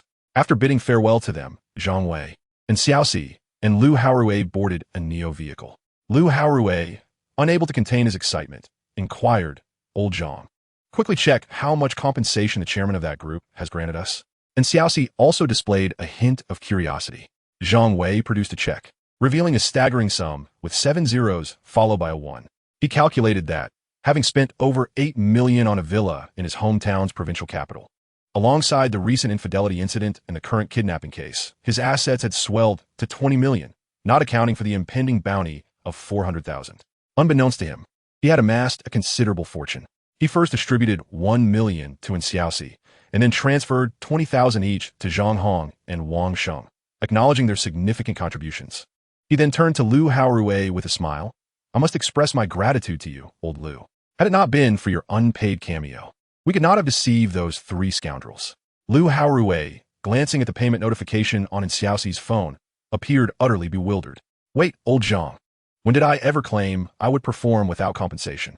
Zhang Wei chuckled, I recall you telling the front desk staff last night, after you slipped out on the bill and took 2 cartons of cigarettes, that you were doing it for free, right, in Xiaoxi? And Xiaoxi nodded with a smug expression. Old Zhang, no. Foster father, you cannot treat me this way. I was merely joking last night. Lu Haorui exclaimed, pounding his chest in frustration, nearly resorting to throwing a tantrum on the floor. Zhang Wei, merely jesting, ultimately forgave him after Lu Haorui promised to treat them to a lavish meal and cover the expenses for an entire day's relaxation at a bathing center. On the return journey, Zhang Wei deliberately took a detour to Wukong Road. where he exchanged a bottle cap for 3,000 yuan amidst the astonished gaze of the cashier. Although 3,000 yuan was negligible for Zhang Wei at this point. Every little bit counts. Today, he had not prearranged a personal training session with Sunny Cheng. Recalling the delightful view from the gym's outdoor swimming pool, he decided to swim for some exercise. After an hour of swimming, he leaned against the edge, gasping for breath. He could not help but admire the gym's superb location. The infinity pool overlooked the Suzhou River, and on clear days, one could gaze upon the distant cable-stayed bridge. At that moment, a bottle of drink appeared before him. Looking up, Zhang Wei's jaw dropped as he beheld Sunny Cheng, clad in a pink swimsuit, smiling at him. The sunlight cast a halo around her, rendering her angelic. Why the silence? Am I not welcome? Sunny Cheng teased, blinking playfully. With a sudden exclamation, she was pulled into the water by Zhang Wei. They splashed around playfully for a while, but in such a public space, Zhang Wei could not act too boldly. He could only threaten her in jest. You are in for it tonight. Just wait and see how I shall punish you. Sunny Cheng, with a defiant glint in her eyes, retorted, Who is afraid of whom? Just make sure you don't seek excuses later. Just as they were conversing, a commotion broke out within the gym. The sound of an ambulance echoed from outside, signaling an incident. Surprised, Sunny Cheng turned to Zhang Wei and suggested, Shall we go take a look? Zhang Wei shook his head, replying, You go ahead. We'll meet in the lobby shortly. He jested, I can't possibly go up now. After being so tempted by you, I would rather not face social embarrassment on spot. Chapter 63. Acquiring raw stones. When Zhang Wei finally arrived at the gym lobby after changing his clothes, he witnessed a pale-faced, middle-aged woman being lifted onto a stretcher. The staff and coaches looked equally distressed. Approaching Sun Yicheng cautiously, he inquired, Who is this person? After offering a few words of comfort, the crowd gradually dispersed, and Zhang Wei prepared to leave, having arranged to play poker that evening. Sun Yicheng was still on duty, and lingering here was an agonizing ordeal for him. The Shanghai Antique Market, situated in the Old Town, was designed to resemble ancient pavilions, exuding an air of antiquity. As Zhang Wei stepped inside, he surveyed his surroundings. The interior of the market was divided into numerous small stalls, their chaotic arrangement contrasting sharply with the exterior's classic architectural style. What distinguishes this from a mere flea market? Zhang Wei thought, feeling somewhat disheartened. Casually approaching a stall, he glanced over the merchandise. Remarkably, every item was priced in the hundreds of thousands. This shop alone housed at least 30 or 40 items, each presumably an antique. Picking up a porcelain bowl, he turned it over to inspect the bottom, relieved to find no indication of microwave suitability. An enthusiastic middle-aged woman approached, eager to sell. You have a discerning eye, handsome. This bowl was favored by Emperor Qianlong of the Qing dynasty. It was essential to bring it when traveling south, where the food wouldn't taste right. It's extremely precious. Zhang Wei gazed at her in disbelief. Her claims were absurd. Why not say this bowl was used by aliens? At least that would be more credible than suggesting it was imperial property. This place resembled a mere craft shop rather than an antique market, and Zhang Wei lost all interest in browsing further, opting instead to seek out the shop mentioned in his intel. The shop numbered 0229 appeared bustling. Yet it bore no decor, just a scattering of stones on the ground, lacking even a chair, reminiscent of a roadside fruit vendor's temporary stall. Many patrons were inspecting the stones closely with flashlights. In a corner, Zhang Wei found the owner and asked, How much for these raw stones? The owner gestured to the stones on the ground, stating, Each piece has a different price, marked with a number. If you find something you like, just let me know the number, and we can discuss the price. Zhang Wei examined the pile and spotted the number 54 stone, the largest among them. After confirming its details in his intel system, he pointed and inquired, What is the price for the number 54 stone? The owner, noticing Zhang Wei lacked even a flashlight and appeared inexperienced, smirked and said, Good eye, young man. This number 54 is the best in this batch. If you're serious, it's yours for 300,000. How much? Zhang Wei exclaimed, taken aback. This owner certainly has audacity. Calm down, young man, the owner urged. The boss leisurely remarked, Look, among this batch of goods, this piece is the largest. Surely, a larger volume must yield a substantial jade. Wouldn't you agree? The potential is immense. Zhang Wei scoffed. The premise is that it must actually produce jade. If it doesn't yield anything, no matter how large the stone, it would be futile. Yet the boss remained unyielding, firmly insisting on a price of 300,000. Zhang Wei hesitated, contemplating whether to simply purchase it. At that moment, a man emerged from the crowd, exclaiming, Baldy, your pricing is outrageous. This stone doesn't even have a hint of green skin. What's the use of its size? It's worth at most 30 to 50,000. The boss, caught red-handed, displayed no anger but rather forced a smile. Boss Lee, isn't this just sky-high pricing followed by a low offer? I genuinely was unaware that this was your friend. Boss Lee was a prominent figure in the antique market, owning several shops and serving as a director of the Shanghai Antique Association. He was not someone to offend. Zhang Wei recognized the man as somewhat familiar but could not place him immediately. He inquired, "My good sir, have we met before?" Boss Lee chuckled, "Boss Zhang, you must have a forgetful memory. We crossed paths regarding that jade seal. There was a misunderstanding. Wasn't he there? Thankfully, you graciously forgave me." Zhang Wei finally recalled that this was the antique dealer who had visited with the capital's representatives. At this juncture, Boss Lee offered a suggestion. "Boss Zhang, you may not be well versed in the gambling stone circle. Typically, stones are examined closely with a flashlight. If the surface displays green patterns or spots, it indicates the possibility of jade within. The piece you chose, while large, shows no signs at all, making the chances of it containing jade exceedingly slim. Would you like me to help you select another?" Boss Lee was well aware of Zhang Wei's significance, especially with the recent emergence of the National Jade Seal, creating a nationwide stir. Who would have thought that the owner of the Jade Seal was the very young man before him? Zhang Wei was acquainted with Yu Hongtao, suggesting he had substantial connections. If he could ingratiate himself, it would surely be beneficial. Zhang Wei smiled. "I appreciate your kind offer, Boss Lee, but I am merely indulging in a casual pursuit. This stone appeals to my eye, and whether it yields jade or not is of little consequence." Seeing his steadfastness, Boss Lee refrained from further persuasion and turned to the shop owner, stating, "This esteemed Boss Zhang is here, eyeing your stone, which is a privilege for you. Please offer a reasonable price." The shop owner hurriedly replied, "In that case, how about 15,000? That is truly the lowest I can go." The price plummeted from 300,000 to 15,000, leaving Zhang Wei astonished at the depths of the antique market. After completing the payment, the shop owner summoned 2 attendants to load the stone onto a vehicle. Subsequently, Boss Lee inquired, "I wonder, Boss Zhang, do you have a place to cut the stone?" Seeing Zhang Wei shake his head, he smiled, "I know a professional workshop for stone cutting. If you need, I can provide an introduction." Zhang Wei, unfamiliar with this aspect, pondered for a moment and replied, "All right, I have an event at the museum this afternoon. How about tonight? I would appreciate it if you could give them a heads up on my arrival. I understand today is the inaugural exhibition at the Shanghai Museum, and Boss Zhang is certainly expected to attend." Boss Lee chuckled. "I'll send you the address of the stone cutting workshop shortly. See you tonight." After exchanging a few pleasantries, Zhang Wei departed from the antique city. Chapter 64. The Mayor's Reception. 2 hours later, Shui Zhongde followed Zhang Wei out of the museum, appearing somewhat anxious, uncertain if he had said anything amiss during their earlier encounter. Just moments ago, the mayor had personally met with Zhang Wei backstage, expressing gratitude for his decision to leave the imperial seal in Shanghai. Zhang Wei took the opportunity to introduce Shui Zhongde to the mayor and briefly outline the undertaking involving the instrument factory and its agricultural ventures. The instrument factory was notorious within the city for its mismanagement, but word had it that it was charting its own course now, which brought considerable joy to the mayor. After posing a few inquiries, he patted Shui Zhongde on the shoulder in commendation, leaving the old man quite exhilarated. At that moment, Lu Haowei approached, prompting Zhang Wei to curiously inquire, "Finished filming so soon?" Zhang Wei chuckled heartily. "These esteemed experts and professors deem it a privilege to criticize you." Observing the intermittent gasps of awe emanating from the display case housing the jade seal, Zhang Wei opted not to immerse himself in the commotion. Turning to Shui Zhongde, he asked, "Old Shui, how's the evidence against Director Zhang coming along? Will this fellow be out by the end of the year?" Shui Zhongde replied with a smile, "We're nearly there. I've gathered several deputy directors from the factory to co-sign a report. However, a few members of the factory leadership team remain hesitant.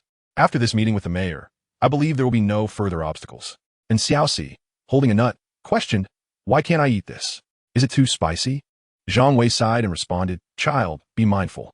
Haven't you seen the characters in Korean dramas frequently afflicted with leukemia, cancer, and the like? The food there is laden with heavy metals, as if it were fished out of nuclear waste. Be careful, or you might wake up tomorrow with an extra finger." Realizing Zhang Wei was teasing her, and Xiaoxi erupted in anger, "You bastard. Stop lying to me. If you don't want to buy it, then don't conjure such absurd excuses. Do you believe I won't smash your room to bits right now?" Sighing, Zhang Wei thought it was unfortunate that his goodwill was mistaken for malice. "If you don't believe me, then I'll order you takeout," he offered. "It's just a small amount. I'm genuinely concerned for your health." "That is more like it." Before long, and Xiaoxi received the takeout Zhang Wei had ordered. which turned out to be quite generous, 200 yuan worth of fried chicken in a variety of flavors. However, as she gazed at the chicken, her mind wandered back to Zhang Wei's earlier remarks, conjuring unsettling images that extinguished any appetite she had. Zhang Wei, you scoundrel! You've ruined my appetite. At that moment, Zhang Wei was at Sun Yiqing's residence, engaging in a playful rivalry with her. In retaliation for her earlier provocation at the pool, he unleashed his full arsenal of skills and barely managed to bring his opponent to her knees. Reclining on the bed, feeling the ache in his waist, he silently ordered 24 oysters for himself. By the way, how is your boss's health? You may not know, but I might be facing unemployment soon, Sun Yiqing replied, a hint of concern in her voice. It seems he has been hospitalized. Since his divorce, he hasn't remarried and has no children. Given his current condition, he surely lacks the heart to manage the business. The gym may either close down or be sold. Who knows what will happen next?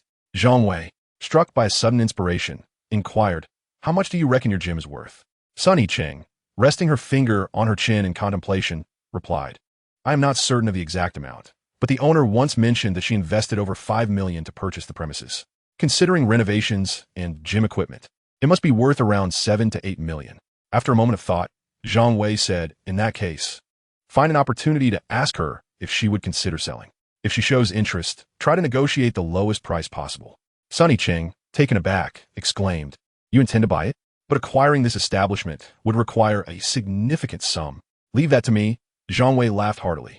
If I can take over, you could directly manage the gym, and I would grant you a 10% stake. The environment of this gym is truly exceptional, and it attracts the most clientele among nearby establishments. It is evident that the owner genuinely invests effort into its management. With 20 million currently resting in his account, Zhang Wei was eager for a worthy investment opportunity, and this seemed like a splendid prospect. Sun Yiqing's eyes lit up. That's wonderful.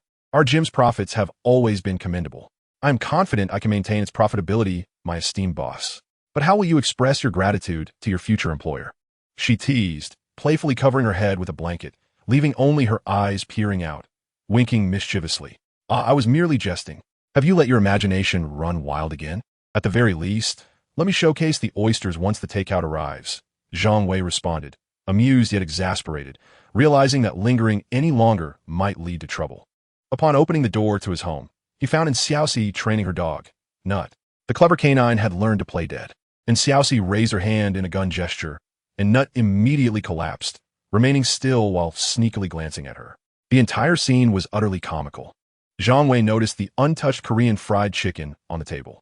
Approaching, he unwrapped a piece and popped it into his mouth. The cheesy flavor was quite pronounced as he savored a bite, licking his fingers and murmuring, didn't you say this resembles food soaked in nuclear waste, causing mutations?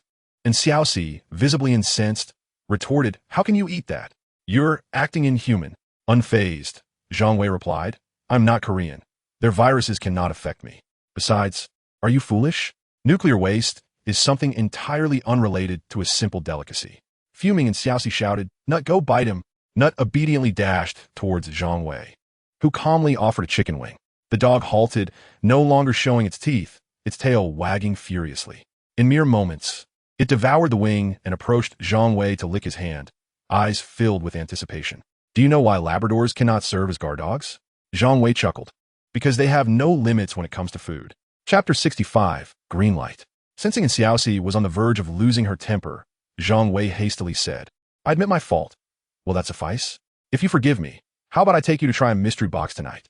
And Xiaoxi paused, her expression shifting to one of curiosity. Really? You're not deceiving me, are you? I have seen the stores of Pow Mart on the street before, and the figurines inside looked magnificent. However, a blind box the size of a palm costs 50 or 60 yuan, which was an extravagant expense for her at that time. Zhang Wei solemnly stated, How could I deceive you? Please accept my sincere apologies. After the two had their fill, Zhang Wei descended to start the Neo. After an hour's drive, and Xiaoxi, gazing out at the towering buildings gradually giving way to farmland, expressed her confusion. Zhang Wei, didn't you say we were going to open a blind box? Why have we ended up in the suburbs? Zhang Wei pondered that the stone extraction site would certainly require a cutting machine, and such loud noise would surely lead to complaints from residents in the city. The blind box toys I usually take you to find are not available in ordinary toy stores. This trip is absolutely worthwhile. Following the coordinates provided by Boss Lee, Zhang Wei arrived at a farmhouse and parked by the roadside, where he saw Boss Lee already waiting for him at the entrance. "Why did you come in person?" Zhang Wei was taken aback. Boss Lee beckoned a young worker to unload the stone from the trunk and turned with a smile. With such good luck accompanying Zhang Boss, I had to come and share in the joy. In truth, Boss Lee held little hope for this stone. It bore no trace of green on its surface and appeared indistinguishable from ordinary rocks. However, given that the other party was a familiar acquaintance of Yu Hongtao and possessed the precious imperial jade seal, it was essential to cultivate their relationship. As everyone entered the courtyard, they saw a burly middle-aged man standing by the cutting machine, clad only in a leather apron and oil-stained jeans, with work gloves on his hands in the brisk autumn air. Boss Lee called to him, "Old Joe, this is Zhang Boss, my esteemed guest. Please be extra careful while cutting. If you mess it up, I'll give you a red envelope." Old Joe approached the stone and scrutinized it for a moment. Scratching his head, "Boss Lee, are you sure there's no mistake? This is just an ordinary rock, isn't it?" His confusion was understandable. Having cut thousands of stones in his lifetime, he believed he had a fair grasp of raw stones, and this one showed no signs of jade. Boss Lee scolded him. "Enough with the nonsense. Get to work." Although he was skeptical, he had decided that if nothing remarkable emerged from the stone, he would buy it himself to foster goodwill. Old Joe didn't press further, taking a pen to draw a line through the center of the stone. "May I ask, Zhang Boss, how should we cut it?" "To split it in half." Zhang Wei was aware that this stone concealed a whole piece of jade. Cutting it in half would ruin it. After a moment of thought, he inquired, "Master Zhou, what is your usual fee for stone extraction?" To his surprise, Old Zhou, who appeared simple yet astute, was clearly enjoying the favor of Boss Lee. After a brief pause, he smiled and proposed, "How about this? I'll pay 3,000, and I ask that you don't cut directly, but rather slowly polish along the edges. What do you think?" Old Joe hesitated. Polishing bit by bit would take considerable effort, and he was reluctant to waste time on a worthless stone. However, seeing the offer of money, he begrudgingly agreed. And Xiaoxi expressed her displeasure. "You've tricked me again, bringing me out at night to cut a stone? Is this what you call a blind box?" Zhang Wei laughed heartily. "Don't be fooled by its current appearance as a worthless rock, discarded by the roadside. Soon, it will transform from a crow into a phoenix." At this moment, Old Joe found no further use for the cutting machine. Instead, he procured an angle grinder, secured the stone, and began to meticulously polish it. The harsh sound reverberated throughout the courtyard, overwhelming in Xiaoxi, who, unable to bear the noise, covered her ears and retreated to the car to indulge in her drama. Zhang Wei, however, was not so delicate. He remained nearby, observing intently. As time passed, the raw stone size gradually diminished. Suddenly, a curious exclamation escaped Old Joe's lips as he set down the grinder and illuminated the stone with a flashlight. Following this, he poured a basin of water over it. A deep, captivating green emerged before the onlookers. "Has it truly revealed its color?" Old Joe remarked, wiping his eyes in disbelief. Boss Lee, equally astonished, pondered the improbability of this occurrence. Energized by the moment, Old Joe resumed his work with the angle grinder, his technique becoming ever more meticulous. As time elapsed, the enchanting green expanded until it formed an irregular oval, its pristine emerald hue displayed in full splendor before the audience. At that moment, Boss Lee was utterly transfixed. He had never encountered a jadeite of such magnitude, comparable in size to a human head. What kind of extraordinary luck did this boss possess? Old Joe, momentarily dazed, recalled the task at hand and poured water over the jadeite, rendering it translucent. He then directed the flashlight at it. Under the intense beam, the jadeite radiated a vibrant green glow, pulsating like a verdant heart as the light source shifted. Incredible. Unbelievable. This pure ice jadeite without a single crack. Old Joe muttered, entranced. Hearing the grinding cease, and Xiaoxi emerged from the car, her gaze drawn to the whole piece of jadeite, shimmering with a lustrous green under the light. Am I seeing correctly? Did you truly unbox the kryptonite that even Superman fears? Zhang Wei replied with bemusement. Isn't kryptonite typically wielded by villains? Have you ever encountered a villain as dashing as me? If I were a Marvel character, I would undoubtedly be some kind of hero. And Xiaoxi circled the jadeite several times, her eyes gleaming as she clutched it tightly, unable to let go. Women, it seems, possess an inherent weakness for jewels, a truth earned through the hard work of countless men. Old Joe, eager to reassure, said, rest assured, Boss Lee, after so many years in this craft, I understand the protocols. Only then did Boss Lee's expression soften, as he turned to congratulate Zhang Wei. Congratulations. You are indeed a remarkable individual, Zhang. This magnificent piece of jadeite, of superior quality, makes this journey worthwhile. Zhang Wei was equally exhilarated. As the saying goes, gold has its price, but jade is priceless. This substantial piece was destined to become a family heirloom. After preparing to settle the payment for the stone's unearthing, Zhang Wei felt a twinge of embarrassment upon learning that Boss Li had already paid. I shall host a dinner soon, and when Uncle Yu is available, I would be honored to introduce you. Boss Li was overjoyed and expressed his gratitude. After all, he had devoted his day to establishing this connection, and now his objective had been achieved. Chapter 66, The Elder and the Oil Painting. And Xiaoxi paid him no heed, resembling a goblin enchanted by gold coins. Neglecting even her ever-present computer, Zhang Wei remained unperturbed. If this boss did not awaken, he could always seek investment opportunities elsewhere, perhaps in another gym. After offering some comforting words to the young lady, Zhang Wei was soon overtaken by the fatigue accumulated throughout the day. Not long after hanging up the phone, he drifted off into a deep slumber. When he finally awoke, the sun was already high in the sky. After washing up, he felt completely refreshed. The previous day had been exhausting, filled with attending a museum ceremony and purchasing stones for extraction. He unconsciously touched the crown of his head, pondering whether this relentless pace would lead him to premature baldness. Shaking his head to clear his thoughts, he remembered that he had yet to check the intelligence system and promptly recited system activation. Ding! Daily intelligence has been updated. Please review at your convenience. Daily Intelligence 01 Zhang, the director of the instrument factory in Shanghai City, has been taken away by the Municipal Disciplinary Commission following a joint complaint. Under interrogation, he confessed to his misdeeds and is now in custody. Most of his assets have been frozen, with 18 million held in an offshore account controlled by his mistress, Wu Xiaoli. She is currently en route to Hongqiao Airport, preparing to flee with the stolen funds. Relevant video footage has been sent to the host's mobile device. Please check it. Zhang Wei opened the video to see a woman, masked and hurriedly dragging a suitcase out of the community. Such a substantial sum belongs to the public and must not be allowed to escape abroad. Zhang Wei promptly forwarded the video to Zhua Heme, providing a brief overview of the situation. Of course, he claimed the video was sent by a mysterious individual. No one would trace it back to the system. It would take at least half an hour to travel from the city to the airport, and now the criminal police had a grasp of her attire and movements, making her capture a near certainty.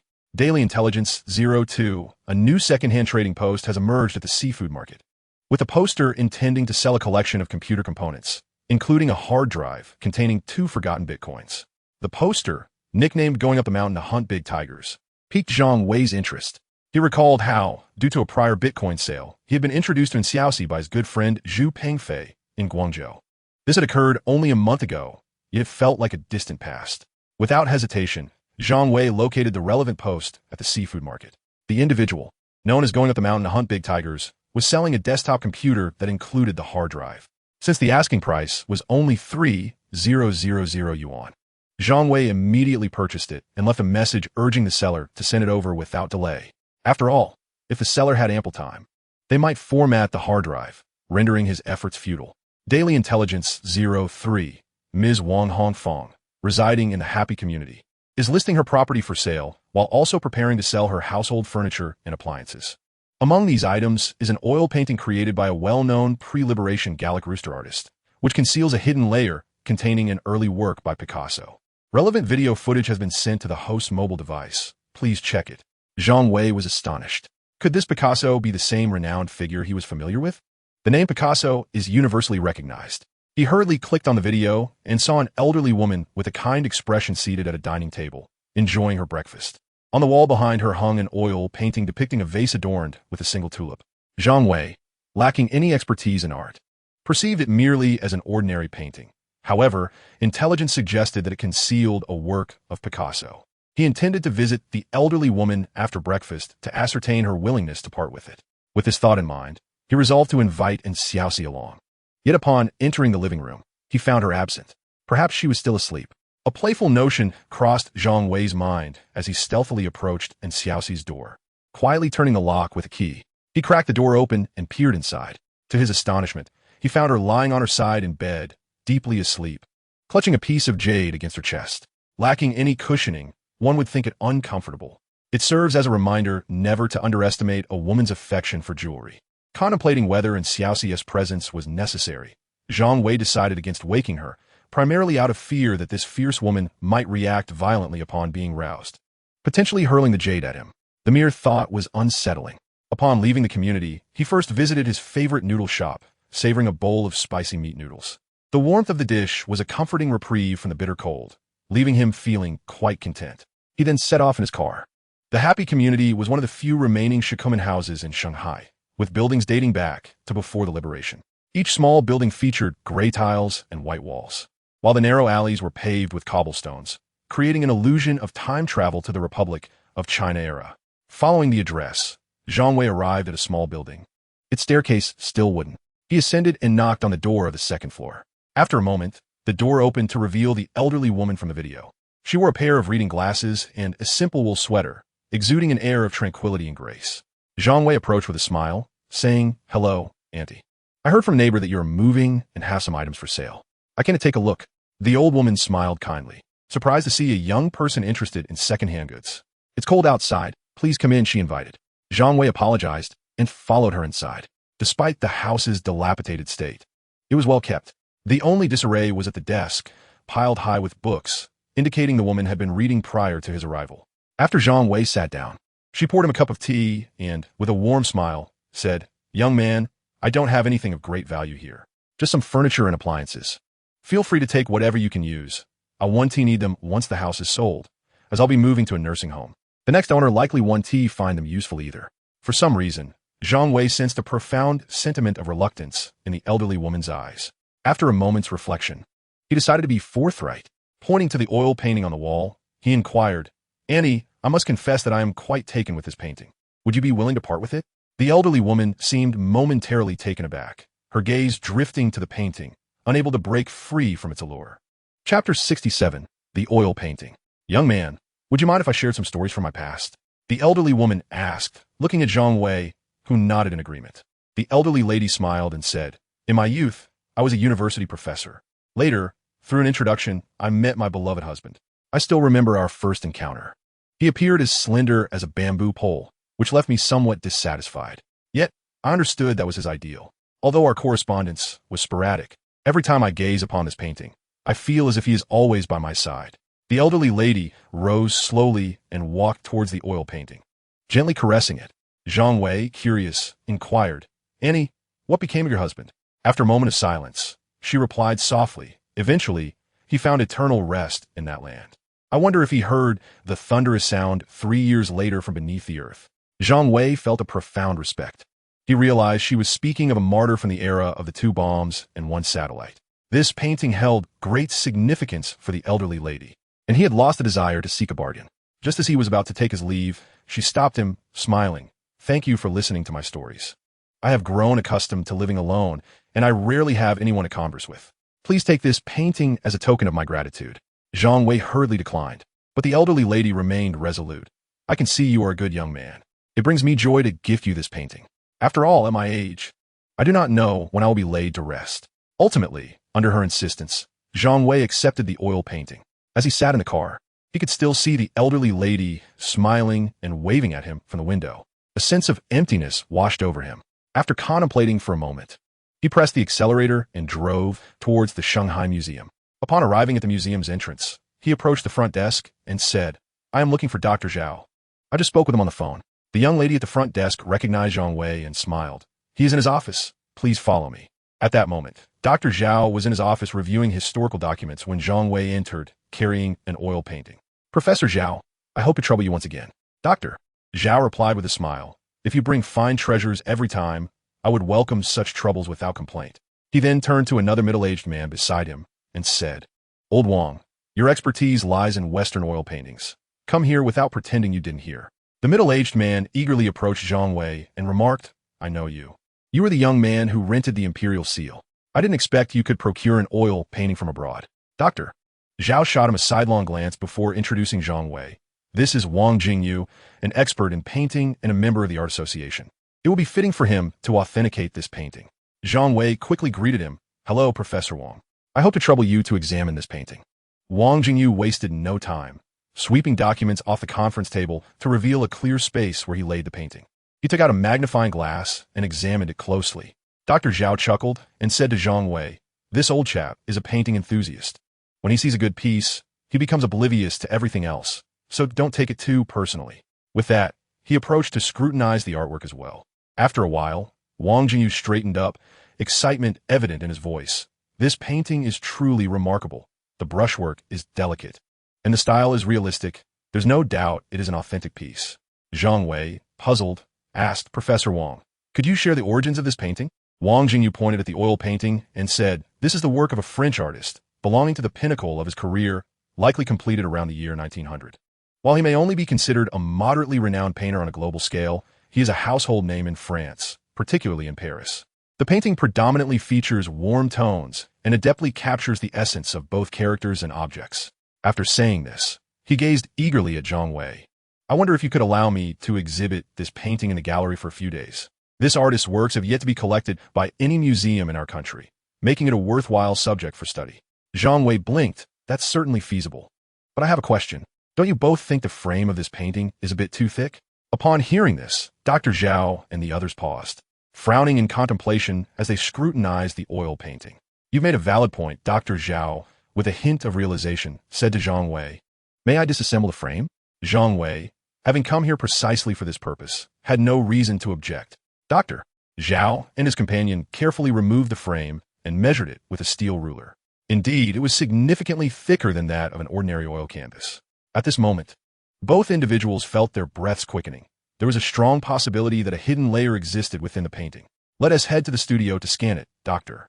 Zhao commanded, leading the way out with the painting in hand. Zhang Wei couldn't help but chuckle at the irony of Dr. Zhao, who often criticized others for being obsessed with art, becoming equally fervent himself. In the studio, several museum staff members were engaged in research and restoration of exhibits when the door was flung open, startling everyone. Dr. Zhao and Dr. Wang rushed in and pushed aside a young man standing in front of the scanner, eager to operate the machine. "I finally made it to use the scanner," the young man lamented, though he dared not offend the two. Curious onlookers gathered around.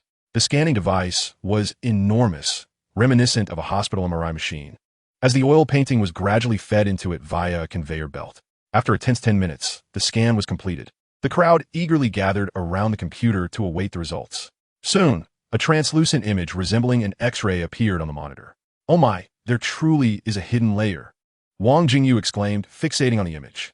Most museums in our nation predominantly showcase domestic antiquities, seldom exhibiting foreign artifacts, let alone a painting within a painting.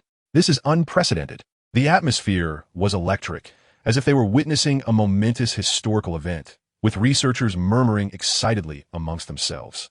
Dr. Zhao, regaining his composure, turned to Zhang Wei and remarked, "The scan confirms that this oil painting conceals another painting within it." Zhang Wei inquired, "Is there a way to separate the two paintings?" Dr. Zhao pondered for a moment before replying. "Whether or not that is possible remains uncertain. Such occurrences are exceedingly rare and will require assistance. Allow me to summon some help." Zhang Wei was taken aback, surprised that Dr. Zhao was also adept at rallying support. Chapter 68. The Separation of the Oil Painting. On a crisp autumn afternoon, beneath a clear blue sky with fluffy white clouds, the sunlight seemed to take on a gentler warmth. Yu Hongtao opened his eyes and sighed contentedly. Awakening from a midday slumber, I found myself in the most exquisite moment of the day. A few days prior, in preparation for the exhibition of the Imperial Seal, he had exerted himself tirelessly, leveraging his connections to invite a plethora of esteemed figures and experts to attend, while also accommodating numerous media interviews. Each day began with him savoring a slice of American ginseng, wishing fervently for Red Bull to flow as freely as water. Now, the number of visitors to the museum was steadily on the rise, finally settling into a promising rhythm. Rising to refill my teacup with hot water, Yu Hongtao intended to stroll through the museum to see what everyone was engrossed in. However, after traversing several offices, I found them all eerily vacant, and the corridors echoed with silence. Could it be that I had not truly awakened, still ensnared in a dream? This perplexed me. Surely, at this hour, even the busiest of staff could not all be absent. With this thought, I involuntarily raised a hand to pinch my cheek firmly. As I casually approached the museum studio and peered inside, I was taken aback to see it teeming with people, forming layers upon layers. Among the throng, I even recognized a few venerable elders with silver hair and youthful faces. Startled, I inadvertently let my cup slip from my grasp, shattering it into a myriad of pieces upon the floor. Was that not Elder He, the president of the Shanghai Art Association? And beside him stood Professor Hong, an expert in antique restoration? Could it be? was it the retired museum director, who had been at home for many years. Even the vice mayor, responsible for educational archaeology, was present. What on earth brought all these dignitaries together? Professor Hong shot me an irate glare, exclaiming at this critical moment, "Can you not be a distraction?" In my previous tenure at the museum, I had engaged with these esteemed individuals frequently. My directorship was secured largely due to the former director's endorsement before his retirement. Now, I could do little but offer my apologies. Turning my gaze, I noticed Zhang Wei in the corner, covertly recording with his phone.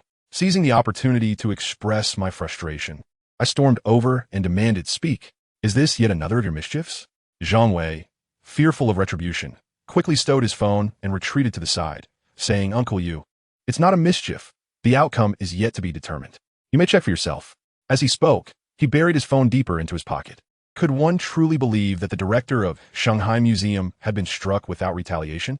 This was a lifelong black mark for me, one I must preserve. Curiosity piqued. I squeezed into the crowd to discern what had captured everyone's attention. At the center stood an enormous platform constructed from 4 workbenches, atop which rested a sizable acrylic tank, nearly large enough for a person to recline within. Inside, a layer of blue liquid, 5 centimeters thick, cradled an oil painting. At this moment, Dr. Zhao and Dr. Wang were assisting at either end of the canvas, while a middle-aged man in the center meticulously manipulated tools like tweezers. I was left bewildered by the magnitude of this spectacle. Dr. Zhao was introducing the elderly figures surrounding Zhang Wei. Sweat was beading on Zhang Wei's brow. Each person present was a heavyweight in their respective fields. At that moment, the antique restoration expert, Elder Hong, smiled and gestured towards the middle-aged man, saying, "This is my esteemed disciple, Hong Yu." It is said that a painting within a painting has emerged. He spent 5 years in a premier gallery in France, acquiring extensive experience in oil painting restoration. The middle-aged man, known by his birth name Guan Yu, received the invaluable teachings of Master Hong and became his disciple, adopting the surname Hong. In the future, he was destined to care for Master Hong in his old age. The gathering of individuals approached the painting, examining it closely, and after scrutinizing the results from the scanner, Hong Yu contemplated for a long moment before nodding in agreement. This painting could be detached after being immersed in a special liquid, and the time to act was now. However, he pondered the onerous intent. All eyes turned to Zhang Wei, who, after a moment of reflection, recounted the situation involving the elderly lady in detail. He then earnestly inquired if it was possible to ensure the surface painting of the tulip remained intact during the detachment process. Zhang Wei nodded affirmatively, casually stating that if any issues arose, preserving the surface painting would take precedence, even at the cost of damaging the painting hidden within the layers.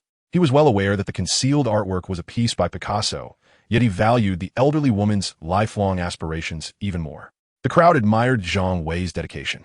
After all, a painting concealed within layers would undoubtedly be far more precious than the one visible on the surface.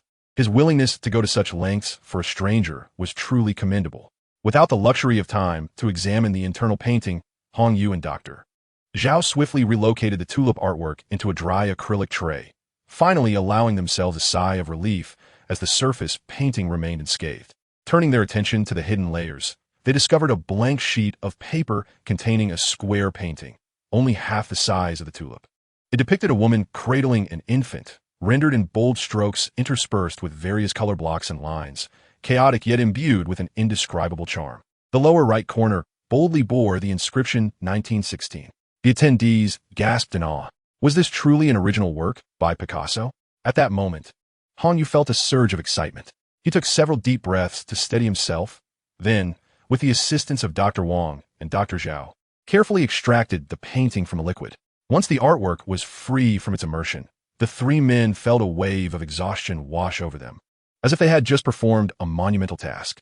Who could have imagined they had just operated on a Picasso painting? It seemed unbelievable to share with anyone else. The old curator, noticing Yu Hongtao still standing in a stupor, approached him with an admonishing kick and bellowed, "What are you still doing there? Hurry and bring the drying machine, and contact security to seal off this area. If anything happens to the painting, I won't let you off easily." Yu Hongtao replied, "You shouldn't be doing any heavy lifting. I'm fine, but you should take care not to strain yourself." With that, he chuckled awkwardly and hastily exited the studio, mentally noting that Zhang Wei would be held accountable for this incident in the future. Chapter 69, Ice Jadeite. At that moment, A gathering of experts and professors surrounded Picasso's painting, offering their critiques. Dr. Wang remarked, "This appears to be an early work by Picasso, showcasing a nascent style while imitating other artists, quite a rarity." The old curator expressed his astonishment. "I never expected to see an original Picasso in our country. Today has truly been worthwhile." As Zhang Wei noted the time, nearing 2 o'clock without anyone having at lunch, he smiled and addressed the group. "Thanks to all of your tremendous support, this painting has been restored to light. I have made reservations at a restaurant for us to enjoy a meal together." A gathering was arranged, and the esteemed guests graciously accepted the invitation without any pretense. Zhang Wei selected a nearby Huaiyang cuisine restaurant and made a phone call. "Hello, this is Little Chef Huaiyang Cuisine. How may I assist you?" he inquired. "I would like to reserve the entire venue. Is that possible?" Zhang Wei stated. In appreciation of the dedication shown towards his artwork, he decided to invite the entire staff of the museum for a collective dining experience. After calculating, he realized that the museum had at least 70 to 80 staff members, necessitating the reservation of the entire space. The representative on the other end hesitated and asked, "Are you referring to a private room? We have availability today, since it is a weekday." "No, I mean the entire venue. I'm with the Shanghai Museum, and there will be dignitaries including the vice mayor and various experts. Can you accommodate us?" The staff member, unsure, set the phone down and called the floor manager over. After a prolonged discussion, Zhang Wei finally managed to secure the lunch arrangement. Recalling that Boss Li, who had previously promised to introduce him to Hong Tao, could assist him, he decided to call him over for the meal, thus repaying a favor. As the group made their way to the restaurant, the excitement from the earlier discussions about Picasso's paintings still lingered, while several esteemed guests engaged in academic discourse. When Boss Li arrived, he was taken aback by the congregation of such distinguished figures. Could it be that Zhang Wei possessed such remarkable capabilities? Was it conceivable that he could attend a banquet where even the vice mayor did not occupy the principal seat? Hong Yu generously offered to help Zhang Wei find potential buyers, leveraging the connections he had made during his tenure at a gallery in France.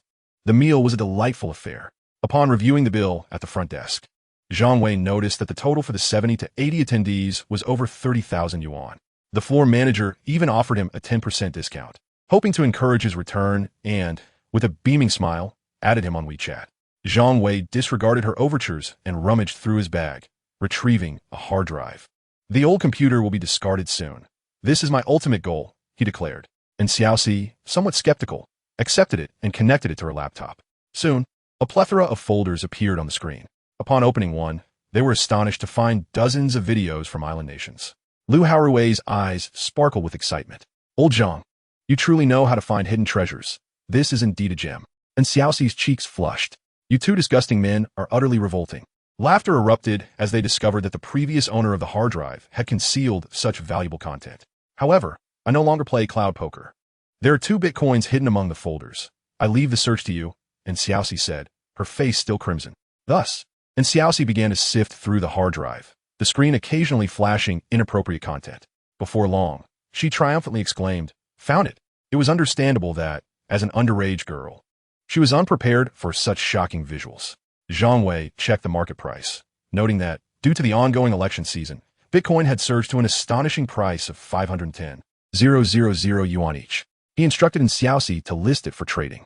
Lu Haorui also transferred the 4 million yuan bonus he received from the police station to Zhang Wei.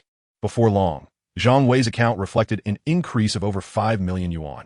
After distributing the earnings to both, he suddenly recalled, "What about the jade piece?" And Xiaoxi eyed Zhang Wei warily. "Why do you ask about that?" "Certainly, it was sold off. No matter how exquisite a stone may be, it cannot compare to the tangible benefits of real gold and silver. With the acquisition of an intelligence system, Zhang Wei is bound to encounter various gemstones in the future. For now, securing his gains is of utmost importance. He is also saving up to purchase a spacious apartment along the banks of the Huangpu River. "Let us discuss this tomorrow. Just let me hold it for one more night," and Xiaoxi pleaded, revealing a penchant for sparkling gems that suggested a past life as a ferocious Western dinosaur. Zhang Wei, unable to refuse, drove the two towards the donation area. As they approached the entrance of the instrument factory, Lu Haorui, seated in the passenger's seat, suddenly exclaimed, "I ascend that old Li? Why is he sneaking into the village?" Upon closer inspection, Zhang Wei discerned a figure, thoroughly concealed, peering furtively into the village. It was indeed the watchman, old Li. This unusual sight piqued Lu Haorui's curiosity. Let us follow him and see what he is up to, he suggested, with Xiaoxi eagerly agreeing. Zhang Wei felt a surge of concern. He knew precisely what Old Li intended, and it was broad daylight. How could he not restrain himself? Yet, he had no valid reason to stop the two. So he locked the car and trailed behind them. What unfolded next left the trio utterly astonished. Old Li displayed surprising agility. Chapter 70. Old Li truly is a remarkable individual. However, just minutes later, a furious roar erupted from within a nearby building. Moments later, the door flung open, and Old Li stumbled out, closely pursued by a young man who stood at the entrance, cursing vehemently, "You old fool.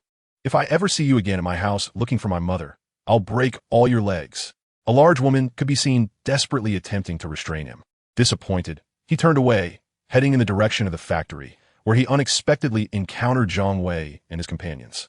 The air was thick with awkwardness as their gazes met.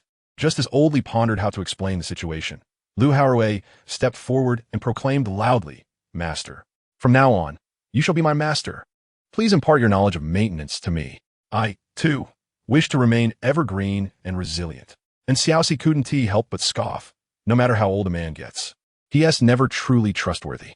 After concluding their urgent matters, mealtime approached. Zhang Wei desired something different today and inquired of Old Li. After a moment's thought, Old Li fetched a tricycle and brought them to the local farmers' market. Unlike the urban markets, the suburban farmers typically have their own gardens, negating the need for vendors. So the market was filled with local farmers displaying a variety of goods.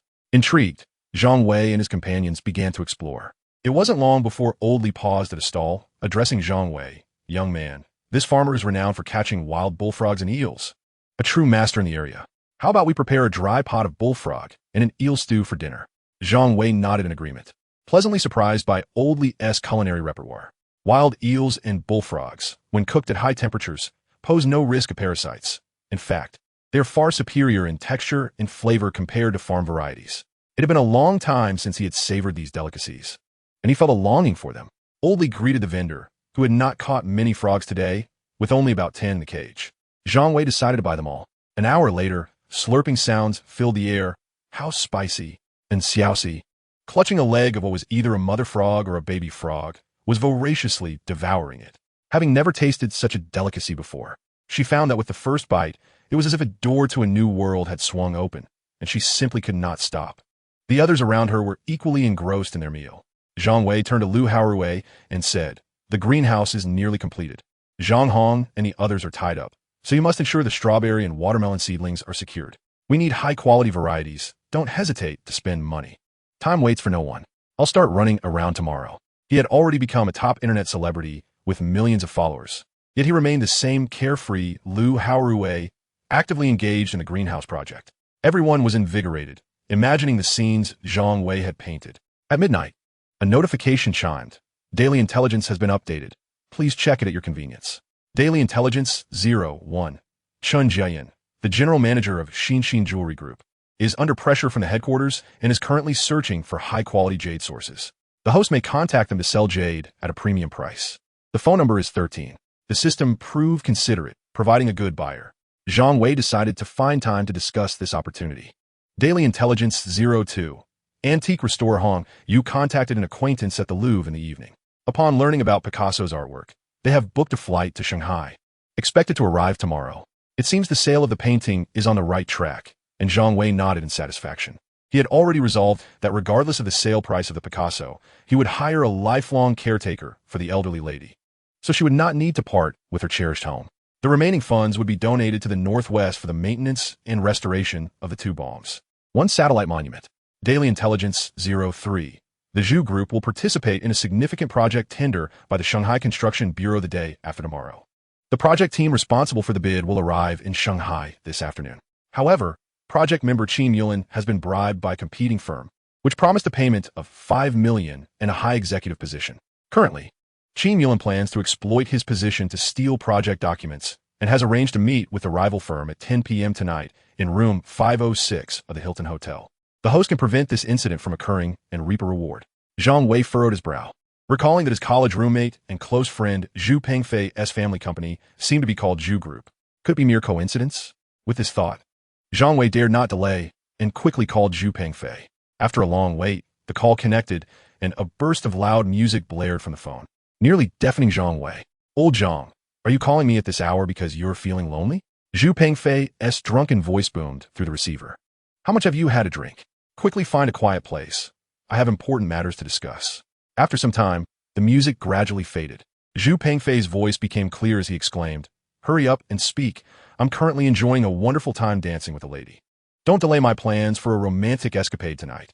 Zhang Wei, somewhat speechless, remarked, "Are you not concerned about catching something while picking up girls in a nightclub? Let us be serious for a moment.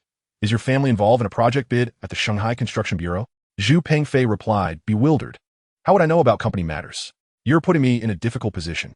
Indeed, it was a typical case of a wealthy heir lacking ambition.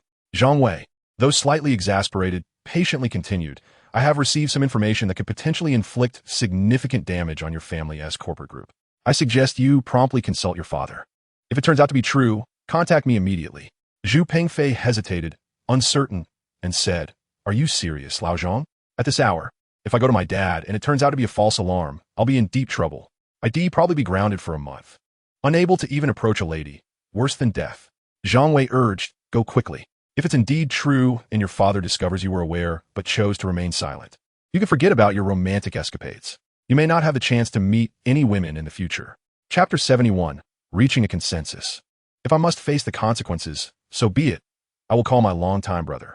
Zhu Pengfei understood that Zhang Wei would not speak without reason. He promptly seated himself in his sports car and cautiously dialed his father's number. The phone rang for an extended period before being answered. At that moment, Zhu Jindong, dressed in his pajamas, entered his study and picked up the call. "Speak. What trouble have you caused now?" "Huh? Dad, what are you talking about? Can't I have a legitimate matter to discuss?" Zhu Jindong chuckled lightly. "You? At this hour, what legitimate business could you possibly have? Is it a brawl? A speeding incident? Or have you fallen victim to a scam? Dad, can't you wish me some good fortune? I truly have something important to discuss. Is our group bidding for a project in Shanghai in the next few days?" Zhu Pengfei inquired. Zhu Jindong raised an eyebrow, surprised that his unreliable son was suddenly interested in corporate affairs. There indeed was a significant project up for bid at Shanghai tomorrow, one that could determine the Zhu Group's foothold in the infrastructure sector. "Yes, there is, but what do you intend to do?" He responded, "I'm not entirely sure of the specifics." Zhu Pengfei briefly recounted what Zhang Wei had conveyed. After a long silence, Zhu Jindong finally spoke. "Leave this matter to me. Send me Zhang Wei's phone number."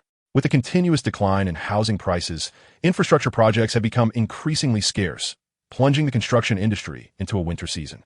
Despite the Zhu Group's robust strength, they had to exercise caution in maintaining their operations.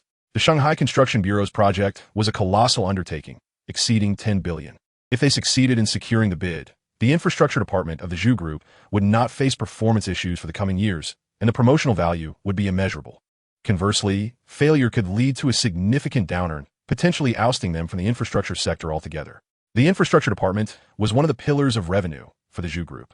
Any misstep could inflict severe damage on the conglomerate. Zhu Pengfei expressed his concern.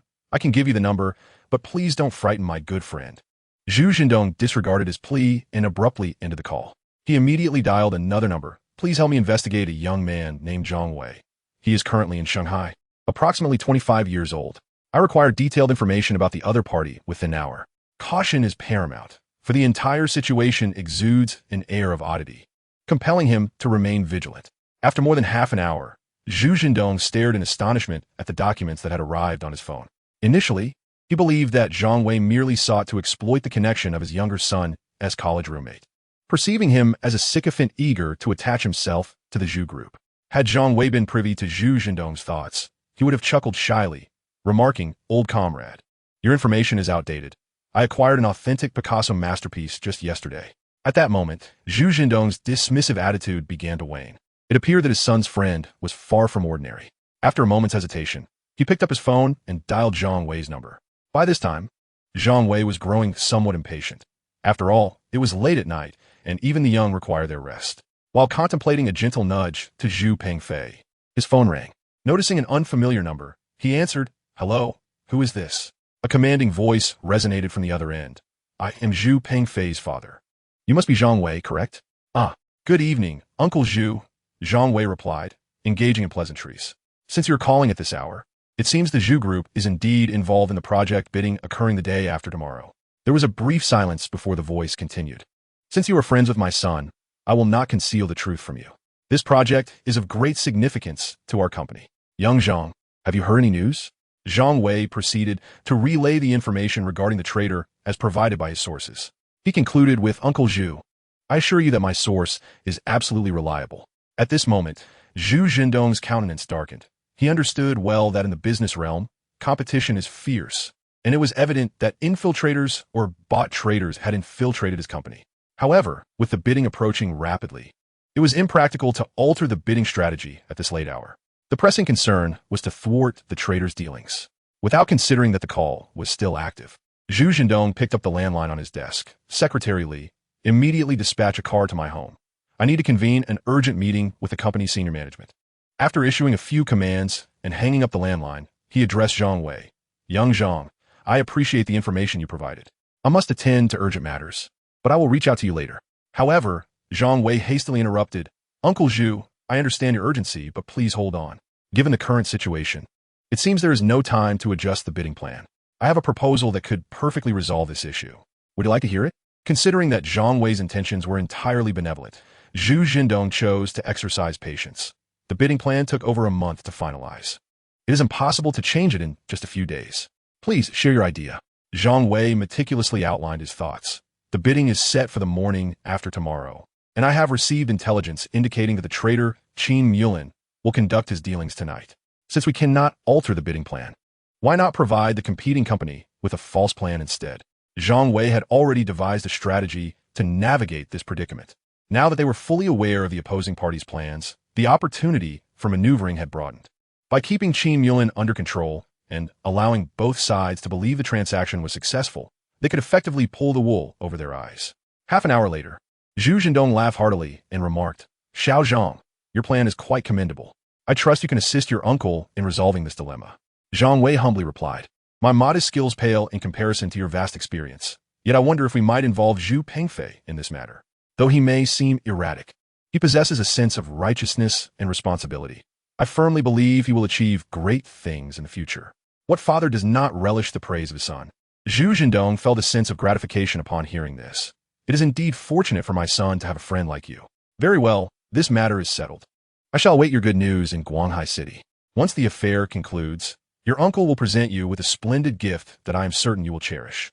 An hour later, although it was past 3 in the morning, the conference room of the Zhu group was brightly lit and filled with leaders from various departments. Just as the attendees were perplexed about the urgency of the company's situation, Secretary Li entered alongside Zhu Pengfei. Approaching the podium, he announced, I apologize for taking up your valuable time, but I must convey the chairman's urgent decision. Zhu Pengfei is appointed as the temporary head of the Shanghai Infrastructure Project. The positions of the project team remain unchanged. You may disperse now. The crowd exchanged bewildered glances. Was the chairman truly deranged to summon all company leaders merely to convey this announcement? Some could even detect the lingering scent of alcohol on Zhu Pengfei, prompting frowns among the attendees. Could it be prudent to entrust such a significant project to this unreliable second son? What are your orders, young master? Zhu Pengfei surveyed the room and declared, as the person in charge of this project, I need you to immediately notify all 20 members of the project team heading to Shanghai for the bidding today to assemble at headquarters. We shall depart together at dawn. Minister Han, unsure of the young master's intentions, decided to comply with the chairman's mandate and promptly bowed, beginning to contact the relevant personnel. In less than an hour, the 20 project team members scheduled to go to Shanghai gathered in a conference room at headquarters. Is everyone present? Zhu Pengfei asked, reclining with his legs crossed as he scanned the assembly. Minister Han quickly responded, Young master, all 20, including myself, are here. What are your further instructions? Zhu Pengfei yawned and said, everyone must surrender their mobile phones. They will be returned after the bidding. During this period, all external communication is strictly prohibited. Minister Han, you shall be responsible for their safekeeping. As for your phone, hand it over to me now. A murmur spread through the crowd as Qin Mulin clenched his fists in the throng. The sudden demand for phone confiscation made him fear exposure. Minister Han, visibly distressed, interjected. Young master, with over a day remaining until the bidding concludes, seizing employees' phones may lead to complications as they cannot contact their families. Zhu Pengfei snorted, sitting up with a fierce demeanor. This is the first time my father has entrusted such a significant responsibility to me, and I cannot afford any mistakes. Anyone who resents this phone collection is opposing me, Zhu Pengfei. Is there anyone who dares to voice an objection? The previously discontented attendees fell into a profound silence. In jest, the confiscation of mobile phones for a single day is merely an inconvenience. Who would dare to be the scapegoat and offend the young master? That would be akin to courting disaster. Noting the absence of dissent, Zhu Pengfei chuckled. That's the spirit. As colleagues in the same company, we ought to show mutual understanding. Wouldn't you agree? Minister Han, please have your subordinates contact the families of our traveling staff to explain the situation. This way, their families need not worry. After speaking, he retrieved a list from his pocket, grinning as he said, "Now, I'll announce the names for pairing up. Until the bidding concludes, you must stay together even for restroom breaks and cannot stray even a step. Should anything arise, report to me immediately. It is not easy for the company to secure a project. If we endure today, once we succeed in the bidding, I shall treat everyone to a night of revelry at the finest nightclub in Guanghai." As names are called out one by one, Xiao Qian turned to Qin Mulian. "Old Qin, we've even paired up. Will you snore tonight?" Responding with casual remarks, Qin Mulian's mind was a whirlwind of anxiety. He was concerned about any leaks, while also contemplating how to finalize the transaction and then vanish with the money. Fortunately, he had already arranged the time and place for the deal, so the confiscation of his phone was not overly detrimental. The key was how to shake off Xiao Qian's watchful gaze. He had no inkling of how to proceed. Before he could ponder further, Manager Han had collected all the phones, and Zhu Pengfei waved his hand. "Let us head to the airport." Upon arriving at the airport, the group checked in their luggage and, lacking mobile devices for entertainment, resorted to chatting to pass the time. During this period, if someone needed to use the restroom, their partner had to accompany them, leading to some awkward moments. Only Zhu Pengfei remained absorbed in his phone, watching a live stream of dancers, occasionally chuckling in a manner that irked the others, who inwardly cursed him, wishing ill upon him. After an hour, they finally boarded the plane. With little to discuss, they each found their seats and succumbed to fatigue. Qin Mulian closed his eyes, yet his thoughts were consumed with how to execute the transaction that night. From the demeanor of the foolish young master, it seemed he had not realized that Qin was the mole. Otherwise, he would have acted sooner. It was more likely that he was preoccupied with the sudden responsibilities bestowed by the chairman and simply wished to perform well. Ironically, this lack of awareness placed Qin in a precarious position. The group found themselves speechless. Having journeyed all the way to Shanghai, the confiscation of their phones was one thing, but being confined to their rooms was akin to imprisonment. Yet, considering the company's usual kindness towards them, they endured. At that moment, Zhu Pengfei was engaged in a warm embrace with Lu Haorui. "Haha, old Zhu, it's been years, and you still have your charm. I miss you dearly," laughed Lu Haorui. Zhu Pengfei nodded excitedly. "I can hardly believe old Lu has not changed a bit. You're still as dashing as ever." Zhang Wei observed the two with a sense of irony, recalling how their classmates had dubbed them the two fools of the management department back in college. Feeling that the moniker was quite fitting. "All right, enough self-indulgence. There should be limits to narcissism," Zhang Wei interrupted. "You two have had your moment. Now, let us get back to business." Zhu Pengfei exclaimed, "As soon as we arrive in Shanghai, and it's no longer my concern, you must reveal to me the identity of the infiltrator, do you not?" Lu Haorui, who was nearby, interjected. "After all, I am a renowned internet celebrity with commendable acting skills. How could such an entertaining endeavor as apprehending a traitor occur without my involvement?" Zhang Wei cast a sidelong glance at Zhu Pengfei, stating, "I refrained from disclosing the infiltrator's identity to you beforehand, fearing your inability to manage your expressions might inadvertently jeopardize matters. Regardless, you shall discover who it is once the bidding concludes." He then turned to Lu Haorui, adding, "As for you, with that Mohican hairstyle, are you worried that others might not recognize you as the interviewer? Perhaps it would be best for you to keep your distance and find somewhere cooler to linger." Lu Haorui attempted to argue further, only to see Zhu Pengfei whispering conspiratorially in his ear, causing his eyes to gleam with excitement. The two exchanged knowing glances and discreetly departed from the hotel. Zhang Wei shook his head in disbelief, pondering how these two fools were surely hurrying off to chastise wayward girls. Chapter 73. The Infiltrator in Action.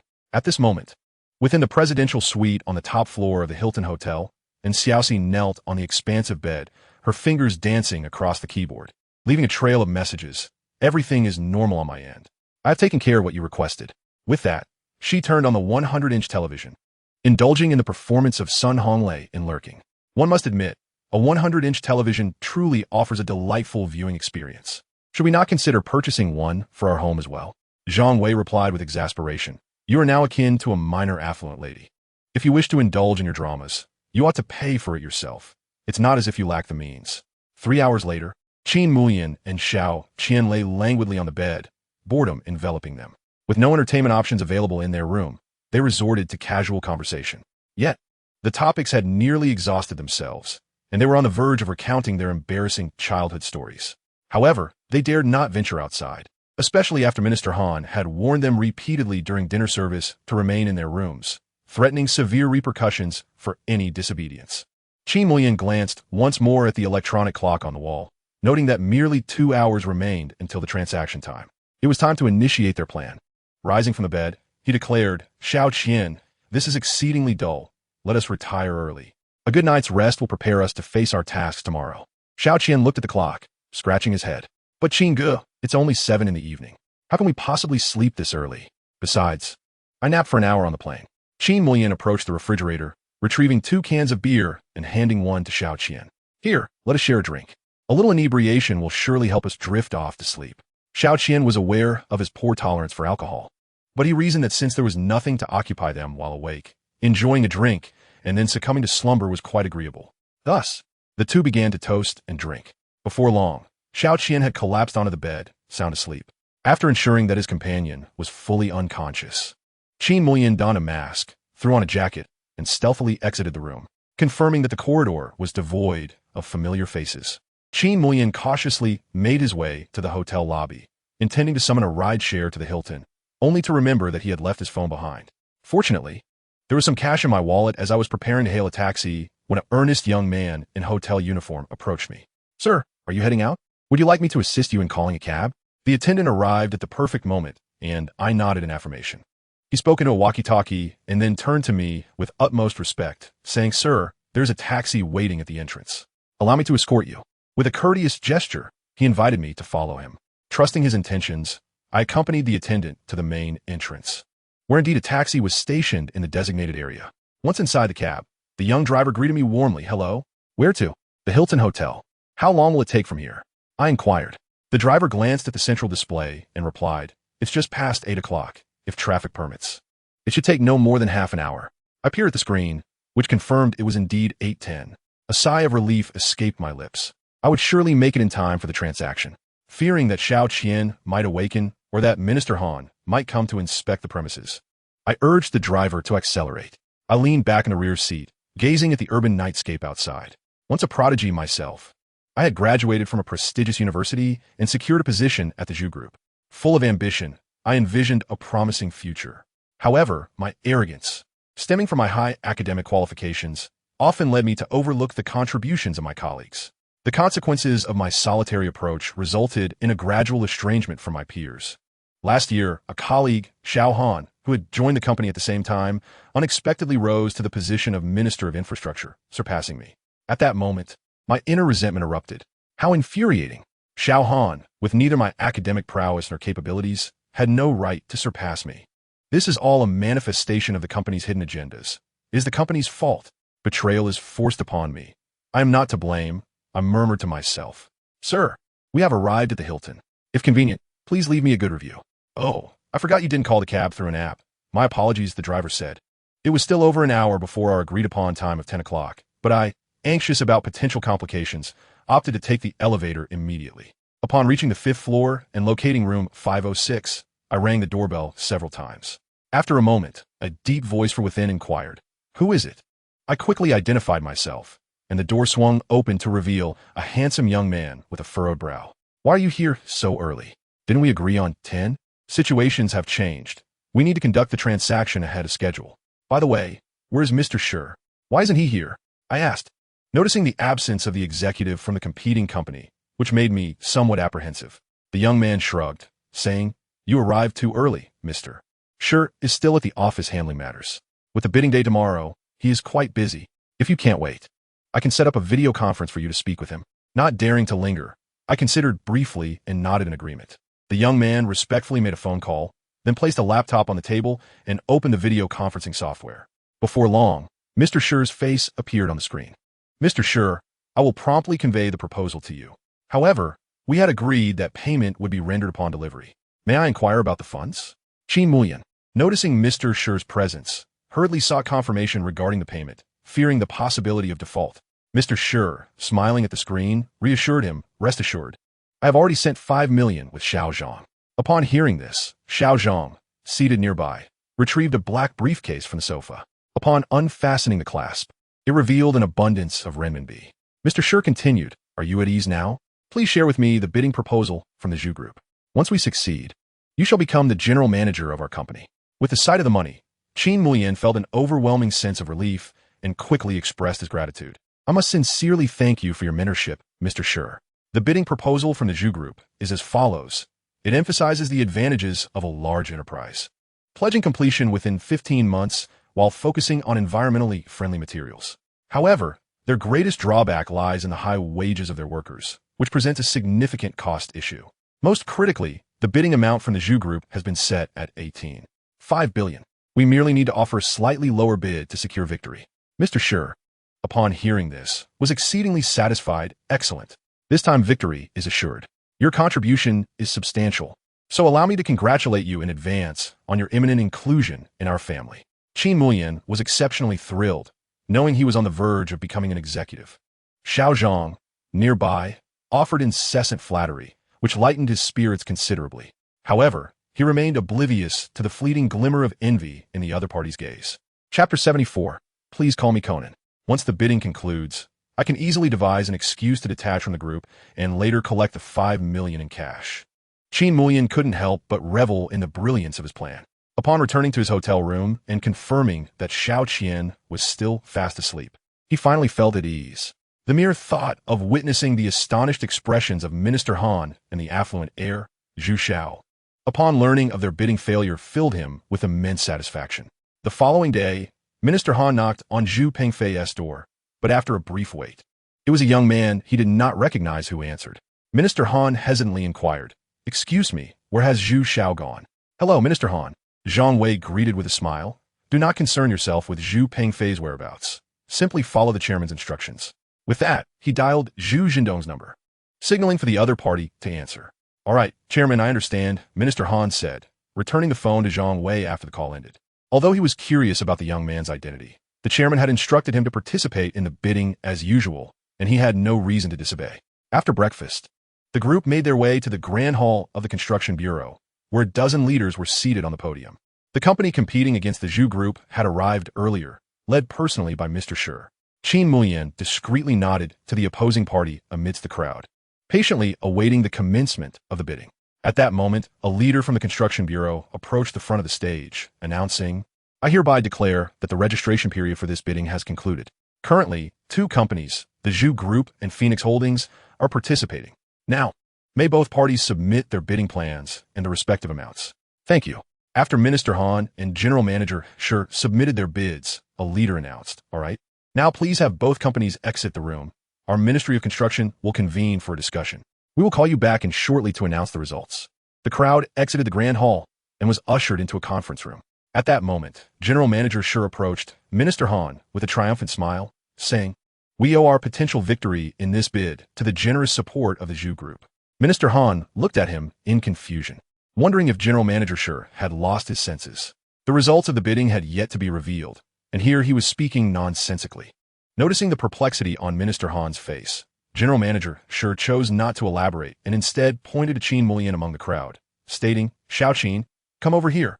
Our company truly appreciates talents like you. Starting today, you're no longer an employee of the Zhu Group, but a member of Phoenix Corporation."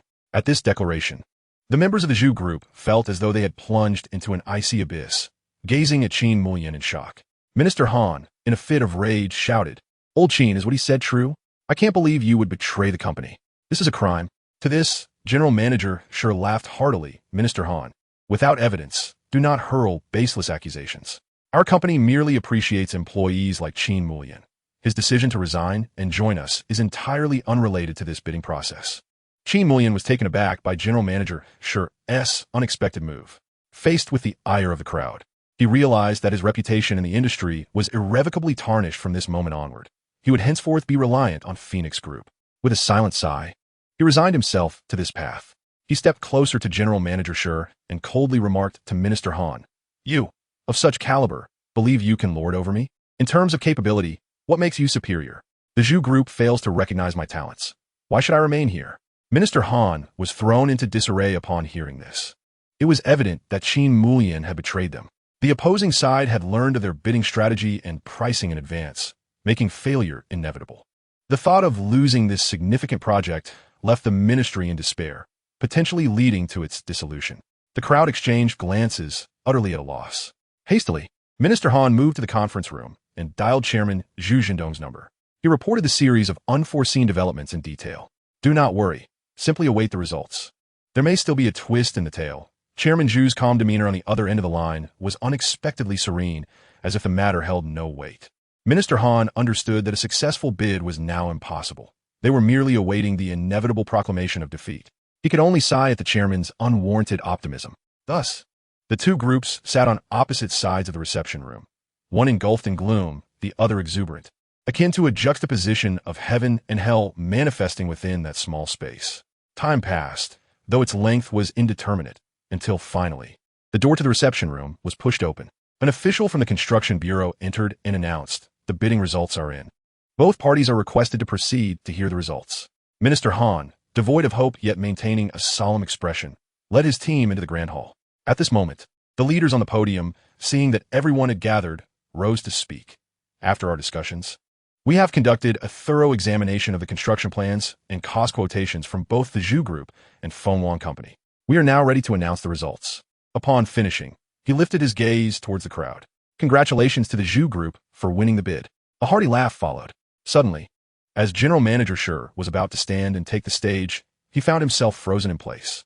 At that moment, Minister Han's mouth gaped open, wide enough to fit a fist, seemingly in disbelief at the announcement of their success. Impossible. Did they misstate the name? Qin Mulian was now sweating profusely, entirely devoid of the calm demeanor he had moments earlier. He stubbornly focused on the leaders at the podium, seeking clarification. "Look at this man. He's as frantic as a stray dog," came a mocking voice from behind. The crowd turned to see Zhang Wei and Zhu Pengfei approaching. Zhu Pengfei, brimming with self-satisfaction, pointed at Qin Mulian and declared, "You traitor, I shall ensure you understand the gravity of your actions." Just then, Zhang Wei kicked Zhu Pengfei aside. "What a joke. After meticulously orchestrating my plans for so long, I cannot allow this fool to disrupt my grand reveal."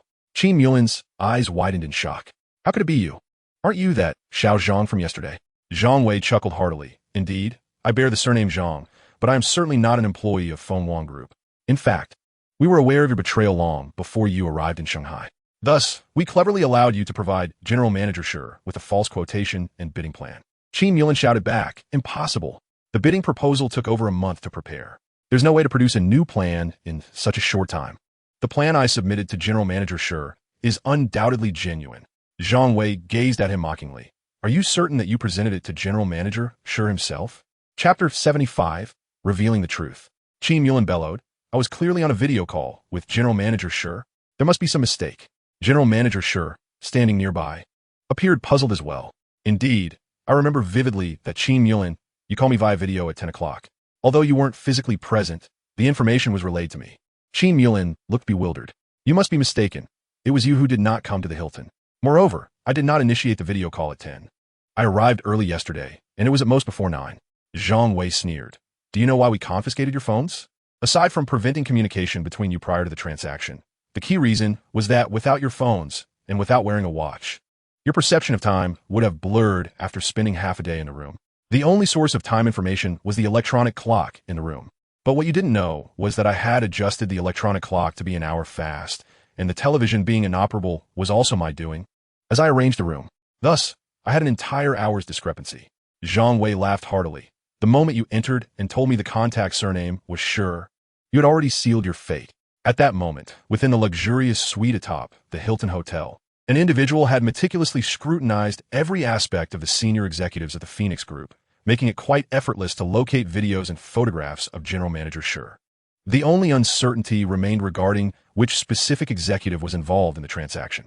Thus, when you mentioned General Manager Shi, our personnel could seamlessly impersonate him for the rendezvous. Zhang Wei regarded the two with disdain, declaring, "My dear friends, times have changed. Have you heard of facial recognition technology?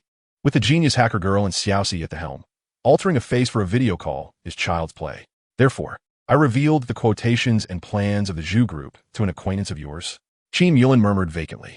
Furthermore, the waiter in the lobby and the taxi driver were also my associates, which means the timing in the taxi was manipulated as well. Zhang Wei scoffed. Those two were, in fact, Zhang Hong and Wang Sheng in disguise. At this juncture, Qin Yulin was on the verge of collapse, clutching his head and exclaiming, "But I had to go to room 506. Moreover, I had arrived early, and General Manager Sure stated he had remained in the room the entire time.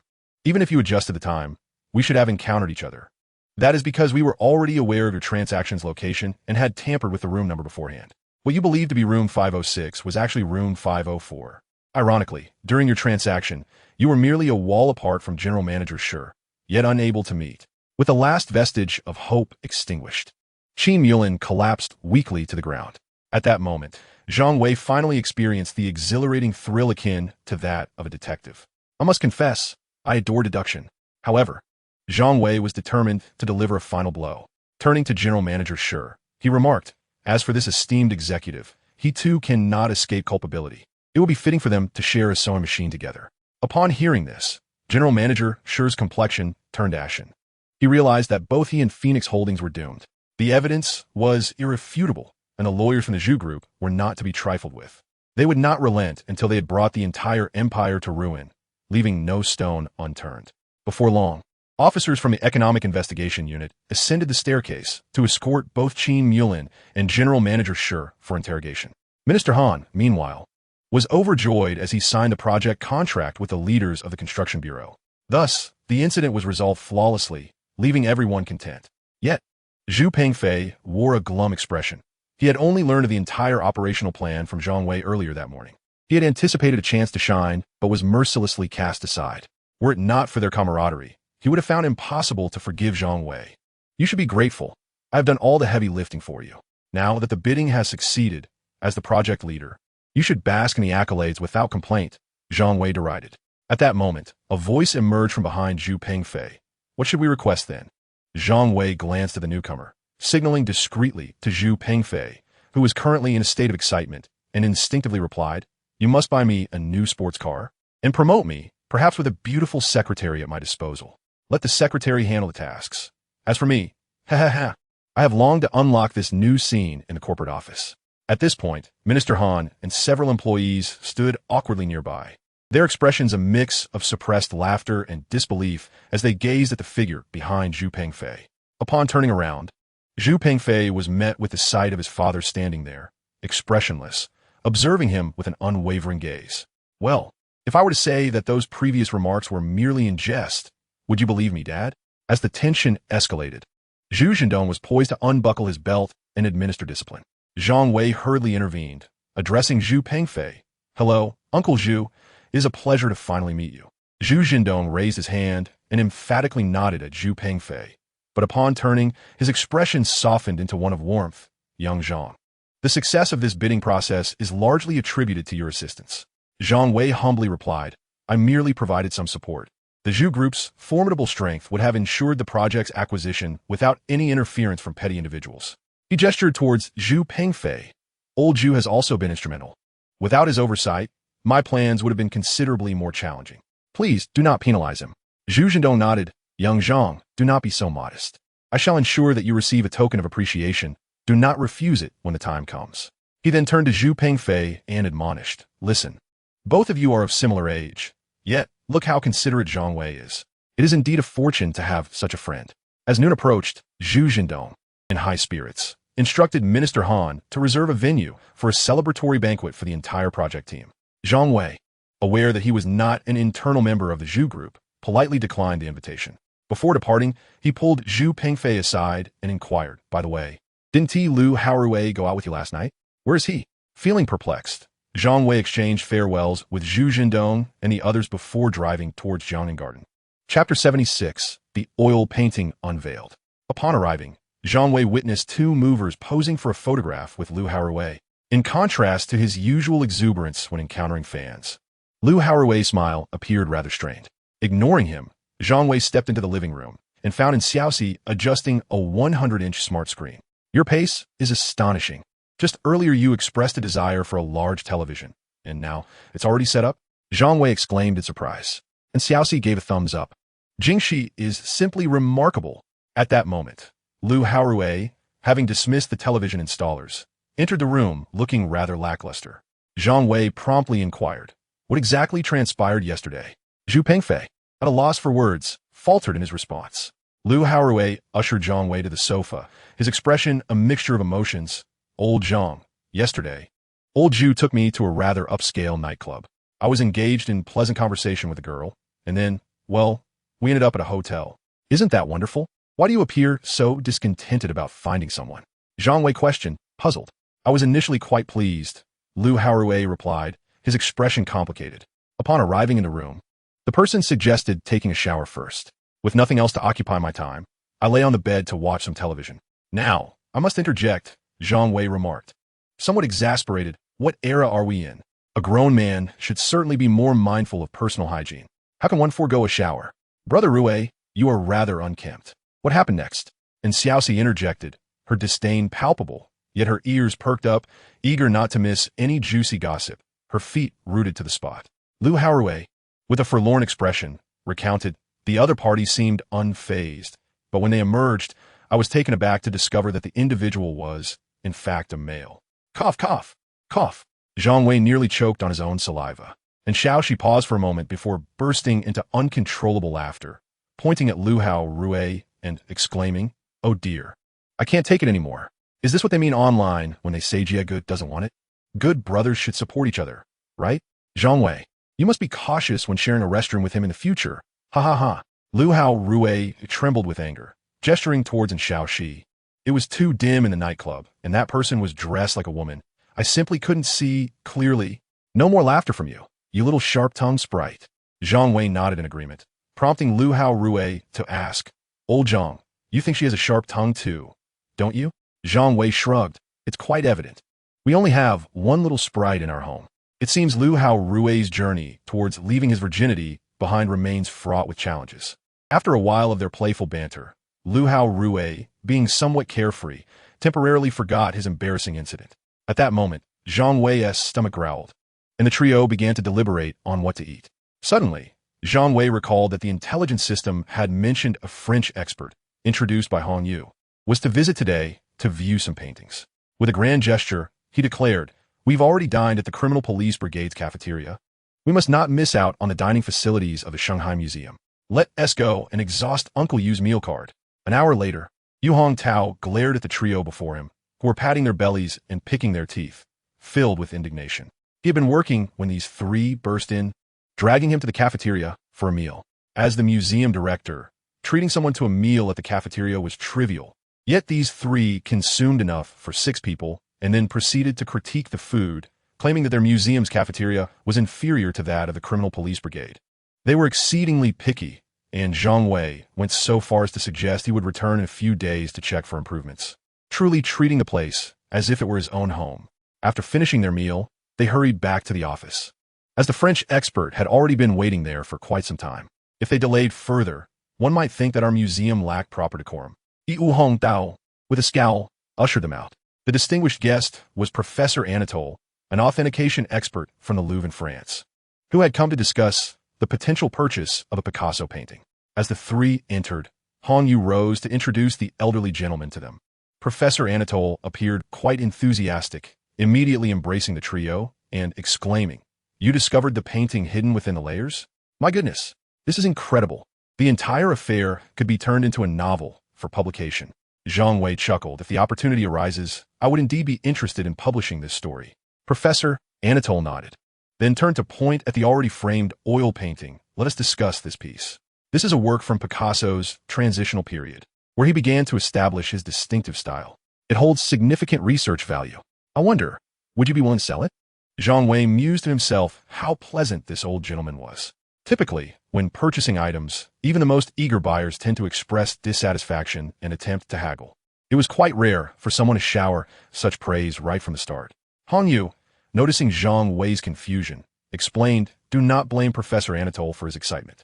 Although Picasso was born in Spain, his entire artistic education and career unfolded in Paris, France. Hence, the French have always held a fervent admiration for Picasso." Zhang Wei nodded, smiling. "I understand. I wonder how much this esteemed gentleman is willing to offer? Zhang Wei pondered for a moment, recognizing that the elderly gentleman before him was undoubtedly an artist rather than a businessman. With just a few exchanges, he had unwittingly revealed his true intentions. Considering that auction prices typically tend to be inflated, the old man's offer was nonetheless sincere. Ultimately, with Hong Yu as a witness, both parties shook hands to seal the deal. At that moment, Yu Hongtao, standing nearby, reminded him, "You should remember to pay personal income tax on that 600 million. Do not be careless about it." Zhang Wei laughed heartily. "Uncle Yu, believe it or not, I won't owe a single cent in taxes for this amount. Moreover, the tax authorities won't come after me." Having been deeply moved by the old lady's story, he intended to employ a caregiver for her with a substantial sum, while the majority would be generously donated to the Northwest region, aimed at maintaining the memorial hall and planting trees to combat desertification. Yu Hongtao felt a sense of comfort upon hearing this. Patting Zhang Wei on the shoulder, "The families of heroes should not be forgotten. Do not worry about the caregiver. I will help you find the right connections." A few days later, the elderly lady, Wang Hongfang, cast a reluctant glance at the room she had inhabited for a lifetime as she prepared to leave. Just then, a knock resonated at the door, and she initially thought it was the new owner of the house. Upon opening the door, she was greeted by an enthusiastic middle-aged woman who said, "Are you Mrs. Wang? I'm a caregiver sent by the Shanghai General Trade Union's nursing home. I will be responsible for your daily needs from now on. Please feel free to reach out to me for anything." The old lady, surprised, replied, "But I did not hire anyone for care." At that moment, a young man's voice echoed from the hallway. "The caregiver is arranged by me, and I have purchased the house as a gift for you. The care fees will be deducted automatically each month. You need not worry. Just enjoy your golden years peacefully." There stood Zhang Wei in the hallway, holding the elderly lady's property deed and smiling at her, with a painting of tulips resting at his feet. The warm sunlight streamed through the window, illuminating the painting, and in that moment, time seemed to stand still. Chapter 77. Chun Jiayan. He did not regret donating the 600 million. Some money was acquired with a clear conscience, while other sums brought restless nights. A true man knows when to act and when to refrain. In Xiao, she felt a bit reluctant, yet complied obediently. Noticing her discomfort, Zhang Wei consoled her. "The oil painting sold for 600 million, and most of it is donated to the Northwest for environmental protection. The local leaders have invited us to visit for a few days. We can also provide some video material for old Lu. The sheep out there are all free range. The taste is absolutely exquisite." And Xiaoxi's eyes sparkled at this, as she adored lamb. Zhang Wei contacted General Manager Chun Jiayan of Xinxin Jewelry, based on the information provided by the intelligence system. At that moment, Chun Jiayan sat in her office, her brow furrowed in concern. As a young woman who had ascended to the position of General Manager at Xinxin Jewelry, she had relied on her keen business acumen and profound understanding of interpersonal dynamics. However, the higher her position, the greater the pressure became. Many whispered behind her back, alleging that she had traded her beauty for her role as general manager. She remained unfazed by the opinions of others, firmly believing that each person's life is a choice of their own making. While others leisurely strolled through the streets with their boyfriends, she was diligently working overtime. Even during vacations when others relaxed, she remained committed to her career. Now, at the age of 35, she finds herself without a partner, having devoted herself entirely to her profession, which has led to her current accomplishments. This is her well-deserved reward. However, ever since she declined an invitation to dinner from the rather corpulent Mr. Wang at headquarters, they have begun to target her company, Xian Jewelry, with increasing scrutiny. Mr. Wang, resembling a pig in both stature and demeanor, has publicly criticized her multiple times during meetings. As if that were not enough, a recent collapse at a jade mine in Myanmar has abruptly halted the supply of jadeite, delivering a potentially fatal blow to their jewelry enterprise. In a moment of desperation, she found herself scouring for new sources of jadeite, hoping to negotiate favorable prices. Just then, her secretary entered. "President Chun, headquarters is calling again. Would you like to take the call?" Chun Jiayan furrowed her brow slightly and responded, "Put them through." Upon picking up the phone, a man's voice came through. "Manager Chun, I wonder if you have found any sources for jadeite yet?" Hearing Mr. Wang's voice made Chun Jiayan feel a wave of nausea. Taking a deep breath, she replied, "Mr. Wang, we are making every effort to find solution, and I believe we will resolve the sourcing issue shortly."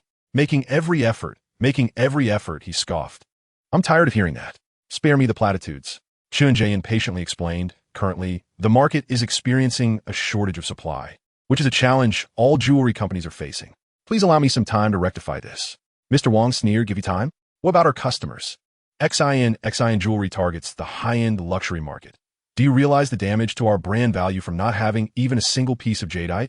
At a loss for a retort, Chun Jian could only murmur an apology.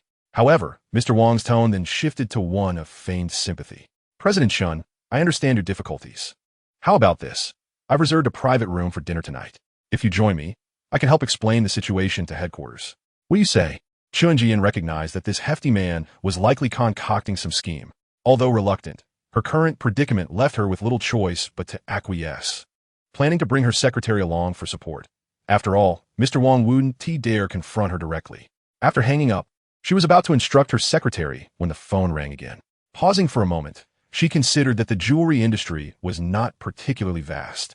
If someone were selling jadeite, they would likely contact her directly rather than come to the office unannounced. Nevertheless, she reasoned that meeting someone posed no risk, so she said, "Bring him to my office." Before long, a handsome young man entered. It was Zhang Wei. Chun Jian shook hands with Zhang Wei, gestured for him to take a seat, and said, "Good day, sir.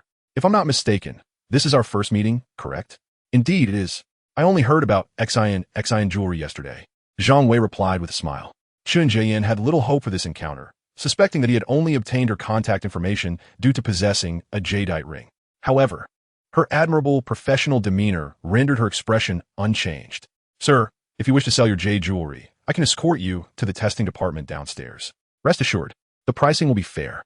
To her surprise, Zhang Wei chuckled and waved his hand dismissively. "That won't do. My jade is of considerable value. I suggest it would be best for your experts to come and assess it in person." With that, he laboriously lifted the suitcase he had brought with him and placed it upon the table. This suitcase was custom-made, nearly twice as thick as an ordinary one. Upon opening it, the interior revealed a sponge-filled compartment, within which lay a deep green jade piece. Chun Jian stood up in disbelief. As the head of a jewelry company, she had encountered numerous high-end jades, yet this one, with a diameter nearing 30 centimeters, seemed almost absurd. Could it possibly be a fake? She could hardly trust her own eyes. Hurrying closer, her voice trembled slightly as she asked, "Sir, may I lift it to examine?" Upon receiving his consent, Chun Jian carefully cradled the jade from the suitcase. Though not a gemologist, her years of dealing with jade had bestowed upon her a discerning eye. The texture and transparency appeared flawless. Could this jade truly be authentic? Chun Jian's heart raced with astonishment. She suddenly realized that this jade represented an extraordinary opportunity. Addressing Zhang Wei earnestly, she said, "This jade is exceedingly precious. I will promptly arrange for our appraisers to come. Please bear with us." Naturally, Zhang Wei, who had come to sell the jade, did not object. Soon, 3 appraisers arrived, carrying a machine behind them. They busied themselves upon entering the office. After some time, one of them announced, "Ms. Chun, we have completed the appraisal. The dimensions are 35.28 centimeters, categorized as ice jade. While ice jade is considered mid-range in quality, what is remarkable is that this entire piece is virtually free of cracks. A flawless specimen of such size is, to be honest, something I have never encountered in my lifetime." The appraiser spoke with evident excitement.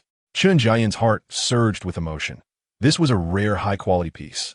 If she could successfully acquire it for XIN Jewelry, it would alleviate their pressing concerns and even serve as a promotional tool in the current jade scarcity, elevating the company's status. With this thought, she resolutely resolved to obtain the jade. Chapter 78. Who is truly pretending? Gradually regaining her composure, Chun Jian smiled at Zhang Wei. "Thank you, Mr. Zhang, for choosing XIN Jewelry. We shall extend our utmost sincerity." Even when her intentions were laid bare, Chun Jian exhibited no signs of embarrassment. Her expression sincere. Half a year prior, a piece of ice jade had been auctioned in Port City for a staggering 9 million renminbi, albeit being only half the size of this one. Given the current scarcity of jade in the market, Chun Jian deliberately paused. "I am authorized to offer a maximum price of 20 million. Zhang Wei contemplated this. His intelligence system had alerted him to the fact that the other party was in urgent need of jade, and he realized that not negotiating firmly would be a disservice to himself. Shaking her head at the thought, Chun Jian remarked, "Mr. Zhang, I find this price unsatisfactory. I shall grant you one more opportunity to present a quotation. Should it fail to meet my expectations, I will have no choice but to seek my fortune with other jewelry companies." Chun Jian's delicate willow-like brows knitted together. This price was already quite elevated. However, if the future market continued to experience shortages, the price of jadeite would undoubtedly soar. Additionally, She yearned to extricate herself from the clutches of the demanding General Manager Wang at headquarters. Biting her lip, Chen Jian proposed, "How about 26 million yuan, Mr. Zhang? This is the utmost I can offer. 28 million, and I shall keep this jadeite here." Zhang Wei responded with a smile, merely testing the waters, confident in his advantageous position. If Chen Jian were to disagree, he could simply seek another seller, as he was not in urgent need of funds. This man proved rather obstinate. However, Chen Jian did not harbor any disdain towards him.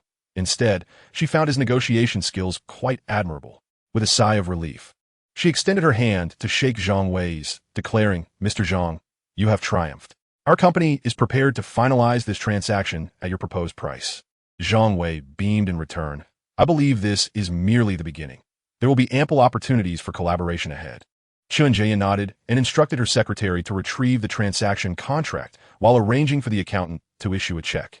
Given the substantial sum involved, and since Zhang Wei had not registered a company, it was most convenient to issue a check for personal transactions.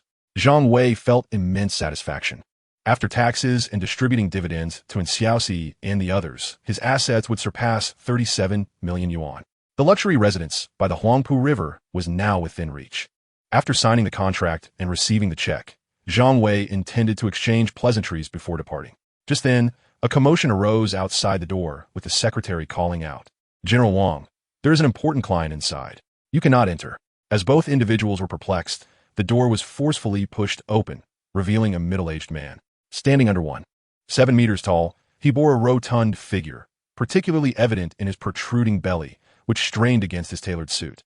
Upon seeing the newcomer, Chen Jian's expression remained unchanged. Yet the disdain in her eyes was unmistakable. "General Wang, I am currently engaged in discussions with a client. Your abrupt entrance seems rather inappropriate, does it not?" Wang Jiahao, slightly breathless from his earlier exertion, turned his gaze towards Zhang Wei, inwardly mocking the situation. Discussing business? Just moments ago, he had been on the phone lamenting the inability to secure jadeite supplies, and now he found himself here. Chen Jian, that brazen woman, had likely summoned someone to distract him. As the nephew of the chairman at headquarters, everyone in the company treated him with utmost respect. It was an honor for Chen Jian to even be in his presence. Yet this insolent woman was blatantly ignoring him, igniting a profound fury within Wang Jiahao. How dare a mere junior company manager act with such audacity? Seizing the opportunity presented by the jadeite shortage, Wang Jiahao planned to make her life difficult. He had resolved to use this incident to claim her for himself, and once he grew weary of her, he would expel her from the company, allowing her to experience the depths of despair. With this thought in mind, Wang Jiahao snorted coldly. "Since when has such trifles warranted your personal attention, General Chen?" He pointed to the secretary and ordered, "Have her handle it." "Surely, General Chen has not forgotten the invitation extended. We shall depart at once." Chen Jian's gaze shifted suddenly as an idea struck her. "Mr. Wang, you may not be aware, but Mr. Zhang here has brought with him a jadeite worth millions, seeking to sell it. He is indeed a valued guest of our Xin jewelry." Turning to Zhang Wei, she continued, "Coincidentally, Mr. Wang has organized a dinner tonight. Might you grace us with your presence?" Her eyes held a hint of pleading. From the moment Zhang Wei laid eyes on the corpulent Mr. Wang, he took an immediate disliking to him. However, not wanting to seem rude due to their unfamiliarity, he refrained from expressing his thoughts. Yet from their brief exchanges, it appeared Mr. Wang had ulterior motives. With this in mind, Zhang Wei chuckled heartily. "How could I refuse an invitation to dine with such a beautiful lady like you, General Manager Chen? Really, I am no such beauty." "Mr. Zhang, you flatter me excessively," Chen Jian feigned modesty. Meanwhile, Wang Jiahao, observing their playful banter, felt a surge of irritation, though he could not openly criticize Chen Jian. Instead, he forced a smile and declared, "Since he is a valued guest of the company, it seems only fitting that we dine together." Descending the stairs, they were greeted by a secretary who drove them to a restaurant in a business vehicle, each harboring their own thoughts. Upon arrival, Mr. Wang promptly took the seat of honor and probed Zhang Wei. "May I inquire where you have found your fortune? What is the name of your company? It would be a pleasure to deepen our exchange." Zhang Wei, here merely to observe, waved his hand dismissively, feigning a lack of confidence. "Mr. Wang, you flatter me. I have no company to speak of, merely some land on which I cultivate fruits and vegetables." Instantly, Wang Jiahao felt reassured. The so-called jadeite worth millions had yet to be seen, and he suspected that Chen Jian had merely summoned a pawn to placate him. This young man hardly seemed to exude the air of wealth. Should the J transaction fail, it would be easy to dismiss the matter entirely. With a tone imbued with superiority, Wang Jiahao remarked, "Ah, I see. It is precisely such individuals who capture General Manager Chen's interest. Why not join us at our headquarters as an employee? My uncle is the chairman. It would be a simple matter." Wang Jiahao took Zhang Wei's silence as a sign of weakness, half-jokingly threatening, "Mr. Zhang, you may be missing a splendid opportunity. It is not easy to gain an introduction to our company. I'm only suggesting this out of respect for General Manager Chen. Should you refuse, you must pay a fine of 3 drinks. Let me drink on behalf of Mr. Zhang." Chen Jiayan's expression turned cold. The dinner was intended as a reprieve for her. If Zhang Wei were to be humiliated with such a penalty, she could not simply stand by. "Oh, General Manager Chen, are you looking down on me and siding with an outsider?" Wang Jiahao's tone grew increasingly hostile. Just then, a voice echoed from outside the private room. "Oh, Xiao Hao, what brings you here?" Wang Xiangyang, having learned of Zhu Jindong, the chairman of the Zhu Group, visiting Shanghai, felt compelled to make a good impression. After all, the Zhu Group ranked among the top enterprises in China and was recognized worldwide, dwarfing his own company. Thanks to their cooperative relationship, he had finally secured an opportunity to invite the esteemed guest to dinner. Unexpectedly, on the way to the private room, a casual glance revealed his inconsequential nephew dining there as well, prompting him to speak up. Upon seeing his uncle, Wang Jiahao immediately rose, displaying a sycophantic smile. "Uncle, what a coincidence. I didn't expect you to be here today. Do you need me to keep you company?" Wang Xiangyang noticed 2 young individuals seated whom he did not recognize, assuming they were his nephew's dubious companions. He snorted coldly. "No need. I'm here to dine with the chairman of Zhu Group. Since you're here, just come over to toast later. Remember to be courteous and don't cause me any trouble." Having said that, he did not linger and left the private room promptly.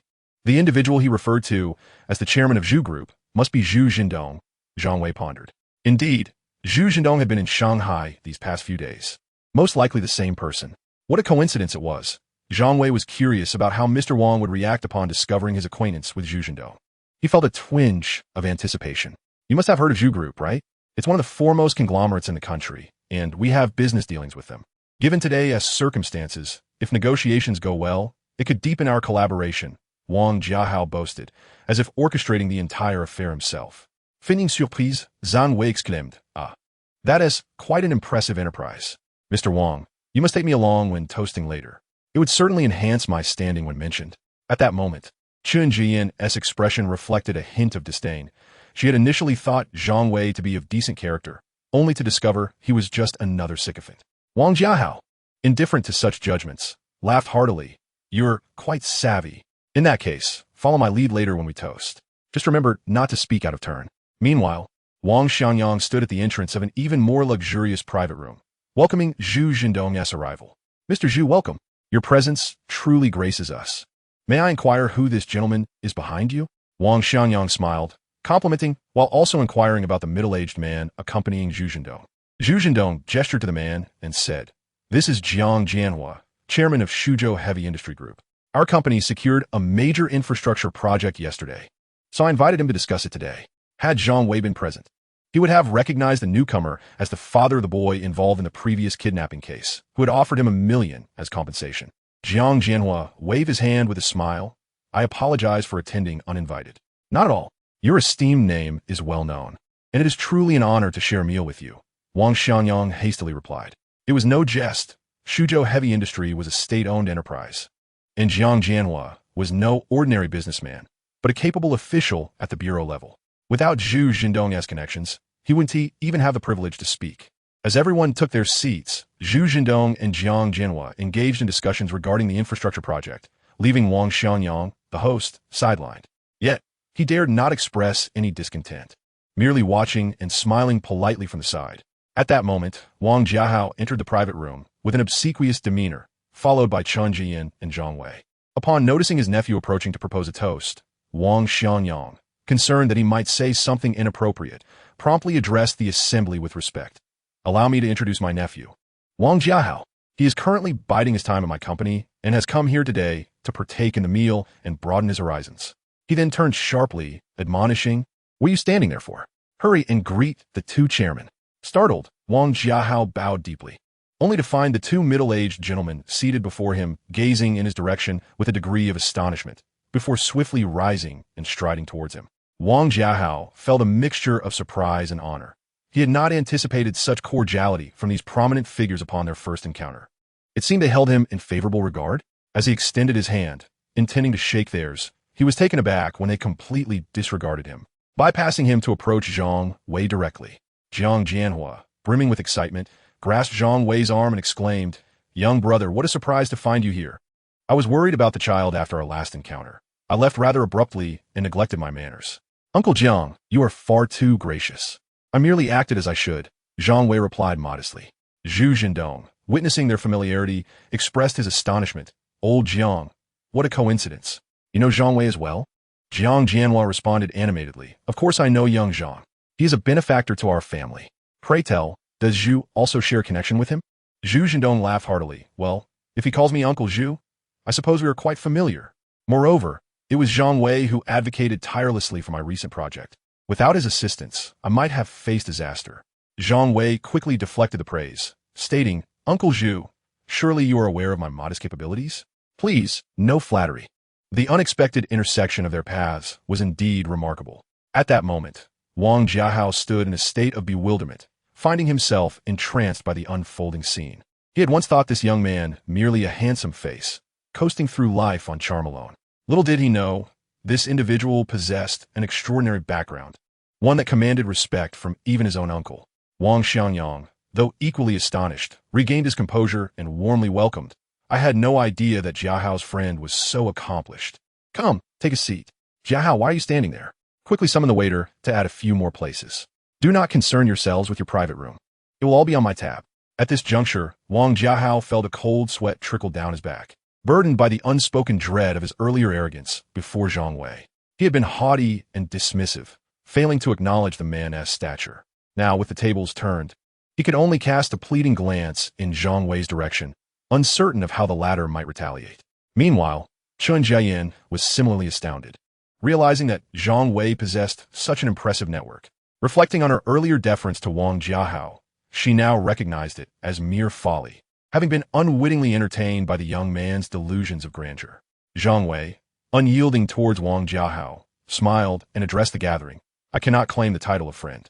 Today marks my first meal with General Manager Wang, who has been quite amiable. He even proposed to introduce me to his company as an employee. I was initially reluctant, and he insisted I drink 3 glasses as a consequence. In retrospect, I see that I was the one lacking in courtesy. Perhaps, uncles, you might bear witness as I partake in this toast." At this moment, Wang Jiahao was on the verge of tears, yet he still had to maintain a forced smile, his round face contorting into a comically exaggerated expression. "Zhang Wei, no, Mr. Zhang, you are magnanimous. I was merely jesting. Please do not take offense."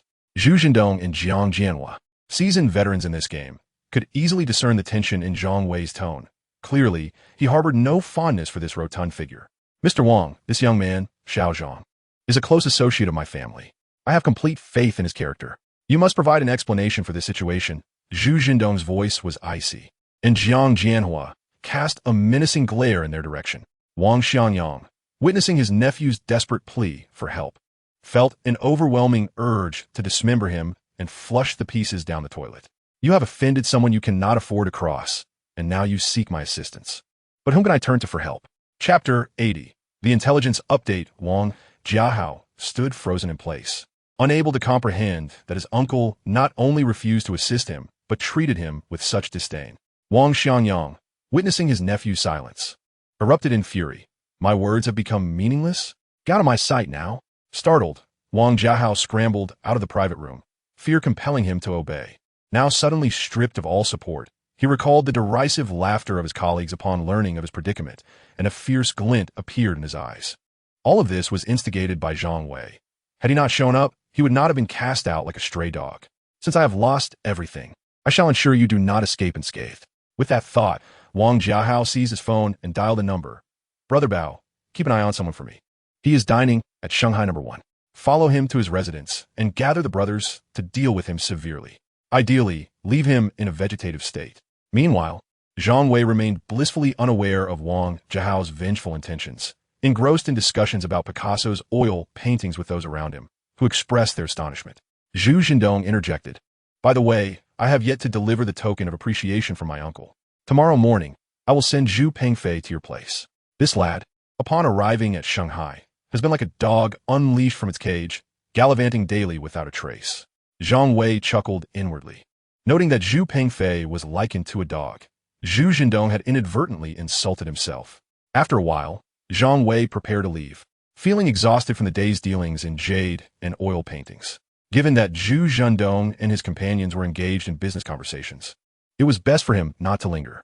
After bidding farewell, as he reached the door, Chun Jian hurried out after him. Zhang Wei smiled. Mr. Chun, why'd you come out? Such a splendid opportunity to showcase yourself before these esteemed figures. You dare to say that? You have put me through quite the ordeal today. Chun Jian shot back, rolling her eyes. After all, Wang Jiahao is the chairman's beloved nephew. How could he be disregarded? If he regains his position, I will be the first to suffer. My presence before the chairman now only serves as a reminder for him to dismiss me. Zhang Wei considered this and realized the truth in her words. While he had been bold earlier, it was Chun Jiayan who would ultimately bear the consequences. Feeling somewhat remorseful, he replied, regarding your matter, let me ponder a solution. Perhaps we could find another place to dine? Zhang Wei had merely sipped tea in the private room and was now feeling quite famished. Chun Jiayan nodded, admitting she had not eaten a single bite either. Zhang Wei, thinking of the merriment of the gathering, called in Xiaoxi and Lu Haorui to join them. After some deliberation, they decided to indulge in northeastern cuisine. In recent years, Shanghai had seen a surge in northeastern restaurants, which had garnered immense popularity among the locals, particularly during the autumn and winter months when a steaming bowl of vermicelli was especially delightful. Zhang Wei ordered an array of renowned northeastern dishes, including guabao roe, chicken stewed with mushrooms and potato and eggplant, and even made a special request for a portion of well-cooked stewed green beans, simply as a tribute to Teacher Huang. At that moment, Chun Jian, seated beside Xiaoxi, gazed at her with sparkling eyes. Little sister, you are simply too adorable. You could easily play a princess at Disneyland.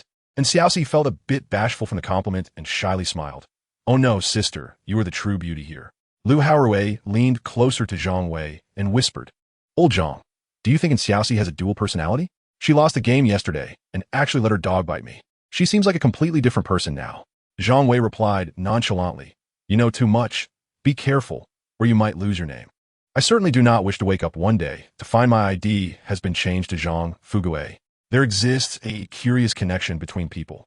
Although Xiaoxi and Chun Jian had just met, their conversation flowed as if they were long-lost friends. Observing the two girls engrossed in their lively exchange, Zhang Wei refrained from interrupting them and turned to Lu Haorui. By the way, how is the preparation for the seeds and seedlings coming along since the greenhouse was completed? I was just about to mention that, Lu Haorui replied. A few days ago, I mentioned seeds while filming a video of the greenhouse, and to my surprise, a fan who is a researcher at the Agricultural Research Institute left me a message offering superior seeds and seedlings for sale. I want to discuss it today. The prices are significantly higher than a market rate, but the Agricultural Research Institute guarantees that the cultivated varieties are top-notch. Moreover, they can vouch for us post-harvest. Who cares if the seed prices are a bit steep? With just 20 acres of land, how much can we earn from ordinary varieties? It's essential to pursue a premium route. At midnight, a notification chimed. Daily Intelligence updated. Please check at your convenience. Daily Intelligence 01. No wonder that dog has been barking incessantly these past few days. It turns out its teeth are bothering it. And Xiaoxi is also new to dog ownership and lacks experience. Although she bought the best dog food and supplies, she neglected to purchase a teething tool. Zhang Wei thought he would remind her about it tomorrow. Daily Intelligence 02. A batch of abandoned packages is being sold at the Shunfeng Express outlet on Xi'an Road in Shanghai City. Among them lies a package containing a sapphire from Sri Lanka, royal blue in color and weighing 506 carats.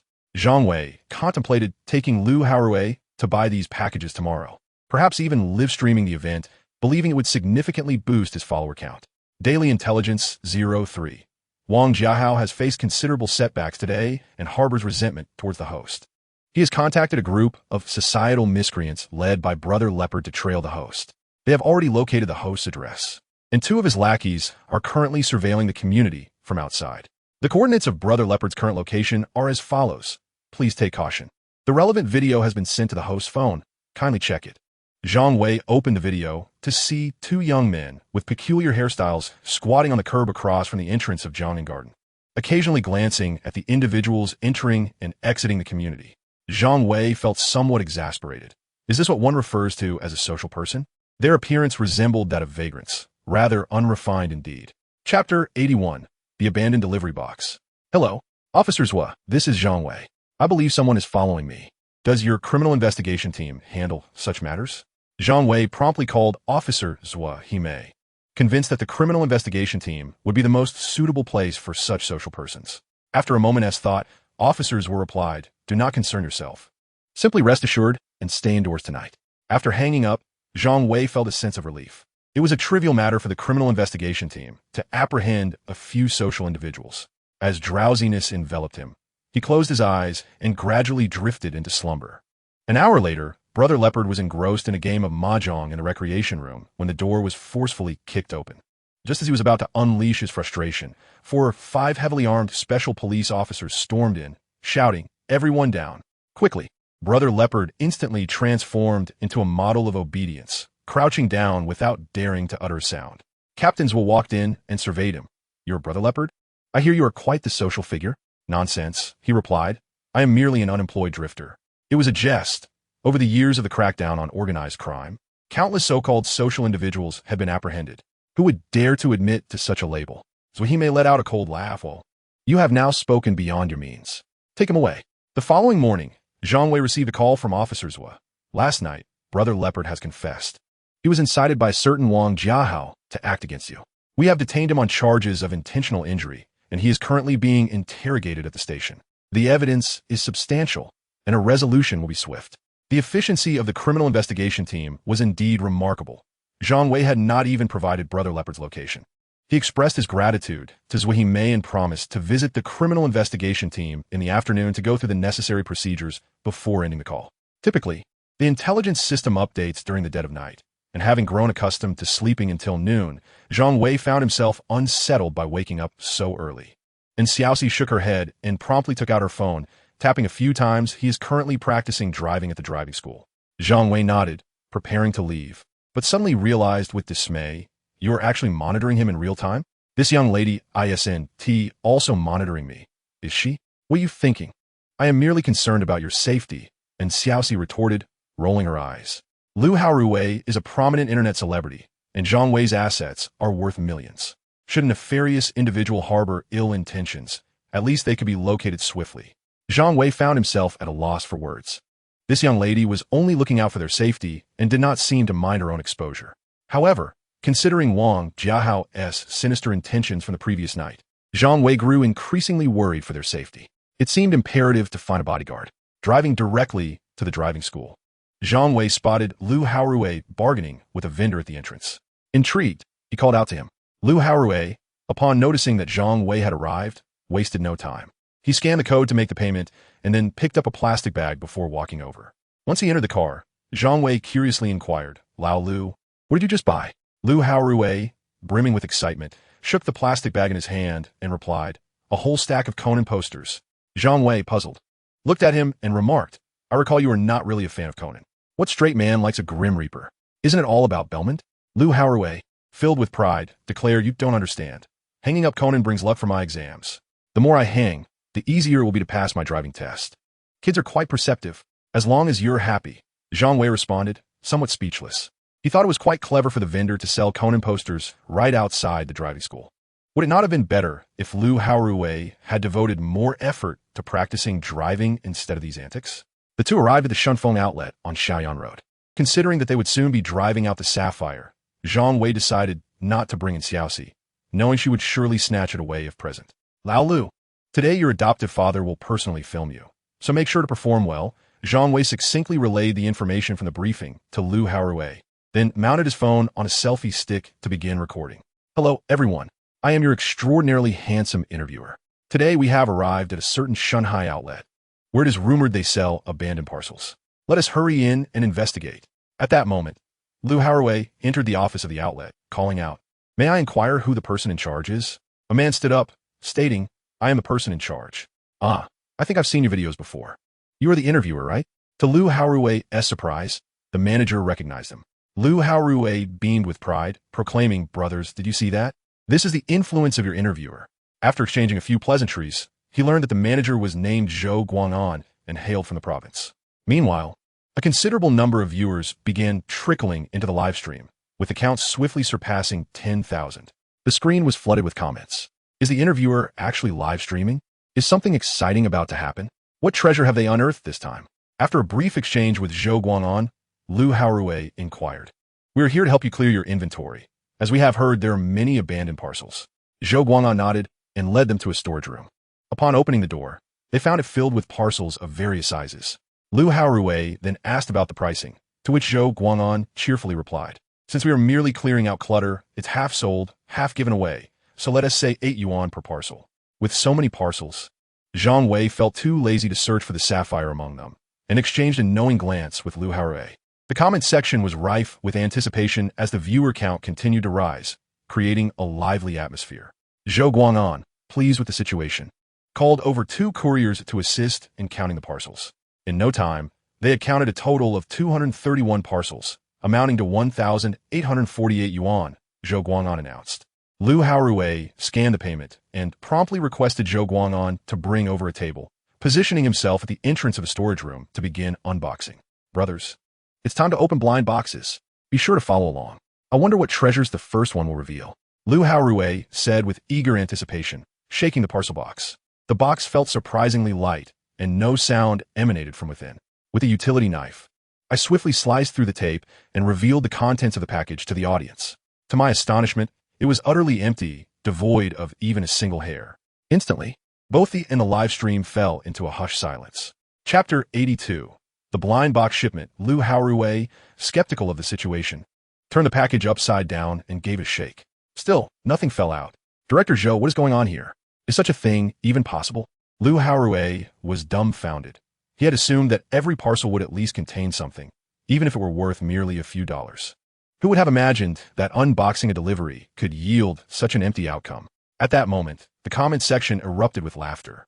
The expression on the interviewer's face is priceless. Perhaps they are selling the fresh air of nature instead? The staff at the delivery station are quite shrewd. If there is profit to be made, will they sell it to you? No worries, my friends. Let's bank on our luck. There's still over 200 packages left. I refuse to believe that any of them will be empty. Lu Haorui attempted to regain his composure, tossing the empty box aside and picking up another. Shaking it, he reasoned that any sound would surely indicate it held something of value. With that, he cut through the tape once more, and to his delight, he uncovered a large bag of spicy strips. Lu Haorui's spirits soared. Brothers, with this substantial bag of spicy strips, we cannot possibly incur a loss. Let us check the price. As he spoke, he pulled out his phone and scanned the barcode on the packaging. Oh wow, 169 yuan. We've struck gold, my friends. We've made a profit.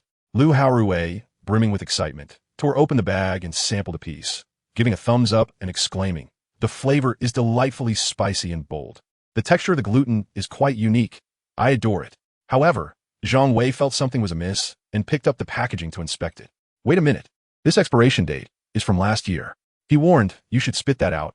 It's been expired for a year and hasn't even developed mold. That is quite commendable for the manufacturer's hygiene standards.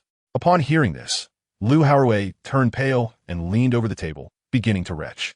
The audience in the live stream erupted in laughter, with the viewer count skyrocketing past 100,000.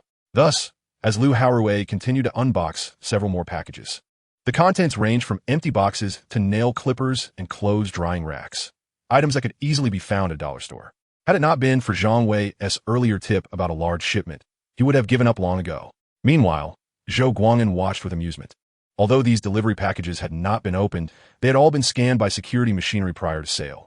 Items of significant value, such as sneakers and electronics, had already been claimed by the staff, leaving behind only the less valuable parcels. Zhou Guang'an couldn't help but feel a sense of pride, thinking how the interviewer with millions of followers had been so easily led astray. Yet, Lu Haorui remained undeterred, grabbing another package to unveil its contents. Let us see what treasures lie within this box. Oh, what is this? Is it a gemstone? He held up a small plastic box containing 7 or 8 sparkling blue stones. Zhou Guang'an was taken aback, moving closer to inspect, and then burst into laughter. The comment section was rife with playful jabs. Interviewer, these are clearly decorations meant for children's crafts.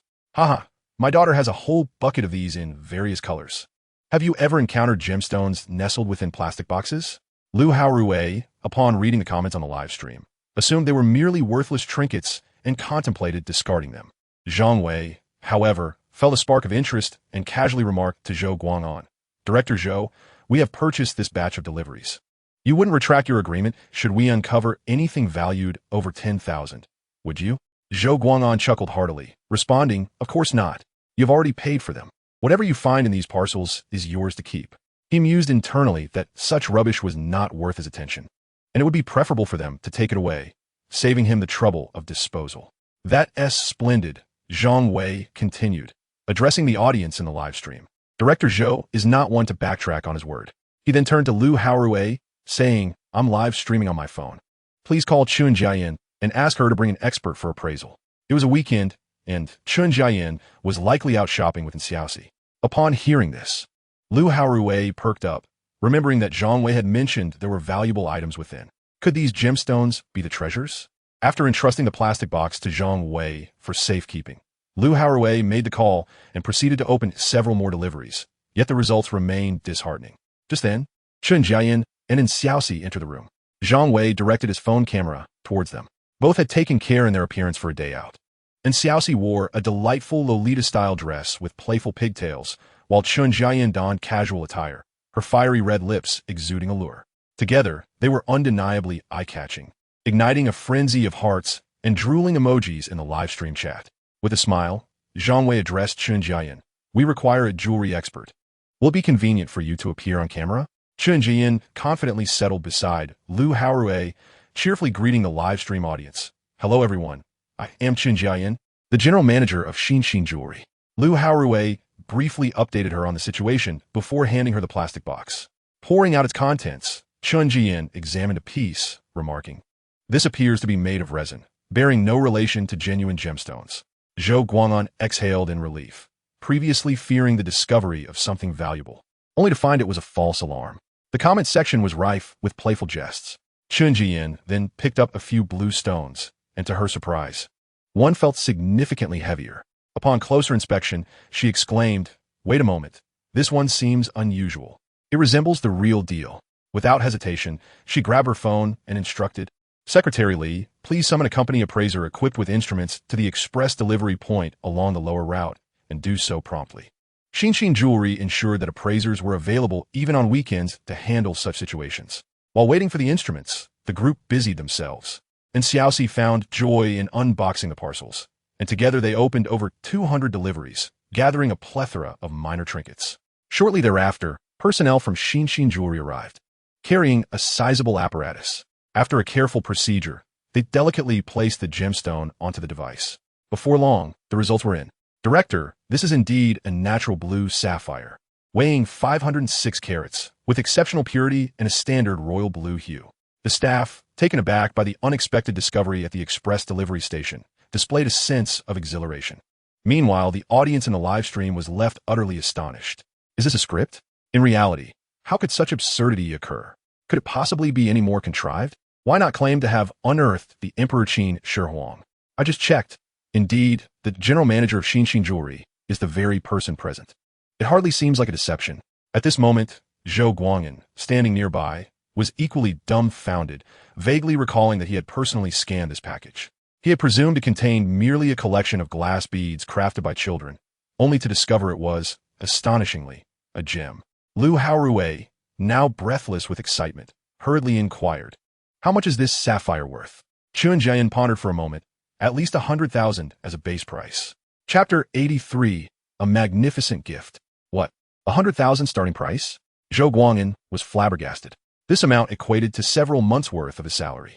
Regretting his initial lack of thoroughness, he lamented missing out on such a tremendous opportunity. Beside him, Zhang Wei interjected, "Director Zhou, you just stated in front of all those viewers that you wouldn't regret it, no matter the cost." Zhou Guang'an's complexion fluctuated between shades of green and purple before he managed a strained smile. Of course, I have no regrets. You all are incredibly fortunate." Lu Haorui, elated, exclaimed, "Brothers, let me ask you, wasn't my luck in this interview phenomenal?" With a grand gesture, he declared, "Let us go. We're heading straight to Xin Jewelry for a detailed quote." The group bid farewell to Zhou Guang'an, whose smile was more pain than joyful, and set off towards the building housing Xin Jewelry. Throughout the journey, Lu Haorui continued live streaming, occasionally showcasing the sapphire to the camera, drawing increasing viewership. Upon arriving at Xinshin Jewelry, they handed the gem to the appraiser. Lu Haorui seized the moment to capture footage of the interior of the jewelry company, indirectly promoting Xinshin Jewelry. After a while, Chun Jian received a call from the appraiser. After a brief conversation, she addressed the group. The results are in. This gem is of superior quality, exhibiting the royal blue color favored in Europe, categorizing it among the finest sapphires. And Xiaoxi's eyes sparkled with excitement, and she rushed to snatch the sapphire from Lu Haorui's hands.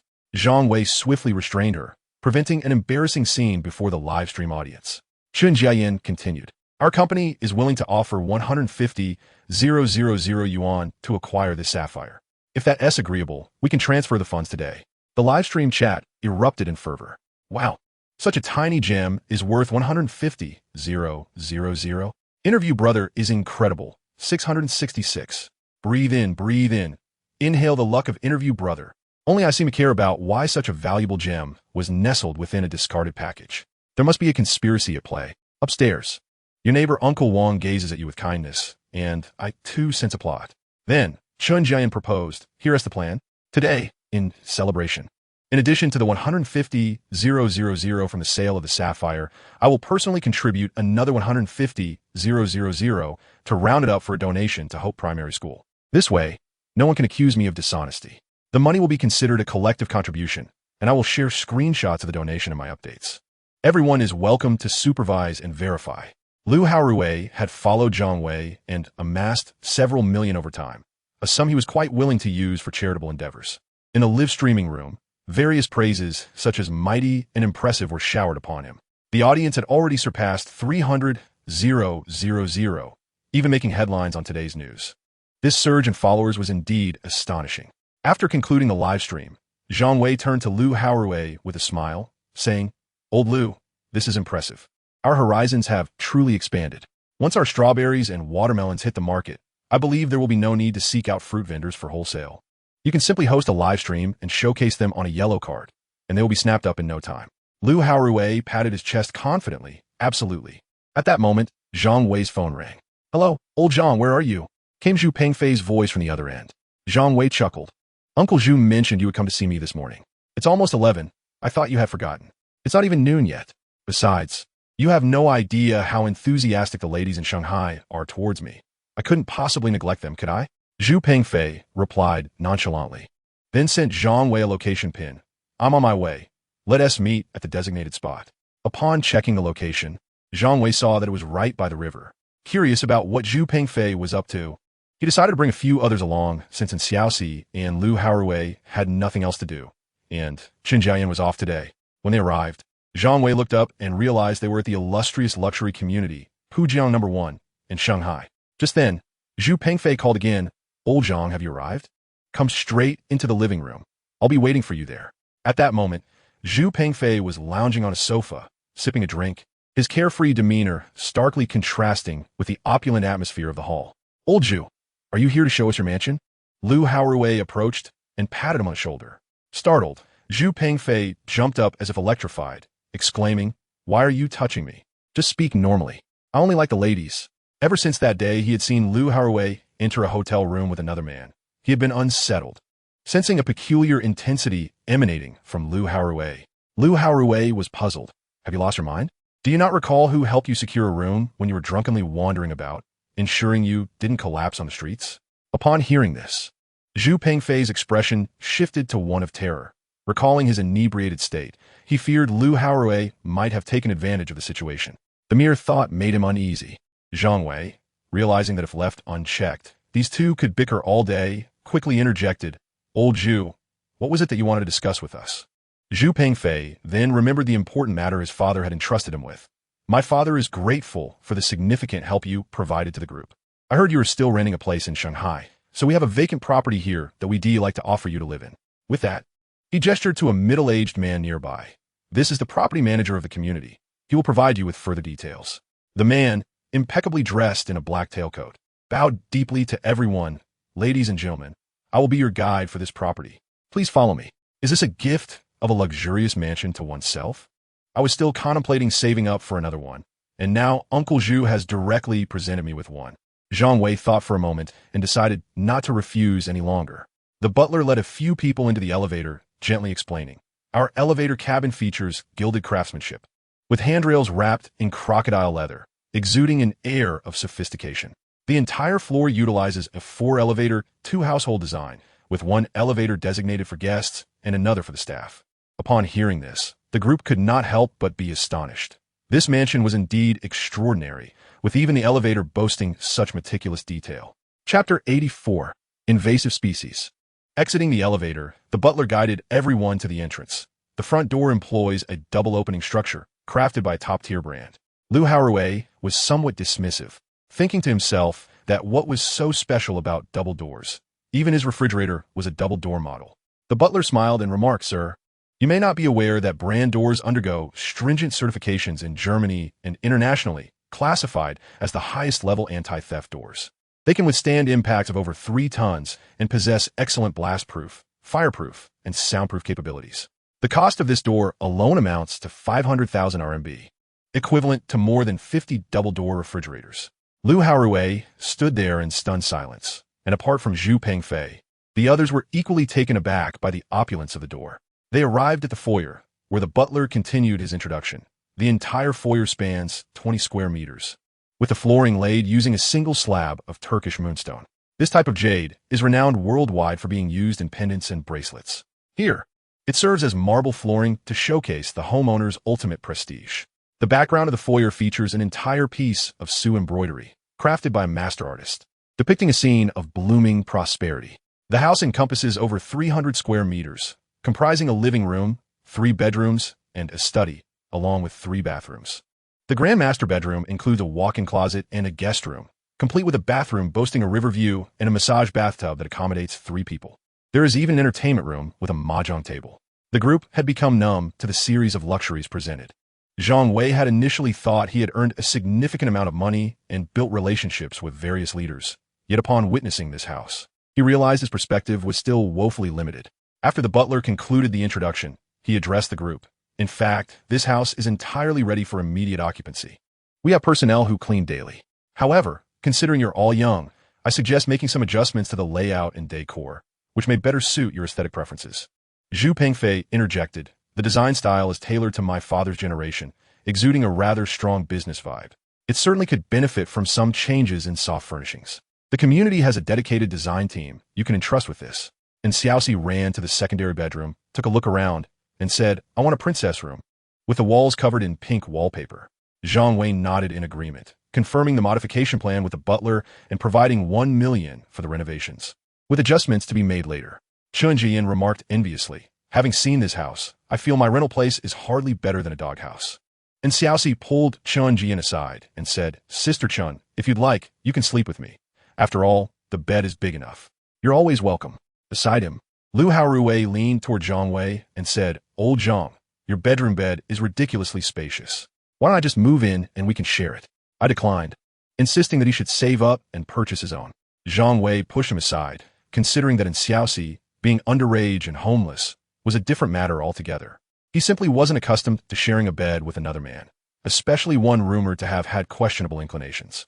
After pondering briefly, Zhang Wei recalled that his lease at Jiangnan Garden was for a year, and only 2 months had elapsed. "You could return your rented place and move in here," he suggested. Lu Haorui, upon reflection, felt quite pleased.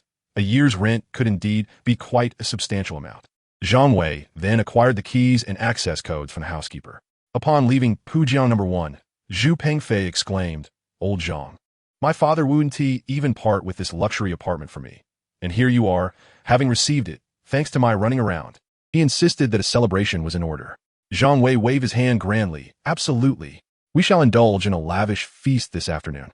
The group found a renowned Cantonese restaurant, and after their meal, despite the early hour, they reserved an opulent private room. In a rare moment of elation, Zhang Wei ordered 2 bottles of champagne, and they engaged in a game of dice. When Zhang Wei finally regained consciousness, he found himself sprawled in the bedroom of Jiangnan Garden, rubbing his groggy head.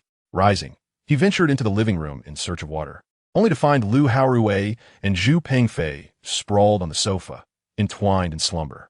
At that moment, Xiaoxi emerged from her room, wrinkling her nose at Zhang Wei. So you finally awakened? I fail to see what joy one derives from drinking.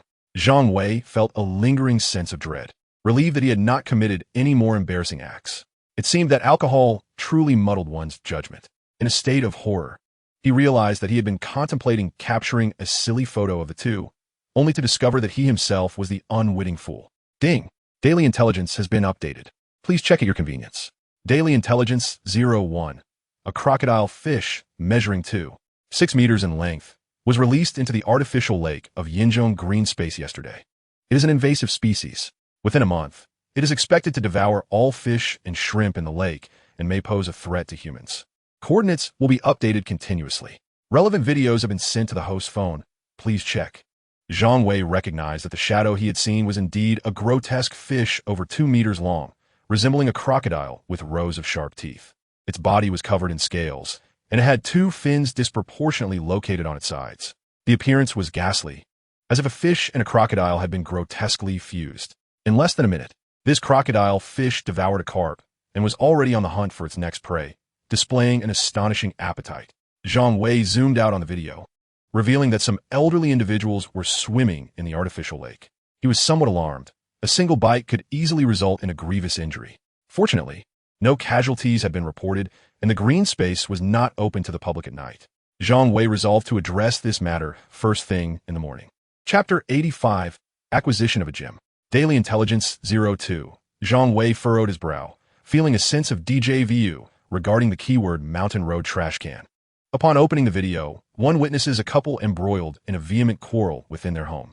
The man, unable to contain his frustration, storms out, while his wife remains in the living room, incessantly chattering about his lack of responsibility and her meager salary that barely suffices for her desires, including a handbag. In her exasperation, she resolves to teach him a lesson. Rising from her seat, she approaches a display cabinet and carelessly tosses several Ultraman figurines into a plastic bag before exiting the house. Fear not, my friend. I shall help you overcome this obsession with collectibles. Zhang Wei silently sympathizes with the young man, planning to venture out shortly thereafter to seize an opportunity. Zhang Wei resumes watching the video, revealing a group of diminutive and unseemly individuals in an opulent office. At the center of the room rests a glass case containing a finely crafted Buddha head, its exquisite detailing reflecting a vivid likeness, albeit weathered and chipped by the passage of time, roughly the size of a watermelon. The video concludes abruptly, igniting a fire of indignation within Zhang Wei. How audacious for these individuals, who surrendered years ago, to covet our cultural relics. After some contemplation, he decides it prudent to pass the matter to Zhang. Recognizing the gravity of diplomatic affairs and the potential embarrassment of mismanagement on a national scale, he sends her the video along with a voice message succinctly outlining the situation. Shortly thereafter, his phone rings. "Officer Zhua, you're still awake. I was concerned I might disturb your rest," he remarks. Zhang is tempted to reveal that she had indeed been asleep, only to be roused by his video and voice message. However, as Zhang Wei discusses the urgent matter at hand, she suppresses her irritation. He wishes to caution her against underestimating the cunning of these individuals, who have been plotting since before the surrender of World War II. Yet, noticing Zhua's confidence, he refrains from further admonishments, placing his hopes in a successful pursuit. Half an hour later, in familiar surroundings, Zhang Wei efficiently locates a plastic bag near a dumpster, containing 6 Ultraman figures clad in red capes alongside scattered components. Without hesitation, he swiftly stows the items into his vehicle and departs. Meanwhile, a young man approaches, panting heavily as he runs toward the dumpster, muttering to himself.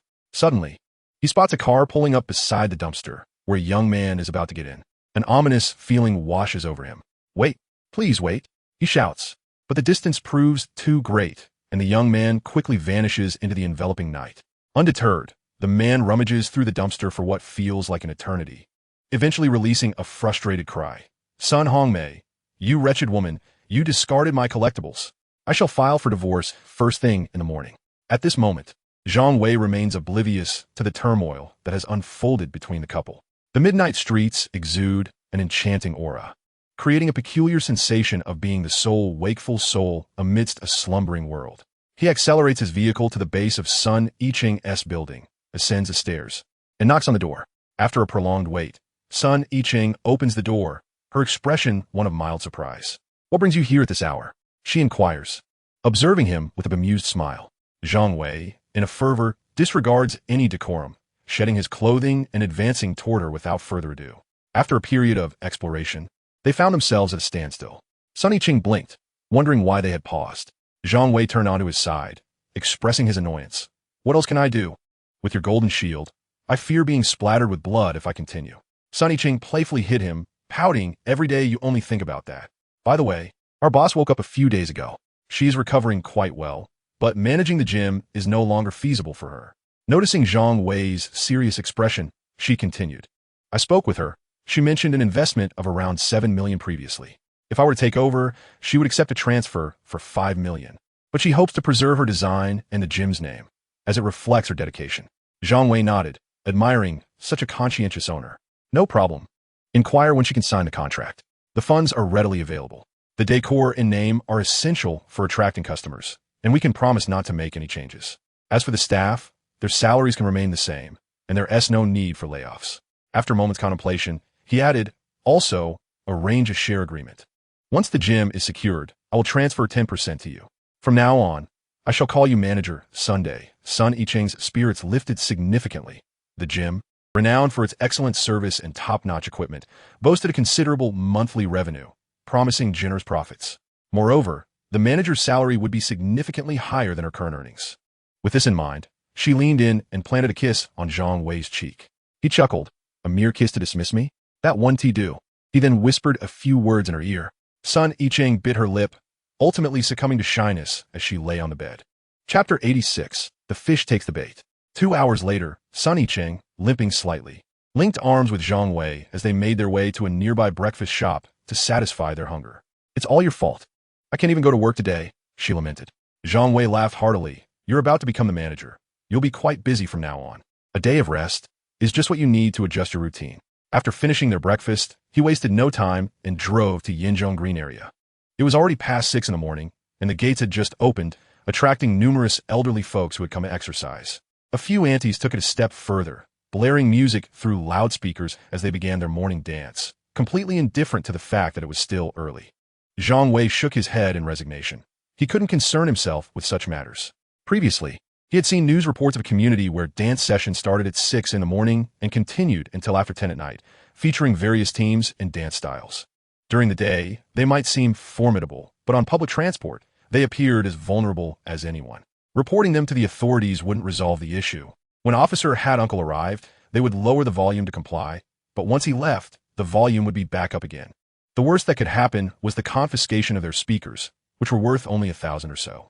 A dance team of 10 could easily pool their resources to buy new ones. Realizing further discussion was futile, Zhang Wei acknowledged that he couldn't take on this group of elderly folks and headed directly to the artificial lake.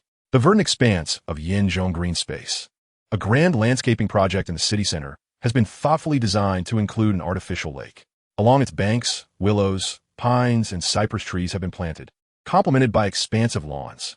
If it weren't for the intrusive music permeating the air, spending a leisurely day here, perhaps setting up a tent, would be quite delightful. Zhang Wei, gazing at the lake, suddenly realized he had rushed over to fish without a rod or line. Just as he felt at a loss, he noticed 2 elderly gentlemen fishing by the shore. Approaching them, Zhang Wei took a closer look. The gentlemen appear to have arrived early, as their bucket already contained 2 small carp swimming within. Elder gentlemen, your haul today seems quite impressive. Your fishing skills are commendable, Zhang Wei remarked with a smile, attempting to engage in friendly conversation. One of the elderly men perked up at his words, exclaiming, "You, young man, have a discerning eye. Today's catch is modest." When the bait is well prepared, the fish practically leap onto the line. A senior colleague of Zhang Wei's had once remarked that fishermen and chefs share a common bond. One might criticize their looks or character, but never their skills. To do so would surely create an enduring enmity. Conversely, a compliment about their fishing prowess would instantly forge a bond akin to brotherhood. Noticing that the fishing session was nearing its end, Zhang Wei asked, "Would you mind if I gave it a try? I've never fished before, and it would be a rare opportunity to learn from experts." The elderly men, akin to youthful spirits, felt a surge of joy at his praise, akin to the refreshing delight of an ice-cold beverage on a scorching summer day. "I'll lend you my rod. The bait is already prepared," one of the gentlemen said, rising to hand his fishing rod and stool to Zhang Wei. Gratefully accepting, Zhang Wei attached the bait and began to practice fishing. while the two gentlemen continued to impart their knowledge. As he activated his mental tracking system to locate the elusive alligator gar, a sudden exclamation from one of the older men interrupted him. "Those troublemakers are back." Curious, Zhang Wei turned to see a group of 4 or 5 elderly men and women in swimsuits approaching. As they drew near, the group pointed at the two fishermen, hurling accusations. "It's you two old codgers again, fishing here. Be careful. If you injure us with your hooks, you'll be liable for our medical bills."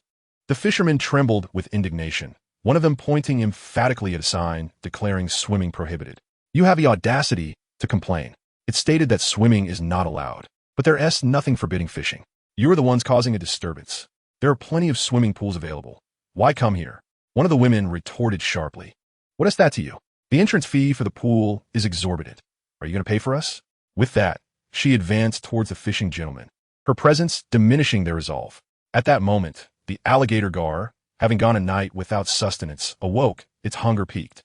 Observing that its location was conveniently near him, while the elderly folk continued their quarrel, Zhang Wei seized the opportunity. He retrieved a small fish from the bucket, pierced its belly with the hook, and cast his line toward the coordinates of the alligator gar.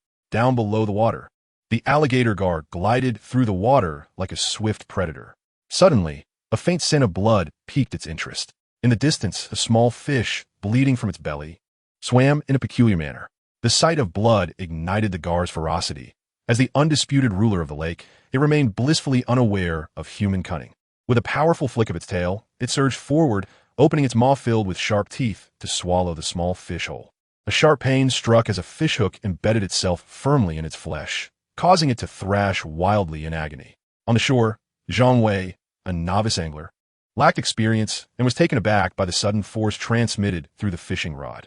He stumbled forward, nearly losing his balance and falling into the lake. "Gentlemen, please, do not quarrel. Come help me." Feeling somewhat anxious at the prospect of encountering such a formidable creature on his first fishing trip, Zhang Wei called for assistance. The older angler turned to see Zhang Wei precariously close to the water's edge, his body leaning back as the rod bent into an exaggerated arc. Excitement bubbled among the onlookers. "You've hooked a big one, lad. Quickly, let out some line. If you continue like this, the rod will snap. Release some line, and then reel it in slowly to tire the fish out." The fish exhibited immense strength, and the elder did not dare to seize the rod, lest the roles of angler and fish be reversed. He could only offer guidance from the sidelines. For over 10 minutes, they engaged in this tug of war, with Zhang Wei drenched in sweat and his hands gradually losing strength. Fortunately, the alligator gar was nearing exhaustion as well. It was now a battle of wills. Chapter 87. The Villain Grows Old.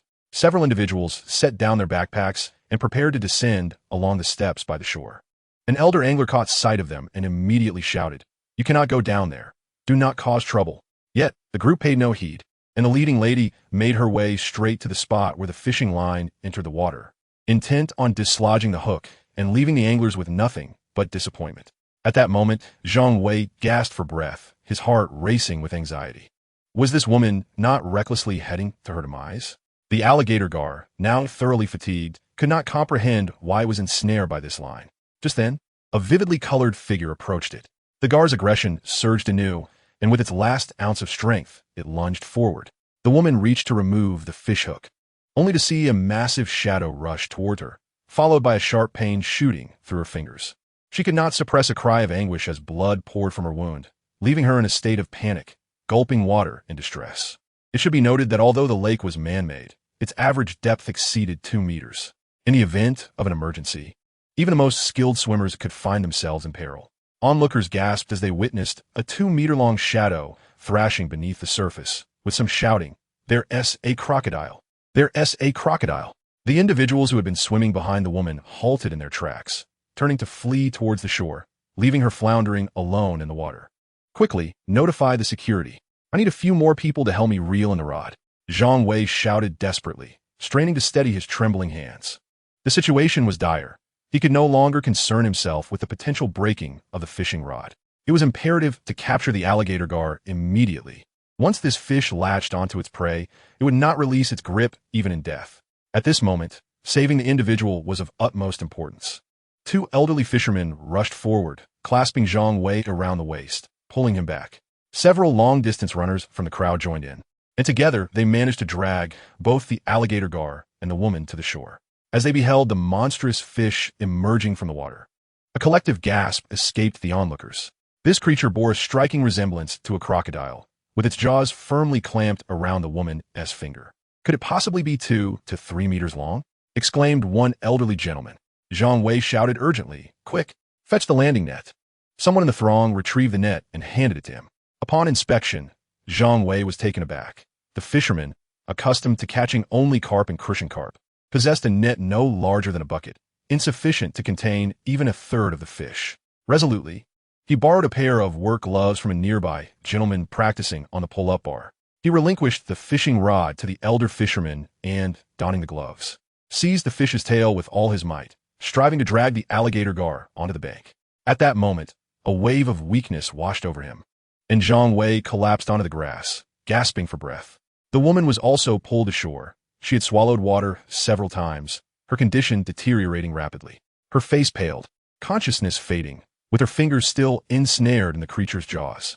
Someone hastily procured a branch, striking the alligator gar's head in a desperate attempt to compel it to release its grip, but the efforts were in vain. A group of security personnel arrived, equipped with tools, and, after a brief consultation, they secured the fish with ropes. Subsequently, they pried open its jaws with pliers, liberating the woman's finger. Blood oozed from numerous puncture wounds, and the security team, observing the gravity of the situation, wasted no time in calling for emergency assistance. The elderly onlookers, astute individuals, refrained from intervening, cognizant that the unconscious woman was notorious for her tempestuous nature. Any attempt to assist her could result in accusations upon her awakening. Moments later, paramedics arrived with a stretcher. Assessing the situation, they knelt beside the woman, applying firm compressions to her chest. After 5 arduous minutes, she expelled a mouthful of water and slowly opened her eyes, startled to find herself encircled by a throng of onlookers, with a strange fish lying beside her, nearly causing her to faint again. "All right, she needs to be taken to the hospital for further examination. We will carry her away. Who among you is her family?" The elderly swimmers exchanged glances, and ultimately, a familiar woman reluctantly agreed to accompany them. At this juncture, Uncle had arrived, followed by 2 journalists, presumably drawn by the unfolding newsworthy event. After grasping the details, Uncle Hat sternly reprimanded the elderly swimmers. He then scrutinized the fish and addressed the crowd. "This species appears to be an invasive non-native species from North America. Upon discovery, it must be reported to the environmental authorities immediately, or it could jeopardize the entire lake's fish population." After speaking, he scanned the crowd for a while, wondering who had caught the fish. The relevant authorities offer rewards for such severely harmful invasive species. Not only could it make the news, but there was also a bounty of 300 yuan. The crowd turned their gaze toward Zhang Wei, who sat slumped nearby. At that moment, Zhang Wei had caught his breath, and, noticing the attention, quickly waved his hands, saying, "This fish is not solely my achievement. Everyone contributed, especially the 2 elderly gentlemen who taught me how to fish. Without their guidance, I wouldn't have been able to catch a single scale." The 2 elderly gentlemen stood tall, proud of their involvement. A reporter approached, eager to interview Zhang Wei. "Sir, may I inquire about your feelings at that moment?"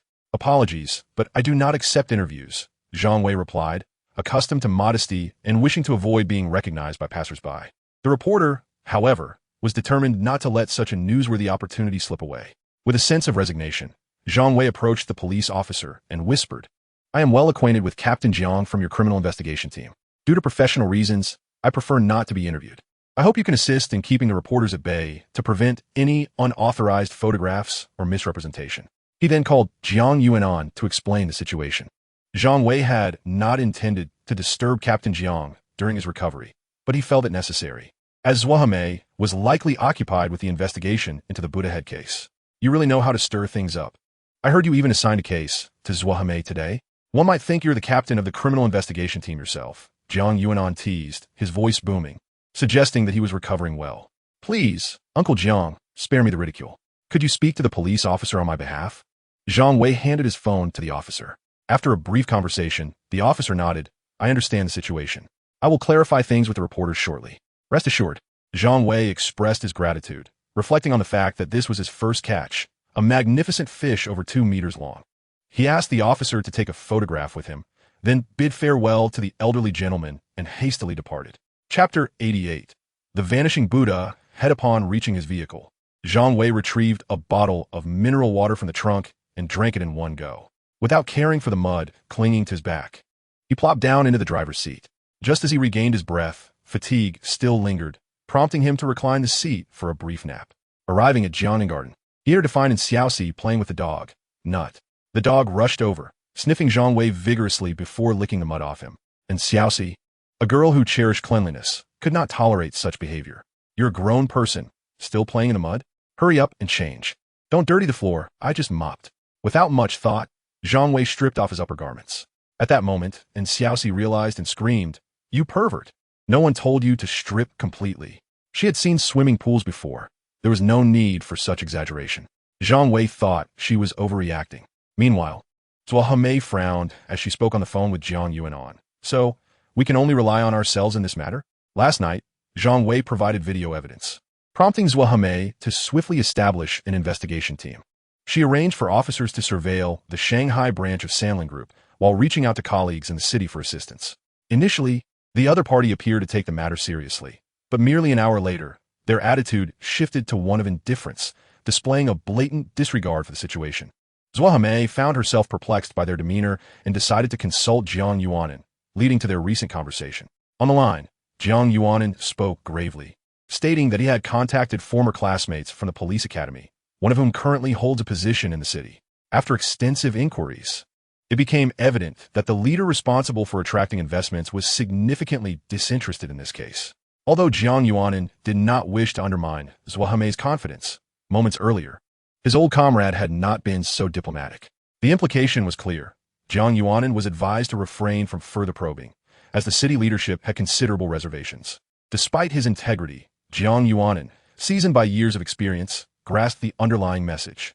The investment project in question was a key focus for the city this year, poised to commence operations next year, with numerous individuals eagerly anticipating their share of the accolades. If issues were uncovered at Shanghai, not only would the project be halted, but there could also be repercussions for negligence in overseeing the preservation of national treasures. Clearly, this was a case fraught with complications that few were willing to assist with. After a moment of contemplation, Jiang Yuanan remarked that it was imperative to swiftly identify the individuals involved and conduct a reasonable surprise inquiry. He harbored a troubling premonition that the complexities of this case were far greater than anticipated. Just then, an officer burst into the office, urgently reporting that colleagues on surveillance had relayed news of several Iveco vans entering the underground parking lot of Sanlin, with security sealing all entrances. This was evidently an attempt to relocate the Buddha heads, indicating that someone had tipped them off. Zhua Hemei struck the table with her fist, realizing she had underestimated the depths of some people's shamelessness. While attracting foreign investment to stimulate the domestic economy is not inherently wrong, some individuals are blinded by immediate gains, unable to resist the allure of easy profits, and such individuals are indeed despicable. Moreover, the Sanlin investment project is not a charitable endeavor. It is designed to profit from the local populace. Zhua Hemei concluded the call, declaring, "Let us mobilize all available police forces and depart." At that moment, on the top floor of the building housing Sanlin Group, Secretary Yuta Oda hurried into the office, bowing to Mitsui Masao and reporting, "Minister, the police have sealed off all entrances and exits to our building. Our vehicles cannot leave." Mitsui Masao slowly turned to face him, remarking, "I did not expect the Chinese to arrive so swiftly, but they're destined to uncover nothing today." Just then, the office door swung open once more, and Zhua Hemei, accompanied by several officers, entered. "Are you the person in charge here?" Zhua Hemei inquired, her brow furrowed. "Let us dispense with the pleasantries. We have received report from the public and suspect your involvement in smuggling historical artifact from our nation. We request your cooperation with this investigation." Mitsui Masao exaggeratedly raised his hands and declared, "We are respectable businessmen. Surely there must be some misunderstanding. Officer, you must rely on evidence." Lefty May nodded to her subordinates, and the officers promptly began searching each office. At that moment, an officer from the parking lot entered, reporting, "Captain, all vehicles have been checked, and no target artifacts were found." Mitsui Masao smugly reclined in his seat, spreading his hands. "I enjoy having a convoy of cars follow me when I go out. Is that illegal? So, Miss Officer, where is the evidence you speak of?" Mitsui Masao laughed heartily. Lefty May pointed to the safe beside the desk and said, "Please cooperate and open it." At that, Yuta Oda, the secretary standing nearby, suddenly turned pale and shouted, There are business secrets inside. You have no right to demand this. We are respectable businessmen. Of course, we must cooperate with the officer's work, Mitsui Masao replied nonchalantly, motioning for the secretary to open the safe. Yuta Oda, visibly uncertain, was constrained by the rigid hierarchy of their workplace and had no choice but to approach and input the password. As the safe opened, it revealed the glass box. But it was entirely empty, its contents having vanished. Mitsui Masao stood up, shrugging. Miss Officer, I have a habit of collecting glass boxes. That isn't illegal, is it? Chapter 89. Further complications. Left Hime's expression turned grim as she realized a terrifying truth. Someone had leaked information to the small company prior to her arrival. The video provided by Zhang Wei clearly showed the Buddha head being placed inside that safe. Its emptiness now indicated that the head had been hastily moved.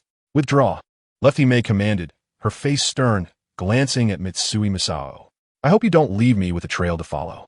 As Mitsui Masao wore a smug expression, the group exited the building.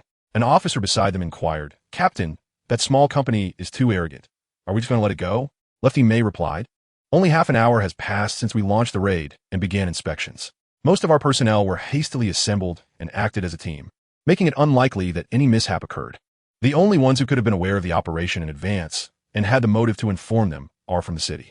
After some contemplation, Lefty May decided to call Zhang Wei. Though he often seemed unreliable, he had previously succeeded in capturing a kidnapper and outsmarting a deceiver. Perhaps he had some unconventional methods up his sleeve. Hello, this is Lefty May.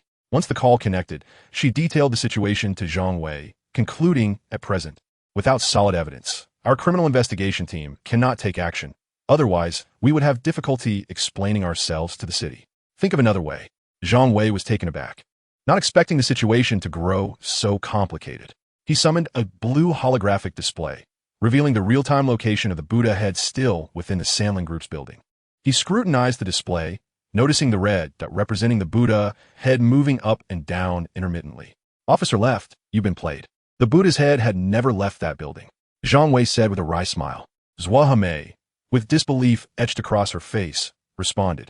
But the building rented by the other party has 18 floors, and our officers have thoroughly searched every nook and cranny. There should be no oversight. Zhang Wei shook his head. There is one place you have yet to search, which both belongs to and does not belong to the 18th floor. Zwahame fell into contemplative silence before suddenly realizing, are you referring to the elevator? Exactly. The Buddha's head was hidden above the elevator car. At that time, your team conducted the search without delay. Even if the other side had received a tip-off, they wouldn't have had much time to conceal it. I just didn't expect them to be quite so cunning. He felt a twinge of regret. He had thought that Zwahame would handle this matter with ease, but the depths of the concealment were unexpectedly profound. Zwahame also regretted underestimating the cunning of the adversary, and in a somewhat deflated manner, she said, but currently, we lack sufficient evidence. We cannot rashly conduct another search. After all, we must consider the implications involving foreign nationals. Zhang Wei smiled. Let me handle this. I will need Captain's cooperation. After hanging up, Zhang Wei began to rally support. More than half an hour later, in the living room of Jiangnan Garden, Zhu Pengfei, Lu Haoruwei, Chun Jian, Zhang Hong, and Wang Shang were seated on the sofa as Zhang Wei clarified the events that transpired. Zhu Pengfei's eyes sparkled with excitement. So, are we going to take down these little devils? He had witnessed many scenes in his life, yet this was a first for him, making him particularly thrilled. Old Zhang, rest assured, I won't falter when it matters. Zhu Pengfei nodded to indicate his understanding of the gravity of the situation, and then inquired, what exactly should I do? Zhang Wei had already formulated a plan and replied with a smile, Old Zhu, you will take center stage this time. You will represent the Zhu Group and visit the Sandling Group under the pretext of discussing business. The Sandling Group also has infrastructure businesses and an engineering machinery factory. They must be aware that the Zhu Group recently secured a major project, making your visit reasonable. At that time, I will blend in with the crowd. And Xiaoxi will handle the internal cameras and access control systems of Sandlin. I will seize the opportunity to see if I can directly retrieve the Buddha's head. If I am unable to take on the spot, I can still control their security and access. We will execute our infiltration plan later at midnight. Having spoken at length, Zhang Wei took a sip of water and turned to Lu Haoruwei and the others. Old Lu, you will take Zhang Hong and Wang Sheng as a backup plan. Should we fail, you will approach Sandlin again, under the guise of an influencer promoting products, and seize the chance to compromise their security system. The group had no objections and diligently committed their actions to memory. Meanwhile, Chun Jiayan, who had been brought in by Xiaoxi, asked in confusion, "What do you need me to do?" She had expected a casual outing, only to be caught off guard by such explosive news, leaving her quite exhilarated. Zhang Wei replied with a smile, "Your task, President Chun, is straightforward. Assist in Xiaoxi in procuring a set of work attire and a bit of makeup." The appearance of a 15 or 16-year-old girl at a business meeting for the Zhu group would undoubtedly raise suspicions, and Xiaoxi needed to apply a more sophisticated makeup, but surrounded by a group of men who among them could wield a brush. After a while, the doorbell rang, and Chun Jiayan dashed out. "It must be my express delivery arriving. There is no time to buy work attire now, so I asked my mother to send over one of my outfits. It should fit. Are you overly confident?" Zhang Wei expressed concern. The height difference was manageable, yet Chun Jian's figure was strikingly voluptuous, particularly her ample bosom. How couldn't Xiaoxi, with her flat physique, possibly fit into her clothes? Chun Jian cast a sidelong glance at Zhang Wei. Men should refrain from meddling in women's affairs. In any case, I have my ways. Half an hour later, and Xiaoxi's door swung open. The onlookers scrutinized her figure, wondering what means Chun Jiayan had employed. To their astonishment, and Xiaoxi appeared curvaceous, the garment clinging to her form. The young girl fidgeted awkwardly. Chun Jiayan hastily advised, "Do not make any sudden movements. Otherwise, the padding may shift and reveal everything." Lu Haoru burst into laughter, foolishly declaring, "And Xiaoxi, you must cherish this opportunity. Take plenty of photos for keepsakes. When you grow older, such a spectacular figure may not last." Upon seeing in Xiaoxi's icy glare, Zhang Wei could only pray that Lu Haoru would not meet an untimely fate. Chapter 90.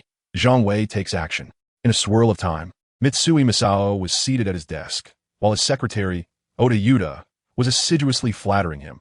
There's a Chinese proverb that aptly describes you, resourceful and cunning.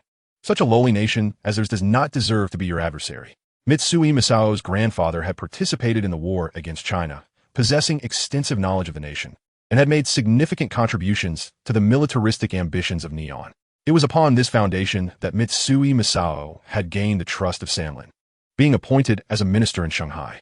If he successfully smuggled the Buddha's head, he might secure a high-ranking position as the chief representative for Huagua. As he reveled in the prospects of a glorious future, the front desk called, "Minister, a business team wishes to discuss collaboration with you. Led by the second son of the Zhu group, though they have no appointment. How shall we proceed?" Mitsui Masao furrowed his brow. He had heard that the Zhu group had recently secured a major project with the Shanghai Construction Bureau. A visit at this juncture was indeed reasonable. He summoned his secretary. There's an old Chinese saying, "A journey of 100 miles begins with a single step." The Shanghai police will not easily abandon their investigation. We must exercise utmost caution. Go personally to bring them to my office, and instruct the staff to verify their identities to ensure they aren't imposters. Oda Yuta bowed deeply before exiting the office. It was prudent to remember that the Mitsui group merely leased the first floor of the building, and the public elevator was beyond their control. Should they happen to encounter elevator maintenance, their presence would be compromised. And Xiaoxi nodded and signaled with her hand. 10 minutes later, "Your reception is utterly lacking. Not only is there no one to serve tea, but you also expect me to stand here for so long? I am here to propose a collaboration." At this moment, Zhu Pengfei stood in front of the Mitsui reception, flanked by 5 or 6 individuals, deliberately expressing his dissatisfaction. Seizing the opportunity, while the receptionist stepped away to fetch water, and Xiaoxi successfully hacked into her computer and discreetly placed a signal jammer among the greenery at the entrance. Once everything was arranged, Oda approached, blissfully unaware, and bowed to Zhu Pengfei, saying, "You must be the young master of the Zhu group. Welcome, welcome. Minister Mitsui has been awaiting your arrival in the office." The display of pomp was rather ostentatious. Zhu Pengfei appeared quite arrogant, striding confidently toward the office. Zhang Wei, observing that Xiaoxi had completed her preparations, felt a weight lift from his chest. He discreetly notified Lu Haoru downstairs that he need not come up, and then followed into the office. Masao Mitsui stood at the office door, smiling as he welcomed. "It is an honor to have you, young Master Zhu, here to discuss business with us." Zhang Wei let out a quiet sigh of relief. Zhu Pengfei had never truly faced adversity. He had feared that the young man might become reckless and alert others. At that moment, Oda leaned toward Masao Mitsui and whispered, "The identity has been confirmed. He is undoubtedly the second son of the Zhu group." Only then did Masao Mitsui feel at ease. As everyone took their seats, Zhu Pengfei, lacking knowledge of construction machinery, gestured for his subordinates to communicate with Masao Mitsui while he leisurely surveyed the room, occasionally glancing at the safe next to the desk. Zhang Wei, feeling anxious, could not speak up but used his body to shield Xiaoxi as she attempted to crack the password lock on the minister's office door. Within just a few minutes, Xiaoxi had accomplished her task. However, pretending to negotiate business could not be concluded in mere minutes. Zhang Wei had to endure and listen for another hour as the discussion unfolded. Finally, he discreetly nudged Zhu Pengfei. I think we should conclude for today. I will report back to my father, and we can reconnect later. Zhu Pengfei, even less able to tolerate the scene than Zhang Wei, seized the signal and quickly interrupted the conversation, preparing to leave. Masao Mitsui privately scoffed at such a person, thinking he was likely in a hurry to visit a nightclub and flirt with women, convinced that this individual was destined for failure. Yet, he maintained a faade of respect and said, since young Master Zhu has graced us with his presence, how about I treat you to dinner? Not necessary. Zhu Pengfei waved his hand, eager to leave the office without delay. Lu Haorui called out, be sure to take me along tonight. You all have plans? And I'm going stir-crazy here. Meanwhile, Zhang Hong and Wang Sheng, though silent, displayed eagerness in their eyes. Engaging in such activities was ingrained in the Chinese spirit. Zhang Wei nodded. Tonight, Xiaoxi will be in the car managing the cameras and providing remote assistance. Lu Haorui, Zhang Hong, Wang Sheng, and I will infiltrate. Xiaoxi had no objections, but felt that the 2 chest pads she wore were constricting her breathing, so she pulled Chen Jian into a room to unload her burden. Zhu Pengfei insisted on participating in the evening's operation, and although Zhang Wei was reluctant, he ultimately acquiesced. As dinner time approached, Zhang Wei led everyone downstairs to a noodle shop to satisfy their hunger. The shop owner operated on a small scale, and given that the noodles were quite good, they occasionally made a point to support his business. As the clock struck 10 in the evening, Neo parked by the roadside a kilometer away. By this hour, most companies within the towering edifice had long since closed for the day. Occasionally, 1 or 2 diligent employees could be seen descending from the upper floors after working late. Zhang Wei and his companions exchanged no words and discreetly made their way to the elevator. Soon, the lift arrived at the 18th floor. As they were about to enter the surveillance zone, Zhang Wei adjusted his Bluetooth earpiece and inquired, and Xiaoxi, have you managed to secure everything on your end? I've taken control of the surveillance system, she replied, but there remains 1 employee on duty inside the company. You must find a way to circumvent him. Zhang Wei had anticipated this situation. Given the significance of the artifact and the unexpected move by Zhou Hame today, the opposition would undoubtedly be on high alert. With a sly grin, he turned to Xiaoxi and remarked, no worries. There is a red USB drive in the glove compartment of the passenger seat. Find a way to broadcast the video from it in the Sanla monitoring room. And Xiaoxi was taken aback by Zhang Wei's foresight. She had heard him mention this during their planning sessions. After a moment of confusion, she indeed found the USB drive within the glove compartment. A minute later, a gasp of astonishment escaped her lips through the phone, followed by an exasperated outburst. Zhang Wei, you perverse freak. How could you store that kind of film? I'm here for professional purposes, you know? It's somewhat akin to our own little production. Chapter 91. The Buddha had secured. The Sanling group was being monitored by a middle-aged man, who sat idly in his office, when he suddenly heard commotion emanating from the surveillance room. Upon closer inspection, the sound struck him as eerily familiar. Driven by curiosity, he approached the door, only to be greeted by a cacophony of moans and gasps from within. Upon pushing the door open, he found the computer screen in the monitoring room displaying an adult film from Japan, a lavish compilation no less. It seemed the security personnel had forgotten to turn it off before leaving for the day.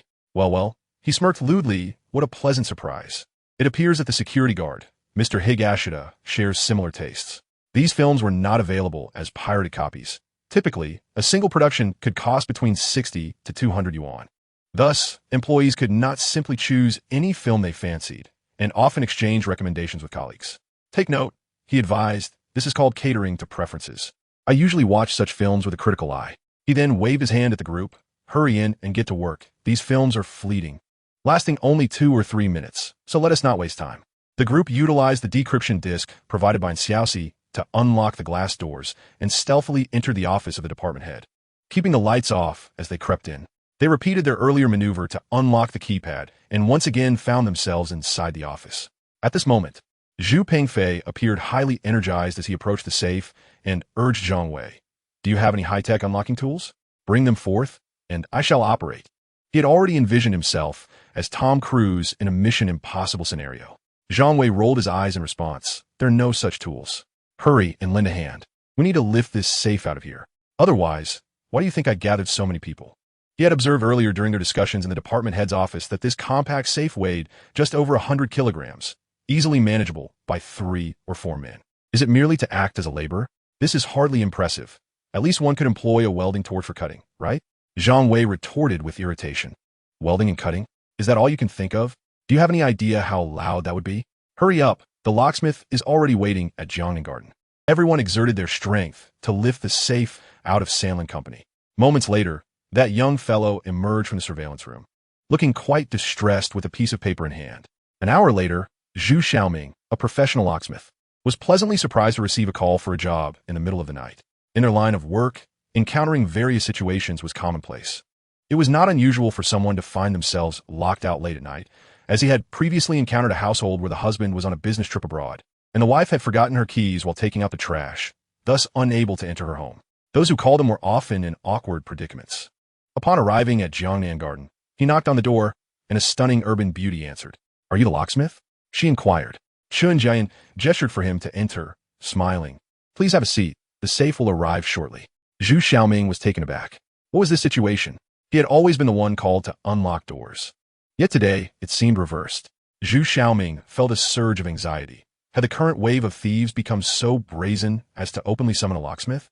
With trepidation, he said, "Listen, I'm just an ordinary locksmith. I don't engage in illegal activities. How about this? Let me go, and I will pretend I didn't see anything today, all right?" Zhang Wei burst into laughter. "Rest assured, I am not engaging in any unlawful activities. In fact, I am acting in the interest of justice." Seeing the locksmith's expression of disbelief, he called over Lu Haorui and Zhu Pengfei, saying, "We are truly not bad people. Look, this gentleman is a well-known interviewer online, and this one is the second son of the Zhu group. You can verify it online." Had it not been for the need to avoid suspicion from the police before the matter was settled, Zhang Wei would have insisted on having Zuohame come out to confront him. Zhu Xiaoming searched online and indeed found their identities matched, which alleviated his doubts. While waiting for the locksmith to work, Zhang Wei called Yu Hongtao. "Given the time of your call, I knew it was you. So, what's the urgent matter this time?" Yu Hongtao had completely surrendered to his fate. Every time Zhang Wei called at this hour, it invariably concerned something important. What else could he do but comply? "Uncle Yu, you have a keen sense of people. This time, there is indeed something valuable." Zhang Wei briefly recounted the incident involving the stolen Buddha head. "Thus, I would like to ask you to come over and authenticate its authenticity as soon as possible. Also, do you have any means to create a replica? I'd like to amuse that young fellow a bit." Yu Hongtao pondered for a moment. Creating a replica would not be a task that could be completed in a day or two. However, he had a few replica Buddha heads at the museum and would promptly bring them over to see if any resembled the original. "All right, when you come, don't bother with expensive gifts. Just grab some drink from the convenience store downstairs. I'll just run out of stock at home." Yu Hongtao was somewhat speechless. This fellow truly did not regard him as an outsider. After hanging up, he began to contact relevant personnel at the museum. Inside remained that glass box. It was no longer devoid of contents. A time-worn Buddha head stood quietly within, its serene and tranquil gaze seemingly capable of penetrating the human soul.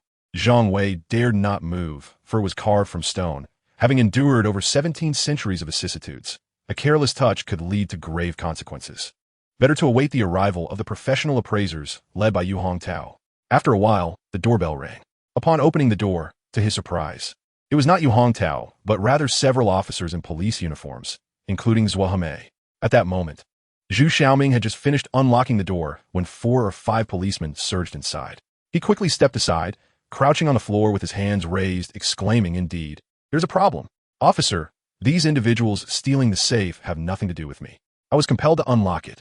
The atmosphere instantly became tense, as everyone regarded him with peculiar expressions.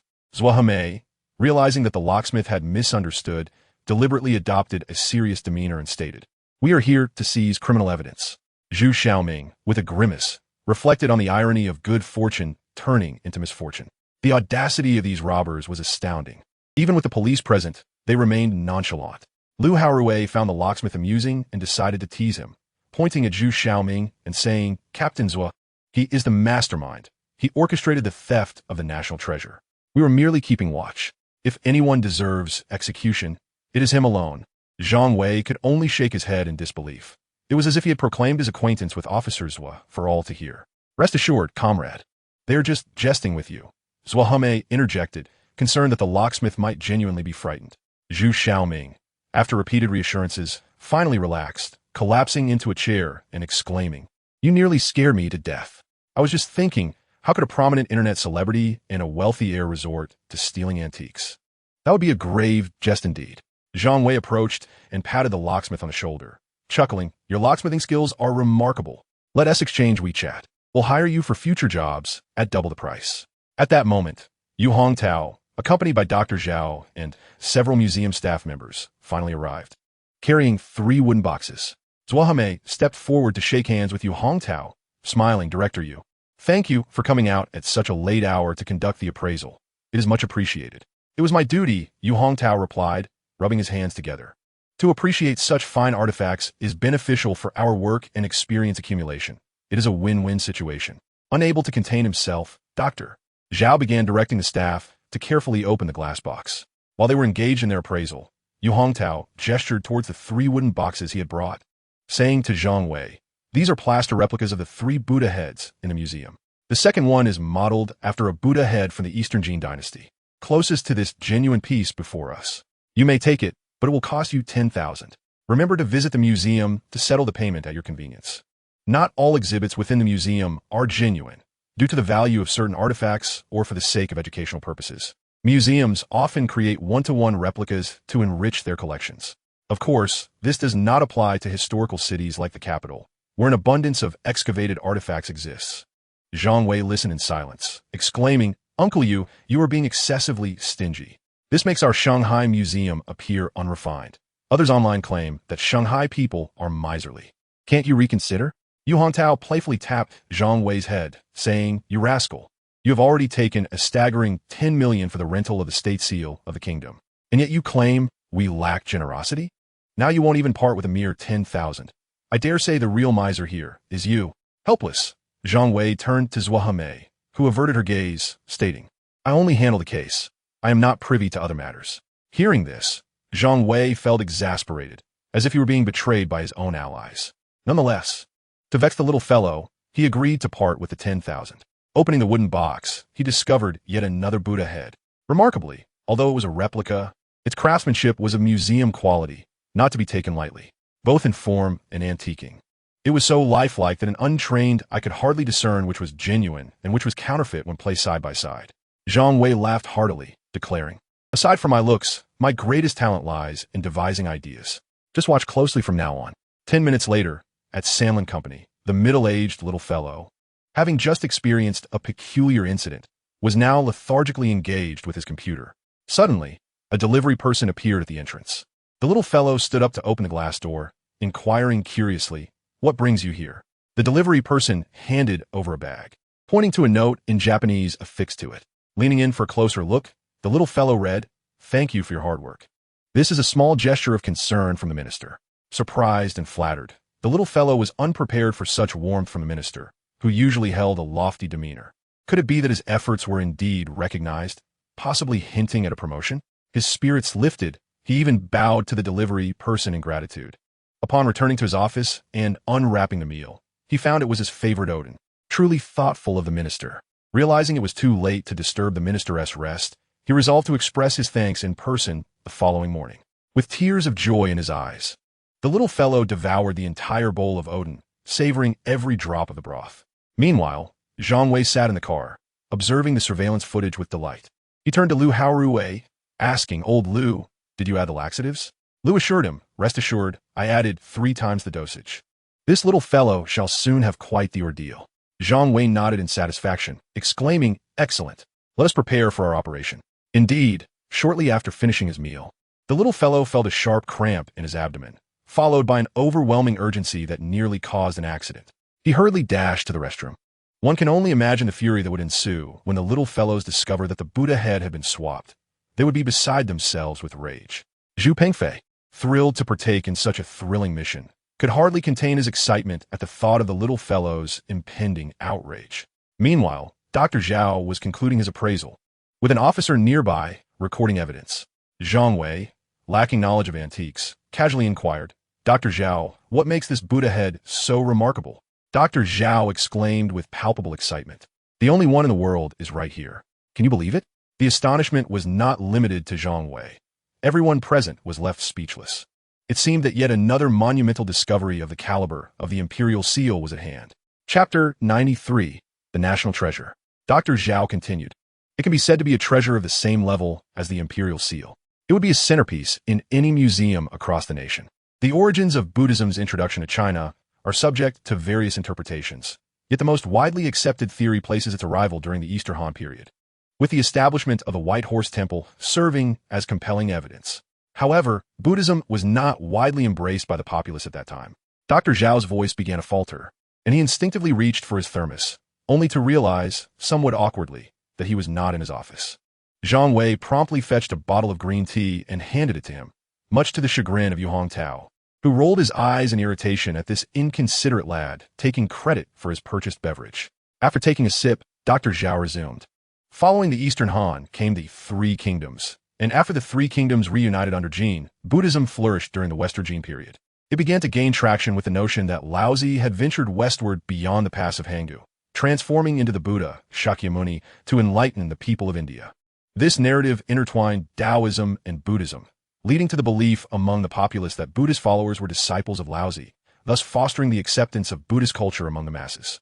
However, the Western Jin dynasty was short-lived, lasting merely 51 years, much of which was plagued by turmoil and warfare. Consequently, few Buddhist statues have survived. Presently, only a single Western Jin Celadon meditative Buddha is exhibited in the Capitol Museum, standing at a mere 15 centimeters tall, less than half the size of his Buddha head. At that time, the aristocratic culture of the Western Jin leaned towards opulence, and most recorded Buddhist statues were crafted from porcelain, bronze, or gold, typically around 15 centimeters in height. Yet, this Buddha head, in terms of both size and intricacy of carving, as well as its ethereal quality, was unparalleled.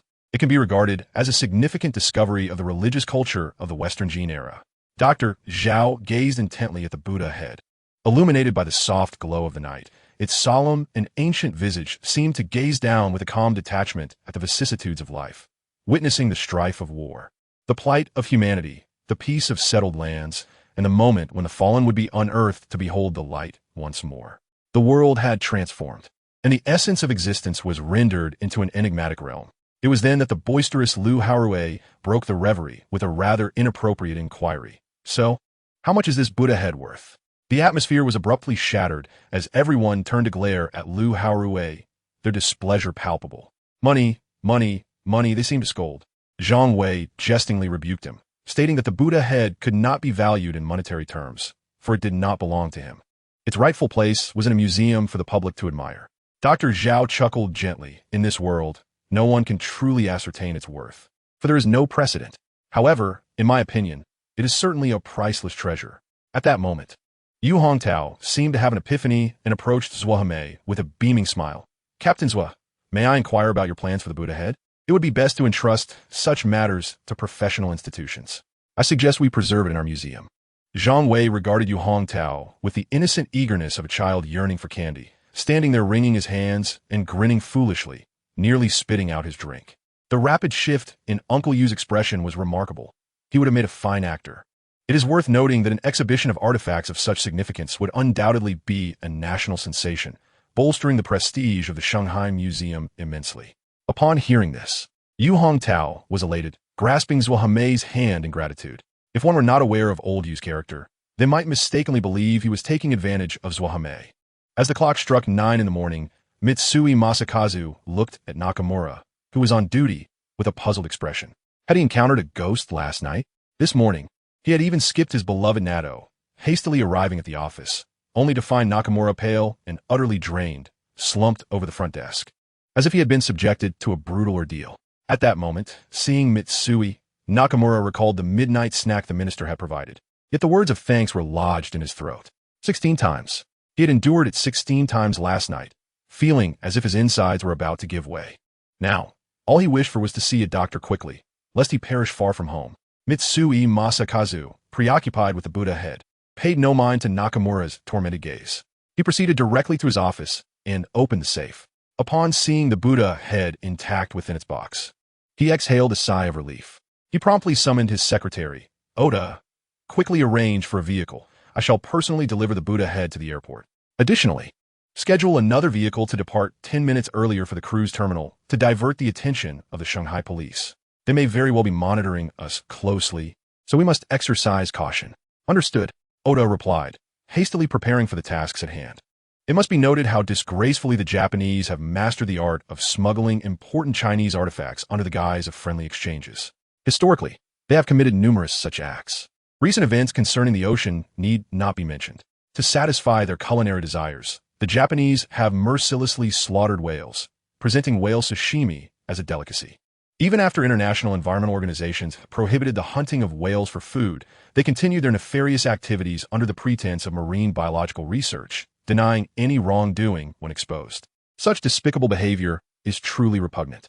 Mitsui Masakazu arrived at the airport without incident, and after completing the handover with the leader of the Japanese delegation, he finally felt a sense of relief. It appeared that his ascendance to the position of head of the Chinese operations was imminent. Chapter 94. The Formal Arrest. Mitsui-san, we meet again. A woman's voice emerged from behind Mitsui Masakazu. Turning around, he found Zhang the deputy captain of the criminal police, flanked by 2 armed officers. A warning bell rang in Mitsui's mind. Should they intercept the delegation for a search at this critical moment, the matter of the Buddha head would be fully exposed. He could only feign calmness. Isn't this Officer Zhang? What a coincidence to encounter you again for 2 consecutive days. Does this signify a certain affinity between us? Zhang wore a knowing smile. It is not mere coincidence. I have specifically followed you here, Mitsui-san. Is there something of great importance at the airport that warrants your personal attendance? Zhang harbored a cold smile within. The old fellow was oblivious to the fact that the visiting group had merely taken away a plaster replica. She suddenly felt as though she were watching a monkey perform tricks, believing itself to be quite skilled in its acrobatic feats, while in reality, it was merely being toyed with by the circus performer. Zhang resolved to interrogate him personally. Mr. Mitsui, do you recall the Buddhist head from the Western Jin dynasty displayed in the city? At that moment, his greatest concern was still the interception of the visiting group. Thus, the arrival of the lawyer provided a timely opportunity for him to delay. As long as the Buddhist head successfully departed from Shanghai, he would have no witnesses against him and could extricate himself unscathed. However, to his astonishment, Zhang merely raised an eyebrow, closed her notebook, and exited the interrogation room, as if she were the one in no hurry to buy time. This unusual behavior rendered Mitsui Siku restless. She was surely bluffing, undoubtedly. He repeatedly reassured himself in his mind. An hour later, the door swung open once more, and the lawyer from the Samlin group entered alongside Zhang. Mitsui Siku cast a questioning glance toward them. Minister Mitsui, your friend S flight has just taken off. It is likely already landing at Haneda Airport at this moment. Hearing this, Mitsui Siku completely relaxed, the metaphorical sword that had loomed over him dissipating into thin air. As long as the Buddhist head had departed from Shanghai, they could do nothing to him. Zhang, however, was unconcerned by such matters. She took a seat and reopened her notebook. Now that the lawyer is present, let us commence our inquiry. If this Buddhist head is indeed an important cultural relic of our nation, do you believe it is lawful? Officer Zhang, you must not speak recklessly. This is merely a craft gifted to me by a colleague. I, a mere small-time executive, know nothing of antiques or cultural relics. Mitsui Siku replied with an exaggerated expression. These foolish Chinese officers were utterly clueless. The Buddhist head was already soaring 10,000 meters above, yet remained undetected, completely at his mercy. With this thought, he could not help but feel a sense of pride. Zhang appeared quite composed. I never claimed it was not a craft. Did I? Continuing under Mitsui Siku's perplexed gaze, she added, perhaps you should take a look at this video. You may be surprised to find that even your company's surveillance has been compromised. This serves as irrefutable evidence of your concealment of the Buddhist head. Mitsui Siku straightened in his seat, fixated on the screen. Someone had provided the Shanghai police with video evidence. He silently vowed to uncover the traitor and punish them severely. Is it a crime to hide things in an elevator? That still doesn't prove this Buddhist head is anything but a craft, does it? Mitsui Siku maintained a calm demeanor as he spoke. Zhang nodded. Indeed, this only serves as a witness to your concealment, but does not prove the authenticity of the Buddhist head. Just as Mitsui Siku began to breathe a sigh of relief, Zhang teasingly remarked, then how do you explain this video? According to expert appraisal, the Buddhist head found at your company is, in fact, a genuine artifact from the Western Jin dynasty. What do you have to say about that, Mr. Mitsui? Impossible. How could this be? Mitsui Siku's forehead began to bead with sweat. At this moment, the attorney rose from his seat and exclaimed, "This is an unlawful acquisition of evidence. How can your nation's officers intrude upon our rented office space without permission? This constitutes illegal trespass. I demand an explanation from the criminal investigation team." Mitsui Masao quickly responded, raising his voice, "Indeed. This is entrapment. Such actions are improper and cannot be considered valid evidence." Zhuahame, with a dismissive tone, replied, "We have already investigated this matter. It appears that a few unemployed drifters from Shanghai, not members of our police force, intoxicated themselves and recklessly entered your company. Once they sobered up, they promptly reported the incident. No property was lost, and our team confirmed that their account was largely accurate upon arrival. I will ensure they apologize to you personally." Mitsui Masao could no longer maintain his composure, shouting in fury, "Baka! An apology is insufficient. They must be imprisoned." Zhuahame brushed back his bangs and stated, "That is not feasible. They merely moved your safe and reported the incident immediately. At most, it amounts to public disturbance. Rest assured, I will admonish them further." Mitsui Masao was taken aback, questioning, "Admonish them? You had no intention of doing that, did you?" Zhuahame continued, "The pressing issue lies elsewhere. The real question is why there was a genuine Buddha head concealed within Mr. Mitsui's office safe. Would you mind elucidating?" Mitsui Masao's eyes widened, faced with irrefutable evidence. He found himself unable to refute her claims. Chapter 95, Striving to be a Collaborator. At this moment, the lawyer's phone rang, and upon seeing the caller ID, he immediately stood up and exited the room. He abruptly turned to Zhuahame, shouting hysterically, "Damn those Chinese. You are the one conspiring against me, aren't you?" His initial composure had vanished, replaced by a state of utter hysteria.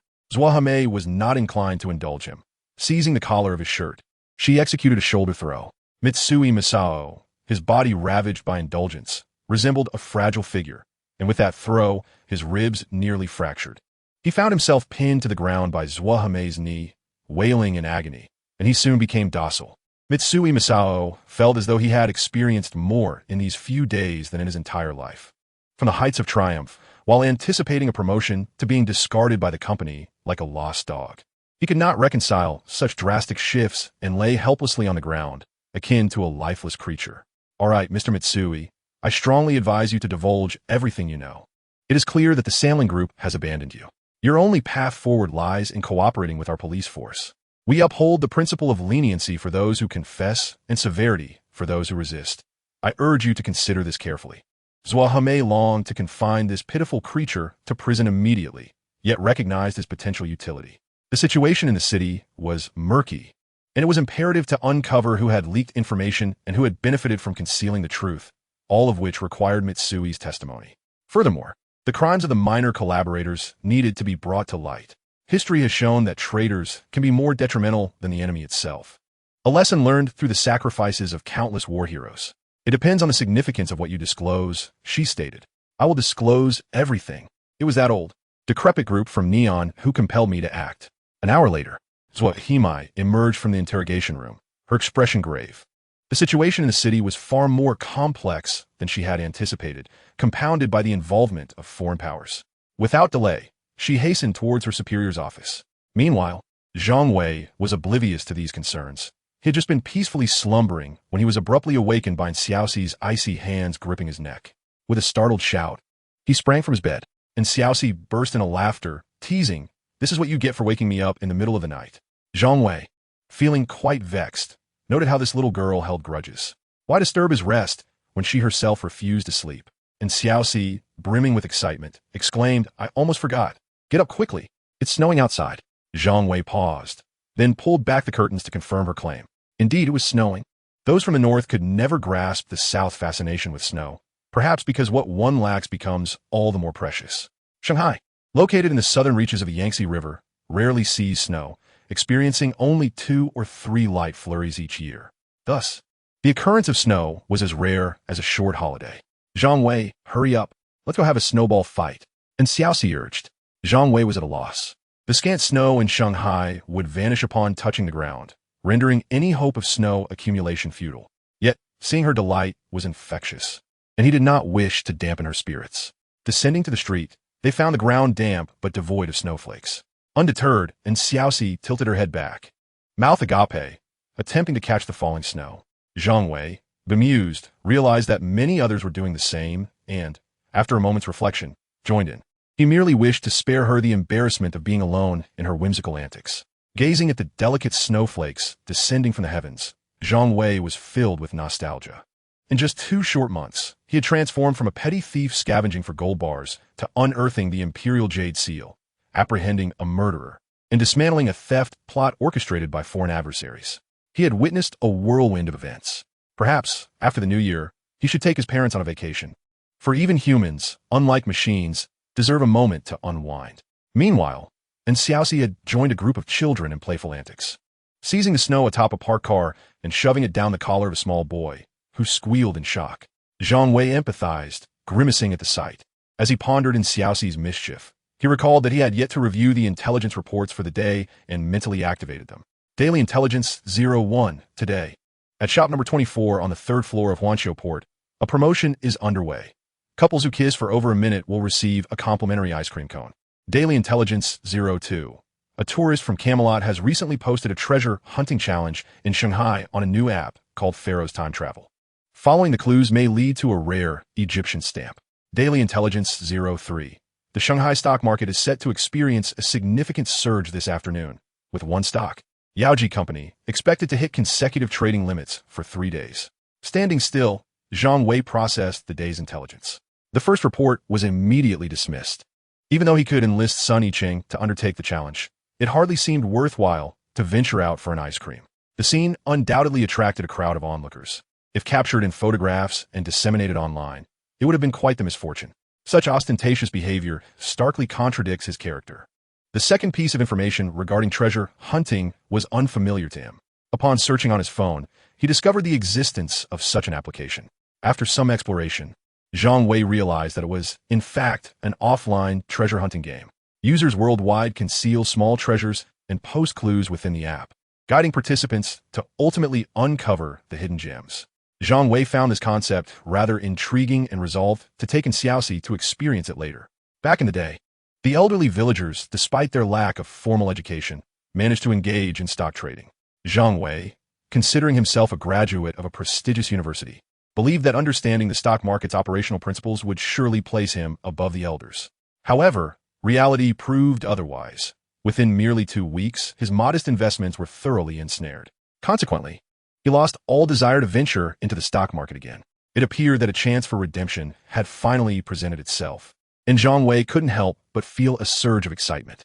Chapter 96. The Treasure Hunt Game. Uncertain whether the stock account he had established during his university days remained active, Zhang Wei decided to inquire at the brokerage firm after breakfast. Zhang Wei, look at this, and Xiaoxi exclaimed, fashioning a handful of snow into a snowball and hurling it at him. While snowball fights might be commonplace for those from the north, they are a rare and precious experience for Southerners. Zhang Wei stood his ground, unperturbed, allowing himself to become her target. The young girl, inexperienced in snowball fights, had a dismal aim. Her throws lacked precision, akin to the errant shots of the national football team, leading one to wonder if she bore a grudge against the spectators. After several unsuccessful attempts to hit her mark, Xiaoxi's frustration boiled over. She scooped up more snow, brandishing it as she initiated a close-range attack. Come at me. As she charged towards him, Zhang Wei grinned, thinking, if you're serving yourself up, I shall not hold back. He seized her hands and deftly turned her own snow against her, splattering her face with the cold substance. The startled girl squealed, left helpless in her frosty predicament. After a brief bout of playful chaos, both felt the pangs of hunger. Zhang Wei decided to sample donkey meat flatbread. Southerners do not typically indulge in this delicacy, but following the rise of a certain unconventional comedian, many similar breakfast stalls have emerged in Shanghai. They each ordered a portion of donkey meat flatbread, disregarding the potential ridicule from northerners, and also opted for a cup of soy milk. Taking a bite of the flatbread, Zhang Wei found it saltier than he had anticipated, and the donkey meat was somewhat tough. He couldn't help but reflect on the significant differences in culinary habits between the North and South. Suddenly inspired, he turned to Xiaoxi and recounted a joke he had heard. There was a couple, the man from the South and the woman from the North. One morning, during breakfast, the man complained that the soy milk lacked flavor and asked the woman to add some sugar. In a playful spirit, she added a spoonful of salt instead. Expecting him to spit it out, she was surprised when he took a sip and exclaimed, "Now this is the taste." And Xiaoxi tilted her head. Of course, soy milk should be savory. It's best with some dried shrimp and chopped scallions. A gentleman at the adjacent table gazed at her in astonishment, remarking, "My dear, sweet soybean milk is undoubtedly delightful. If you prefer the savory kind, you might as well order mapo tofu, both salty and spicy." And Xiaoxi, unyielding, countered, "Of course. The savory version is more appetizing. Just like zongzi, I relish the salty ones. Yet, I also enjoy sweet zongzi. Why must it be wrapped in that specific shape when one could simply have glutinous rice paired with meat?" The gentleman, further perplexed, responded, Ultimately, soybean milk is best enjoyed when savory." And Xiaoxi staunchly defended her identity as a member of the Southern Savory faction. At that moment, another middle-aged man timidly interjected, Actually, the original flavor with a scoop of chili is quite delicious as well." And Xiaoxi and the sweet-loving gentleman shot him a glare, prompting Zhang Wei to hastily settle the bill and whisking Xiaoxi away, fearing a potential quarrel. Once in the car, and Xiaoxi remained indignant, insisting on establishing an online forum to promote savory soybean milk. "Well, can't we simply enjoy our preferences? First, we shall visit the securities company, and then I will take you on a treasure hunt today." Upon hearing the words treasure hunt, her eyes sparkled, and she cast aside her grievances regarding the soybean milk. The two arrived at the securities company. After some inquiries, they discovered that Zhang Wei's university account was still operational, albeit the trading fees were now double compared to when the market was thriving. After contacting the staff and making necessary adjustments, Zhang Wei proceeded to transfer 10 million into his stock account, purchasing exclusively Yaoji shares. "Sir, are you certain you wish to invest entirely in one stock? Such a move entails considerable risk," the staff cautioned. "No worries, just proceed as planned." Zhang Wei thought it prudent not to divulge his intent to seize the opportunity for profit. With the stock matter settled, Zhang Wei opened the treasure hunt feature and located a quest involving a pharaoh traversing time and space. This task was posted by an individual from Camel Country. Zhang Wei found himself intrigued by how a product of another civilization would intersect with the modern city of Shanghai. The first clue of the quest instructed them to visit the city god temple and determine the number of turns on the Nine-Bend Bridge. Then sum that with Shanghai's coordinates to derive a new location. And Xiaoxi leaned in and snatched the phone, declaring, "You drive well. Such an entertaining treasure hunt should certainly be tackled by yours truly." Zhang Wei shook his head, content with her joy, and Xiaoxi tilted her head in curiosity. "Since it's called the Nine-Bend Bridge, does that not imply 9 turns?" Zhang Wei was equally uncertain, but decided to explore it firsthand. They traversed the bridge, only to discover it had a total of 15 turns. It appeared that 9 bend merely signified the numerous curves of the bridge. Zhang Wei chuckled. Perhaps this fellow from Camel Country was just as bewildered, hence the creation of such a clue. And Xiaoxi added the 15 turns to Shanghai's coordinates, yielding a new address. The next clue revealed a mural, instructing them to find the apple tree depicted and count the apples, then add that to Shanghai's coordinates.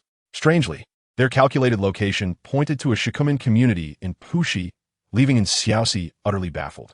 Upon arriving at the Shikumen community, they noted that the pathways were still laid with small pebbles, exuding a sense of nostalgia. After wandering through the narrow alley for quite some time, the two individuals failed to locate the so-called mural. Zhang Wei had no choice but to approach an elderly man basking in the sun for guidance. Fortunately, the old gentleman had decent hearing and did not misinterpret their inquiries. Following his directions, they discovered the mural on the wall of a corridor in a building. Upon a plain wall, an exquisite mural depicted a life-sized nude maiden frolicking beneath an apple tree. The once vibrant colors of the artwork had faded, and sunlight filtered into the old Shikumen house, casting a serene and beautiful atmosphere. To their surprise, there was even a sign produced by the Shanghai Tourism Bureau beside the mural. It revealed that this artwork was painted when the building was completed in 1947, its creator unknown.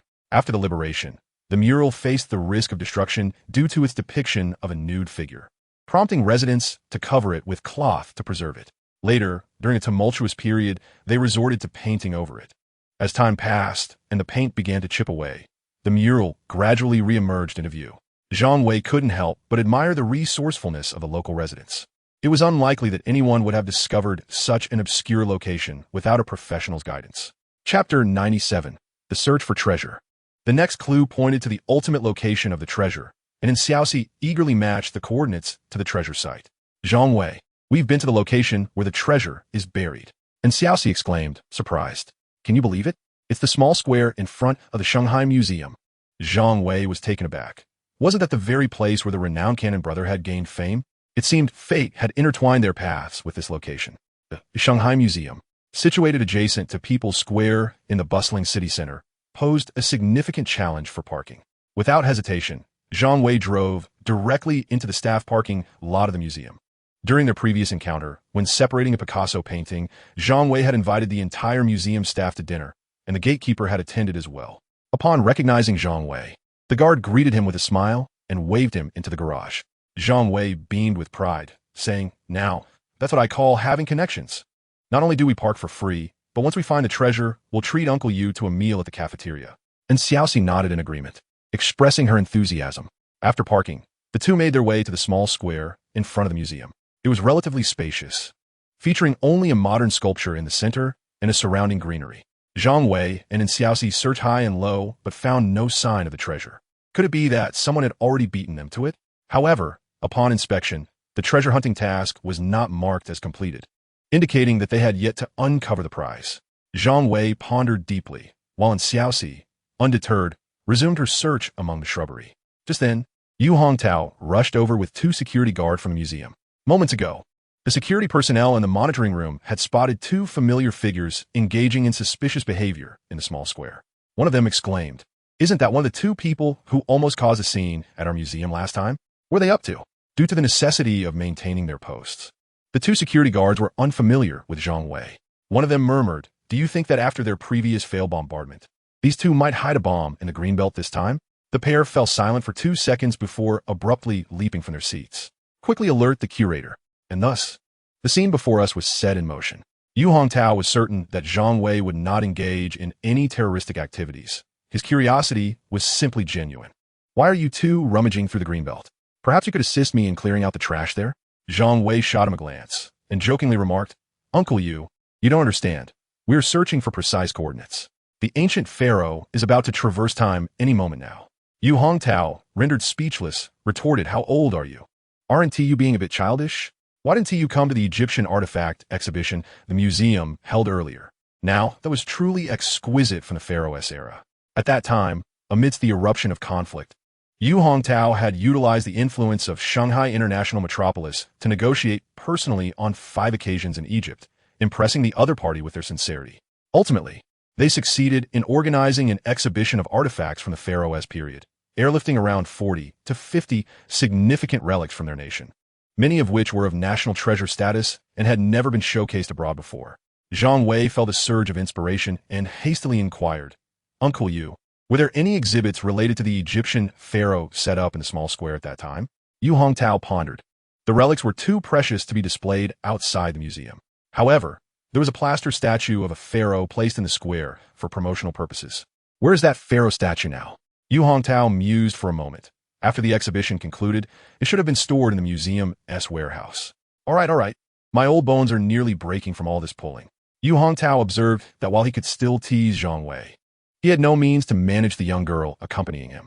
The group made their way to the museum's storage room, filled with miscellaneous items, primarily an assortment of promotional materials, including a scaled-down replica of the Eiffel Tower. Upon reaching a corner, Yu Hongtao lifted a tarpaulin. Here it is, the statue. Before them stood a 2-meter-tall statue of a pharaoh. Although it was a plaster replica, the quality was impeccable, as expected from the museum's collection. Zhang Wei, being an amateur, could not discern its authenticity. After circling the pharaoh's statue, he observed its ancient structure, which did not appear to conceal anything.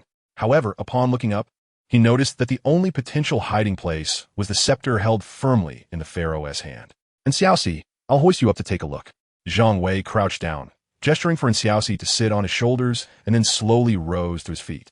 And Xiaoxi activated her phone's flashlight. The scepter resembled a slender rod, tapering at the bottom and flaring into a trumpet shape at the top. And Xiaoxi directed her phone's light into the trumpet opening. "There is something inside," she exclaimed excitedly, reaching her arm in to extract a small box. Yu Hongtao, intrigued, leaned in closer, though he did not believe it to be an antique, as the entire statue had been crafted right before his eyes and had a lifespan of no more than 6 months. Zhang Wei took the box, which was roughly the length of a finger and remarkably light. Upon opening, A colorfully encased postage stamp lay within, depicting the ancient architectural wonders of Egypt, with annotations in both English and Arabic above. The artwork exudes an exotic charm, rich in artistic flair, even within its protective seal. The white border of the stamp has begun to take on a faint yellow hue. Yu Hongtao frowned upon observing it, suspecting it to be an antiquity. Zhang Wei cast him a sidelong glance. If you cannot comprehend it, refrain from speculating alone. Let's hasten to find Dr. Zhao. You boy, should keep your silence if you lack the words, Yu Hongtao retorted with a chuckle. Although he was no expert in appraising antiques, he wondered if his clerical position was as effortless as it seemed. Hadn't he nearly reached the brink of a nervous breakdown? The group arrived at the office, where Dr. Zhao was preparing to have lunch. Zhang Wei quickly detained him. Uncle Zhao, there's no need to rush. I have a stamp here I'd like you to examine. Afterward, we can accompany Uncle Yu to the cafeteria. Yu Hongtao rolled his eyes. This lad's sudden appearance was surely not without ulterior motives. Upon hearing of a valuable item, Dr. Zhao's eyes sparkled with enthusiasm, momentarily forgetting about his meal. He approached his desk, donned gloves, and scrutinized the stamp closely. Before long, Dr. Zhao placed a magnifying glass down, smiling. Indeed, this is an old Egyptian postage stamp from around 1980. The absence of a cancellation mark suggests that its first owner was likely a philatelist, rather than someone intending to use it. He spread his hands. However, the value of a stamp is contingent upon its rarity and the subject matter depicted. Egyptian stamps are quite niche in our country. Their value is at most around 10,000 yuan. Zhang Wei, who often showcased national treasures, found himself somewhat disinterested in antiquities of lesser worth. And Xiaoxi, however, beamed with delight. That is still quite impressive. Uncle Zhao, we spent not a single penny. We found it through our own efforts. Ah, and Xiaoxi, you are truly remarkable. The most astute young lady I have ever encountered, Dr. Zhao remarked, his face lighting up with a warm smile at her presence. She was undeniably charming. Chapter 98. Establishing a company. Zhang Wei felt a sense of satisfaction. The true essence of this treasure hunt lay in the journey rather than the final prize. He carefully secured the stamp, regarding it as a meaningful addition to his collection, one he had no intention of selling. On their way, Zhang Wei inquired of Xiaoxi, "What are your plans for the afternoon?" A hint of jealousy surfaced in his tone as he added, "How long have you known her that you're already calling her Sister Jiayan?" "Let me hear you call me Brother Zhang Wei." And Xiaoxi replied with mild exasperation, "Sister Jiayan has been marginalized by the company recently. It's been quite unfortunate for her. Please don't add to her troubles." Zhang Wei, perplexed, asked, "Marginalized by the company? Isn't that pig-like fellow Wang already in custody?" Just as the words left his lips, he smacked his forehead, realizing that Wang Jiahao was the chairman's nephew. Although that particular individual had met his demise, the colleagues surrounding Chun Jiayan would likely continue to distance themselves from her. Sister Jiayan was a strong woman. If her setbacks were due to her own shortcomings, she would simply strive for greater success next time. However, if external factors and factional struggles were to blame, that would be far more painful than mere death. And Xiaoxi felt a pang of heartache for Chun Jiayan, who had been forcing a smile these past few days. Zhang Wei pondered for a considerable time. His account currently held over 20 million, of which 10 million was invested in the stock market. According to the intelligence he had received, Yaoji shares, priced at 30 yuan each, had hit their ceiling for 3 consecutive days, enabling him to net over 10 million. Keeping such funds in an account to accrue interest seemed rather imprudent. And Xiaoxi's eyes sparkled upon hearing this. "Are you planning to assist her? If that is the case, I shall forego the stand-up comedy show and invite her directly to our home." This young lady had not shown him such kindness in the past, and the bitterness that Zhang Wei had just suppressed surged back, transforming him into a veritable lemon. "Perhaps it's best to let it go. I am not well acquainted with her, and I've already been quite busy lately," Zhang Wei remarked, his demeanor suggesting disinterest. And Xiaoxi, however, resorted to playful coaxing, which eventually persuaded him to relent. Half an hour later, seated on the couch in the living room, Zhang Wei smiled at Chun Jiayan and said, "I have heard that you have recently been targeted by your group. I shall be direct. Your capabilities as general manager are beyond question. Have you considered partnering to establish a jewelry brand?" Chun Jiayan pondered for a moment before responding earnestly, "My greatest dream in life is to have my own jewelry brand. However, it is not an easy endeavor. Firstly, jewelry sales are notoriously slow, requiring substantial capital to sustain. Secondly, considerable marketing efforts are needed to cultivate consumer recognition and trust in the brand.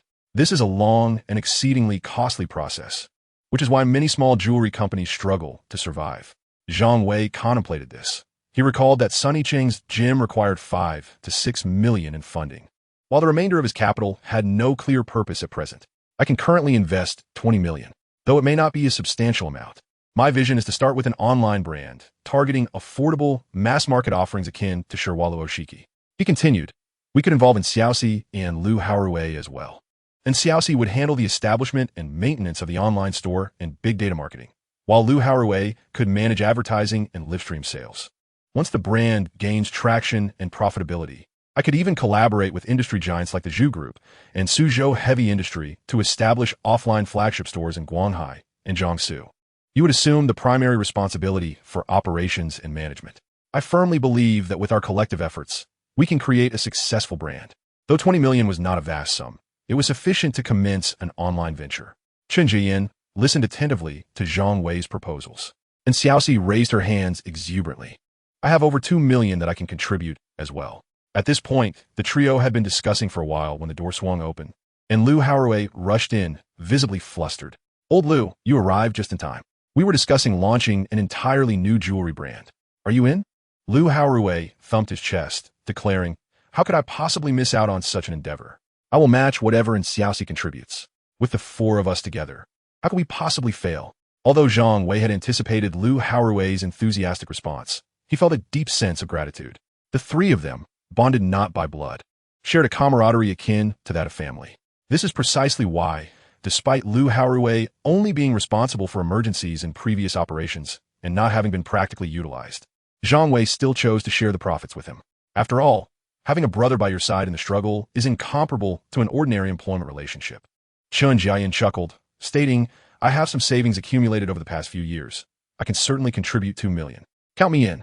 Zhang Wei nodded and called Zhu Pengfei to inquire if he would be interested in joining the venture.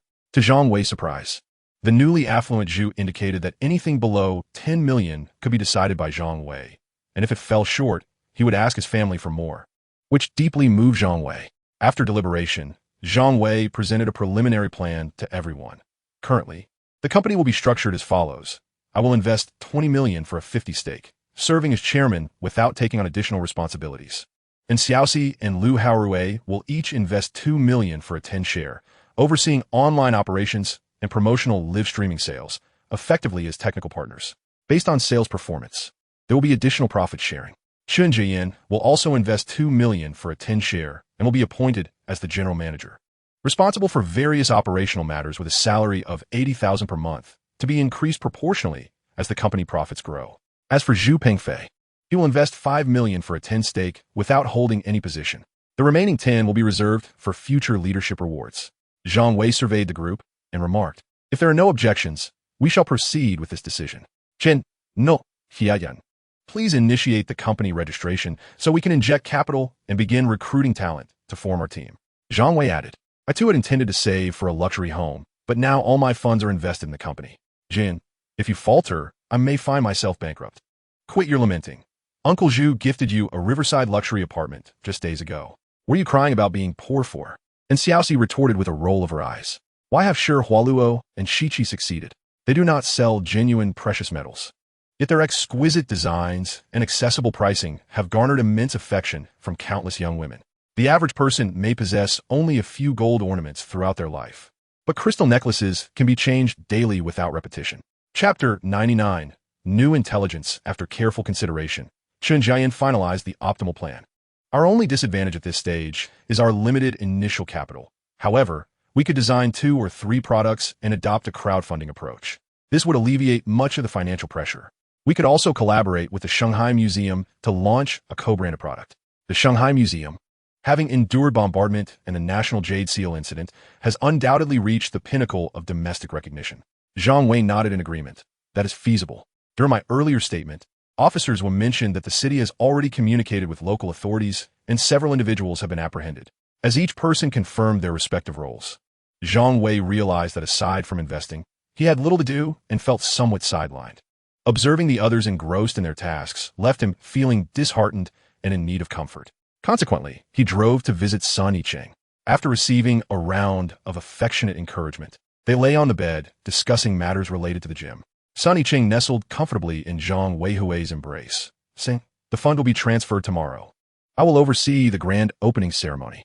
Zhang Wei claimed to be at leisure, yet the deposits in his account, having been invested in a gym and a forthcoming jewelry company, were nearly depleted. He realized he must adeptly exploit the intelligence system to generate revenue. Ding! Daily intelligence has been updated. Please check it at your convenience. Daily Intelligence 01. On Fruit Island, located offshore from Shanghai City, there lies an abandoned fishing village where a box of 1979 Moutai liquor is buried in the backyard of one household. This family secretly fled to Frog Island in the 1980s. The specific coordinates are as follows. Zhang Wei's eyes sparkled, although he seldom indulged in alcohol apart from social gatherings. An entire box of 1979 Moutai was an extraordinary treasure beyond monetary value. He vaguely recalled a news report about a bottle from the 1970s fetching over 600,000 yuan at auction. Furthermore, as time progresses, the vintage only appreciates in value. Daily Intelligence 02. After centuries of erosion, a small meteorite that fell to the riverbed in 1646 has drifted to a shallow area 30 meters north of Chongming Island. The specific coordinates are as follows. Zhang Wei marveled at the coincidence of encountering an island. Meteorite falls are typically loud events, and it should have been discovered long ago.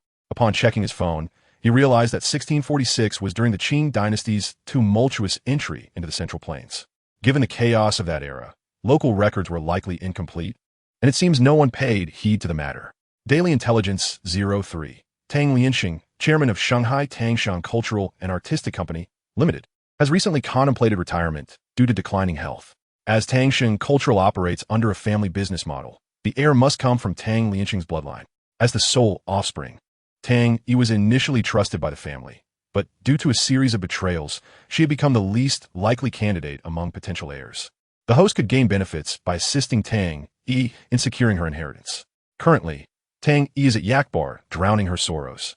Previous intelligence had clear paths to profit, but this time it was rather ambiguous. After all, Zhang Wei knew nothing about Tangshan Cultural or the individual Tang Yi.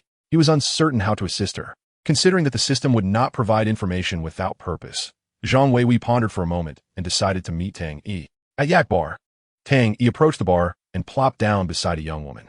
Raising her glass, she downed her whiskey in one gulp and drunkenly flirted, "Beautiful lady, may I share a drink with you?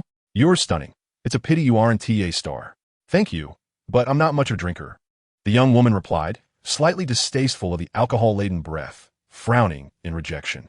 Tang Yi, seemingly oblivious to her discomfort, leaned in closer and said, "It's all right if you don't drink, but I truly believe you would make an excellent star. Have you heard of Tangshan Cultural? It's the agency for Lu Shi and Hu Ge. It's my father's business." "Really? I'm a huge fan of Hu Ge. It would be amazing to get his autograph." The young woman's anger transformed into delight, her eyes sparkling with excitement. "This is merely a trifling matter," cheerfully proclaimed. "My father's company has a film and television division, producing movies, TV dramas, and variety shows. If you're interested, I can arrange for you to have a speaking role next time, perhaps even act alongside in a scene." The girl, perhaps envisioning a scene with, blushed deeply, shedding her earlier aloof demeanor. She proactively clinked glasses with. He felt a sense of secret satisfaction, having encountered many such girls before, willing to do anything for fame and a chance to be closer to their idols. It seemed today would be yet another fleeting night of spring. "Ah, is this not the illustrious? Once again deceiving young ladies?" A mocking voice emerged from behind, turned to see the speaker, instantly filled with indignation, and shouted, "You are merely a dog kept by my family. You have no right to meddle in my affairs." Unfazed by the insult, retorted with a cold smile, "Even if I am but a dog of the family, I am a loyal hound to the chairman. Naturally, I wouldn't dare to pry into your matters. However, should it involve using the company's name to deceive young women, I wonder how your esteemed father would react if I reported it." Trembled with rage at his words, clenching his fists as he growled, "Get lost, disappear from my sight at once." Yet, ignored him, addressing the girl nearby with a loud voice, "If you're seeking the spotlight, you have chosen the wrong person. Who doesn't know the infamous? Yet, apart from the illustrious, every film produced has been marred by scandal, leading to the tragic downfall of female stars. You must tread carefully around such a gem." You wretch could no longer contain himself and lunged at, aiming to land a punch. However, having indulged in drink, his steps faltered and he was easily sidestepped by, who deftly pushed him aside, lost his balance, and fell to the ground. Such a waste of space, should remain at home, living off his family's fortune, rather than embarrass himself in public. Echoed S. piercing mockery in his ears. grinding his teeth in silence, rose without uttering a word, and exited outside. Chapter 100.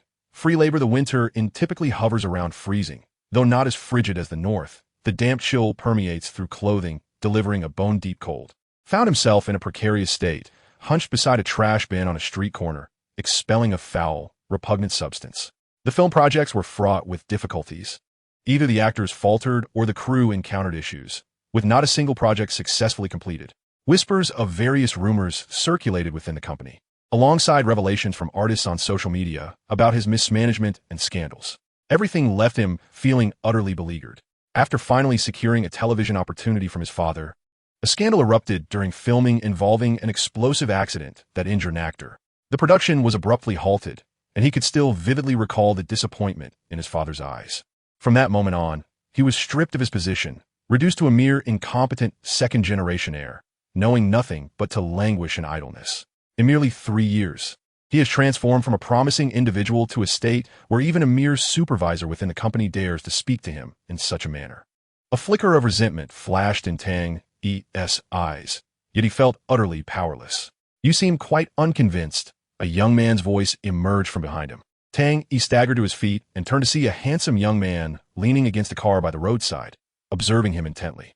After a moment of silence, Tang Yi, without uttering a word, turned to leave. Indeed, what could be better than living off the wealth of one's family, idly passing time? Being subjected to a few remarks would cost him anything. Zhang Wei continued to provoke him. Tang Yi turned around, casting a cold glance at Zhang Wei. "Indeed, I am a worthless parasite, and whatever you wish to extract from me, do not waste your efforts." Zhang Wei, taken aback, realized that this individual had seen through his ulterior motives at first glance, suggesting he was not merely a frivolous character. This notion sparked a hint of intrigue within him. Even a worthless person can be of some utility. "Would you dare accompany me to a location? I happen to have some matters that someone of your stature could assist with." Tang Yi was momentarily stunned, not anticipating that the young man would utter such words. His stubbornness flared up. "What are you afraid of?" he retorted, moving to enter the car. Zhang Wei stopped him, handing him a bottle of water. "Rinse your mouth first. I do not wish for any unpleasant odors in the vehicle." An hour later, Tang Yi sat in the passenger seat, pointing ahead. "So why have you brought me here?" He never expected that this man would drive silently for an hour, ultimately bringing him to the riverbank of Chongming Island.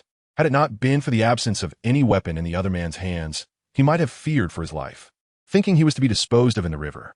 As they spoke, Zhang Wei retrieved a shovel from the trunk, much to Tang Yi's horror. His earlier bravado had dissipated. He retreated, shouting at Zhang Wei, "Brother, do not act rashly. Everything can be negotiated. Please do not embark on a path of crime." Zhang Wei, somewhat speechless, tossed the rubber boots and shovel before Tang Yi. "What?" Tang Yi exclaimed. "Beijing did it." He gazed at the dark expanse of the mudflat, pondering why. As a second-generation rich heir, he was being asked to dig in the mud.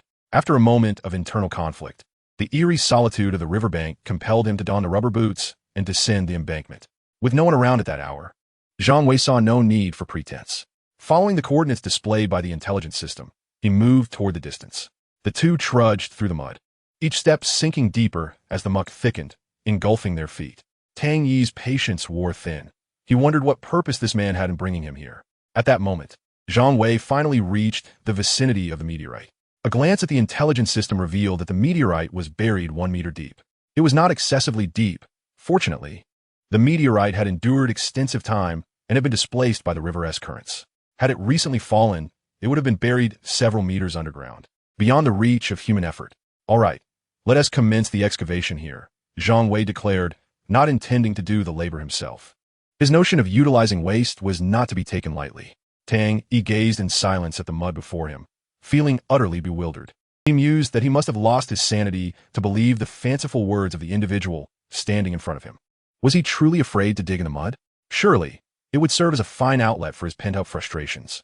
After a moment of contemplation, he resolutely lifted the shovel and plunged it into the earth with all his might, as if he were attempting to expel the grievances he had endured over the years. Zhang Wei stood by, quietly observing as the pit grew larger and deeper. Time seemed to stretch indefinitely until, when only the upper half of Tang Yi remained visible, a sudden sound resonated, a distinct vibration from the shovel's end that was markedly different from before. Instinctively, he paused his digging. "Stop using the shovel," Use your hands to uncover it, Zhang Wei urged, raising his flashlight. Tang Yi, who had initially sought only to vent his inner turmoil, was taken aback to discover that there was indeed something buried beneath. His curiosity piqued. He leaned down to excavate with his hands. Before long, an irregularly shaped stone the size of a human head came into view. Strangely, this stone was extraordinarily heavy, its gray-brown surface riddled with numerous tiny holes. The light from the flashlight reflected off it, revealing a metallic sheen. Tang Yi felt a bit dazed. What on earth was this? Why are you dawdling? Hurry and hand it over, Zhang Wei urged impatiently, shivering from the cold after standing by the Yangtze River for so long. Tang Yi complied, passing the stone to Zhang Wei before leaning closer, his curiosity compelling him to ask, "How did you know there was something down here? Everything in this area looks the same to me." "You will find out soon enough," Zhang Wei replied, shouldering the meteorite and striding towards the riverbank. Once in the car, he cranked the air conditioning to the maximum, finally beginning to warm up. "Since you've proven to be somewhat useful, how about I treat you to breakfast? Will you come?" Having dug such a large pit, Tang Yi was indeed quite hungry and nodded in agreement, eager to satiate his curiosity about the enigmatic man before him. "My name is Zhang Wei. We can discuss your questions after breakfast," he said, pressing the accelerator as they headed towards the city. With the opening of the Cross River Bridge, traveling from Shanghai City to Chongming Island no longer required loading the car onto a ferry. An hour later, Zhang Wei parked the car in the lot of the Shanghai Museum. "Aren't we supposed to be going for breakfast? Why are we at the museum?" Tang Yi pondered it, increasingly perplexed by Zhang Wei's inconsistent words and actions. Zhang Wei gestured for him to follow, leading them to the cafeteria. The museum often attracted research enthusiasts like Dr. Zhao, who worked late into the night, necessitating the cafeteria's operation even at such hours. Zhang Wei glanced at the time. It was nearly 5 o'clock, and he inquired of the chef behind the serving window, "Is breakfast ready yet?" Noticing that Zhang Wei was one of the members of the freeloading trio, the chef glanced at the steamer and replied, "We only have steamed buns and dumplings ready at the moment. Noodles 1 TB available until around 6. Zhang Wei nodded, ordering several meat buns and 2 bags of soy milk, while informing the chef, "Director Yu is here today. Please charge it to his meal card." The chef nodded, internally lamenting the situation. Upon encountering you all, the curator must have surely committed some heinous acts in a past life. It is quite unfortunate. Chapter 101, The Heirs' War. After finishing breakfast, Zhang Wei carried the meteorite to the museum office. At this hour, only Dr. Zhang was at the workbench, restoring artifacts. Zhang Wei approached and greeted him. "Good morning, Dr. Zhang. I wonder if you could assist me in obtaining a geological expert's identification." Dr. Zhang paused his work and smiled. "Is this a meteorite? I must say, I do have a few alumni who specialize in this field. Let me reach out to them for you." Due to the nature of their work, archaeology and geological surveying often intertwine, allowing for mutual corroboration, so Zhang Wei was not at all surprised by Dr. Zhang's connections. Tang Yi, standing nearby, was somewhat astonished. Initially, he thought Zhang Wei was a relative of the curator, and just moments ago, he believed he was a museum staff member. However, through their conversation, it became apparent that he did not fit either description. Dr. Zhang made a phone call and then informed Zhang Wei, "I have an alumnus who happens to be in Shanghai, but he has an academic conference this morning and will likely arrive in the afternoon." Zhang Wei nodded. "Just so happens I have some matters to attend to as well, Dr. Zhang. I will leave the items in the studio. I would appreciate it if you could take a look." "All right, you go about your business," Dr. Zhang replied. After leaving the museum, Zhang Wei pulled Tang Yi into the car and pressed the accelerator, heading south. "Where are we going now?" Tang Yi wondered, finding Zhang Wei to be an enigma today. Zhang Wei smiled silently as they drove south to a port by the East China Sea. Fruit Island, isolated in the middle of the sea, can only be reached by ferry. Fortunately, the vehicle could be driven directly onto the boat. Otherwise, Zhang Wei would have had to carry the shovels and equipment himself. After a 2-hour voyage, they disembarked. The car circled the small island before arriving at an abandoned fishing village. This place had been desolate for over a decade, with vines overtaking the brick walls. Many houses had collapsed, and the remaining structures were precariously standing. Zhang Wei, holding a shovel, arrived at an ordinary courtyard based on the information provided. He tossed the shovel on the ground and said to Tang Yi, "Hurry up and start digging." Tang Yi, having endured inexplicable events since following this man, felt his patience wearing thin. "Are you out of your mind? Why should I listen to you?" he shouted at Zhang Wei. Zhang Wei remained composed. "I assure you, once you finish digging, you will know the answer." Tang Yi kicked the shovel away in frustration, yelling, "What answer? I've had enough." He then turned to leave. After half an hour, Zhang Wei leisurely walked to a spot in the courtyard and stopped. You dug in the wrong place. You should dig right here beneath my feet. Tang Yi, infuriated, shouted, why did you wait until now to say that after I've dug for so long? Zhang Wei shrugged. You didn't ask, and your attitude earlier was quite poor, yelling at me. Why should I tell you? Tang Yi's face flushed crimson, but ultimately, he said nothing and resumed digging. It seemed that the smuggler had buried this location hastily, as it was not very deep, within less than half a meter. Tang Yi's shovel struck a wooden box. There really is something? Tang Yi exclaimed, surprised. The man before him grew increasingly mysterious. He was not foolish, but rather quite intelligent. The previous stretch of mudflat bore no traces of concealment, much like the courtyard before him, indicating that Zhang Wei had not buried anything in advance. Could it be that it was buried by his ancestors, which is why he was aware of it? Tang Yi felt this was the only plausible explanation. Zhang Wei made no further inquiries, instead shouldering the wine and departing from the abandoned fishing village. Now that you have finished digging, can you enlighten me on how you intend to assist me? Tang Yi fixed his gaze on Zhang Wei, ready to strike him with a shovel at the slightest sign of refusal. Zhang Wei chuckled. Through these two excavations, I merely wish to convey that there is no intelligence about Shanghai that I am unaware of. If you have not yet completely fallen into ruin, then by collaborating with me, you can become the inheritor of Tangshan culture. Tang Yi fell silent for a moment before responding. I concede that you possess an air of mystery. However, contending for the title of inheritor of Tangshan is no simple matter of unearthing a stone.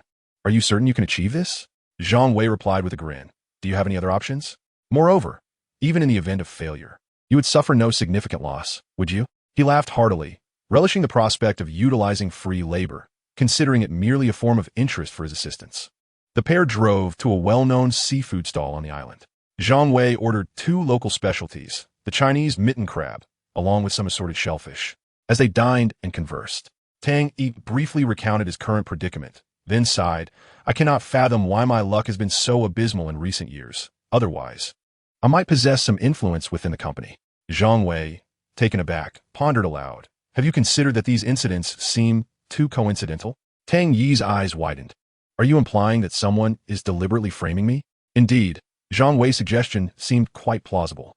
Thus, to become the future chairman of Tangshan culture, you must follow a 2-step approach, Zhang Wei analyzed. First, identify those who have conspired against you to shed the title of failure. Then, seek a position within Tangshan to achieve noteworthy accomplishments. With trust established from both sides, you will be invulnerable. Seeing Tang Yi hesitating, Zhang Wei interjected. I know you may find this overwhelming. Rest assured, intelligence is my forte. In all of Shanghai, I claim the second position, and no one dares contest me. He continued. You should familiarize yourself with the operations of Tangshan Group, as this aspect is reliant upon your own efforts. Next, let us discuss remuneration, for I cannot engage in unpaid labor. However, you need not worry. I shall accept no compensation until you assume the role of inheritor. Zhang Wei was unperturbed by the thought of Tang Yi reneging on their agreement, for he possessed a system that made him fearless in Shanghai. After some contemplation, Tang Yi raised a finger and proposed, if you can facilitate my ascension, what do you think of this figure? 100 million? Zhang Wei mused, finding the offer reasonable. Tang Yi shook his head. You may not fully grasp the valuation of Tangshan culture. I am referring to 1 billion, and in US dollars. Zhang Wei's heart skipped a beat. Was Tangshan culture truly worth that much? As the largest film and cultural enterprise in Huagua, it boasted a plethora of signed stars, including several superstars.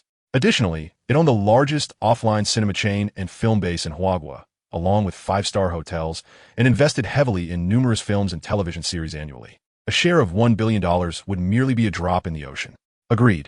Now, let us discuss your competitors. Is it your uncle or your cousins? Zhang Wei inquired, a hint of surprise evident in his tone. To whom, precisely, is Tang Yi competing? Chapter 102, The Value of Meteorites. Tang Yi found Zhang Wei's demeanor somewhat peculiar, and stated matter-of-factly, I am the youngest son. I have an elder brother, Tang Ziyuan, and an elder sister, Tang Shijuan, both of whom hold positions within the company, overseeing film investments, talent management, and hotel operations, as well as offline cinema. Zhang Wei questioned whether he was dreaming, as he recalled that intelligence from the previous day indicated that Tang Yi should be the sole son of Tang Lianxing, the chairman of Tangshan culture. Skeptical, he activated the system and quickly perused the blue interface. Indeed, it clearly stated that Tang Lianxing had only one legitimate child. The system's output could not be erroneous, which implied that Tang Yi's elder brother and sister were not biologically related to Tang Lianqing. How colorful the old man's background was. No wonder the information from last night failed to mention how to assist Tang Yi in becoming the heir. It concealed a significant secret. Zhang Wei did not directly state his suspicions, but subtly probed further into Tang Yi's family circumstances. The elder Tang was a native of the harbor city and had married only Tang Yi's mother throughout his life. He had fallen in love with her at first sight during a chance encounter and successfully sought a matchmaker to propose. Subsequently, the Tang family welcomed 3 siblings. However, Tang Yi's mother tragically passed away in a car accident when he was quite young. His father never remarried and has continued to live this way until now. After Tang Yi was expelled from the company, the old man entrusted the business to his elder brother and sister, who manage it separately, only involving himself in significant decisions. Currently, Tang Ziyuan and Tang Shijuan were locked in fierce competition for the position of heir. After listening for some time, Zhang Wei lowered his head in contemplation. The critical question now was whether the elder Tang and Tang Yi's siblings were aware of their non-biological relationship. Zhang Wei surmised that they likely remained oblivious. Given Tang Yi's portrayal of his father, it was improbable for such a traditional patriarch to tolerate the notion of outsiders inheriting his legacy. Furthermore, if his siblings were aware, they would surely be united against him, rather than embroiled in conflict. They would likely be devising schemes to eliminate their father and divide the estate. Zhang Wei had attained a comprehensive understanding of Tang Yi's current predicament. The company was firmly under the control of Tang Ziyuan and Tang Shijuan. Although the elder Tang possessed absolute decision-making authority, he had become thoroughly disillusioned with Tang Yi after several incidents. Revealing the truth about their blood relations could lead to unpredictable consequences, as Tang Ziyuan and his sister would undoubtedly retaliate fiercely. At that point, Tang Sheng culture might very well fracture or even face bankruptcy. Fortunately, the adversaries were in the open while he remained in the shadows. Their mutual strife had distracted them from Tang Yi's situation. The pressing concern was to regain the old man's trust and discreetly investigate any compromising information regarding his elder brother and sister. Adopting a strategy of observing the conflict from a distance, Zhang Wei chuckled and remarked, "Uncle Yu, your awareness seems somewhat lacking. I assent it all for the nation's benefit." To which the reply came, "You little rascal, when I joined the party, you were still drinking milk." Yu Hongtao, in a somewhat irritable tone, cursed softly and then introduced the 2 individuals beside him. "This fellow here is Zhang Wei. He is the one who borrowed the imperial seal of state from our museum.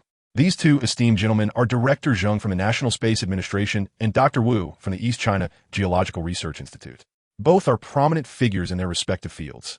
Zhang Wei, do not hesitate to greet them." Zhang Wei, momentarily setting aside his playful demeanor, hurried over to shake hands with the 2, saying, "Good day, uncles. I wonder how it is that my meteorite has drawn the attention of the Space Administration." Dr. Wu, a bespectacled elderly gentleman with a gentle demeanor, smiled at Zhang Wei and replied, "I had initially planned to come alone after my lunch. However, your meteorite is quite extraordinary, which is why I summoned Director Zheng to join me. Is there something unique about this meteorite?"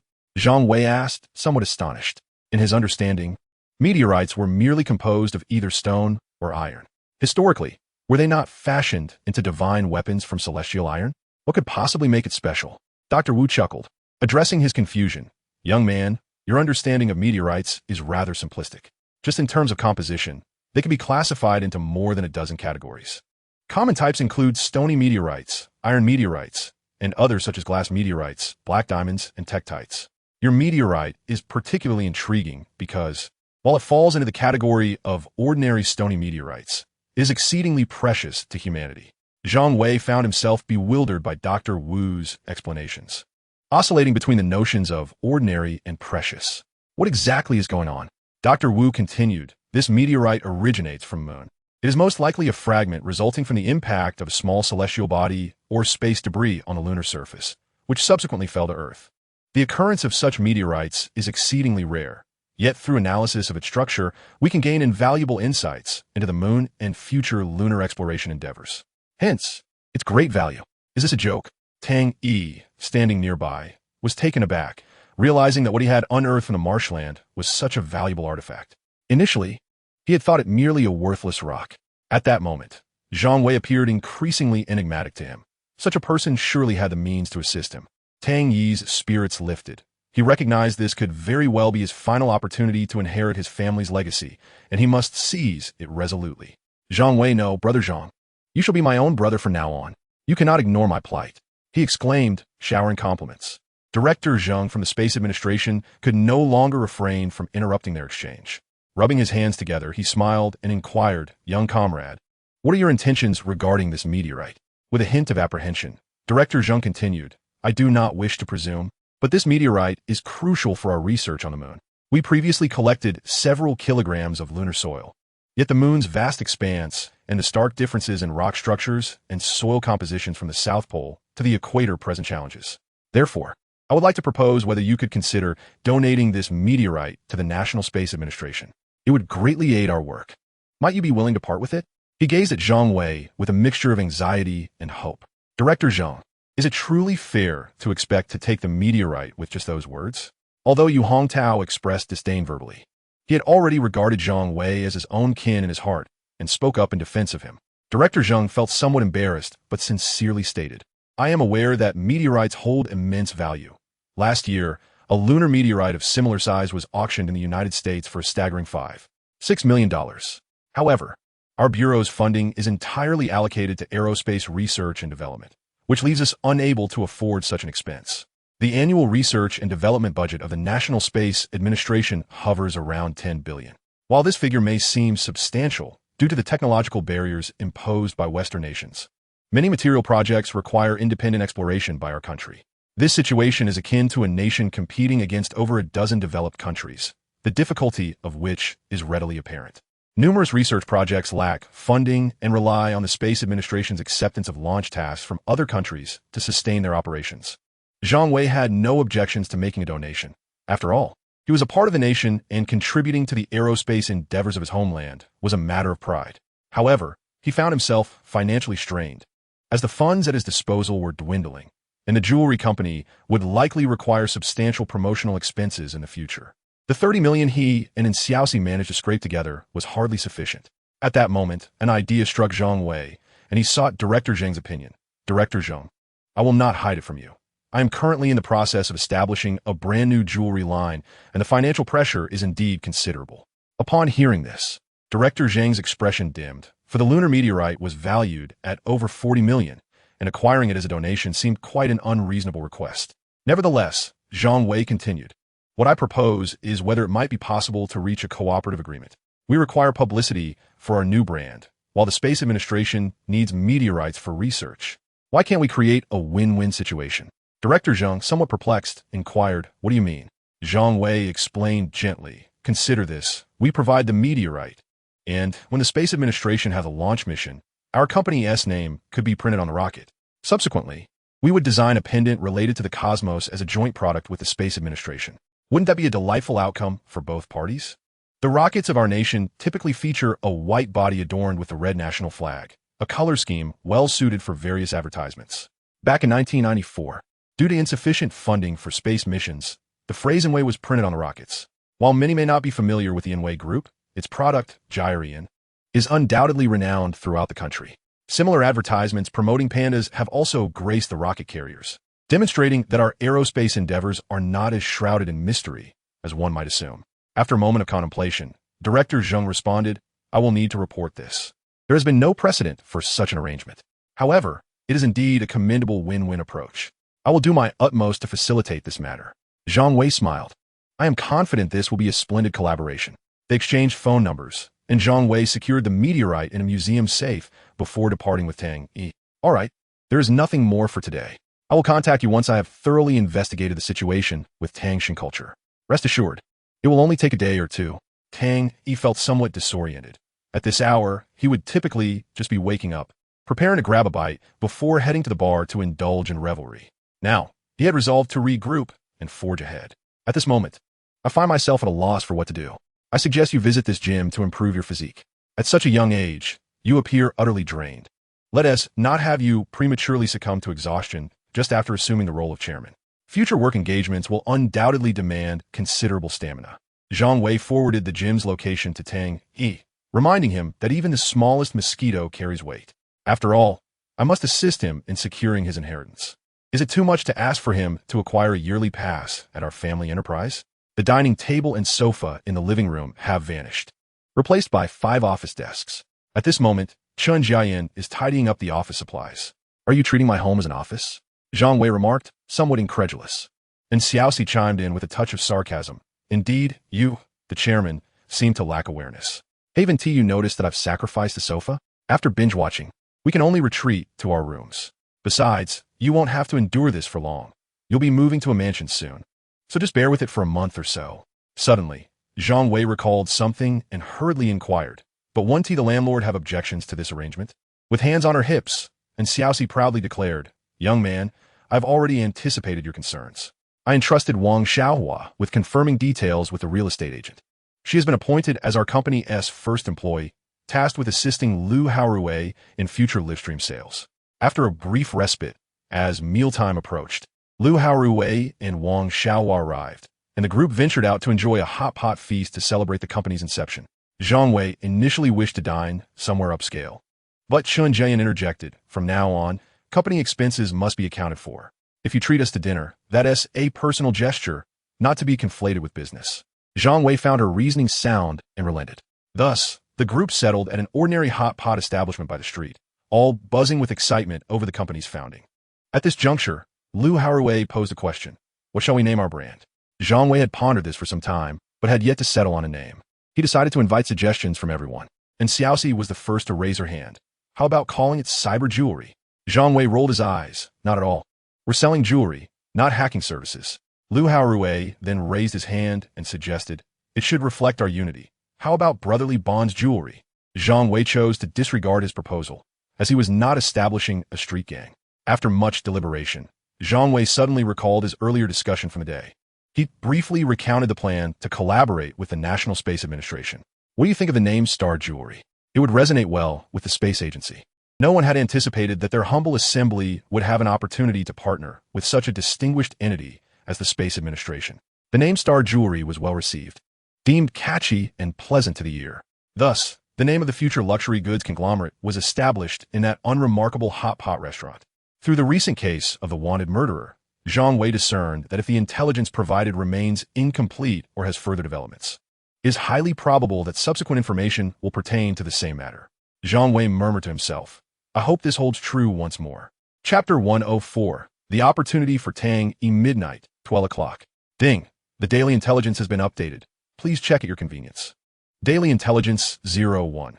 The contract of the renowned singer Zhou Shan with his management company is nearing its expiration. Due to oppression and unfair treatment from the agency, he has resolved not to renew the contract. He is currently torn between pursuing an independent career or seeking a trustworthy and reliable management company. As Zhou Shan is not a creative artist, the agency places great importance on high-quality, original songs.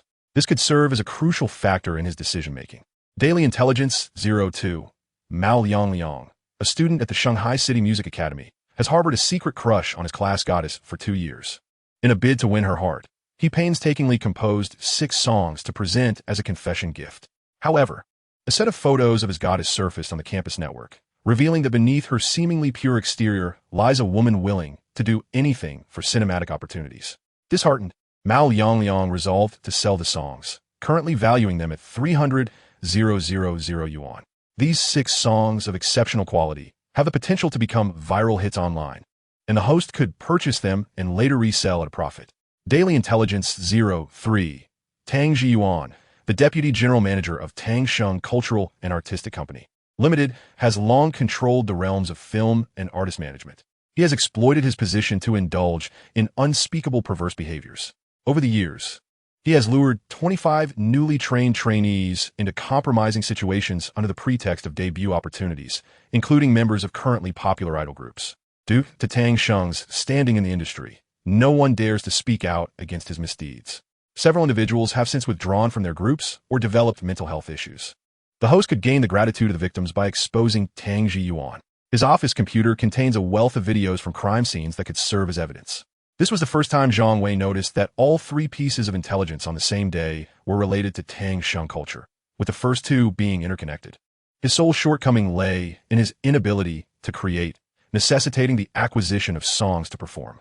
Moreover, The chances for oppressed artists to obtain quality songs from management companies are nearly non-existent.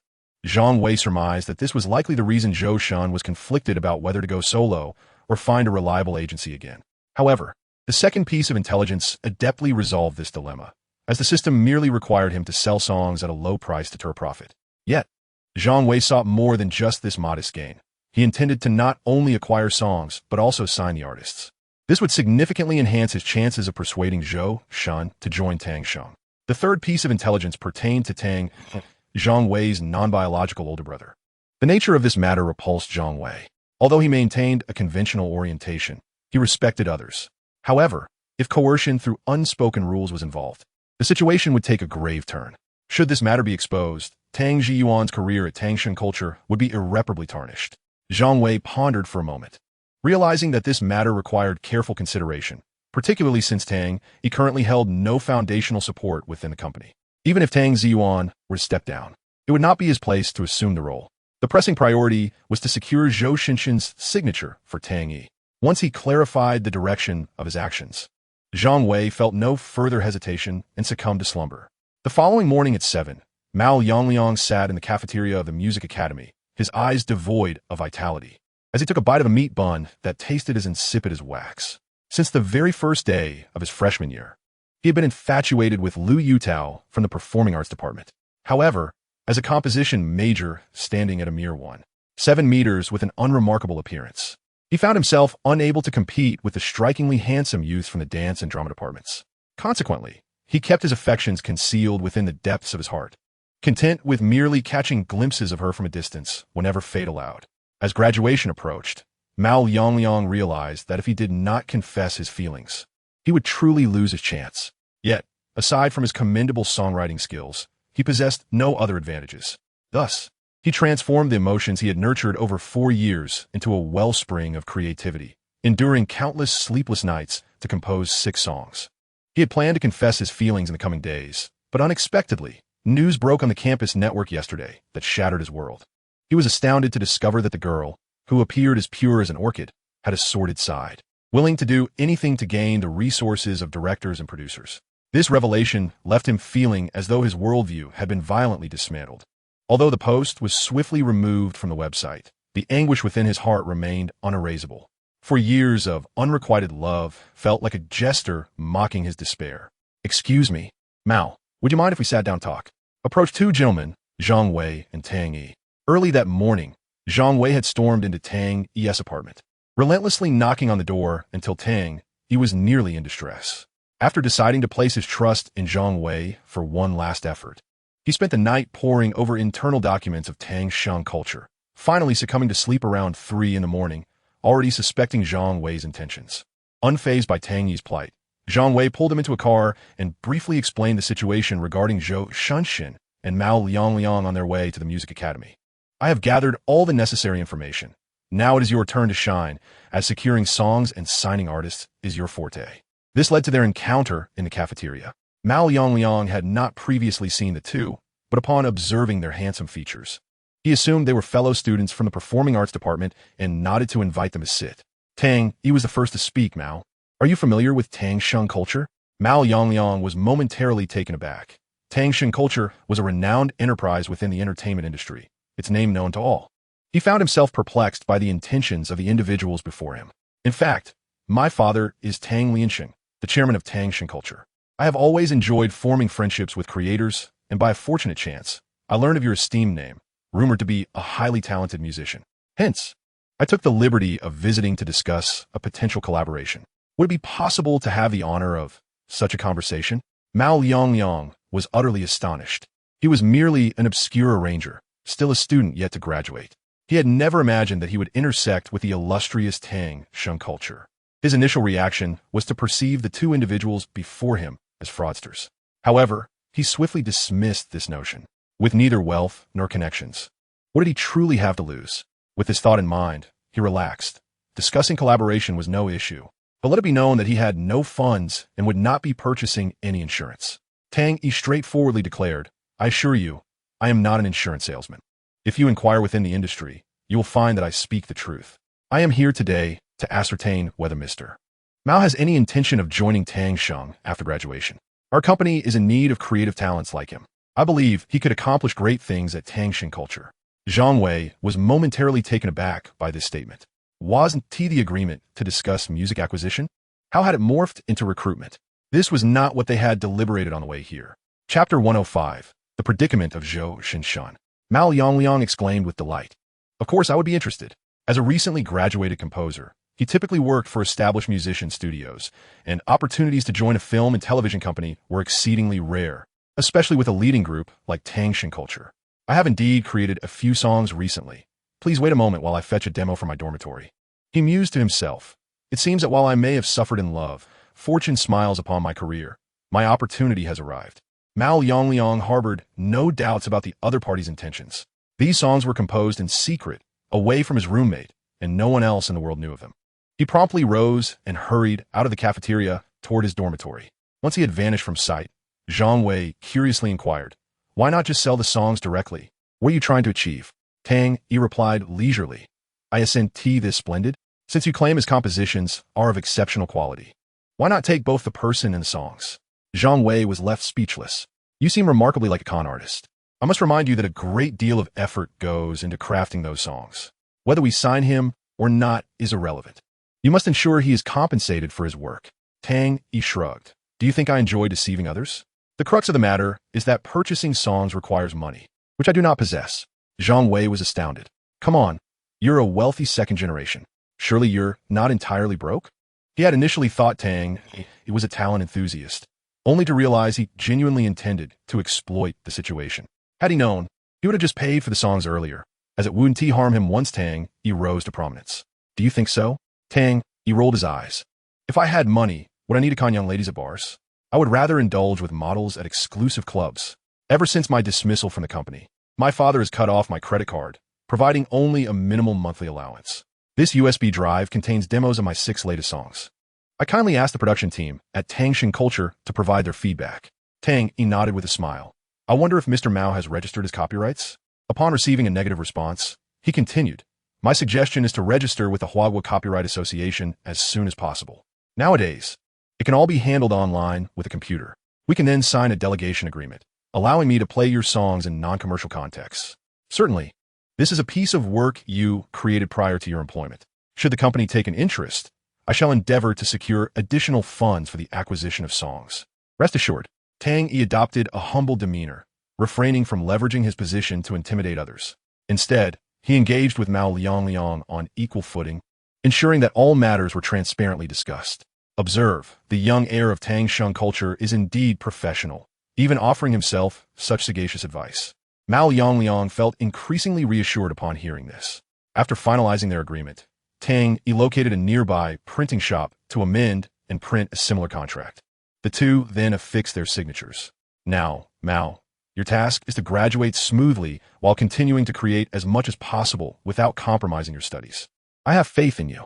Mao Yongliang nodded enthusiastically. "Brother Tang, I shall heed your guidance and look forward to your continued support." "Haha, well said. From now on, I shall call you Liang," Tang Yi replied. Zhang Wei observed the two with a complex expression, realizing he had gained insight. He hadn't anticipated Tang Yi's negotiation skills.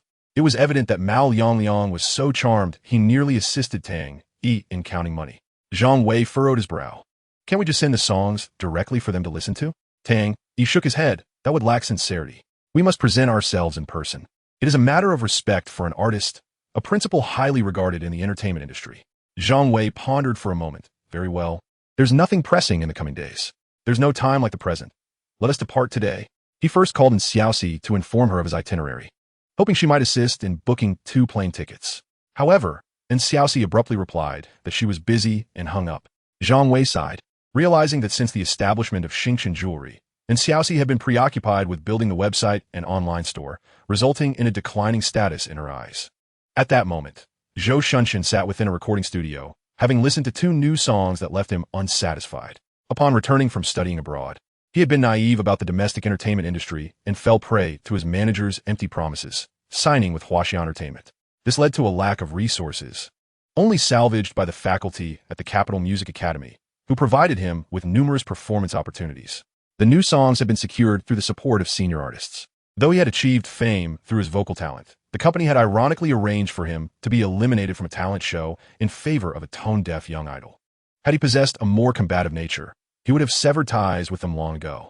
Now, as a top-tier singer in the industry with countless fans, he noticed his contract nearing expiration. Huaxia Entertainment pressured him to renew while offering new songs of questionable quality, reflecting a lack of sincerity. Setting the songs aside, Zhou Shanshan sighed. It seems I must find a way to acquire songs myself. Observing Zhou Shinshin's discontent, his manager, Hongjia, continued to explain, Shinshin, you know how challenging it is to source songs these days. These are the best the company could find. If you renew your contract soon, I can negotiate with the company for a more substantial budget to scout new songs. Zhou Shanshan nodded calmly, having heard such empty promises from Hongjia countless times before. The issue has never been fulfilled. Apart from a few old songs, he can only cover the works of others. Consequently, it is inevitable that fans will compare him to the original artists, which has led to him offending several singers within the industry. At this moment, his assistant hurriedly entered, noticing that Hongjia was also in a state of hesitation. Zhou Shun, puzzled, inquired, Lanlan, what troubles you? This assistant, who had been by his side since he joined the company, shared a deep bond with him, making this unusual behavior all the more conspicuous. After a moment's hesitation, Lanlan finally spoke up. Brother Shun, two individuals claiming to be from Tangshan culture have arrived and wish to discuss a potential contract with you. Upon hearing this, the expressions of those present turned peculiar, especially Hongjia, whose face darkened significantly.